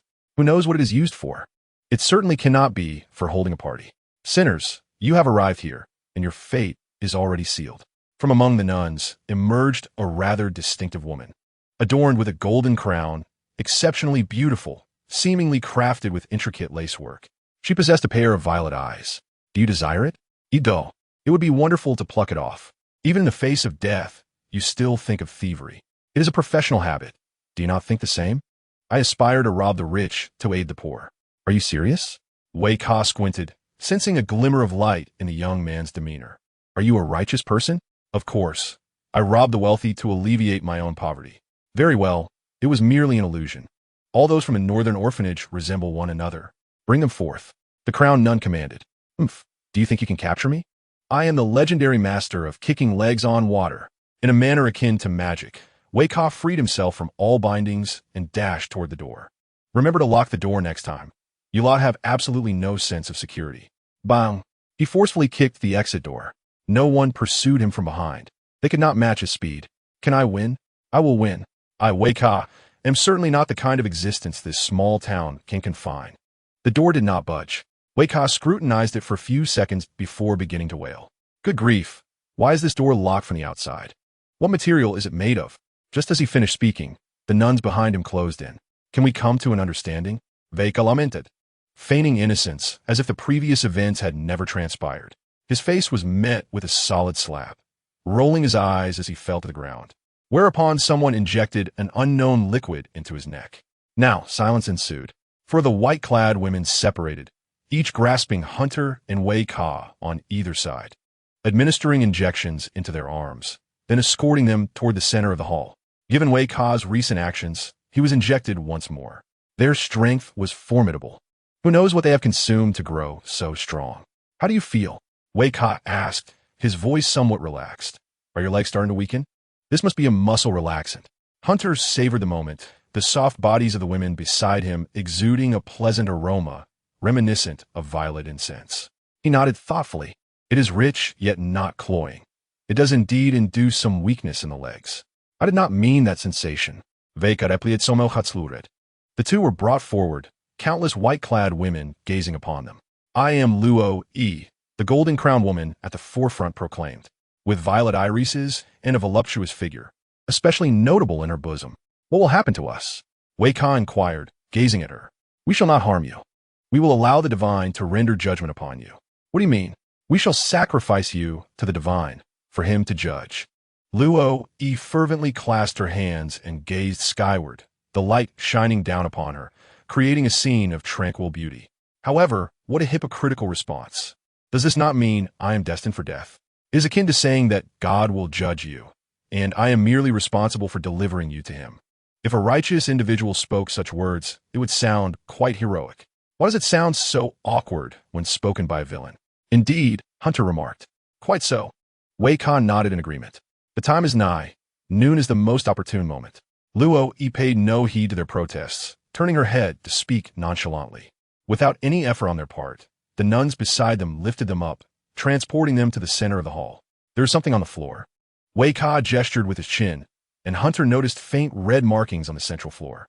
The ritual commences with the issuance of commands. The white-clad nuns began placing various peculiar items along the crimson traces on the ground. The nuns divided into several groups, with each trio consisting of one person carrying a platter, while the other two were responsible for placing powders and liquids. Chapter 73. You're truly hungry. They first scattered white powder across the ground, then coated it with a pungent red liquid to form shapes. Observing closely serves little purpose, as both Hunter and Wei Ka's hands and feet were bound together with handcuffs, rendering them utterly powerless. The muscle relaxant had taken effect, and Hunter and Wei Ka lay back to back on the ground. I feel I should be lying on a hotel bed at this moment, rather than here, where someone would bring me food. Now that you mention it, I am hungry too. Am I catching a whiff of food? Hunter furrowed his brow. Not far from them, a nun appeared carrying a new platter, and a tantalizing aroma wafted their way. What is that? Could we have something to eat to prepare for our journey? Do you not read books regularly? Isn't this an opportunity for you to introduce yourself? As a thief, you must have seen quite a lot, right? Vika rolled her eyes. Did you see the white powder they sprinkled? It is the dust of Xinghui stone, which serves as the foundation for constructing the magical array. Beside it is blood, the medium for the array to facilitate transmission, through which the ether will flow. It sounds akin to the principles of a circuit board. In truth, it is not much different. It is a law of the universe, which can also be viewed as the universe's circuit board, though such a description seems rather pedestrian, as scholars would not refer to it in that manner. While they were conversing, the nuns in white began to carry plates, placing some bizarre black and red items around them, arranged in a systematic hexagonal shape. The radius of the plates decreased as they moved outward, until only a fruit the size of a peach could be placed. What is this? Now it seems we are to eat. Wait, why are they serving food? Surely, a sacrifice must have some pretext. One cannot simply offer anything to the deity without reason. Can they? Why does this sound so strange? It is not unusual. It is akin to needing to present a gift when dealing with superiors, as deities are always exalted. To pique their interest, one must first offer a token of goodwill. It smells enticing. Hunter gazed intently at the food before him. It appeared to be beef, fish, and vegetables, albeit with an oddly peculiar aroma. I haven't had lunch yet, he added. These foods seem distinctly abnormal. How can you even mention appetite? Vika looked at her companion in shock. Hasn't this already been contaminated? That meat could very well be human flesh. Surely, the vegetables are safe, right? Perhaps, but have you lost your mind from hunger? You are truly ravenous. A third wave of nuns approached, placing candles at the tail end of the hexagram in the center of the hall. By the way, can you discern which deity they intend to sacrifice to? It is likely Hydra, or perhaps Dagon, or even a higher being like Cthulhu. What? Vika abruptly halted her speech, scrutinizing Hunter closely. How can you maintain your composure? I have not consumed the holy water for an extended period.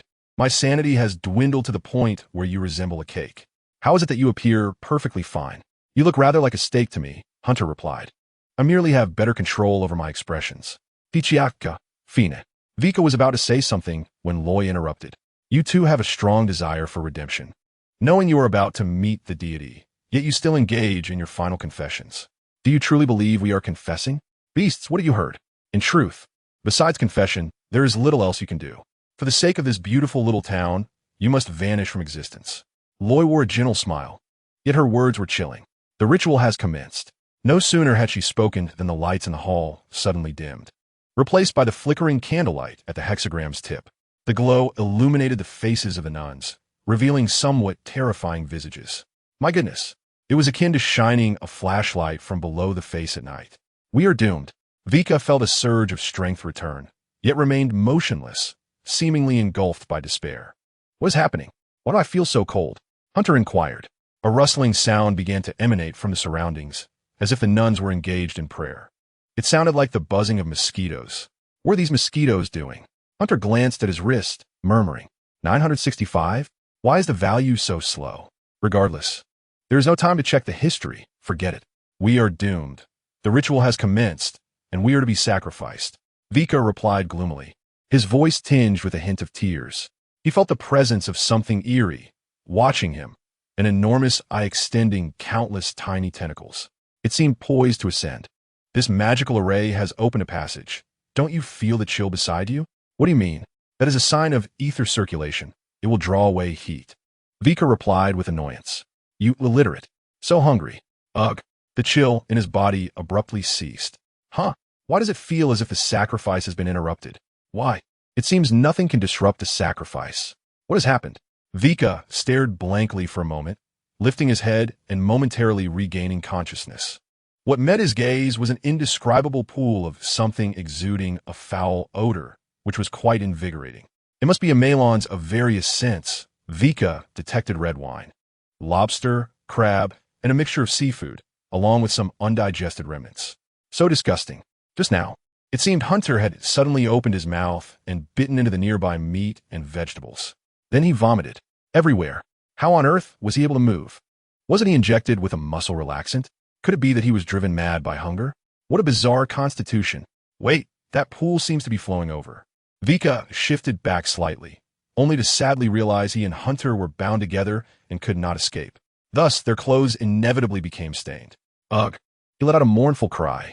Who in their right mind would eat something like this? One should at least prepare something delicious for the deity. Hunter, seemingly driven mad by hunger, shouted angrily. Ugh! Oh! It appears the deity was disgusted or offended and unilaterally canceled the sacrifice. It makes sense, clearly. A bunch of lower beings offering a sacrifice to a higher entity, only for the deity to find the offerings smeared with strange secretions. In layman's terms, it would be akin to a chicken laying a copious amount on its own egg, that kind of wet sensation which no one would wish to touch. The smell is far too overwhelming. Damn it, this is repulsive literature. It makes me feel somewhat nauseous. Chapter 74, what is this? Have a taste. If only I had more time, I could. But this place is infuriatingly difficult, and this time it truly seems I am done for. Vika weakly retched a few times, thinking that living like this was worse than death. He had completely lost the strength to speak. After all, he had been administered 2 doses, double the amount of muscle relaxant. Loy dashed forward, striking Hunter's head with great force. She seemed to have completely lost her previous grace and beauty, resembling a frenzied mother leopard, angrily slapping him. Do not vomit on the deity's offerings. Hey! Hunter appeared to have lost his mind from hunger, licking her hand as she struck him. Huh? Loy looked at the strange liquid on her hand. So disgusting. He just licked it. A lick. A lick. A lick. Loy's mind momentarily short-circuited, gradually calming down. Why aren't you speaking? Why is your face turned so pale? Hunter asked. Sister, perhaps you should say something. I suddenly feel a bit frightened. Actually, I do not mind. I merely wish to disgust her. For some reason. As Hunter looked at these nuns, whose faces seemed to be cast from the same mold, he felt a wave of revulsion. The deity rejected our goodwill. It is refused and can only be buried in the backyard. Loy removed her white robe and donned the garments of a nearby attendant, quietly gazing at Hunter. Was the backyard? Following customary refused disposal practices, do you prefer to have your arteries severed or to be buried alive? Loy did not answer, but calmly stated, Choose one, or I shall choose for you. The nuns in white parted to create a path, and 2 of them approached, carrying plates that revealed the hidden blades within. The rusted blades, pitted and worn, stand in stark contrast to the magnificent and beautiful cathedral. Simultaneously, they signify that a wound inflicted by such an object is not merely painful. Rather, it is akin to a form of lingering torture. Were this an act committed on the international stage, it would undoubtedly be the work of terrorists. It seems I am to perish, my brother. What shall I do? Hunter glanced at Waika, who furrowed his brow, seemingly on the verge of uttering something, yet unable to find the strength to speak. The choice of fate lay within his own hands. It was infuriating. Severing an artery would bring swift death, yet the torment that awaited was uncertain, revealing the true nature of this sinister cult devoid of human rights, only cruelty. Being buried alive would at least allow for contemplation of escape. Which would one choose? Prolonged suffering or swift demise? Rationality dictates that a normal person would opt for being buried alive, preserving any chance of survival. Hunter discreetly glanced at his wrist. So this is how it plays out? It seemed he had successfully repulsed the deities and the inhabitants of this place, raising numerous values. Yet, it was still shy of the crucial 100. His immortal abilities remained dormant. This threshold felt like an abyss, bifurcating the paths of fate. Should death occur, it would be absolute. Although he felt no fear, hesitation lingered in his consciousness. Very well, it appears I am to die again. The grim toll of death sounded in his ears, as skeletons seemed to welcome him, and hell beckoned. Survival was paramount. Only by living could he undertake more actions. Severing an artery would render him incapable of doing anything further. Living provided opportunities, and if he could escape, the world would be his oyster. Hunter stole another glance at Waika, whose eyes, though unable to speak, were filled with urgency. It seemed he too wished to survive. But what of it? He was merely a passerby. Suddenly, Roy began a countdown. A countdown? Was there still time for hesitation? The answer had long been established within him.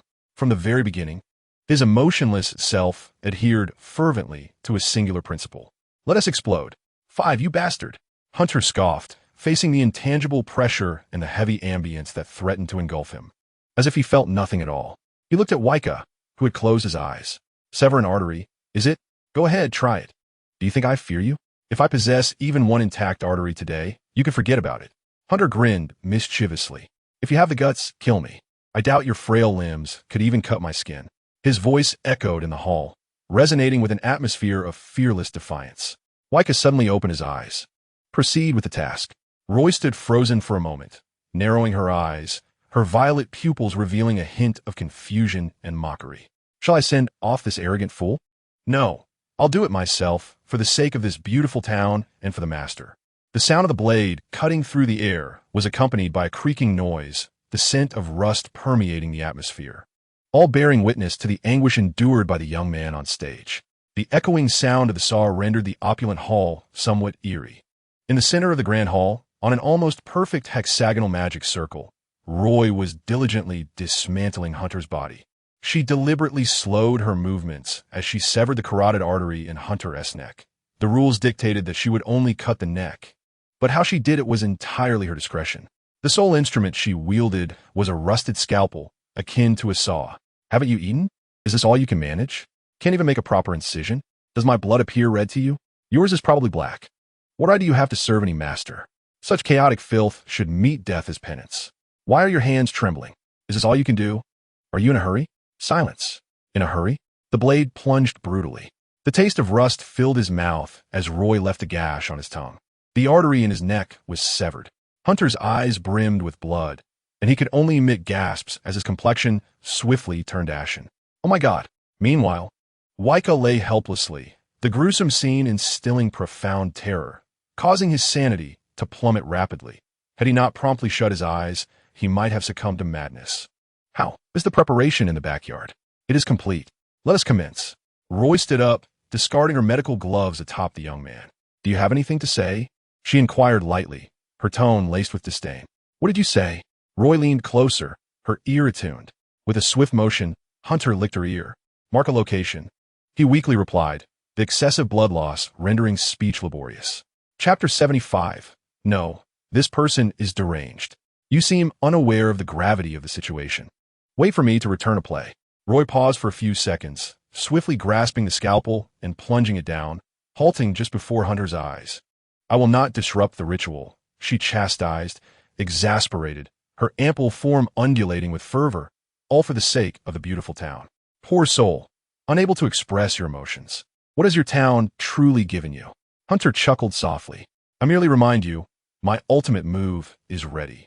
Collect the bodies. Several nuns clad in white arrived with ropes and wooden coffins, commencing their work. Both Hunter and Waika were placed within coffins and interred in the cemetery behind the church. Had they the chance to observe, they would find that the cemetery was predominantly filled with elaborate grave markers, countless in number, rendering them incalculable. Waika bit down on a slender piece of wire, resting it against the nearby wood. He could discern occurrences through vibrations. The air within the coffin was limited. Should he wait until the oxygen depleted, he would lose the strength to act. The sounds of digging faded away. Footsteps disappeared. After 5 minutes of silence, confirming that no other sounds resonated, Waika bit down on his right shoulder, tearing through the outer skin to extract a capsule, swallowing it whole. Inside was holy water and various nutrients. As he chewed, his body began to regain mobility, and the injury on his shoulder healed completely. Beads of sweat forming on his skin. I can move, Waika murmured to himself. He had merely intended to observe the situation, but nearly found himself in a dire predicament. He opened his mouth, using his tongue to pull on the last tooth, which was connected by a thread. Soon, a small vial was extracted. Liquid medicine. Fortunate that I prepared several doses. It has finally come in handy. The taste of saliva was rather unpleasant, choking him each time. He endured the nauseating flavor and drank the vial of medicine in one go. Almost immediately, he felt his body soften and gradually extended his hand into the gap of the coffin before him. This was a solid wooden coffin. Regardless of how well it was constructed, it would have gaps, allowing the liquid to escape. The power of this potion enabled him to become liquid. 3 minutes. In less than a minute, he emerged from the coffin, using gravity to discern direction as he slowly burrowed upward from the earth. As he muttered incantations, his body gradually reformed into a tangible state. There was an abundance of sand. His gray hair was caked with dirt, and he could even extract a few worms and larvae from it. Waika adjusted his eyes back into place, attempting to jump to confirm that his body was functioning normally before surveying the cemetery before him. It was indeed an impressive sight. How many souls had perished here over the centuries?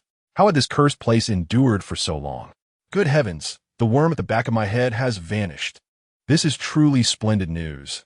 Liquefaction can indeed resolve the issue of Chongzi. Regardless, the harvest this time has been rather satisfactory, and it is evident that divine memes are favoring this place, granting the power to make an individual vanish entirely, a feat only attainable by high-ranking deities.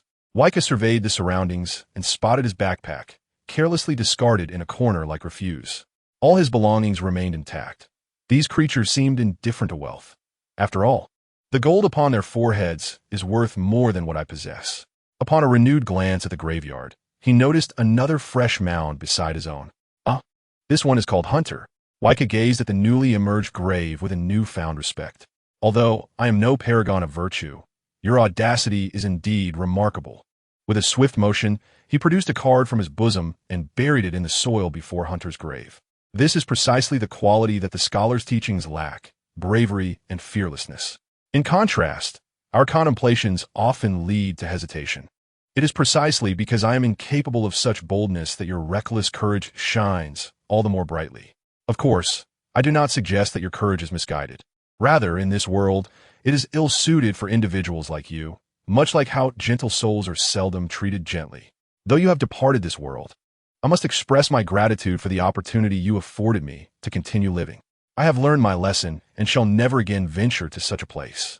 I am indeed more suited for scholarly pursuits than for investigations, for I am truly afraid of death.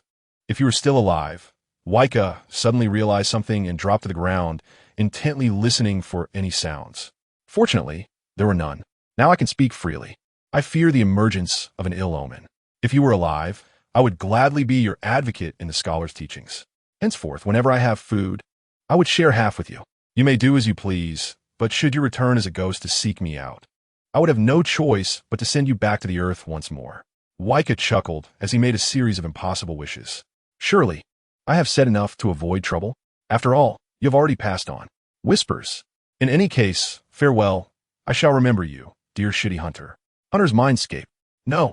Is this person unwell? Hunter observed the large screen before him, showing Waika saluting at his grave. The incessant chatter was quite vexing, due to the distance.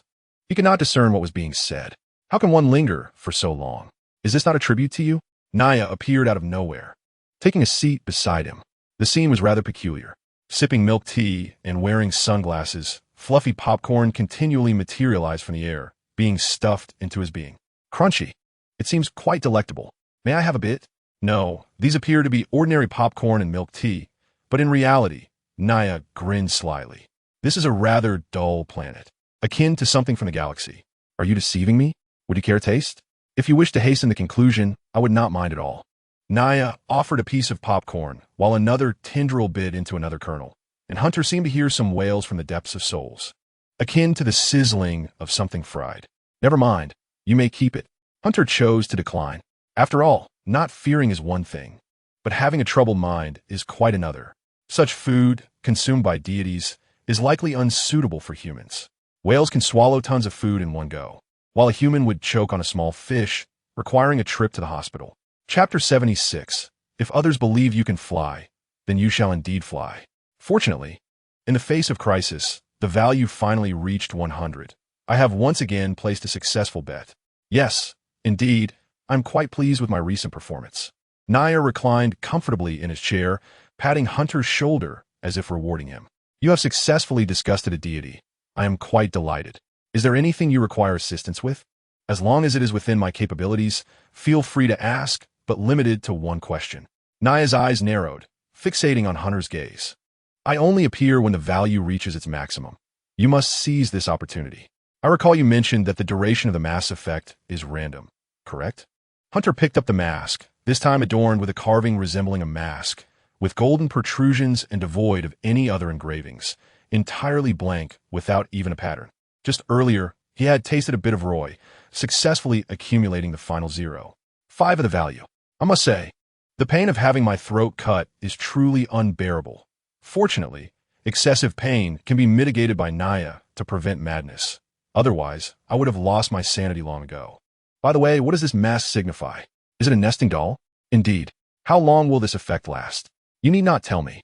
Just assist, in maximizing the duration. Without hesitation, Hunter placed the mask upon his face. Very well, that grants you 15 minutes. Naya nibbled on a piece of popcorn, adjusting the amount if necessary. What do you mean by reducing it? Because I cannot offer more. This is a potent ability, you see, Naya replied. A fragment of my essence, you know. That is sufficient. Hunter positioned the mask upon his face. Whoosh. The mask adhered to the surface of his skin, emitting an almost imperceptible sound. Oh, I can hear the echoes of vengeance. Naya watched with excitement as Hunter gradually faded from the mindscape. A gentleman may take 10 years to seek revenge, but I am no gentleman. I harbor no grudges beyond the night. Hunter opened his eyes, and once he acclimated to the darkness, he beheld the interior of a solid wood coffin. You truly are wealthy. A solid wood one. July 17th, 5 p.m. From Hunter's grave, a hand broke through the earth, white bones emerging, stained with remnants of flesh, resembling a warrior returned from the depths of hell. The church is named St. Maria Cathedral, a rather mundane and ordinary name. Before this church, there is always a guardian. The guardian resembles someone familiar, like Roy, yet it is not her. In fact, all the white-robed nuns appear nearly identical. Only the one adorned with a golden crown is Roy. Greetings. I'm a patrol officer. The white-robed nun suddenly heard a voice and turned to see a figure in blue calling out to her. Her vision seemed to blur momentarily, and she finally discerned the man's face. It was the familiar police uniform, causing the nun to slightly lower her guard, though a hint of doubt lingered. Why is he the only one? What is it, esteemed officer? The nun slightly nodded. I have urgent matters to discuss with Sister Roy for the sake of our beautiful town. May I inquire what this matter entails? We have apprehended a new prisoner intent on disrupting the peace of the town. But where is that prisoner? The nun curiously glanced around. Right here. Here? Her gaze returned to the officer. The officer raised a dark, gaping gun barrel and thrust it directly into her mouth. Why did the officer suddenly act this way? The nun realized something was amiss, her eyes widening. It is you. The other party grinned. Woo. The other party froze, attempting to struggle. Bang. The white figure collapsed to the ground, trembling for a few seconds before ultimately falling still, blood seeping out slowly. What a troublesome and cerebral ability. Hunter ripped off the blue clothing he wore. This was merely a piece of oilcloth torn off casually. Each time he donned the mask, it conveyed the essence of his ability, but always in a form of consciousness transmission. In other words, he comprehended its meaning, yet articulating it in words proved challenging. May I inquire why this ability is called the perception of others towards you is the source of your power? The essence of the matter seems to be that if others believe you can soar through the skies, then indeed, you shall. With merely 15 minutes at hand, one must think swiftly. The capacity for such concepts is inherently strong. Its upper limit is contingent upon individual prowess. In truth, prior to my arrival, I was merely ensnared by a blue plastic bag, yet now it has transfigured into a uniform befitting a patrol officer. But do I appear to possess particularly high intelligence? Such a maneuver will be better suited for a seasoned expert from QA platforms. I am not cut out for cerebral duels. I prefer a life of ease and idleness, a fact I am acutely aware of. Perhaps I shall treat this dying horse as if it were still alive. Hunter opened his bag and rummaged through it until he retrieved the revolver ammunition given to him by John. Those officers were utterly negligent, discarding items into the refuse pile beside the grave. Fortunately, it was not yet garbage collection time, and he managed to retrieve them. By rights, these items ought to reside within the precinct. However, given that I have found myself here, I cannot view these officers through a conventional lens. Perhaps the procedures set for them by the small town are indeed as such. It is often said that all things are arranged for the best, is it not? Hunter muttered to himself as he donned a black hood. To maintain an air of mystery, it is best to wear the hood. Otherwise, one might be recognized immediately. Isn't that the fellow who bled out from a severed artery this morning? I remember. He was just a stubborn one, nothing more. How can one proceed under such circumstances? This ability is rendered utterly futile. Charge. Hunter pushed open the grand doors of the Maria Cathedral. Before him lay the familiar hall, with scattered white-clad nuns seated in prayer. Indeed, during ordinary hours, this place functions as a church, with the doors left ajar. Speaking of which, it is midday. There should be no ordinary folk present, right? Hunter glanced around, flashing a brilliant smile. None. Indeed, who would visit a church at such an hour? Thus, There is no need for concern about collateral damage. He drew the revolver, disengaged the safety, and pointed the ominous barrel skyward. Bang! Everyone, gather around me. Hunter's voice boomed, intentionally altering his tone. I have an announcement. I have returned from a pact with hell and the devil. Are you prepared to embrace death? The nuns seated began to rise, encircling him. Surround him. Do not let him disturb the tranquility of our town, the lead nun said coldly, her brow furrowed tightly, although she sensed no ethereal disturbance. This individual exuded an unsettling aura. Who are you? Chapter 77. A surge of powerful music erupted. Where's Loy? Bring her forth. I have no words for your lackey. Hunter turned, firmly closing the door behind him. The lead nun quietly donned a golden crown while his back was turned. Goodness. Loi. Hunter suddenly recognized her. Loy removed the crown once more. Do you take me for a fool? Hunter shouted, raising the revolver and firing a shot into his own forehead. He collapsed to the ground. Loy's eyes widened in disbelief. No, how could he have committed suicide? Is he jesting? Or is he truly foolish? From Loy's perspective, the masked individual fell to the ground, resembling a clown from a circus. What a tedious fellow. She felt momentarily dazed, yet, with him now lying on the ground, she had no other choice but to twitch her lips in disbelief. Bury him again. Wait, why would this man commit suicide here? His height is somewhat similar to that of Hunter from this morning, yet he is already deceased. From his words, could he be someone who died here previously? Many perish daily. Which one is he? Why did he claim to have returned from hell? What does the contract entail? Take him away and bury him. For safety. Cleanse him with holy water before entombing. No, the more I ponder, the more it seems amiss. Why would he choose to end his life? What is the motive behind his suicide? Loy abruptly turned her head. Do not approach. Too late. Believe it or not, I have returned from hell once again. By the way, holy water? You actually use holy water? For one who could die merely by washing himself with it, you still rely on holy water? The masked figure slowly rose, cheerfully wiping the blood from his forehead. Each death only serves to make me stronger. Stronger? What has he sacrificed? His life? Or perhaps the flesh and blood of high beings? Loy exhaled softly, tilting her head as she felt an immense pressure weighing upon her. What shall we do? As tunink nun beside head inmuret. He cannot possibly be reborn after each death. Chant the Lord's scriptures to diminish his sanity. Use sorcery to weaken him. Curse his existence. The nuns promptly began reciting the scriptures. Do you enjoy singing? Heaven forbid. Won't you lose sanity? Guess what? The masked figure pulled out a mobile phone, cranked the volume to maximum, and connected it to a Bluetooth speaker. A powerful melody resounded. Rock music, the deathly strains engulfed all. The hoarse cries of the band shattering the solemn atmosphere. Why do you carry a Bluetooth speaker with you? Loy shouted in disbelief. What concern is it of yours? Today, I am performing a striptease in the church. What do you intend to do about it? The masked figure retorted, then shot himself in the head once more. Dead again? The sorcery has no effect on him. He remains entirely unscathed. The nun beside her responded, casting a helpless glance at Loy. Loy's heart raced. Did he not state that he would become stronger? Is that also within the scope of possibility? What does his strength entail? Physical prowess? Or is it mental as well? Perhaps both? In which case, is he nearly invincible? Bang! Just as Loy contemplated this, the masked figure fired again. He stood up, effortlessly blasting the head off a white-clad nun. His aiming speed and reflexes were increasing. No, are you serious? He spoke slowly. To demonstrate my mercy, I shall reveal to you my might. My weapon never misses. Bang! My demise grants me strength. Bang! My bullets are infinite. Before the assembly of over 100 white-clad nuns, the masked figure revealed a radiant grin, articulating his words with gravity. He then positioned the handgun against his chin, striking a graceful pose, akin to a gentleman taking a bow. I have heard that you send the guilty to face divine judgment. I too shall escort you to meet the divine, albeit to the grim reaper. To which deity do you pledge your allegiance?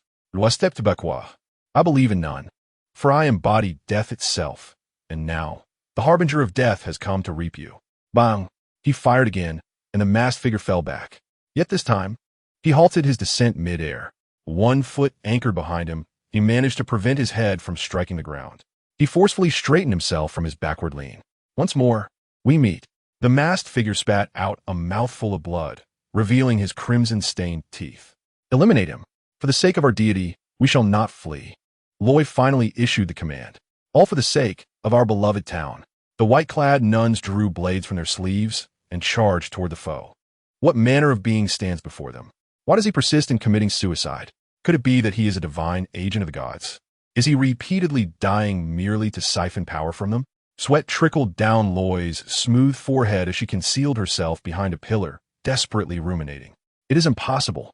No deity would bestow the power of life and death. Could he be a god himself? What did he just proclaim? His weapon never misses? Luo Yi then realized that the white-clad nuns lying on the ground had all been shot precisely in the forehead. My lord bishop. Several nuns knelt beside her, speaking in urgent tones. His bullets were seemingly plucked directly from the air. Impossible! Luo Yi exclaimed, instinctively twisting her beautiful visage as she leaned forward slightly. The mysterious figure before her swiftly emptied the revolver in his hand, elegantly extending his right hand to discard the spent cartridge, and in the next moment, as if by magic, produced a new cartridge to load. It was an act of conjuration. Impossible. He cannot possibly die. His heart has been pierced, his head shattered. Yet he always manages to restore himself. No, no, no. Luo Yi gasped, suddenly gripped by a long-forgotten fear, irrationally recalling Hunter, whom she had dispatched that morning. Along with his whispered words in her ear, I will return to find you. Impossible, impossible, impossible. He is dead, his arteries severed. A continuous scream from a nun echoed from behind. I see you, Miss Luo Yi. You cannot see me. It is impossible for you to see me. I am behind the pillar, unless you can read minds. Right behind that pillar, isn't it? Impossible. How could he see me? Your legs are trembling. The voice, reminiscent of a demon, resonated from behind, compelling Luo Yi to involuntarily flee into the church. Chapter 78. I am only responsible for delivering them to the divine. Oh, just run. Who can outrun you? No, this won't do. The power of the divine must be met with the power of the divine. Abandon this human form. Offer it to the divine. Luo Yi shouted. However, the nun beside her hesitated. Aren't we to offer at the most critical moment? This is the critical moment. Luo Yi grasped the nun's collar. Upholding the glory of the divine is our duty. Now, go confront the enemy. Yes, yes. After issuing the command, Luo Yi stumbled backward, heading toward the direction of the backyard. She hoped to halt his advance. 15 minutes. How much time remained? Hunter dared not take out his phone. Constantly checking, it would reveal that his current state was time-limited. Like some ninja with eyes all over his right hand, it would be a gruesome demise. Thus, he set an alarm for 14 minutes and 30 seconds hence. When it rang, it would only be perceived as an alarm going off. I am indeed a genius. The ability was impeccable, though the continuous passive enhancement of his powers was overwhelming his mind. Every so often, he had to self-inflict harm, only to find his body in its prime state upon resurrection. Curiously, he felt an increase in numerous skills, not just speed and strength, but the bullets he fired seemed to possess greater force. This was also the reason he could continuously self-harm. With normal bullets, it appeared they could barely penetrate his skull. One all-encompassing augmentation. However, merely conjuring cartridges from thin air consumed a significant amount of mental energy. His body's gradual enhancement had also accelerated the frequency of his self-harm. His physical condition seemed comparable to that of an, allowing him to leap directly onto a pillar or uproot a table fixed to the ground to hurl at the crowd. But he had to be cautious. There was a delay after resurrection, a moment of disorientation lasting about half a second. Regaining his wits was akin to rebooting his system, necessitating a reaction time. If he were caught off guard, being stabbed each time he resurrected would lead to a corner demise, akin to being a controlled little monster. It seemed he had inexplicably acquired the ability to see through things, spotting a figure adorned with a golden crown moving toward the back. Fleeing? What else could she be planning? Before he could ponder further, the white-clad nun ahead abruptly halted, raising her hand to swallow a small vial, thereafter standing motionless. Observing this, the nuns behind her began to raise their trembling hands, consuming similar vials. Not moving? Preparing to accept judgment one by one? There were only a handful of nuns left, most having collapsed from headshots. Initially, he thought these beings were monstrous, but now he realized they were no different from ordinary humans. Hunter scoffed, taking aim at another nun's head. However, this time, something was different. Blood erupted, the bullet pierced her head, yet she did not fall. What madness is this? Hunter hesitated momentarily and fired several more shots at their heads. Silence ensued. All right, what new trick is this? Hunter approached, attempting to bypass these beings. A chill ran down his spine. As expected, something was amiss. The immobile nuns were gradually swelling, their facial muscles beginning to twitch erratically. After the convulsions, their pale faces split open like blooming flower buds, revealing gaping, toothy maws. Inside was hollow. Flesh and bone appeared consumed by something. This must be the prelude before the boss of a horror film makes an appearance. It resembled the moment an alien is born, its head splitting open. Ha! I knew it. This is a common trope in horror films. Hunter turned, seizing a sturdy chair leg, weighing it in his hand. It was iron and remarkably solid. Do you think I will let you out? I am no fool. The makeshift club came crashing down upon the nun's head, shattering it to pieces. He could even hear something else break in the process. Isn't this far more effective than a gun? Hunter continued, rapidly smashing the heads of the nuns, his speed undiminished. Who knew when his alarm would ring? Ever since stepping foot in this place, he had no time to keep track of minutes. It seemed these nuns had sacrificed their flesh and blood as nourishment for some entity. But where did that nourishment go? Hunter had no desire to dwell on it. After all, these beings were destined to emerge from their cocoons. As long as he shattered the cocoons before the butterflies could emerge, they would never escape. Did one truly believe the protagonist would foolishly allow the antagonist to transform successfully?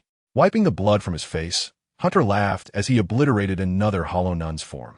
The remaining nuns, now paralyzed by fear, sat upon the ground, lacking the courage to consume the vials. There was no need to eliminate them. After all, leaving them here would not pose a threat. They could be spared, right? Bang! It should have been so. You sought to kill me. Why should I spare you? Regardless, Hunter disregarded their plight, casually grabbing his revolver and blasting another nun's head. Bang! Behind him lay countless mounds of earth, the graves of countless souls over the past century. It was impossible for these nuns to be unaware. Those who could serve as nuns here were undoubtedly informed. Bang! Then there is nothing more to discuss. I feel no guilt in exterminating you, so I shall resolve this matter swiftly. Just as they said, let them be delivered for divine judgment. I'm only responsible for bringing them to the divine. You should not harbor thoughts of meddling with Omun, Inan. Do you understand? Wishing to erase them? Then I shall first ensure your disappearance. Hunter reloaded his revolver, the barrel warming and glowing red. The once pure white floor was now soaked in blood, the scent of crimson saturating the air. He advanced toward the last nun with a hollow face. This individual had reached the final stage of metamorphosis, her abdomen swollen. Remarkably so, larger than a full-term pregnancy. The nun's essence had been drained. Her skin appeared a sickly hue, reminiscent of a long-dead corpse. With a soft pop, a blue-green hand emerged from the nun's abdomen. The arm, head, and upper body emerged from the nun's abdomen. It was a peculiar creature, possessing eyes devoid of eyelids, resembling those of a fish and lacking a nose, save for 2 nostrils. The deep nasolabial folds marred its visage. Its exposed skin was covered in scales, and a nauseating odor wafted through the air, likely due to the slime coating its body. It was an abominable sight. Chapter 79. A reunion. Hunter inexplicably thought of goblins, which, in truth, were far more endearing.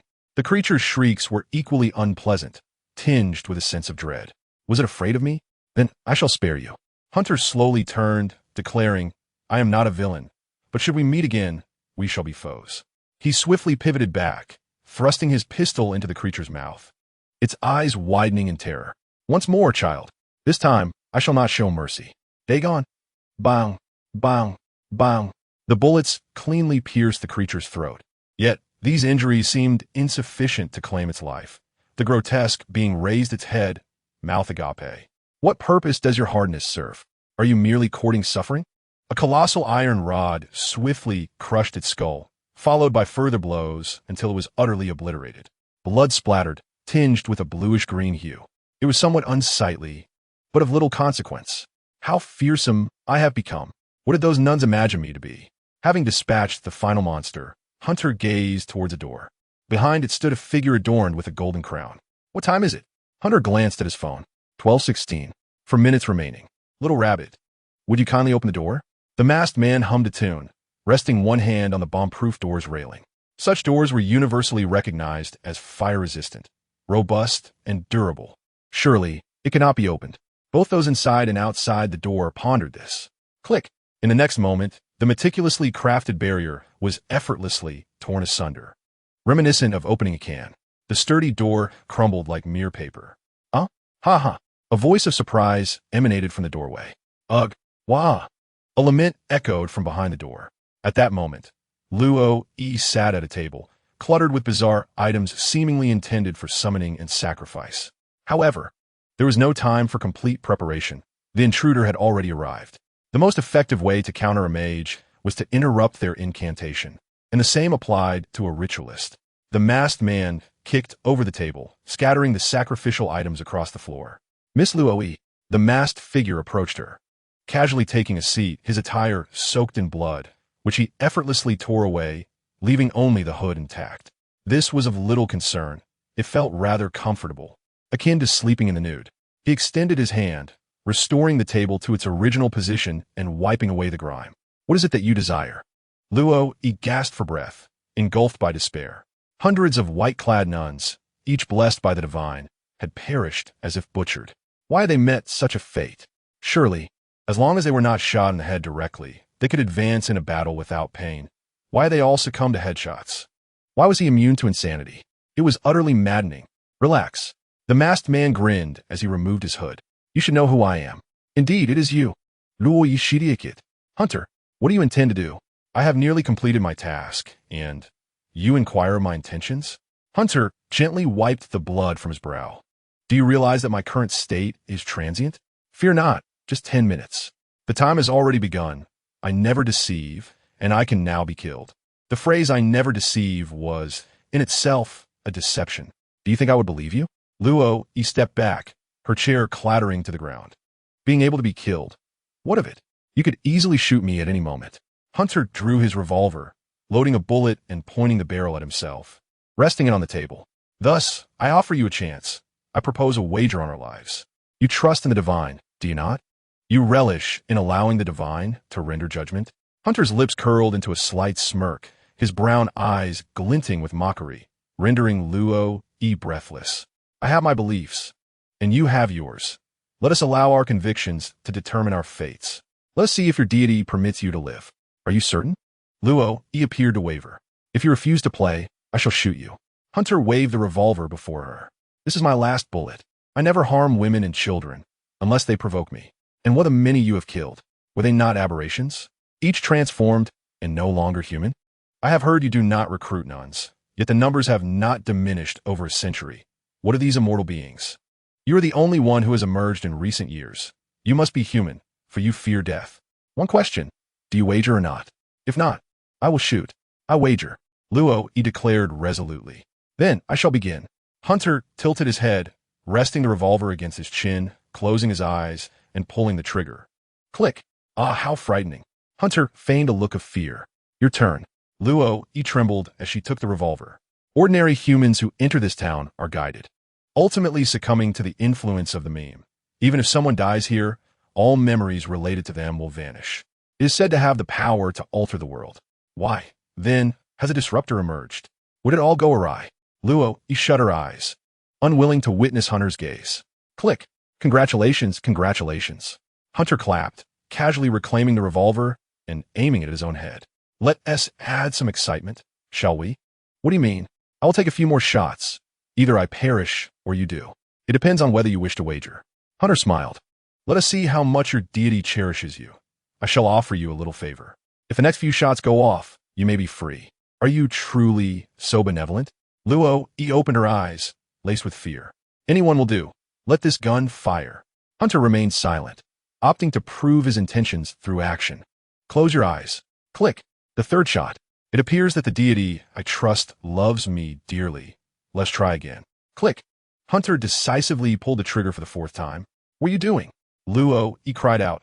"Why are you pulling the trigger so swiftly?" "Excitement, is it not? Surely it matters not." Hunter waved the revolver nonchalantly. "Chivalry demands ladies go first. I shall take one more shot. If it does not fire, then you lose." "No, I should do it myself."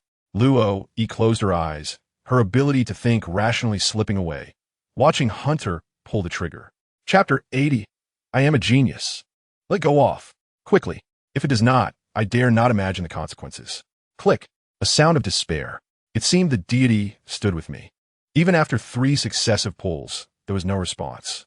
Hunter chuckled, a glimmer of mockery in his expression. Your turn. Surely your deity will protect you with a blank round. For you revere him so. Luo, he gazed at the revolver Hunter extended towards her, instantly feeling suffocated. Has it not been 5 shots already? Does this mean the gun is live? No. Divine One, what are you doing? Will the great Dagon forsake his servant? No. Luo, he slowly aimed the barrel at herself. Please.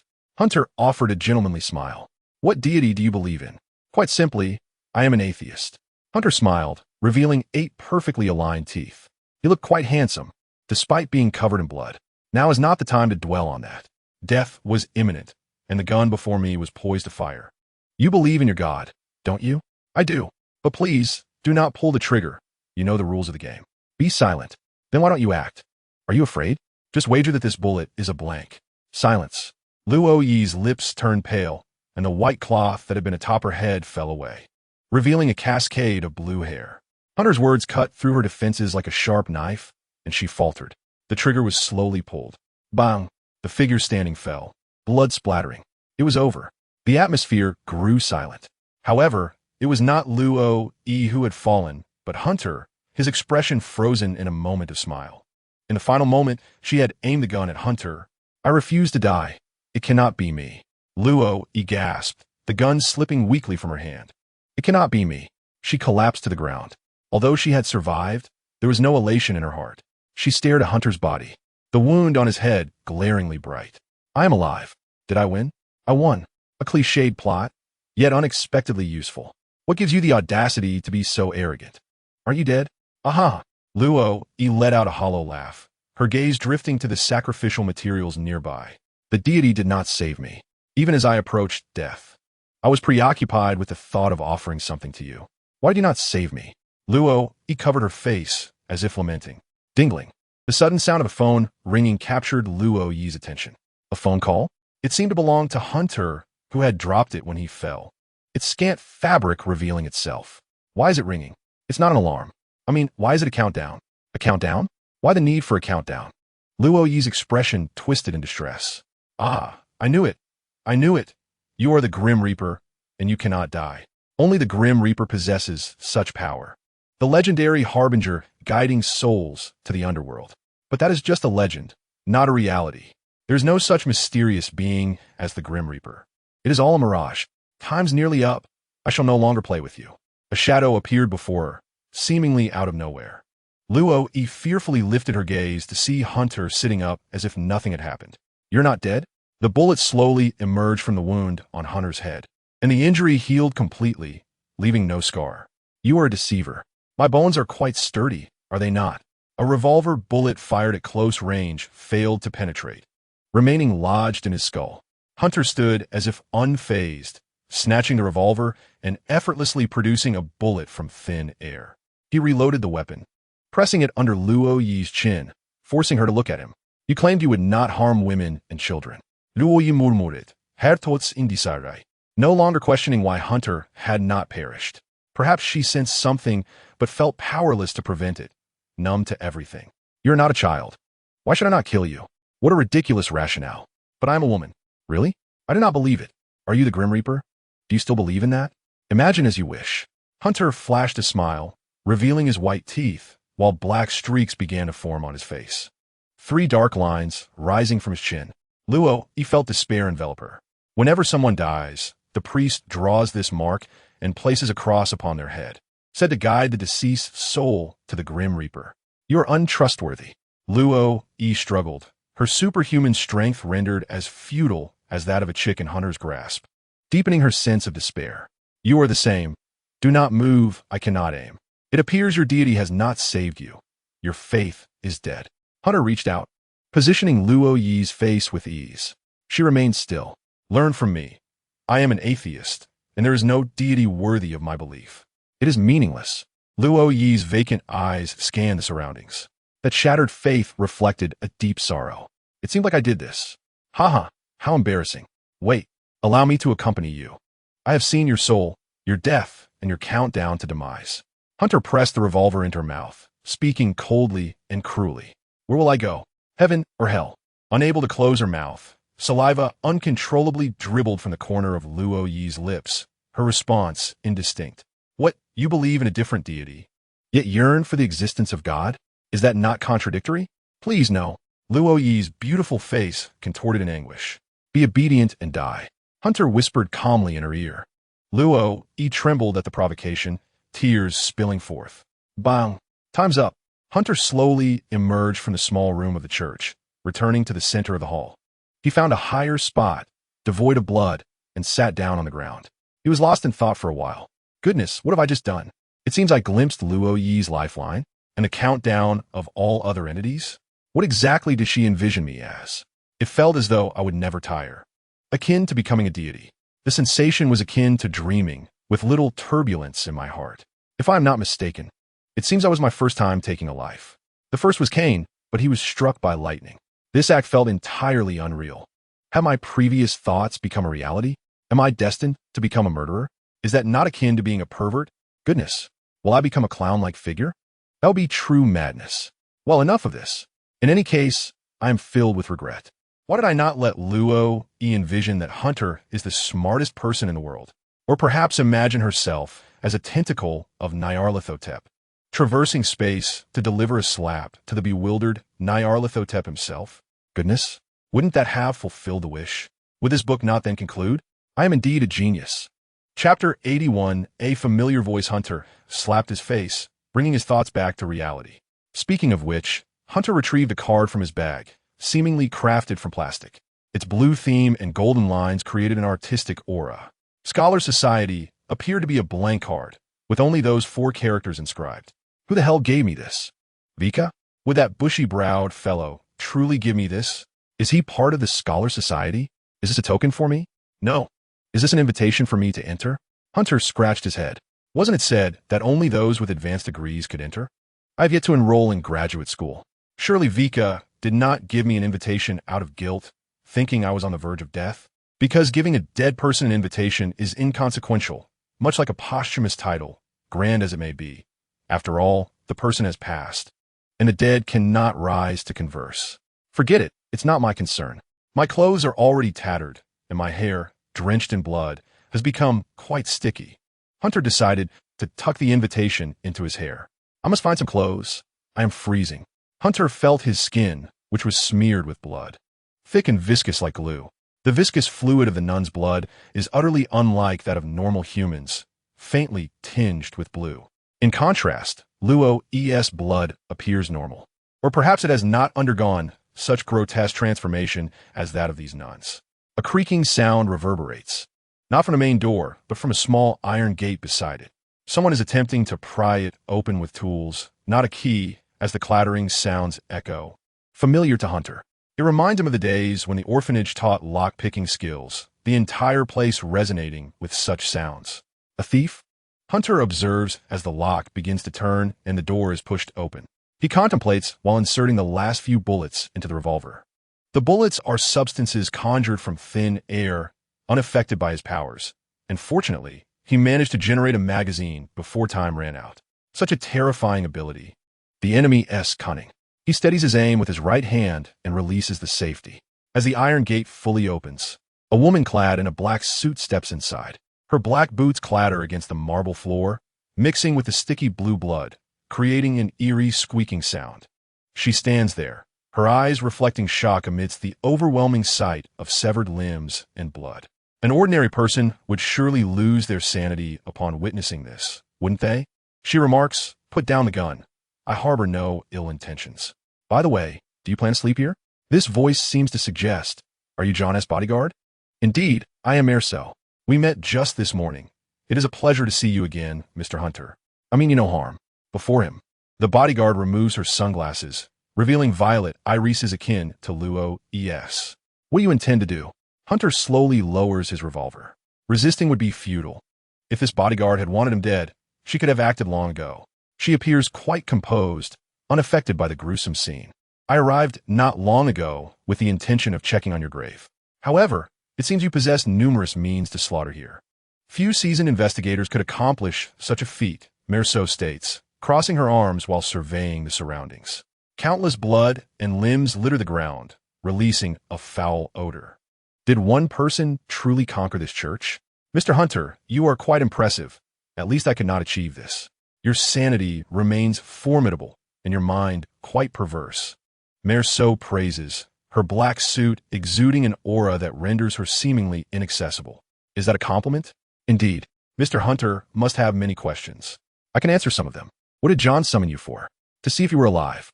If you were dead, it would be Scenario 1. If alive, Scenario 2. What does that mean? Scenario 1 involves confirming your death at Mr. Hunter's grave, but I found it had been destroyed from within, with scratch marks suggesting your nails had clawed through. I commend your tenacity. Indeed, they are useless nails. It is said that the 10 fingers are connected to the heart, and it must have hurt terribly to break them. However, with only 15 minutes, there was no time to savor the pain. At most, I could endure one instance of self-harm to start again. Hunter reflects. Once again, I assert that anyone purchasing a solid wood coffin must be quite deranged. Given that deaths occur daily, why not procure something more economical? Surely there are no funds to squander? Then give it to me. You still provided me with a solid wood coffin. Once the oxygen is depleted, it will truly be over, entombed within, worse than death. I certainly do not wish to experience that a second time. Thank you, and what a Scenario 2. Hunter shrugs. I might have guessed. That would be to take you to see John. Just as expected. Wipe yourself off. The bodyguard offers a towel. There's a bathing area. I will escort you. Hunter ponders for a few seconds, then rises, wrapping the towel around himself, decisively gathering his belongings to follow Merceau. He had initially sought John, and now fate has led him to her. As he exits the room, he discreetly takes Luo's golden crown. It holds value. Mr. Hunter has indeed forced them into such a state. Merceau gestures toward the floor, where a fish-like creature has been crushed into a pulp. What on earth is this? A deep one, Merceau frowns, walking past it with a hint of disdain. This is what the Innsmouth folk have ultimately become.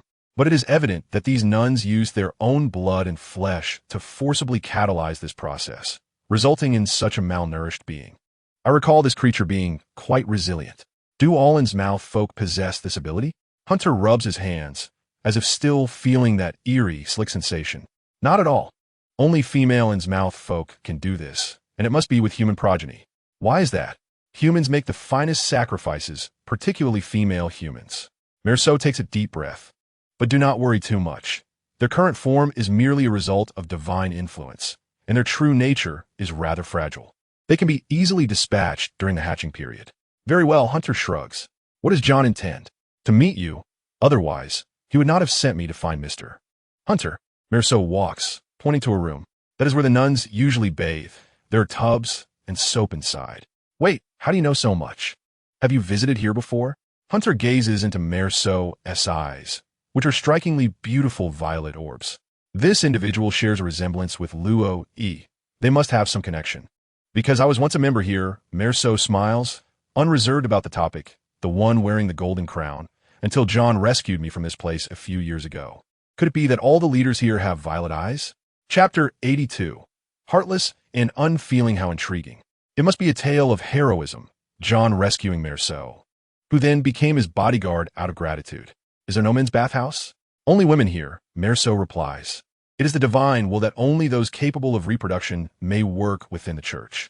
It certainly seems as though the divine is orchestrating a harem. Quite a twisted sense of humor. Hunter steps into the bathhouse, cradling his clothing. The air is permeated with a fragrant aroma.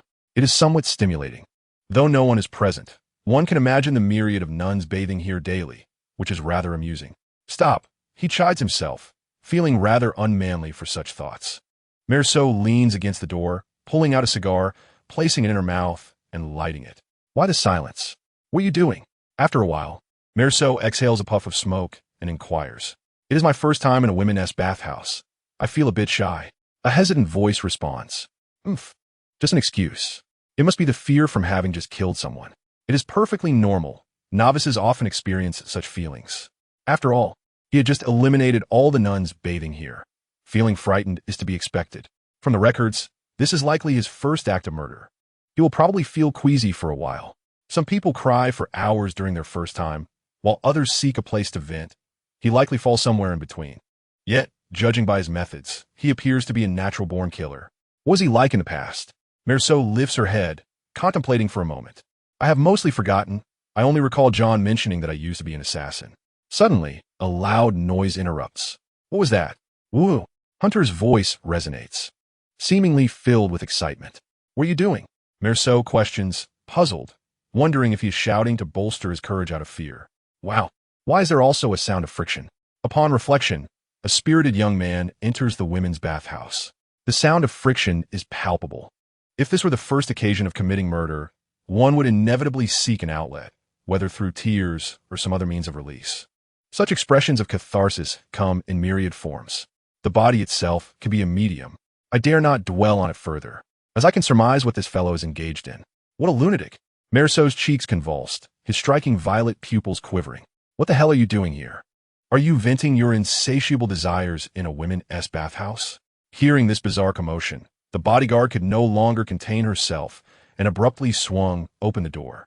At least find a place devoid of people. Her voice faltered. Indeed, the scene was rather peculiar.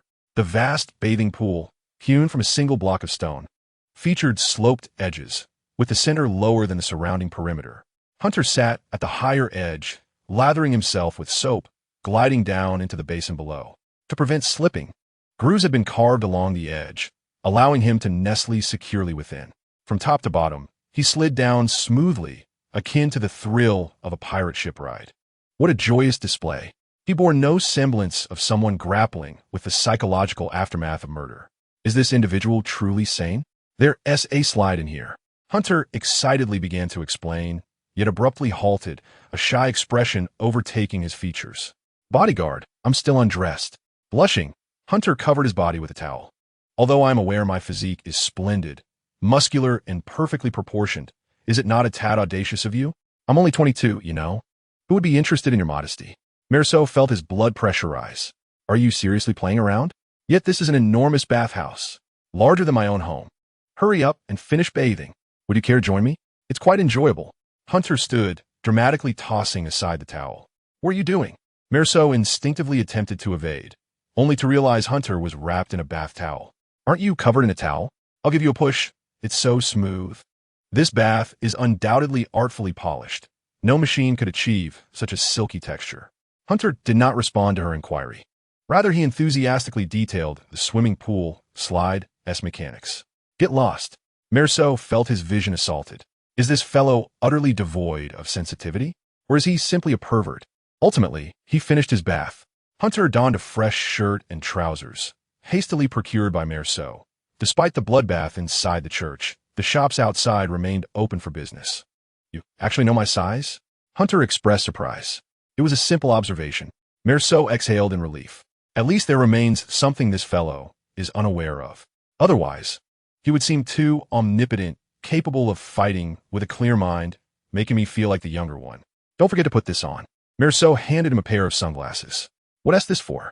You'll understand once we hit the streets. In this cursed place, don't let those things see you, nor let them know your eyes are open. Hunter accepted the sunglasses and donned them. That should suffice. Let us go. Merceau led Hunter to the rear of the church. This is the church's backyard. It is indeed where the dead are buried, correct?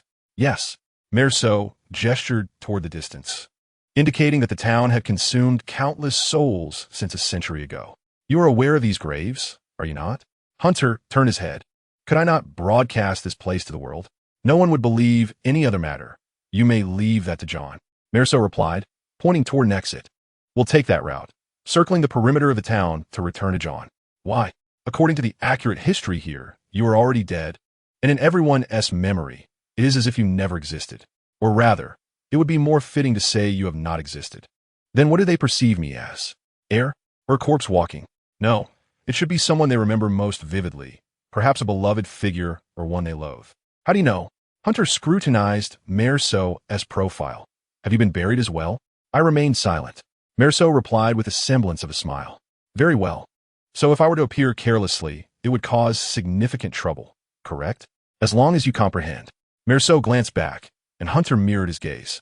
Behind them, the church still stood white and pristine.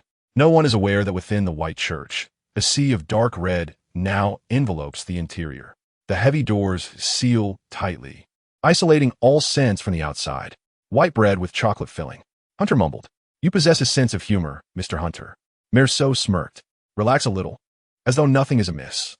I will come to retrieve you. Mirso stepped outside the church grounds, scanning the surroundings before proceeding to the parking lot to start the car. Chapter 83. The Unrefined Fellow. Get in. Mirso rolled down the car window, tilting his head toward Hunter. I feel like a celebrity. Hunter climbed into the vehicle. I can't believe there's even a dedicated car for me. Celebrities would never go unnoticed. Mirso scoffed, pressing the accelerator as the car began to move. You are currently the sole anomaly in this entire town. Elaborate. Because you are dead. The town has confirmed you have completed the death process and have been buried in the backyard, thus erasing all memories of you. No one will recognize you. If I were to step on a street now, people would split into two factions. One would perceive me as a loved one, while the other would see me as an enemy. In such a scenario, if I were to call out, these two groups would clash to either protect me or eliminate me. A large-scale brawl, town-style. How amusing. Hunter suddenly burst into laughter. You're truly a peculiar one. Mirso observed Hunter's expression through the rearview mirror. Do you not feel anxious or lost? If those emotions were useful, I would be anxious and lost every day. Yet clearly, these feelings serve no purpose beyond robbing one of sleep. I hear you aspire to be an investigator? Mirso smirked. You possess great potential. The car came to a halt. It stopped in front of a building, John's building, though it seemed to be at the rear. There were few pedestrians. I just left here in the morning and have returned by noon. Though not long has passed, it feels like an eternity. Wait a moment. Let us go when there are no people around. Mirso surveyed the area, glancing at his wristwatch. It's nearly lunchtime. The pedestrians will soon disperse. Can I just cover my head and rush in?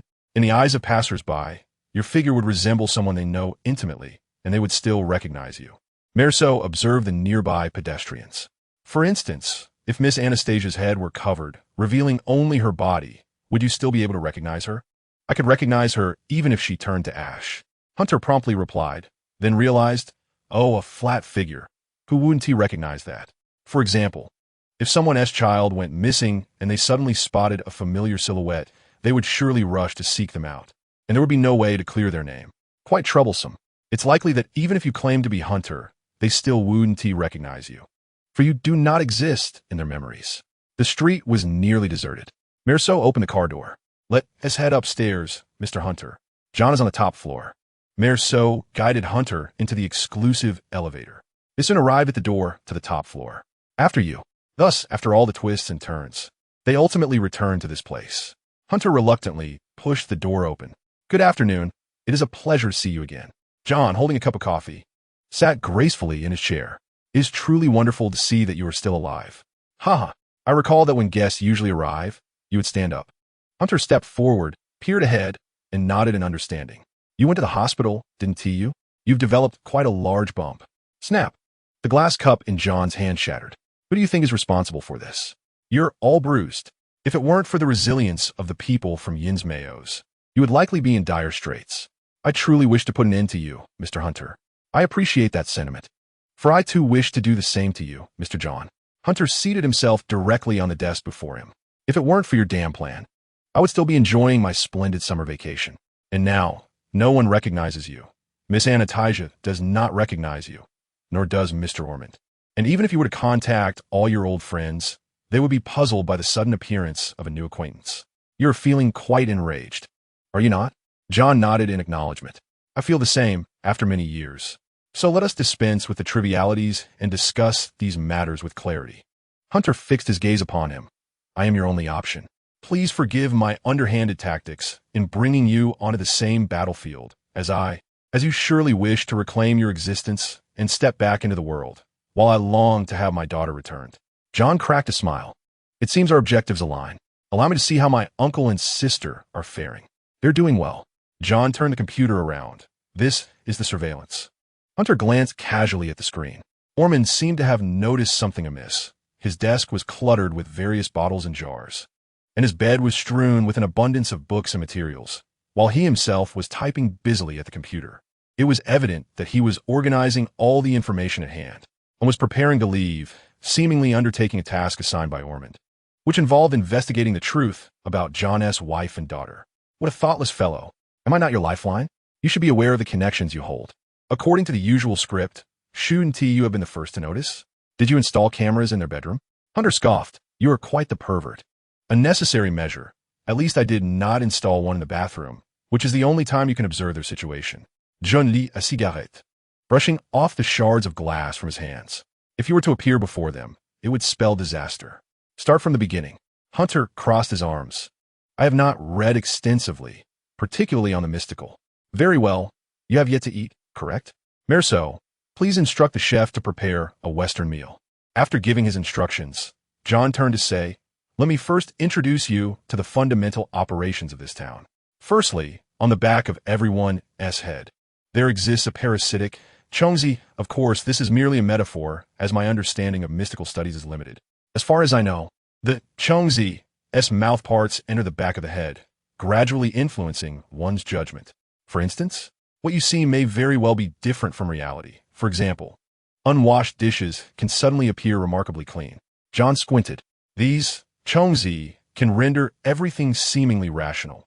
Only when the brain is deprived of oxygen can they lose their vitality. When did this begin? I have not felt any parasitic presence. These Chongzi exist at the town's boundary. Do you remember when we flew into the town as territory, and everyone seemed to momentarily lose their focus? That moment? Indeed, that moment.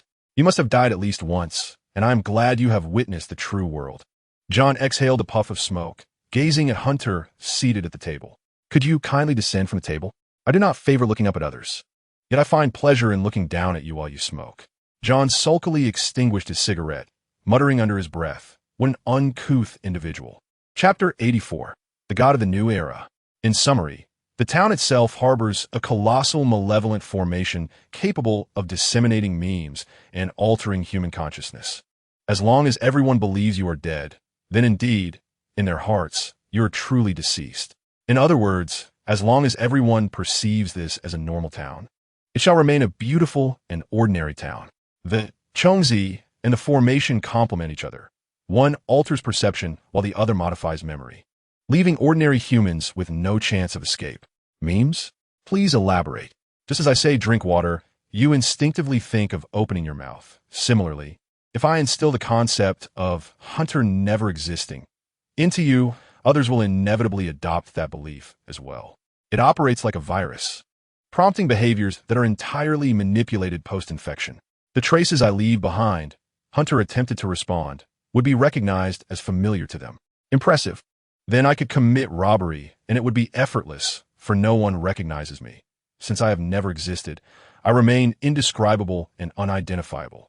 Hunter suddenly became exhilarated. I am, in fact, the god of the new world. The T0 version. I can go wherever I please. No need to pay for transport. I can eat anything, for they cannot see me. Ah, puffed. Cough, cough, cough. John abruptly began to cough. If you had even the slightest connection to this world, you would not utter such words. Are you certain there is no mental illness present? John grasped his phone, glancing at the chuckling Merceau beside him. I could have my personal doctor examine you and provide a certificate which would grant you privileges in the future. If you wish to call me insane, feel free to do so. No, I must still try. Hunter attempted to communicate with him via his phone. He halted his actions. What is the matter? John casually inquired upon, seeing Hunter frozen in place.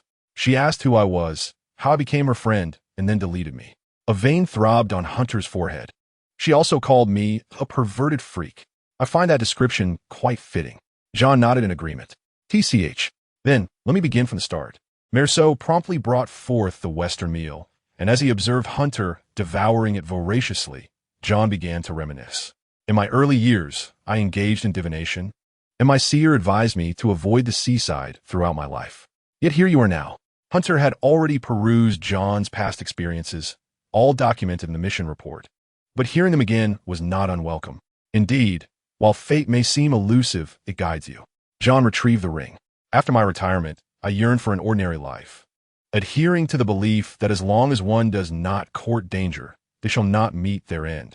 Intending to live a life of tranquility akin to that of the normal world, I would refrain from examining ancient texts, accepting bizarre gifts from others, and when inheriting wealth, I would burn various documents and books, retaining only the assets, and upon encountering peculiar statues, I would cover them with my coat and bury them, vowing to forget the incident.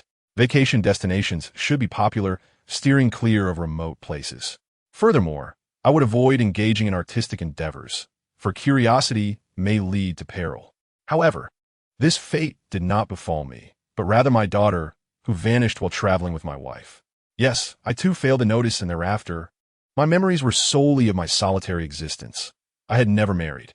Yet one day, while organizing my belongings, that ring fell into my hand, accompanied by a book that landed atop the ring, and my finger was cut by the sharp engraving, causing blood to drip onto the ring. John furrowed his brow. As if a switch of memory had been activated, I instantaneously recalled everything. The fallen book was particularly intriguing. It was titled Mingyun de Yuno, a title so serendipitous it could easily be adapted into a film. Hunter bit into a piece of meat, nodding as he chewed.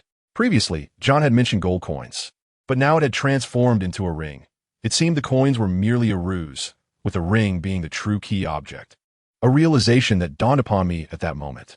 I inquired about the vessel my wife took for her journey, yet the response revealed that the small town was splendid, and no one recognized my wife and daughter, nor was there any record of their passage. My friends suspected I had developed hysteria, while my employees deemed me insane.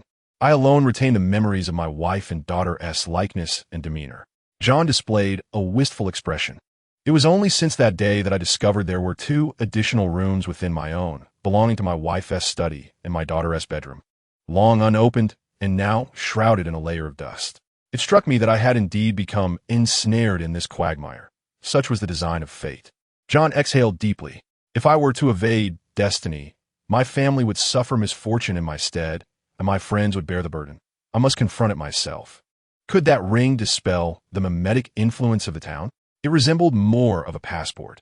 Only those of Innsmouth blood could activate it and reclaim their memories, while others remained powerless.